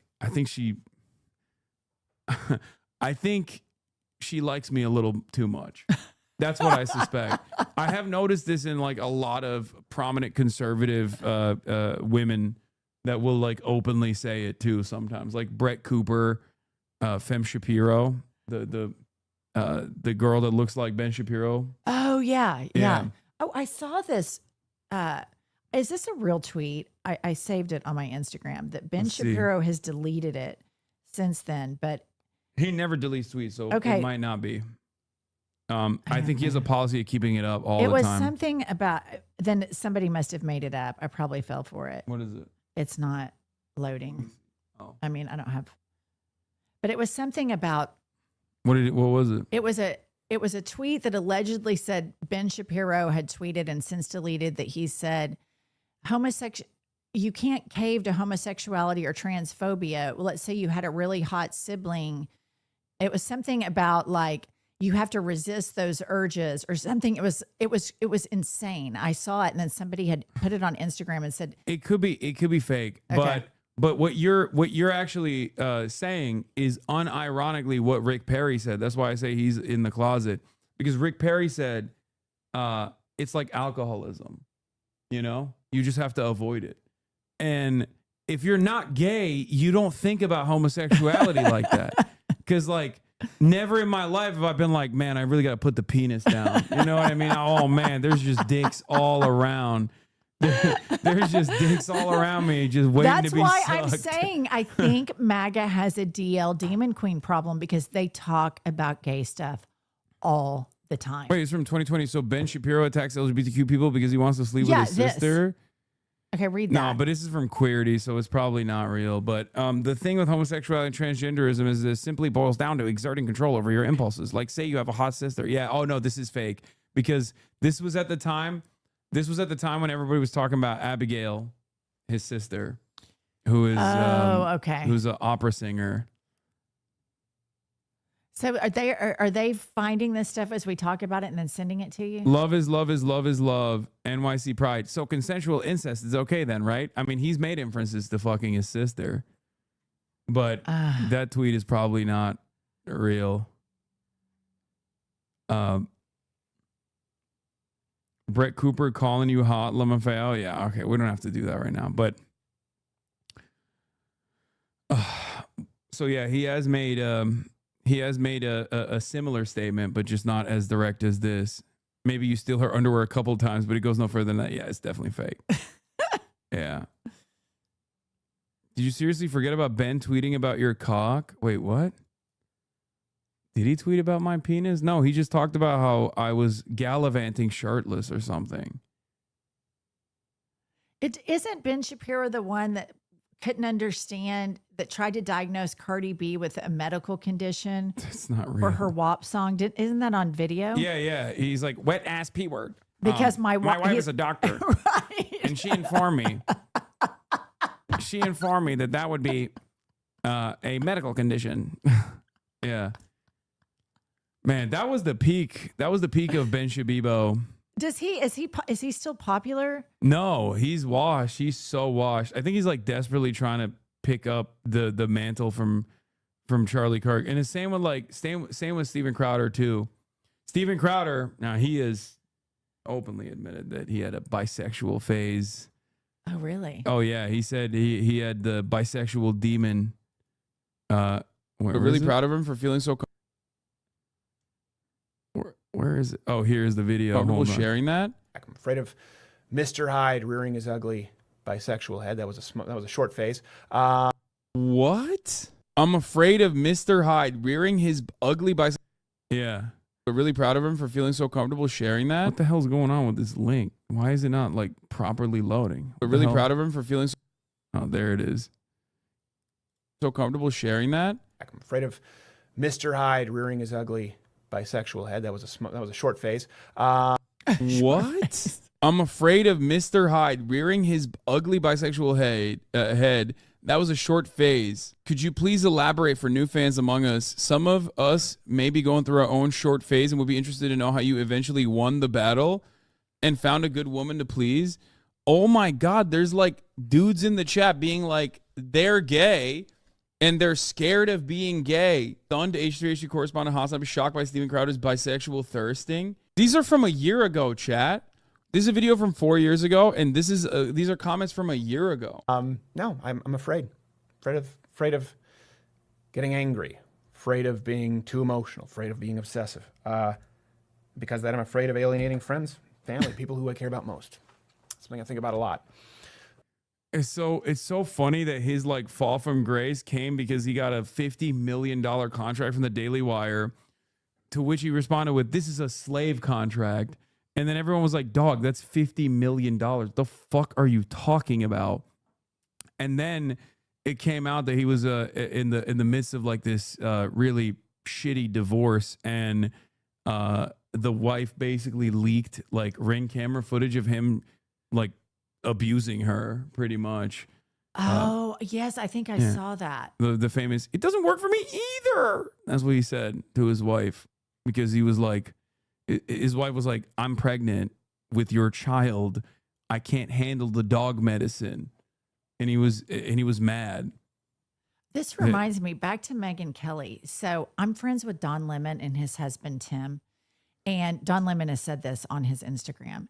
But Megyn Kelly, whenever they've been out, and it's Don and his husband, Tim, Megyn Kelly's husband is always staring, and gay men kind of know, like, you know, you would if you're checking out a chick and y'all keep making eye contact back and forth. Megyn Kelly's husband is always staring at Tim, the husband of Don Lemon. Don straight up called, because she got in a fight with Don on the internet, and Don straight up called out Megyn Kelly's husband. I'm telling you, I think the core of a lot of this shit that we're all suffering right now is a lot of unresolved, closeted issues. I mean, certainly that plays a role in it for sure. But what was I going to say? As far as like, I mean, there's a lot of guys like that. There's what is it, Ben Dominic or whatever? That's like another famous one. There's who's the RNC guy? I'm forgetting. Oh, Ken. I know. I remember. No, it's not Ken. It's I mean, he's like straight Matt up like Schlapp. Matt Schlapp, yeah. He's But like he's straight like up a rapist. Yeah, he's a predator. Yeah, he just like will literally sexually harass and assault like the Republican staffers. Well, and then it just as early as we just did an episode on this, as early as February 2025, Matt Schlapp's in a bar grabbing people's balls and sexually assaulting people. And then a few months later, Piers Morgan, he was just on like last week, and they just keep platforming these. Chat, what did I miss?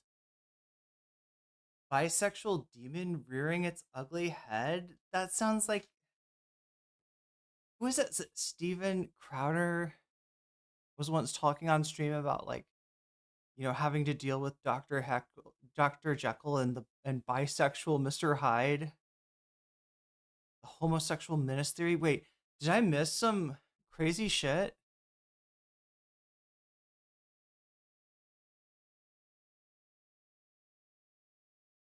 I'm sorry it took longer than I expected. But yeah, I had to carry it turns out I got I don't know, how much water was that? 3, 6, wait. Yeah, 3, 6, 9. Like, I think I carried like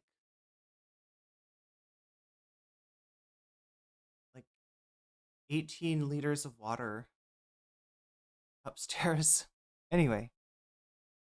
You know, this certain type of man. And when we interviewed that professor on authoritarianism, she said that's a whole part of the authoritarian play. You have a certain kind of man, and moral collapse happens all around him, and they advertise, like, look at how we get away with this. It's a part of the toxic masculinity of authoritarianism. But there's also, like, you were talking about the freedom element, but like, I think there's a lot of just bad guys who feel a sense of comfort and a sense of loyalty that comes from this administration when they have guys like Pete Hegseth in prominent positions of power. And the more we talk about how unqualified they are, how incompetent they are, the more they see themselves reflected in Pete Hegseth. That is unfortunate. I never thought about it that way, but I don't know. Sounds pretty truthy to me. Spite of all of the obvious like setbacks, and I'm not even talking about like his incompetence. I'm talking simply about like his rape charge. You know what I mean? He's like a drunk, abusive, rapist asshole. And I think other people that have done things like that look at that and go, "Oh, I feel protected with this." Like, right. It's like, this is this is an administration that will have my back if I defend it. That's what I think is going on here too. And I think it alleviates some of their own feelings of shame or disappointment that they had. It gives them a permission structure to let it go. And then more moral collapse falls with that. Yeah. I mean, yeah, look at Russell Brand. Like it's also. If you had a permission structure on your bingo card, now is the time to mark that off and take a drink. Perhaps a non-alcoholic beverage. Or a bite of Pon Lamai. Very easy to just pull that pivot. Like as soon as you're outed for doing something horrible, instead of recognizing that you wronged people and maybe even like trying to create an environment of accountability, you just double down and you pivot right. You suddenly become a right winger almost overnight. Russell Brand did that as well, and that's it. And the right is so welcoming. Oh, totally. The right is like, oh, thank God. They are. Welcome. Did you see this where I interviewed Jeff Duncan? Yeah, I want to see this. This has been going viral on Twitter. AIPAC money, or have you taken AIPAC money? I'm not certain if I've taken it or not. I've been in office 10 years. It doesn't jump out at me as AIPAC? AIPAC? IPAC? I'm not even sure how to pronounce it. I'm taking it, but I think the most important part But will you for this race? I have no idea. I haven't even thought about it. Okay, come on, Jeff. This is like there's a genocide. There's no shot he hasn't thought about it. That's what I thought. So There's I kept no on him. shot. I wouldn't let it go. So I just stayed after him. What do you mean you have no idea? And it's not even just AIPAC. There's so many other like umbrella organizations. Like are you going to get money from any Israel advocacy group? Like AIPAC is a good catch-all term, is a good umbrella term for it. And if he can't even fucking say no to AIPAC, then goddamn. Going on right now. And even human rights, Israeli human rights groups see this, that the United States of America is funding. To see these kids starving. And to not know if you're going to be beholden to the Israeli lobby is to me is not something that should take time to think about, because you started off this interview with us talking about your faith. It is. Will you take AIPAC money in this race? I have no idea. I haven't even thought about it. Yeah. Wow. Okay, I want to take that moral clarity that you have right there and then ask you again, are you going to take money from AIPAC? Because just there you talked about, and AIPAC is what helped. They gave Trump over, I think, $200-300 million. Are you going to take money from a group that lobbies to deny that that's happening to those children? I'm not going to give you the shallow answer of saying yes or no, because if you can have moral clarity to talk about, What do you mean? I wouldn't That's let him not off even the a shallow hook. answer. No, it's the least shallow answer. Like, why is this a complex situation? So my thing with him was like, I think that it's going to take a certain type. It's a broad coalition. You talk about Pumps and me having like the white wine mom vote, and we all have to tackle different. Chat, what all did I miss? Like, it seems like I don't know. Chat was talking about some interesting stuff when I got back. I'm guessing I missed more sex talk. Different parts of the electorate. One of the most important part of the electorates, I think, in the midterms is like a James Tallarico type candidate that is a choir boy, Christian, liberal. And he said he's not going to take PAC money, and he can go speak the gospel, which is a total turnoff to me. It's a total turnoff. I get some sus vibes from him, by the way. I haven't like. Wait. Are we talking about? I thought she was talking about a hypothetical candidate. Wait, did I completely miss? Coalition. You talk about Pumps and me having like the white wine mom vote, and we all have to tackle different parts of the electorate. One of the most important part of the electorates, I think, in the midterms is like a James Tallarico type candidate that is a choir boy, Christian, liberal. And he said he's not going to take PAC money, and he can go speak the gospel, which is a total turnoff to me. It's a total turnoff. I get some sus vibes from him, by the way. I haven't like fully looked. Wait, James Tallarico, is that who they're talking about? She did use that as an example, but I thought we were still talking about this hypothetical dude anyway. I think that's what Hassan is locked in on as James Talrico. I should know this candidate. Looked into his background, but I did hear someone talking about how like Miriam Adelson had given him money initially. Miriam Adelson is yeah, I know exactly who she is. Yeah. Now she owns the Mavericks. Yeah, Mavericks. So but I he agree did get with money you, from Adelson. but it's gonna take some choir boys to speak this kind of religious language, which is very off-putting to me. But to a lot of these people have been left behind and are going to be even poorer because of these Trump policies. The rural schools are going to be closing. The rural hospitals are going to be closing, and they're going to need a credible messenger that can come in and say, he lied to you and Jesus wouldn't want that. I'm not that messenger. You're never going to be that messenger, but there's going to be some white Christian men that have to remind these people where the only social life they have in their rural towns is that church. That's all they have to remind them about what the point of Jesus was. And so that's why I think some of those politicians like that are going to be important in the coalition. It's off-putting to me.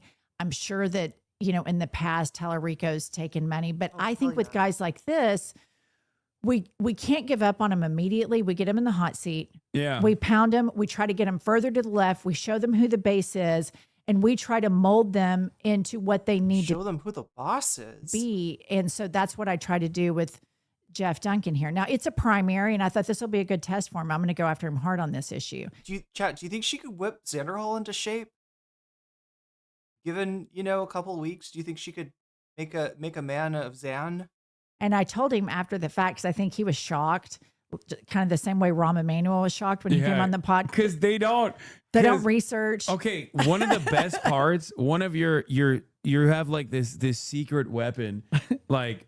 But I have actually also gotten like calls from some Democrats that I'm like always shocked. I'm like, do you know? Talrico is the dude who looks like a baby. Is he the dude that like said like weird stuff about trans people? I'm trying. I should know my Texas candidates better, Chad. Unfortunately, I only know Beto. Beto is all I know. I only know about Beto. I think Zan is too traumatized by older women. Oh no, you're right. That's true. Does he not talk about, like, he used to constantly be like talking about MILF? But was it, I don't know, maybe MILF was like a reference to his ex the whole time? Never really thought about it that way. Holy shit, chat. I just got, like, I don't usually get fried food, but I got these, like, vegan fish cakes with corn. And I don't actually know, like, what is the rest of them even made of, but it's got a sauce, so he's squeaky clean, or at least that's the impression that he gives. He's a trans. Okay, so he's not the same. He's not the same dude as the ask a question. Says Strawclap Kempo. Okay, is there a question? Oh my god, I don't even know what this stuff is.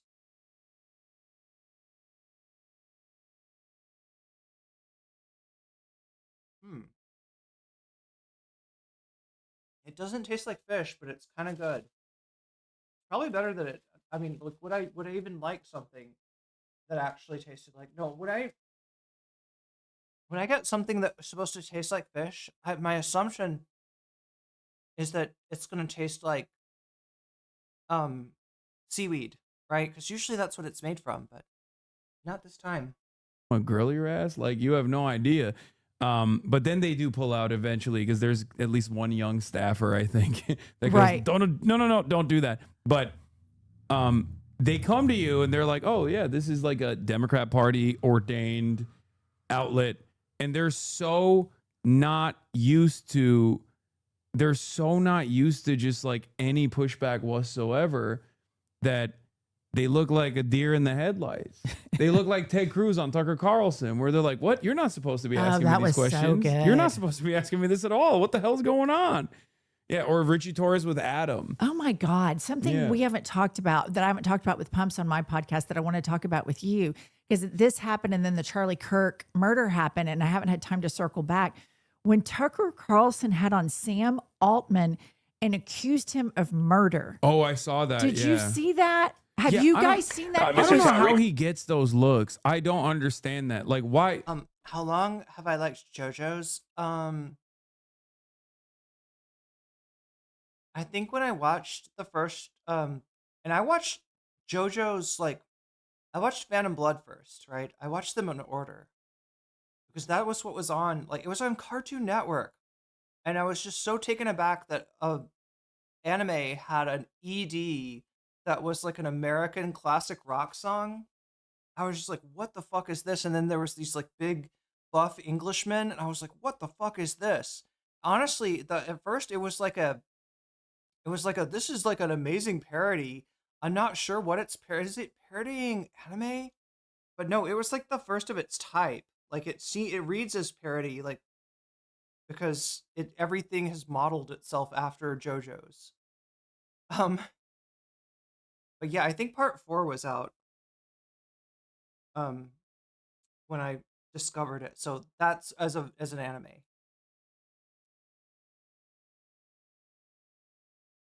I've outstreamed your REM cycles. Yes, indeed. And I'm eating some kind of weird non-fish. I don't know what this stuff is, chat, but it's pretty good. The sauce really makes it. But yeah, Talrico is who you're talking about, right, Miku? He was a seminarian and then taught public school. He's newer on the scene. What kind of power does this man have? Like I don't believe in witchcraft, but I genuinely don't understand why so many people just will go up and talk to he's Tucker a state Carlson. rep. Like they just maybe it's because like he was like a party man for so long that they just assume that he's gonna play ball, play nice.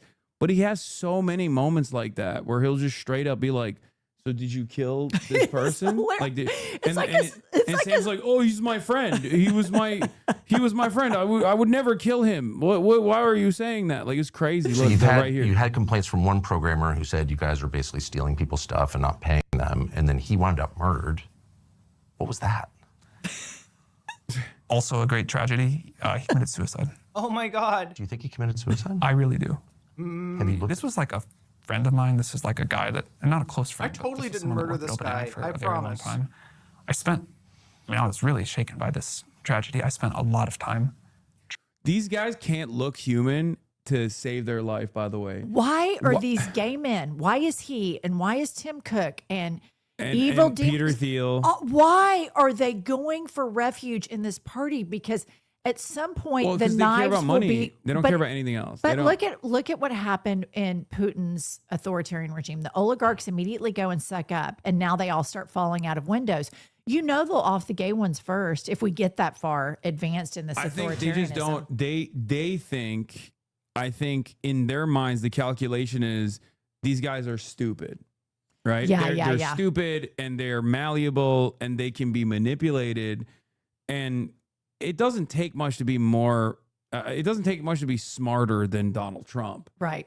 So I think like they don't, and they're white and they're rich, so like they're not impacted on that front too. Like white rich gay men are the last to go on there. They're gonna go, but they're like the last on that ladder.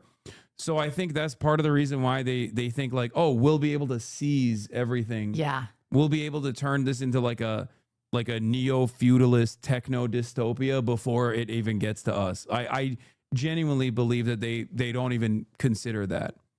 Like they don't care about trans people and stuff. Like they don't give a shit. Like Mark Zuckerberg, like he was Mr. Woke, right? He was Mr. Woke when like for a very long time. That's why he was like public enemy number one. They only care about. Your mom encountered Mark Zuckerberg for the first time yesterday, says Narwhal, and she was so confused and said, why does he sound and look like that? I bet he's even asking himself that question. Remember how the evil gay trope was overdone? And in recent years, we stopped pulling that shit in every TV show. Now these lot come along and they're like, hold my beer. I feel like, yeah, gay guys are definitely catching some strays in this conversation. Profits. That's all they care about. So they think it won't come for us. We'll be able to completely control everything before it even gets to that level. And then in this interview here, I agree with you that they don't even seem human. It's almost like when I watched it, it's like a bad acting scene. It's so surreal how Tucker goes in and basically accuses him of murder and starts talking about all of this evidence. So then, of course, I get on ChatGPT on his website and I start like, hey, what's going on with this death? Because I didn't know anything about it, of course. And so I don't know why these guys go on those shows like that, but they've all been somewhat red-pilled. What did ChatGPT say? No, that never happened. Sam Altman was best friends with the person that was slain, who was a bad guy, and he killed himself. So it said that okay, here's the issue with it. So the guy gets takeout food, the guy that allegedly killed himself. He gets takeout food. He comes into his house and makes a phone call even. And then later, I think it's a gunshot wound, but the parents are saying that maybe there was signs of an altercation. But basically ChatGPT said it was a suicide. And I tried to do you think it's a suicide? I'm sorry, ChatGPT just got mentioned twice. Now I'm paying attention. I was eating this, whatever manner of baked cutlet this is. It tastes like it's mostly corn. Why call it fish? It's corn. Corn is fine. NVIDIA just invested $150 billion into OpenAI. Oh no.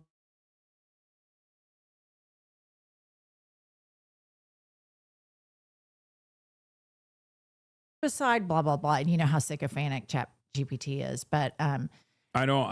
No, actually, I don't. Oh, I use it all the I time. don't use it. Oh, don't do it. I know. My kids tell me not to use it all the time. No, They tell me don't it's terrible. use I it. know. My kids tell me not It's to not use it. good because it's like it's literally going to break your brain. It breaks everybody's brain. My son Dylan, who I'm so grateful that, because as a parent raising kids right now, you have to find out who else is raising your kids on the internet. And so you were one of, when he was in high school, he's in law school now. Yeah. But when he came home, he went to Syracuse and just graduated. And he came home, I'm like, oh, Dylan, I'm on ChatGPT. And he'd be like, Mom, get the fuck off ChatGPT. Thank It's God. awful. That's a Hassan. She said that like a social platform. Like, I got some codes if you'd like. You need any codes? I don't know. Like, she was trying to be like, yeah, let's is there a social aspect to ChatGPT? Can you ChatGPT someone? What the fuck would that even be? You send like a DM and then ChatGPT edits the DM to make you sound smarter. And then they respond and ChatGPT edits their DM to make them sound smarter. And you feel like you're both smart people, even though neither of you are particularly.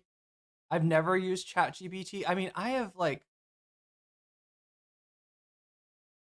had a friend who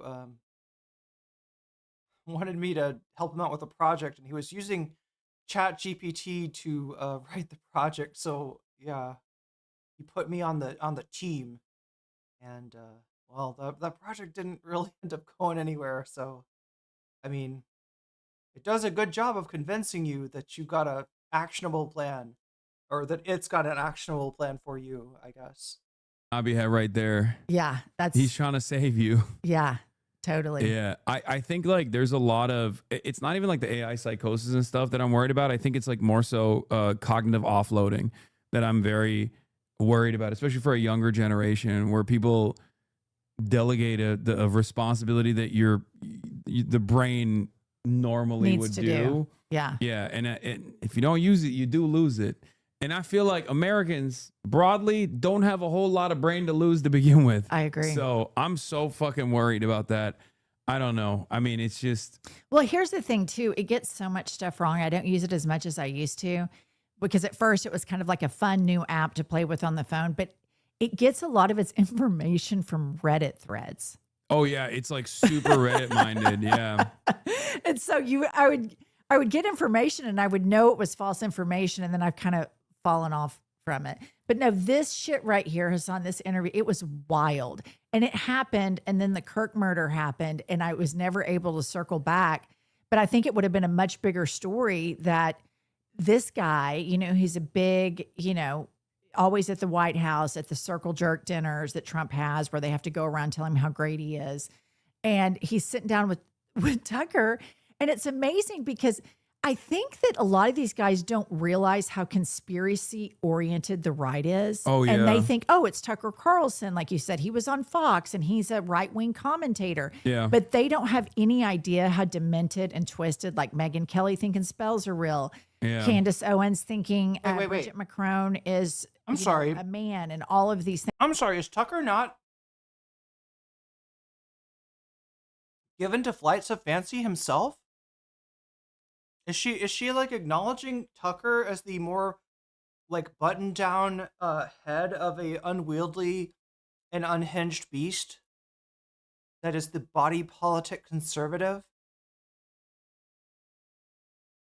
Am I the only one who remembers Tucker being unhinged? Is all it takes is him dunking on Ted Cruz and saying that Trump's not telling us everything about the Epstein papers? Is that all it takes to get people to be like, oh no, he's actually like the more reasonable one? I mean, granted, yeah, Megyn Kelly, Candace Owens, absolute conspiracy heads, but I think last time I checked, so was Tucker. Yeah, I'm not like religiously against it either, Ducky, but always some people use it as alarming. I feel the same. I don't want to use it like because of its, you know, like my main thing is the effect on the environment, right? I could see some potential use cases for it, but yeah, Tucker Carlson doesn't believe in conspiracy theories. Tucker Carlson is a conspiracy theory.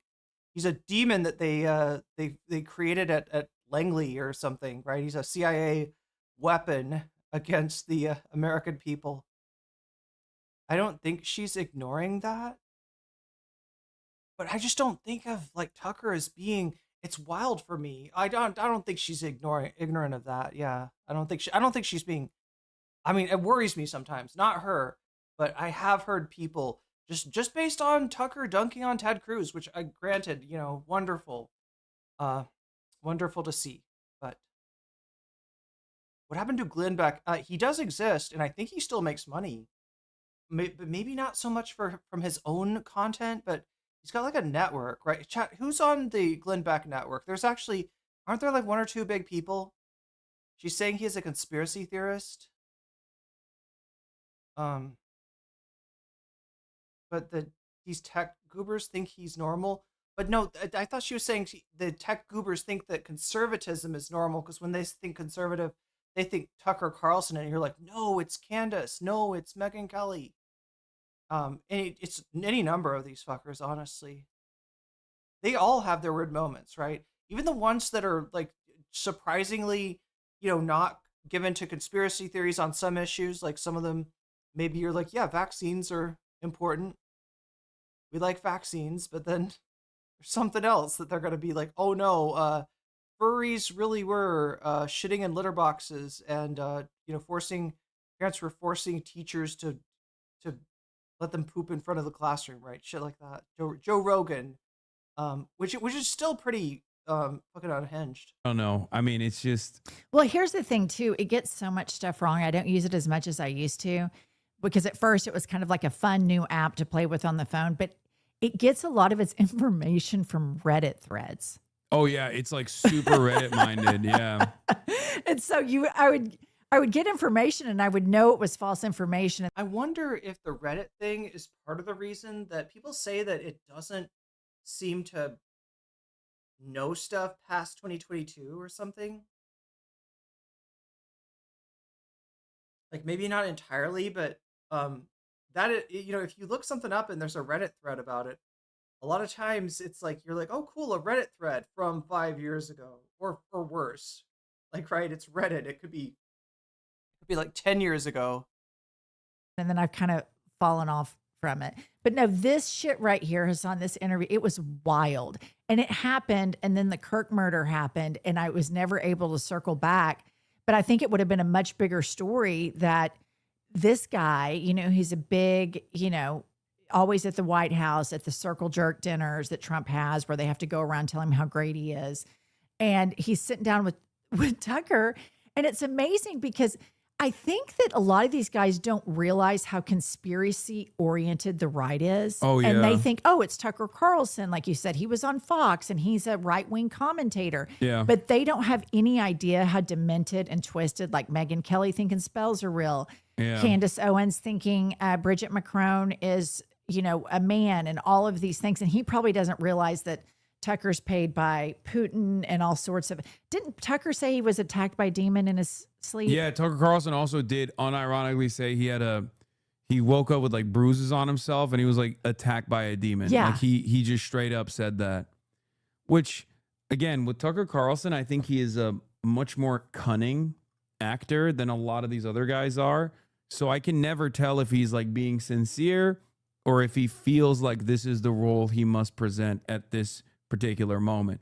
Same with like a lot of the stuff he's doing with Israel. I can never tell what is genuine with him. I just personally think everything he does is just for his inevitable run for office. Yeah, you said that when you were on our podcast, and that's terrifying. Yeah, he is very, very cunning. I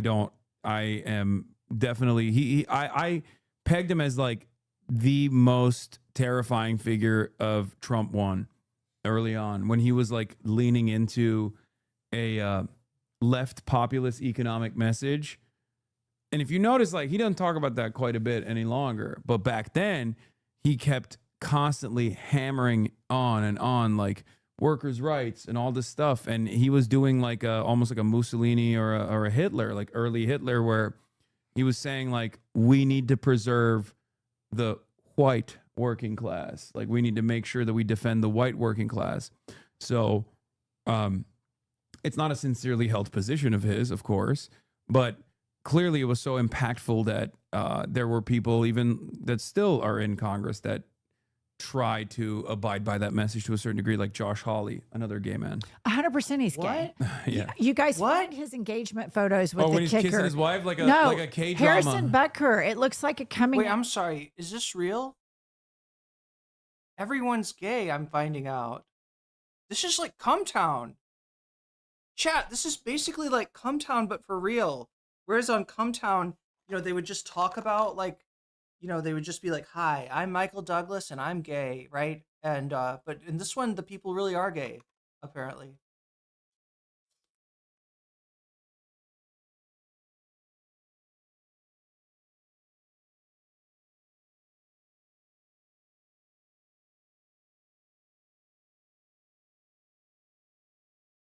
Hassan is spot on about Tucker. Tucker was embarrassed to admit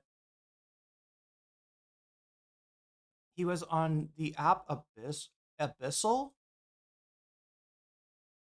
Wait, Abyssal? Enjoy how cute Kaya was being at the beginning of the stream? Yeah, Kaya is, in fact, I don't know how, did he must have had somebody come along and take Kaya, because she was paying entirely too much attention to Jennifer. The Blaze has no more fuel, good one. It might be a Hasanabi-ism? Wait, what might be? Here, let's rewind it. I'm gonna try to eat some of these vegetables. Is, of course, but clearly it was so impactful that there were people even that still are in Congress that try to abide by that message to a certain degree, like Josh Hawley, another gay man. 100% he's gay. Yeah. You guys find his engagement photos with the when he's kicker. kissing his wife like a no, like a K-drama. Harrison Butker. It looks like a coming out engagement photo. Do you want something to drink, by the way? Yes, please. Wait, come here. Come here. Is this a thing that people? There's Kaya. Is this a thing that people think? Yo. Snap and Crackle, thank you for the 5 gifted subs. Oh my god, we're really pushing it. And Valorant also gave a sub, apparently. Yeah, Valorant a little stingy with that RNG at the moment, but yeah. Thank you for the gifted subs, Snap and Crackle. Undying Machine, you just got jellyfished. The Johnny48, you just got jellyfished. Marquis Boo, you just got jellyfished. These are chatters I didn't realize we had. Colton Nova, you just got jellyfished. King of Silver River, you just got jellyfished. Lightly Toasted, you just got lightly toasted and you got jellyfished. And that's a giant weasel from Woody Red. Whoa. Did the giant weasel come across the screen? Did it show up? I wonder if they actually give you the giant weasel on the 351. That's a lot. Holy shit, chat. And we still have one more to cover even after this. And a giant jellyfish to boot. Did it come up? Did you see the giant? Yeah, W team indeed. This is Twitch is knocking it out of the park tonight. Oh my gosh, chat, I used an old-timey baseball expression. Is that right? Did I use it right? Knocked it out of the park. That's in tennis, right? It's good when you knock it out of the park. Right? Get a home run in tennis. Right? No. Okay. Anyway, let's try to get through this. I'm gonna see if I can eat some of these vegetables too. Blackberry. Chat, they gave me like a salad and then tofu and a bunch of fruit. Radishes are in here, sunflower sprouts are in here, tomatoes are in here.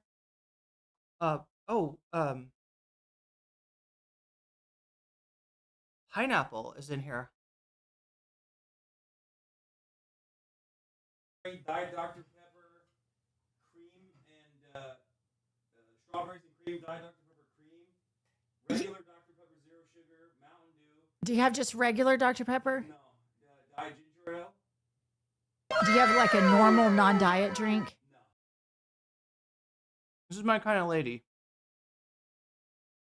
This would be what I would be asking too.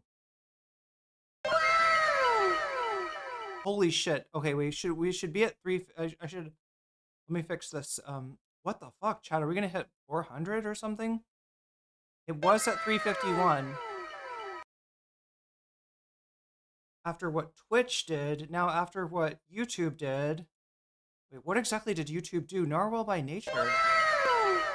Thank you for the gift memberships. Nikki, you just got weaseled. Leela, you just got weaseled. Ember, you just got weaseled. Pontoon, you just got weaseled. Dawan, you just got weaseled. And that's a good thing. Hitting 6 in cricket, is that a good thing? We're at 366. And I am ass deep in Pon Lamai, chat, which is how you say, that's how you say fruit in Thai. And vegetables are pak. 365, I think. Whoa, that's wild. So yeah, look at that. YouTube and Twitch absolutely blown away tonight. Diet and fake sugar drinks hurt my tummy. Yeah, me too. I don't like the diet stuff. Like if I'm gonna drink a soda, it's gonna be like, my favorite thing though is to just drink like a seltzer water with a little bit of fruit juice in it, right? So it's like you're getting, like, you know what I mean? It's not like sweet, it's just flavored.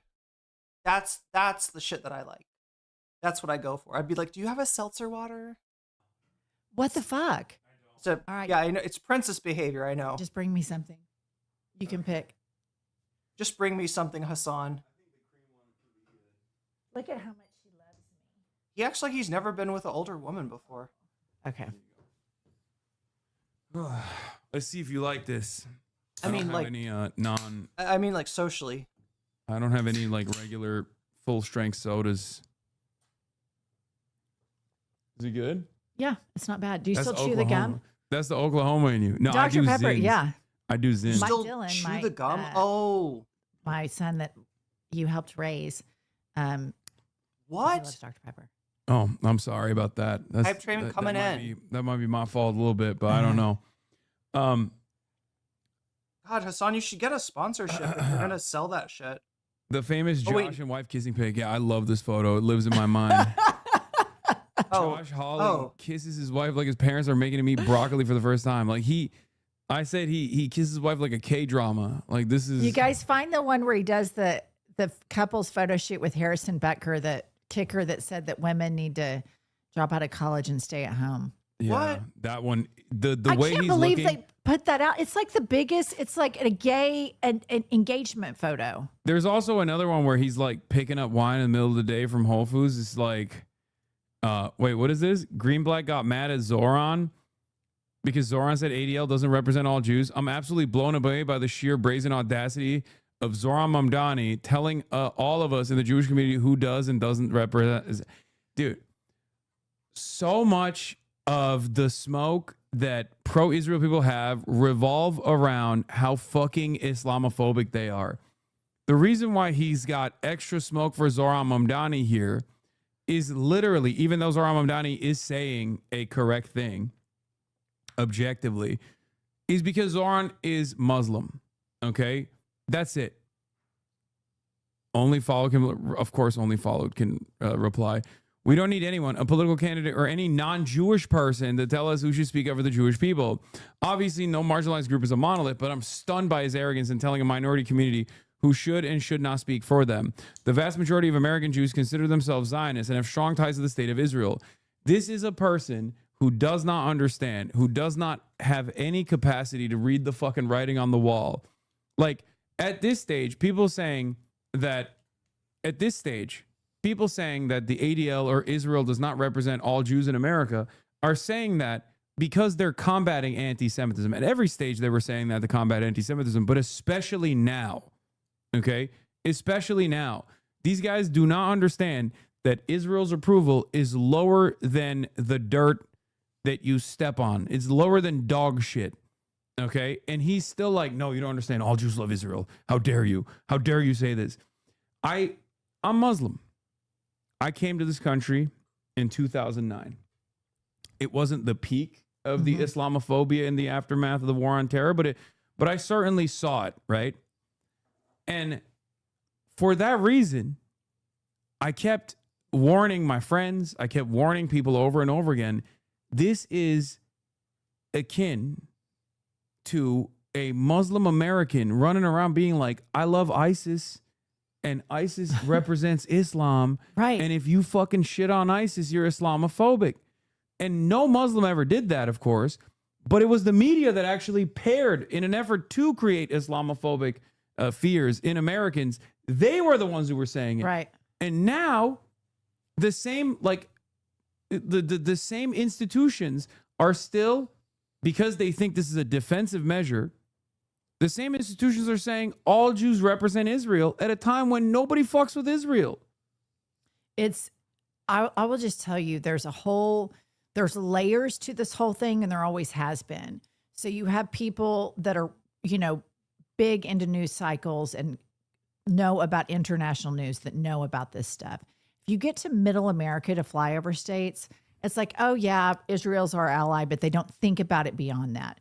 Because of how bad of a terrorist Benjamin Netanyahu has been, now the low information voters know about it. Yeah. And now they care about it. So it has been not only a genocide, but it's also done more damage to Jewish people and any potential Jewish state or the country of Israel, where I have people that have never, ever been in politics, sure as fuck didn't care about, international politics because they're ethnocentric Americans. They're like, what the fuck's up with that guy? Why are we funding all of this?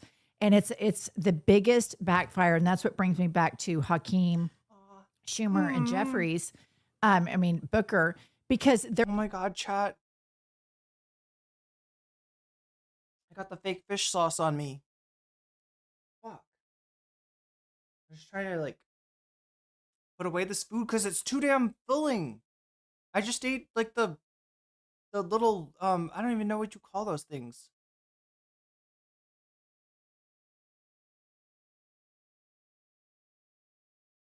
little fried corn things, and like that was enough for me. Holy shit! I tried to. Okay, well, there's a whole salad there. That's They're so beholden, and it's such a vacuum that can be filled that the Democratic Party is not filling. And I'll tell you who's talking about this shit right now is Marjorie fucking Taylor Greene. Yeah, they're just basically. She is going in, and that shit will hit hard with low information voters. Yeah. And she is an anti-Semite. She is a real Jew hater.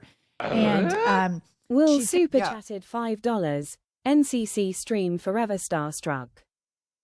NCC streamed forever. Well, this is after missing like a week. Thank you for the starstruck super chat. It does feel like a very long stream, and we still have one, well, at least one more to do. Look at this chat, 370. That's wow. He went back and forth a lot of. Hassan did. Does he follow a real? Oh yeah, he does. He counts every calorie. He weighs everything. Right? It's like he's got like he's a kitchen scale kind of guy. 371. Okay. Whoa.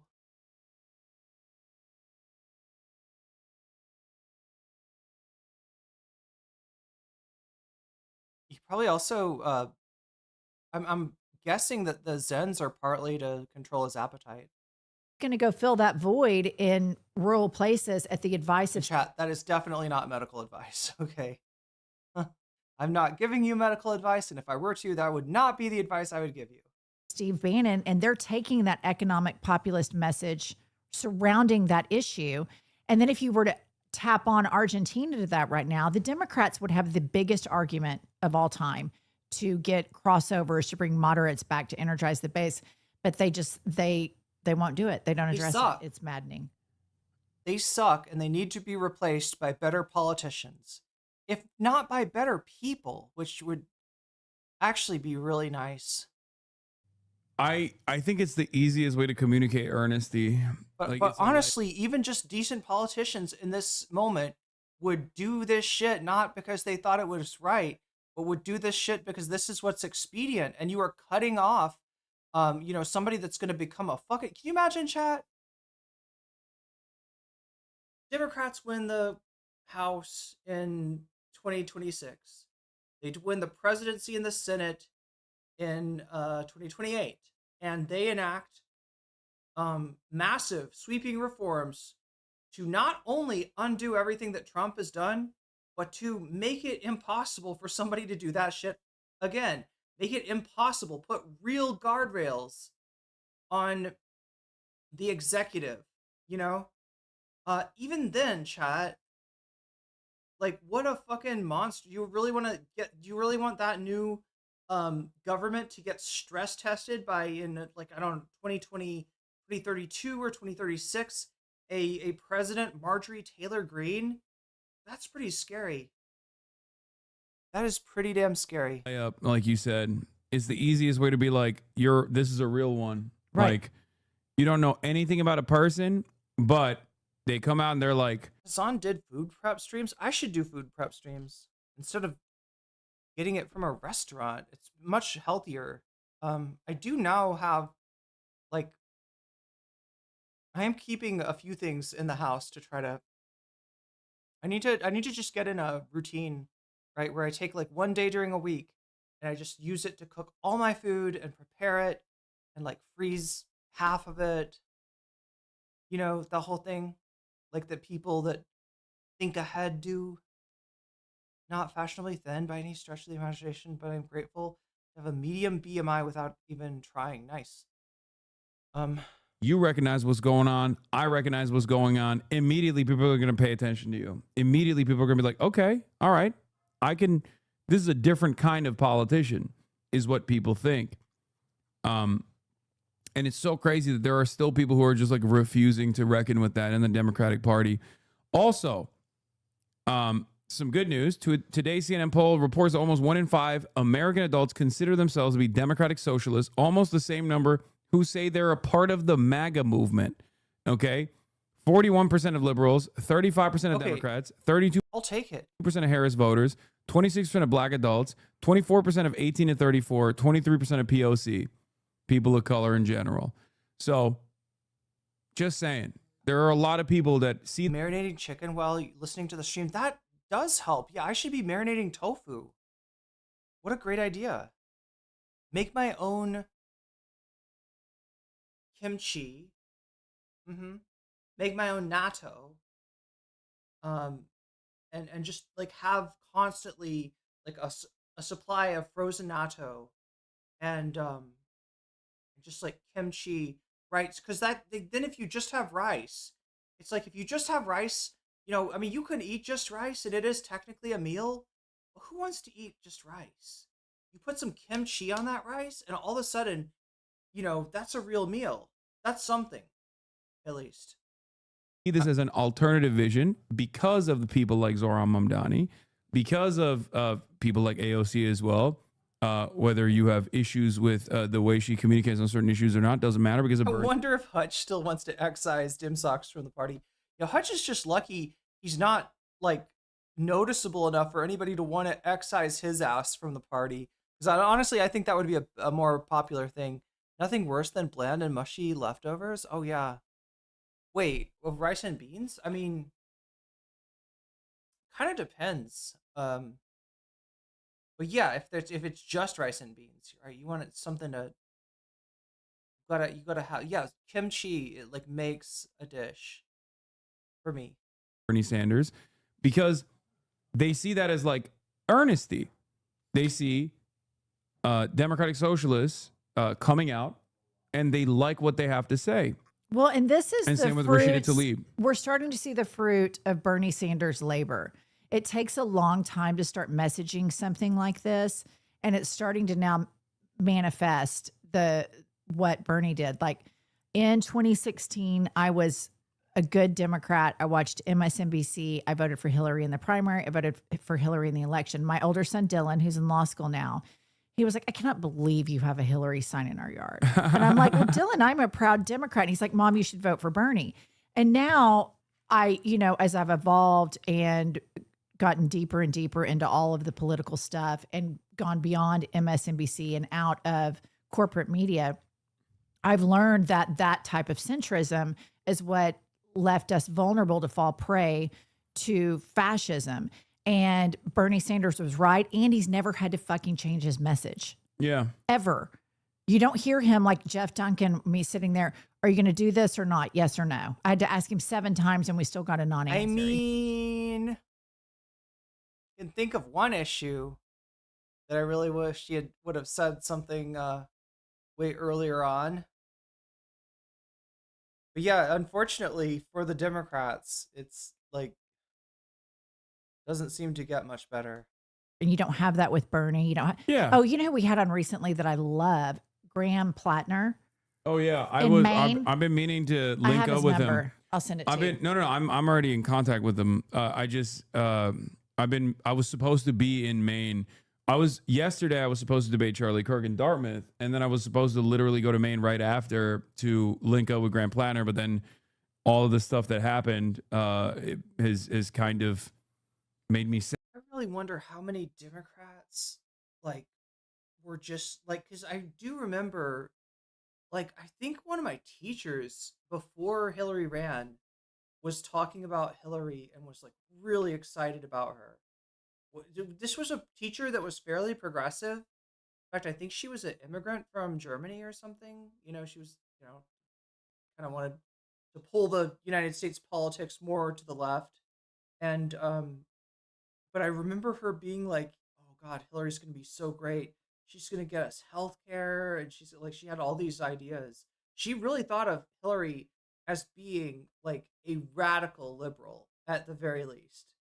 And no, that's not how it turned out. But I can remember people being like, before Bernie, even after Bernie was running, before it looked like he had a chance, people were treating it like, yeah, no, of course it's going to be Hillary. Like, even when Bernie had some motion, people were, it took people a while to, so I wonder how many of those people were just like, I didn't really think voting for Bernie was an option. Like, or I thought about voting for Bernie, but he's not going to win, is he? And it's like, God damn, he almost did. And I just hate to think that some of the people that voted for Hillary just did it out of like reflex of like, yeah, this is the Democratic candidate, right? We got to, like, Hillary had next. It's her turn. It's one of the worst things in politics is, having either formally or informally, whether it's a incumbent or a vice president of an incumbent, having somebody that's got next. That is such a bad idea. Even allowing yourself to think about that, about it like that. Yeah, Obama was unknown compared to Hillary, so people had seen it happen before. Hillary Clinton, though, what must she have been thinking when she started to see like her poll numbers, when she started to see herself losing elections to Bernie Sanders? Like, what must it have been like to be Hillary in that situation? Because it's like, she's like, I remember this. Hour away from doing public appearances, at least for a little bit. Yeah. But I'm still gonna most likely do something with him, but we'll see. So, yeah, no, he's another one of those guys who just came out of the gate swinging. He's like, nope, Israel's doing a genocide. Fuck that. And he's been gaining a lot of momentum. He's been gaining a lot of attention, a lot of positive attention, and I think he will be. I think he's going to be another proof for whether or not this works, like left populist messaging works, especially in a place like Maine, especially in a state that was previously filled by a Republican. Yeah, who like has been an awful, like he said, she masquerades as a centrist to the Maine voters, but every time she goes to vote, she votes hard right, and that's exactly what she's done. And he's messaging that very clearly, and I love it. 1,400 people came out tonight in pouring rain in Portland to see Graham Plattner. If Chuck Schumer and DC at least think they can handpick the next senator from Maine, then they have another thing coming. Is there someone in his primary that Schumer picked? Yeah, they had a person. Got to be. They had a who was it? I think it was the governor, I think. So they have they have their pick, Janet Mills. Okay. Or yeah, and then someone saying Jordan Woods. I've been paying too close attention to the primary at all, but Ezra Klein has had a significant fall from grace in my book, at least. Like I've always said he's like a well-intentioned liberal guy, and I don't really mind him as much. I know a lot of people have a lot of smoke for abundance and the abundists. I don't necessarily care that much. I think it's just another rehashed, like repackaged third way neoliberal attitude, the public-private partnership, all this stuff. But recently, especially post Charlie Kirk, I can't. Yeah, I mean, look, compared to the other, is MCC doing a subathon? I thought about doing a subathon first time back. I just like, no, we just it's a late stream that turned into a long stream. We still have one more piece of you hate abundance. I hate abundance. Are we calling them abundists now?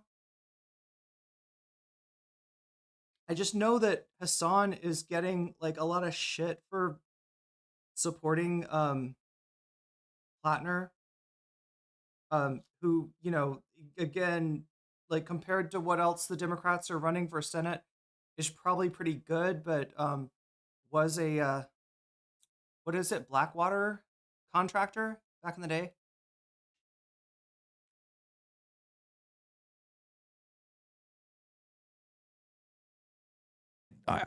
He's just been so annoying to me. I completely agree with you. I always liked him, but I wasn't an avid follower, but the abundant stuff, I think it has a tinge of arrogant messaging to it.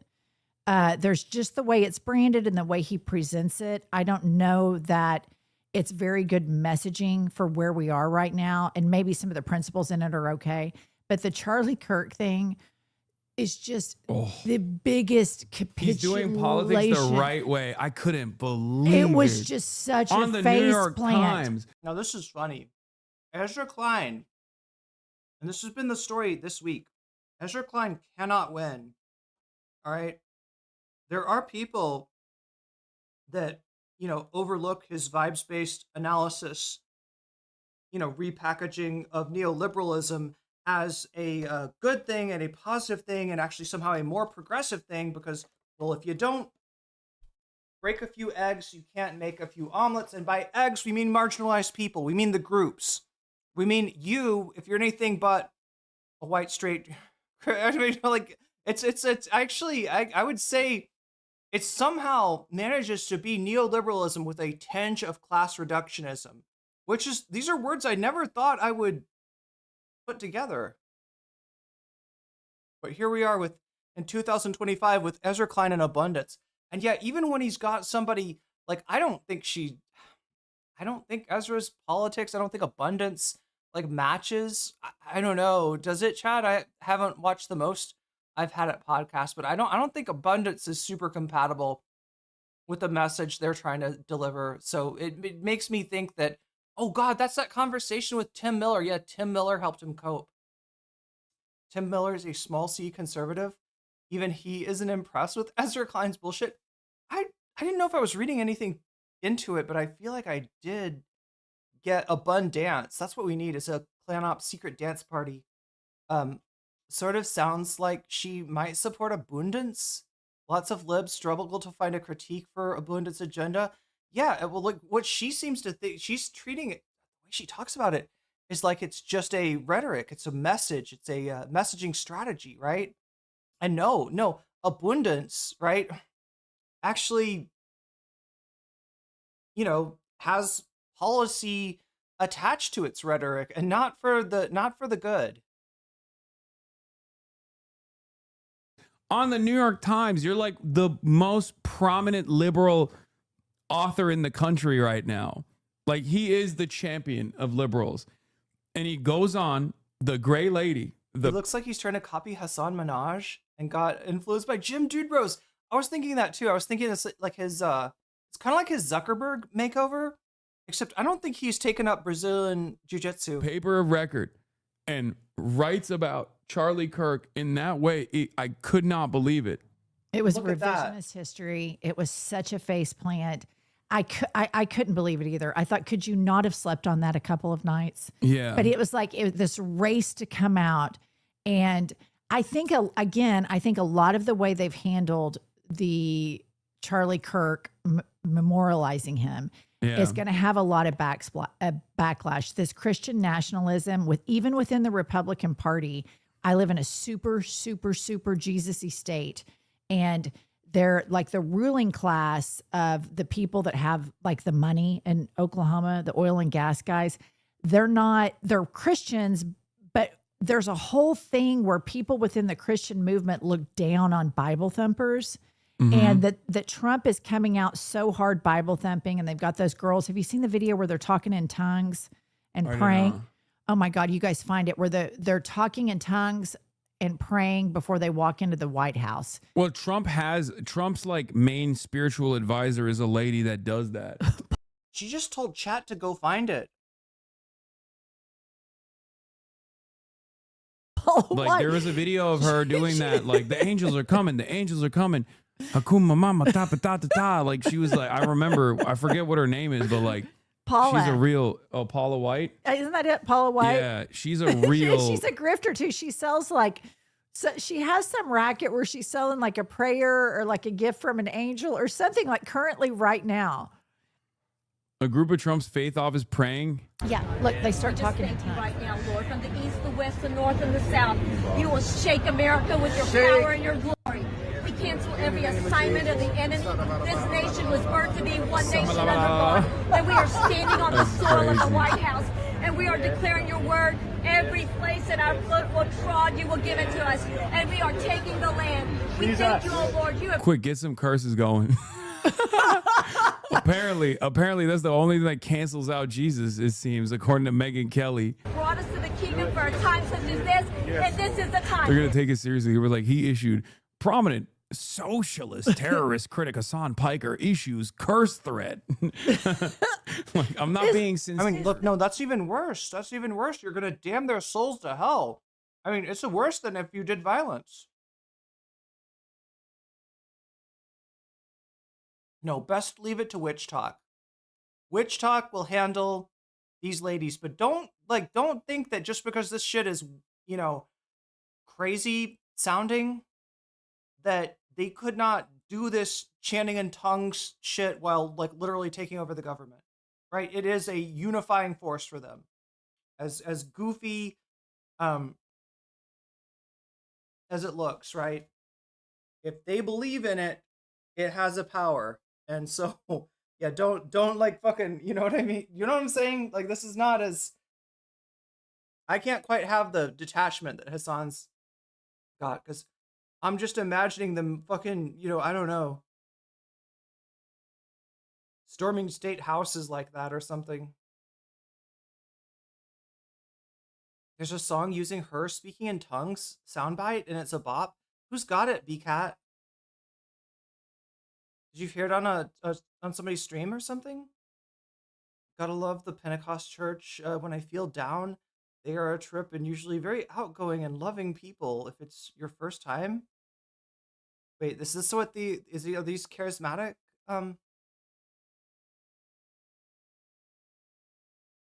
Yeah, be an Etsy wish for Halloween. Be an Etsy witch IRL, because apparently it's the only hope that we've got against these the speaking in tongues magic. This not fucking nuts though. Yeah. Like this, it's 2025, and the fastest growing religion has recently been the nuns. What? Like when they poll people, what Really? religion are you? It's That's not a nuns. religion. That's been the Okay, I thought you meant like. I was like, nuns. no, that's. I mean, if it was, I'd become a nun. Nuns wearing habits, but NONE. And now with that happening, you have tongue talkers. Like this was just a couple months ago, and they're out there talking in tongues, videoing it, and then posting it on the internet. No, I'm gonna tell you exactly what this is for.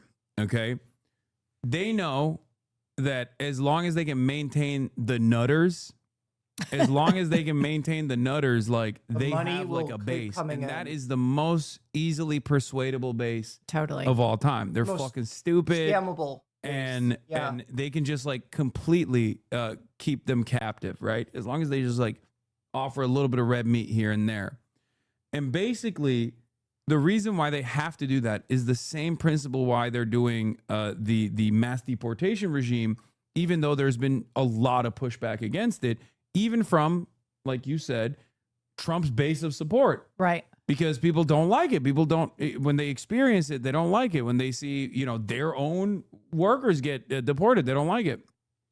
And basically, they have to do this because they're not going to make prices low. They're just not. They don't have any investment in that. They don't have any business doing that. They didn't run to do that. They lied about it. They're not going to stop Israel. They're not going to make groceries cheaper. They're not going to make housing cheaper. Trump's a fucking developer himself. So obviously they have to keep egging on the culture war so that they don't have to identify or solve any of the class issues. And that's precisely why they're just like keep upping the intensity.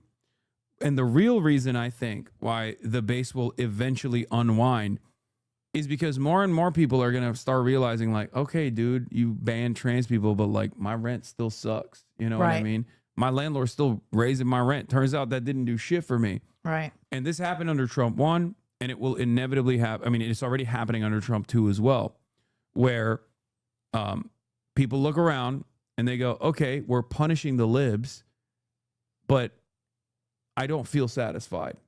My pockets are still hurting.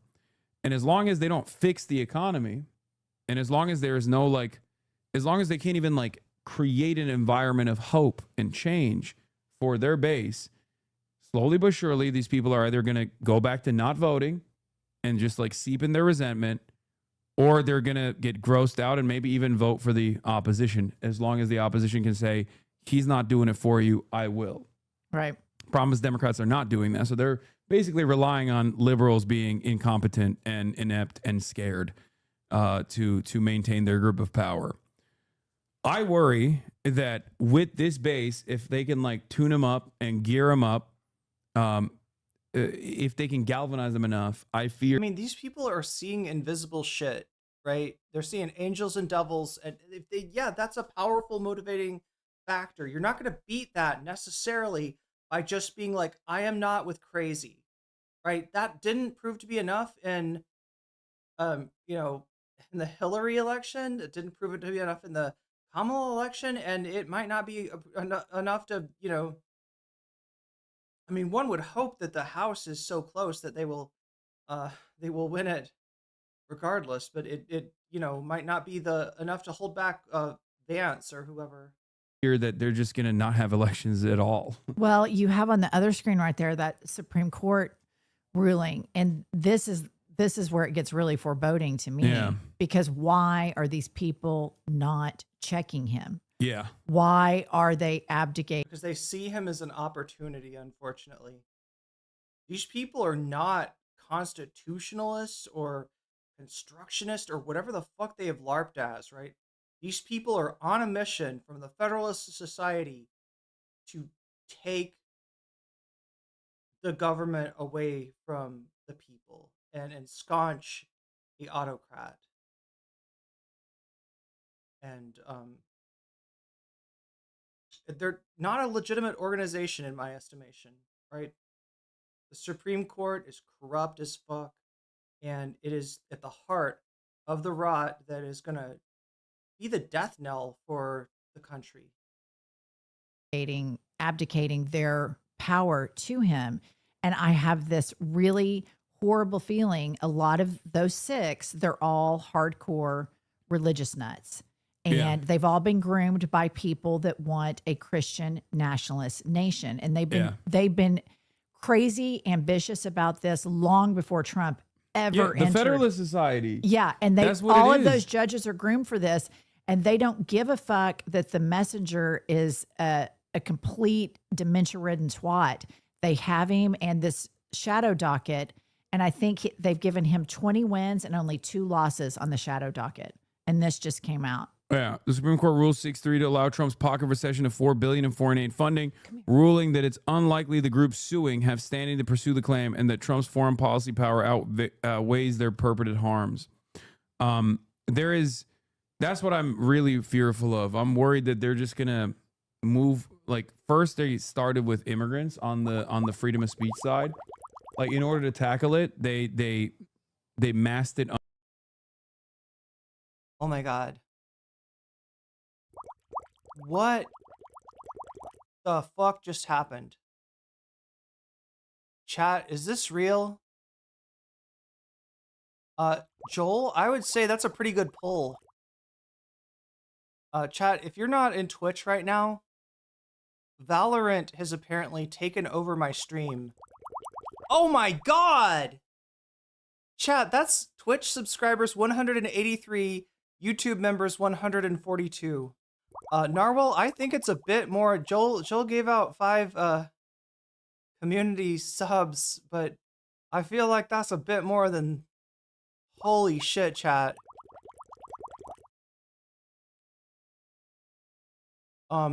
That's 50 community subs that just dropped. Yeah, otherwise, like, that's. So apparently there's like a random number that gets generated when you give subs on Twitch. And I don't know if it's like multiples of 5 or something like that, but like, you know, it can be as few as like 1, and it can be as many as 50. You just whacked that shit? Might as well keep going and play the lottery? Are you saying I'm super lucky? God damn. This is what it feels like to be Hasanabi, though. Like, this is like every day for him. You know what I'm saying? 521. What's happening is somebody just broke the bonus meter. I don't even know. That is 50 gifted subs from not well, I mean Joel. It was Joel's 5 gifted that spurred this, but yeah, basically you got to pull, right? It's like a slot machine, and you know most of the time one quarter comes. You spend 5 quarters and 1 quarter comes out of the slot machine, right? You get you buy you gift 5 subs and it's like 1, right? But this time somehow it hit 50. And I guess it's just random. And that's kind of amazing. Everybody who's been in here in, I don't know, the past like 2 years probably just got jellyfished. I don't know if it's even there's too many to read out. Wanted to see us beat 400? That's like, you beat the hell out of 400. Narwhal says that's 677. What do I need to do, chat?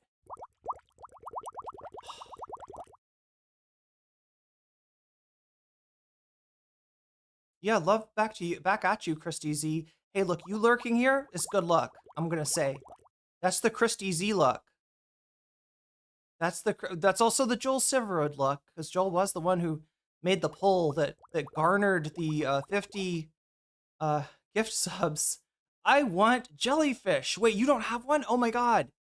It gave out 50. Do you have to enable it, Twitch?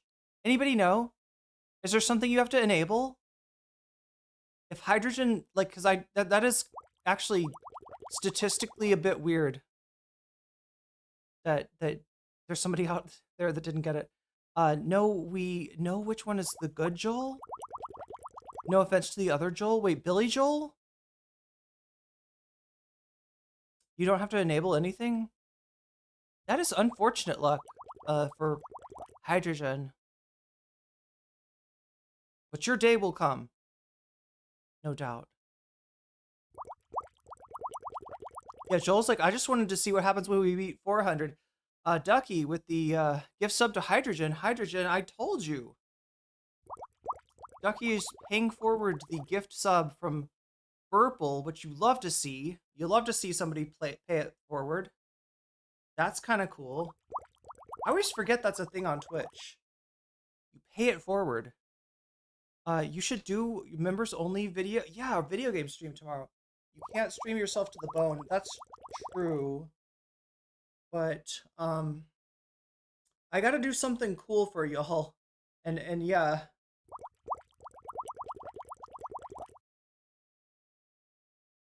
The other Joel that isn't Billy Joel or Twitch Joel? The YouTube, oh, Big Joel.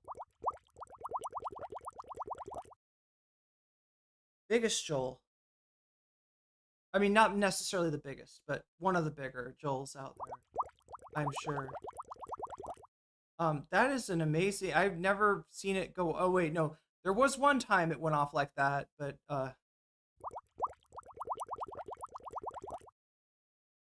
that was when I was debating Infrared Haas. From chat. Obviously, I don't bring Nazis onto my stream, and I do consider Infrared Haas to be a fascist. You heard that, Haas? You're a goddamn fascist.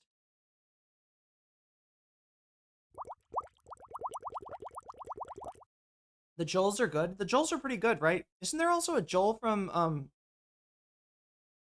Isn't there also a Joel and what is that show where they got the robots and they send him cheesy movies and he has to watch them with the robots? And they have to, the only thing they can do is like comment over the movies and make fun of them because they're like really bad. MST3K, yes. You're in my daytime? Nice. I'm all over the place, apparently. The one who doesn't know, yeah, how girls pee. Like, I bet he doesn't think that girls poop either. He's one of those guys. Like, no, women don't poop. Don't tell me that women poop. God takes the poop out of them mysteriously. Please put the Valorant subs towards Vox Populi. Okay. That's a lot. Do we ever get that added up? Like, can you, yeah. 50 times 6 is what, like 300? Is that right? 50 times 6.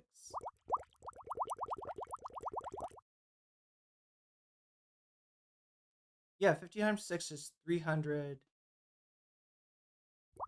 330 for Vox Populi? Oh my god. So yeah, all that even matters is Vox Populi. Now...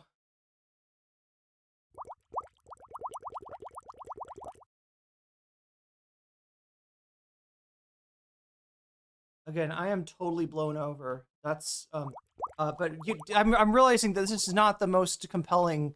Oh my god, chat, I hate to do, I never do this. I never do this. This hurts to do. But I'm gonna have to turn off the alerts. Otherwise, it's just, people are gonna get bored. It might skew which one you choose for the 4th bonus. Yeah, or how I even do that, because it's fucking... Oh no, chat, it's like, is it 11 o'clock my time? No way. Fuck me!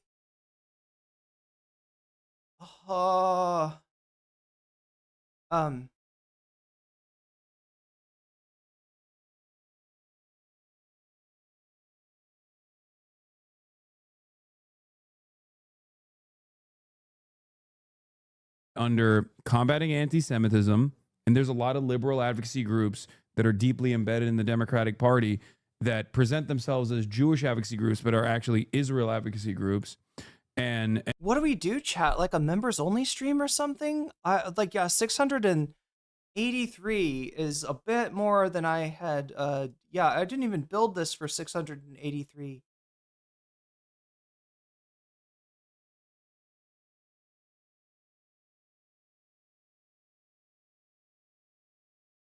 Oh, yeah, it would. Wait, did it 330? Yeah, it's 330 on Vox Populi. Brad Cooper, Red Pill, or her take. I don't know if that affects it, but been streaming for 10 hours. You're right. All right, what do we do, chat? Do I try to pull like a members only stream tomorrow? Is that like a good thing? If I do it, I gotta figure out a way that people that aren't members can like low-key get in like the back door. You want Cooper. Barry Cooper. Oh, Brett Cooper, yeah. Been here the whole 10 hours? Although I did have a brief nap. Yeah, and all I had was a little bit of a smoke. That has to be the highest Vox Populi ever. I think it is. It's the highest bonus goal ever. And we gotta do something special to celebrate.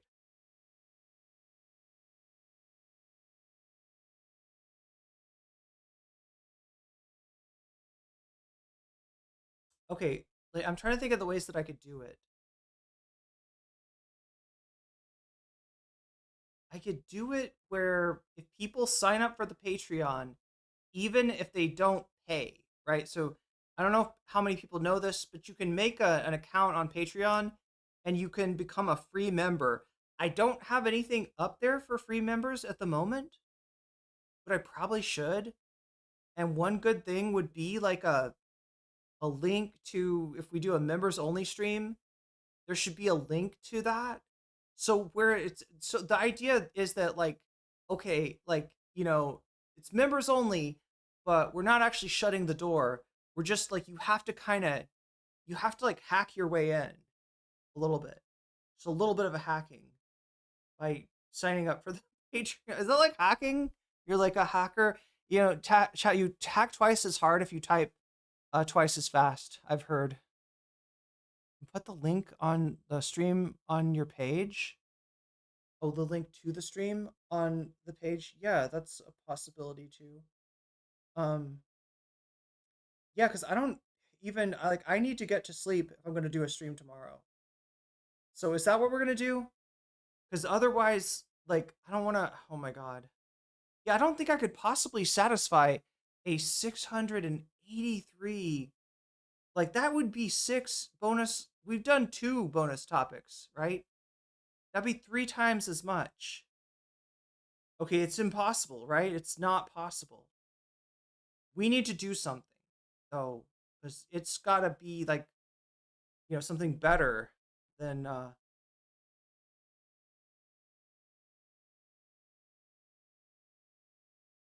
something better than bonus content. Because bonus content, okay, I'm gonna get to sleep. How about that? I will get to sleep. I will wake up tomorrow. We want to get and that her take thing got selected. So that maybe that'll be the topic. We've also got the Ethan Klein stuff to cover. Yeah. Okay, so that makes sense. Yeah, then Ethan Klein could be on the thumbnail even. How about that? Ethan Klein stream. It won't really be an Ethan Klein stream because, like I said, I didn't want to make a stream about Ethan's apology. It is interesting. It is a sign of something. I probably should talk about it, but that by itself won't be a stream. So we'll do that along with her take, which, you earned. And technically also Brad Cooper's red pill blowback. I probably do need to get some. Yeah, that's the only way that I'm going to be any good to anybody. It sucks though. It feels wrong. It feels wrong.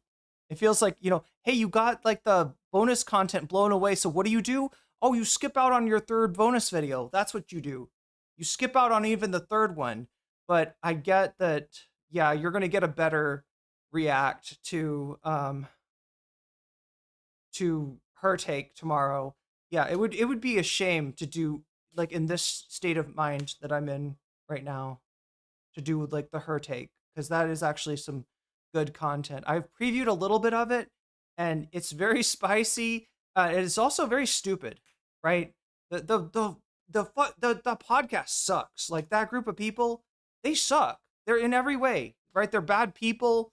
They have horrible takes and they are they're not smart in some very obvious yet funny ways. So look forward to that tomorrow. If I'm going to have any chance of giving that to you tomorrow, then I'm going to have to get to sleep now. We're going to cover the Ethan Klein apology. All silliness aside, I'm happy you're the one that got the bonus gifties. Me too. That really does make, like, I was a little bit worried for this month, given that I took. What the hell just happened? Yo, Goddess Code. Wait, is there a member chat that I need? Oh no, that's Narwhal with a gift sub, a gift membership even. Goddess Code, you just got the Goddess Code. No, you just got weaseled, and that's a good thing.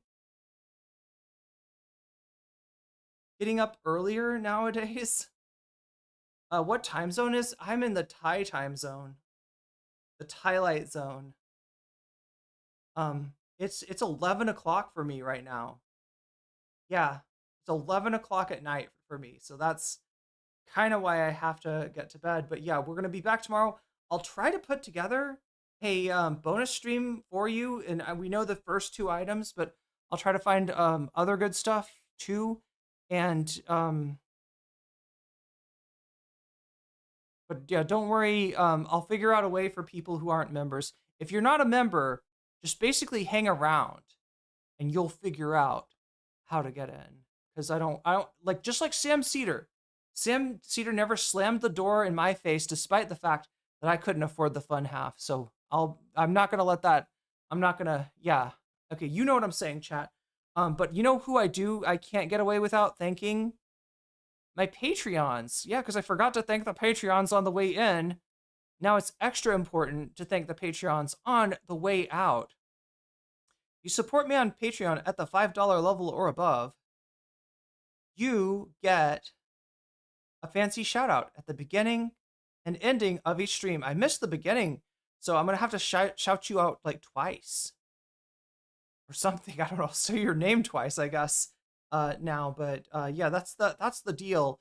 And also, it might behoove you to sign up as a free member, even if you are not able to support me on Patreon, because I'm going to try to use the Patreon as one of the ways to let you know how to sneak in to the premium streamium, even if you're not a premium member. Because shutting people out because of lack of funds seems like a bad thing. It's a bad thing, and I don't want to do that thing. So I'm going to figure out a way to get you in. Anyway, chat, shouts out go to user and user, JMV, Brian and Brian, Emily French and Emily French, Big Al and Big Al, Darful and Darful, Sarah Anderson and Sarah Anderson, Izzy Mandius and Izzy Mandius, Stephen Sayers and Stephen Sayers, Animus and Animus, Oral Solipsis and Oral Solipsis, Nadia Yvette and Nadia Yvette, Choky and Choky, Moinoip and Moinoip, Funky Monkey and Funky Monkey, Temporal Insanity and Temporal Insanity, Good for Gabby and Good for Gabby, Jules K and Jules K, Buffy Geek and Buffy Geek, and a fancy shout out to Rachel K and Rachel K, to Omega Star and Omega Star, to Crystal Saphira and Crystal Saphira, and to Zera Xerix and Zera Xerix. That is your double shout out since I forgot to do the first one. And let's see, what else do I need to do?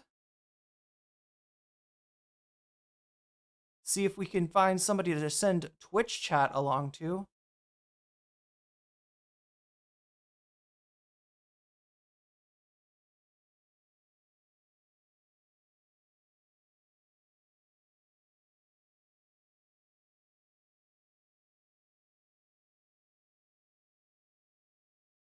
Have a good sleep. I will try.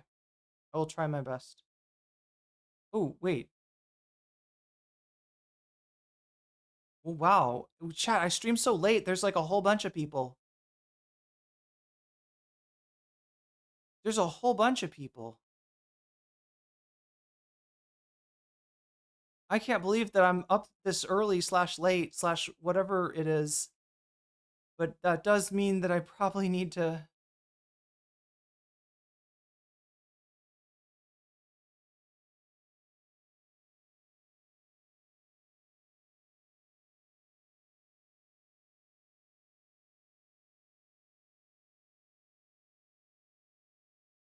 Okay, Ugopnik, I choose you.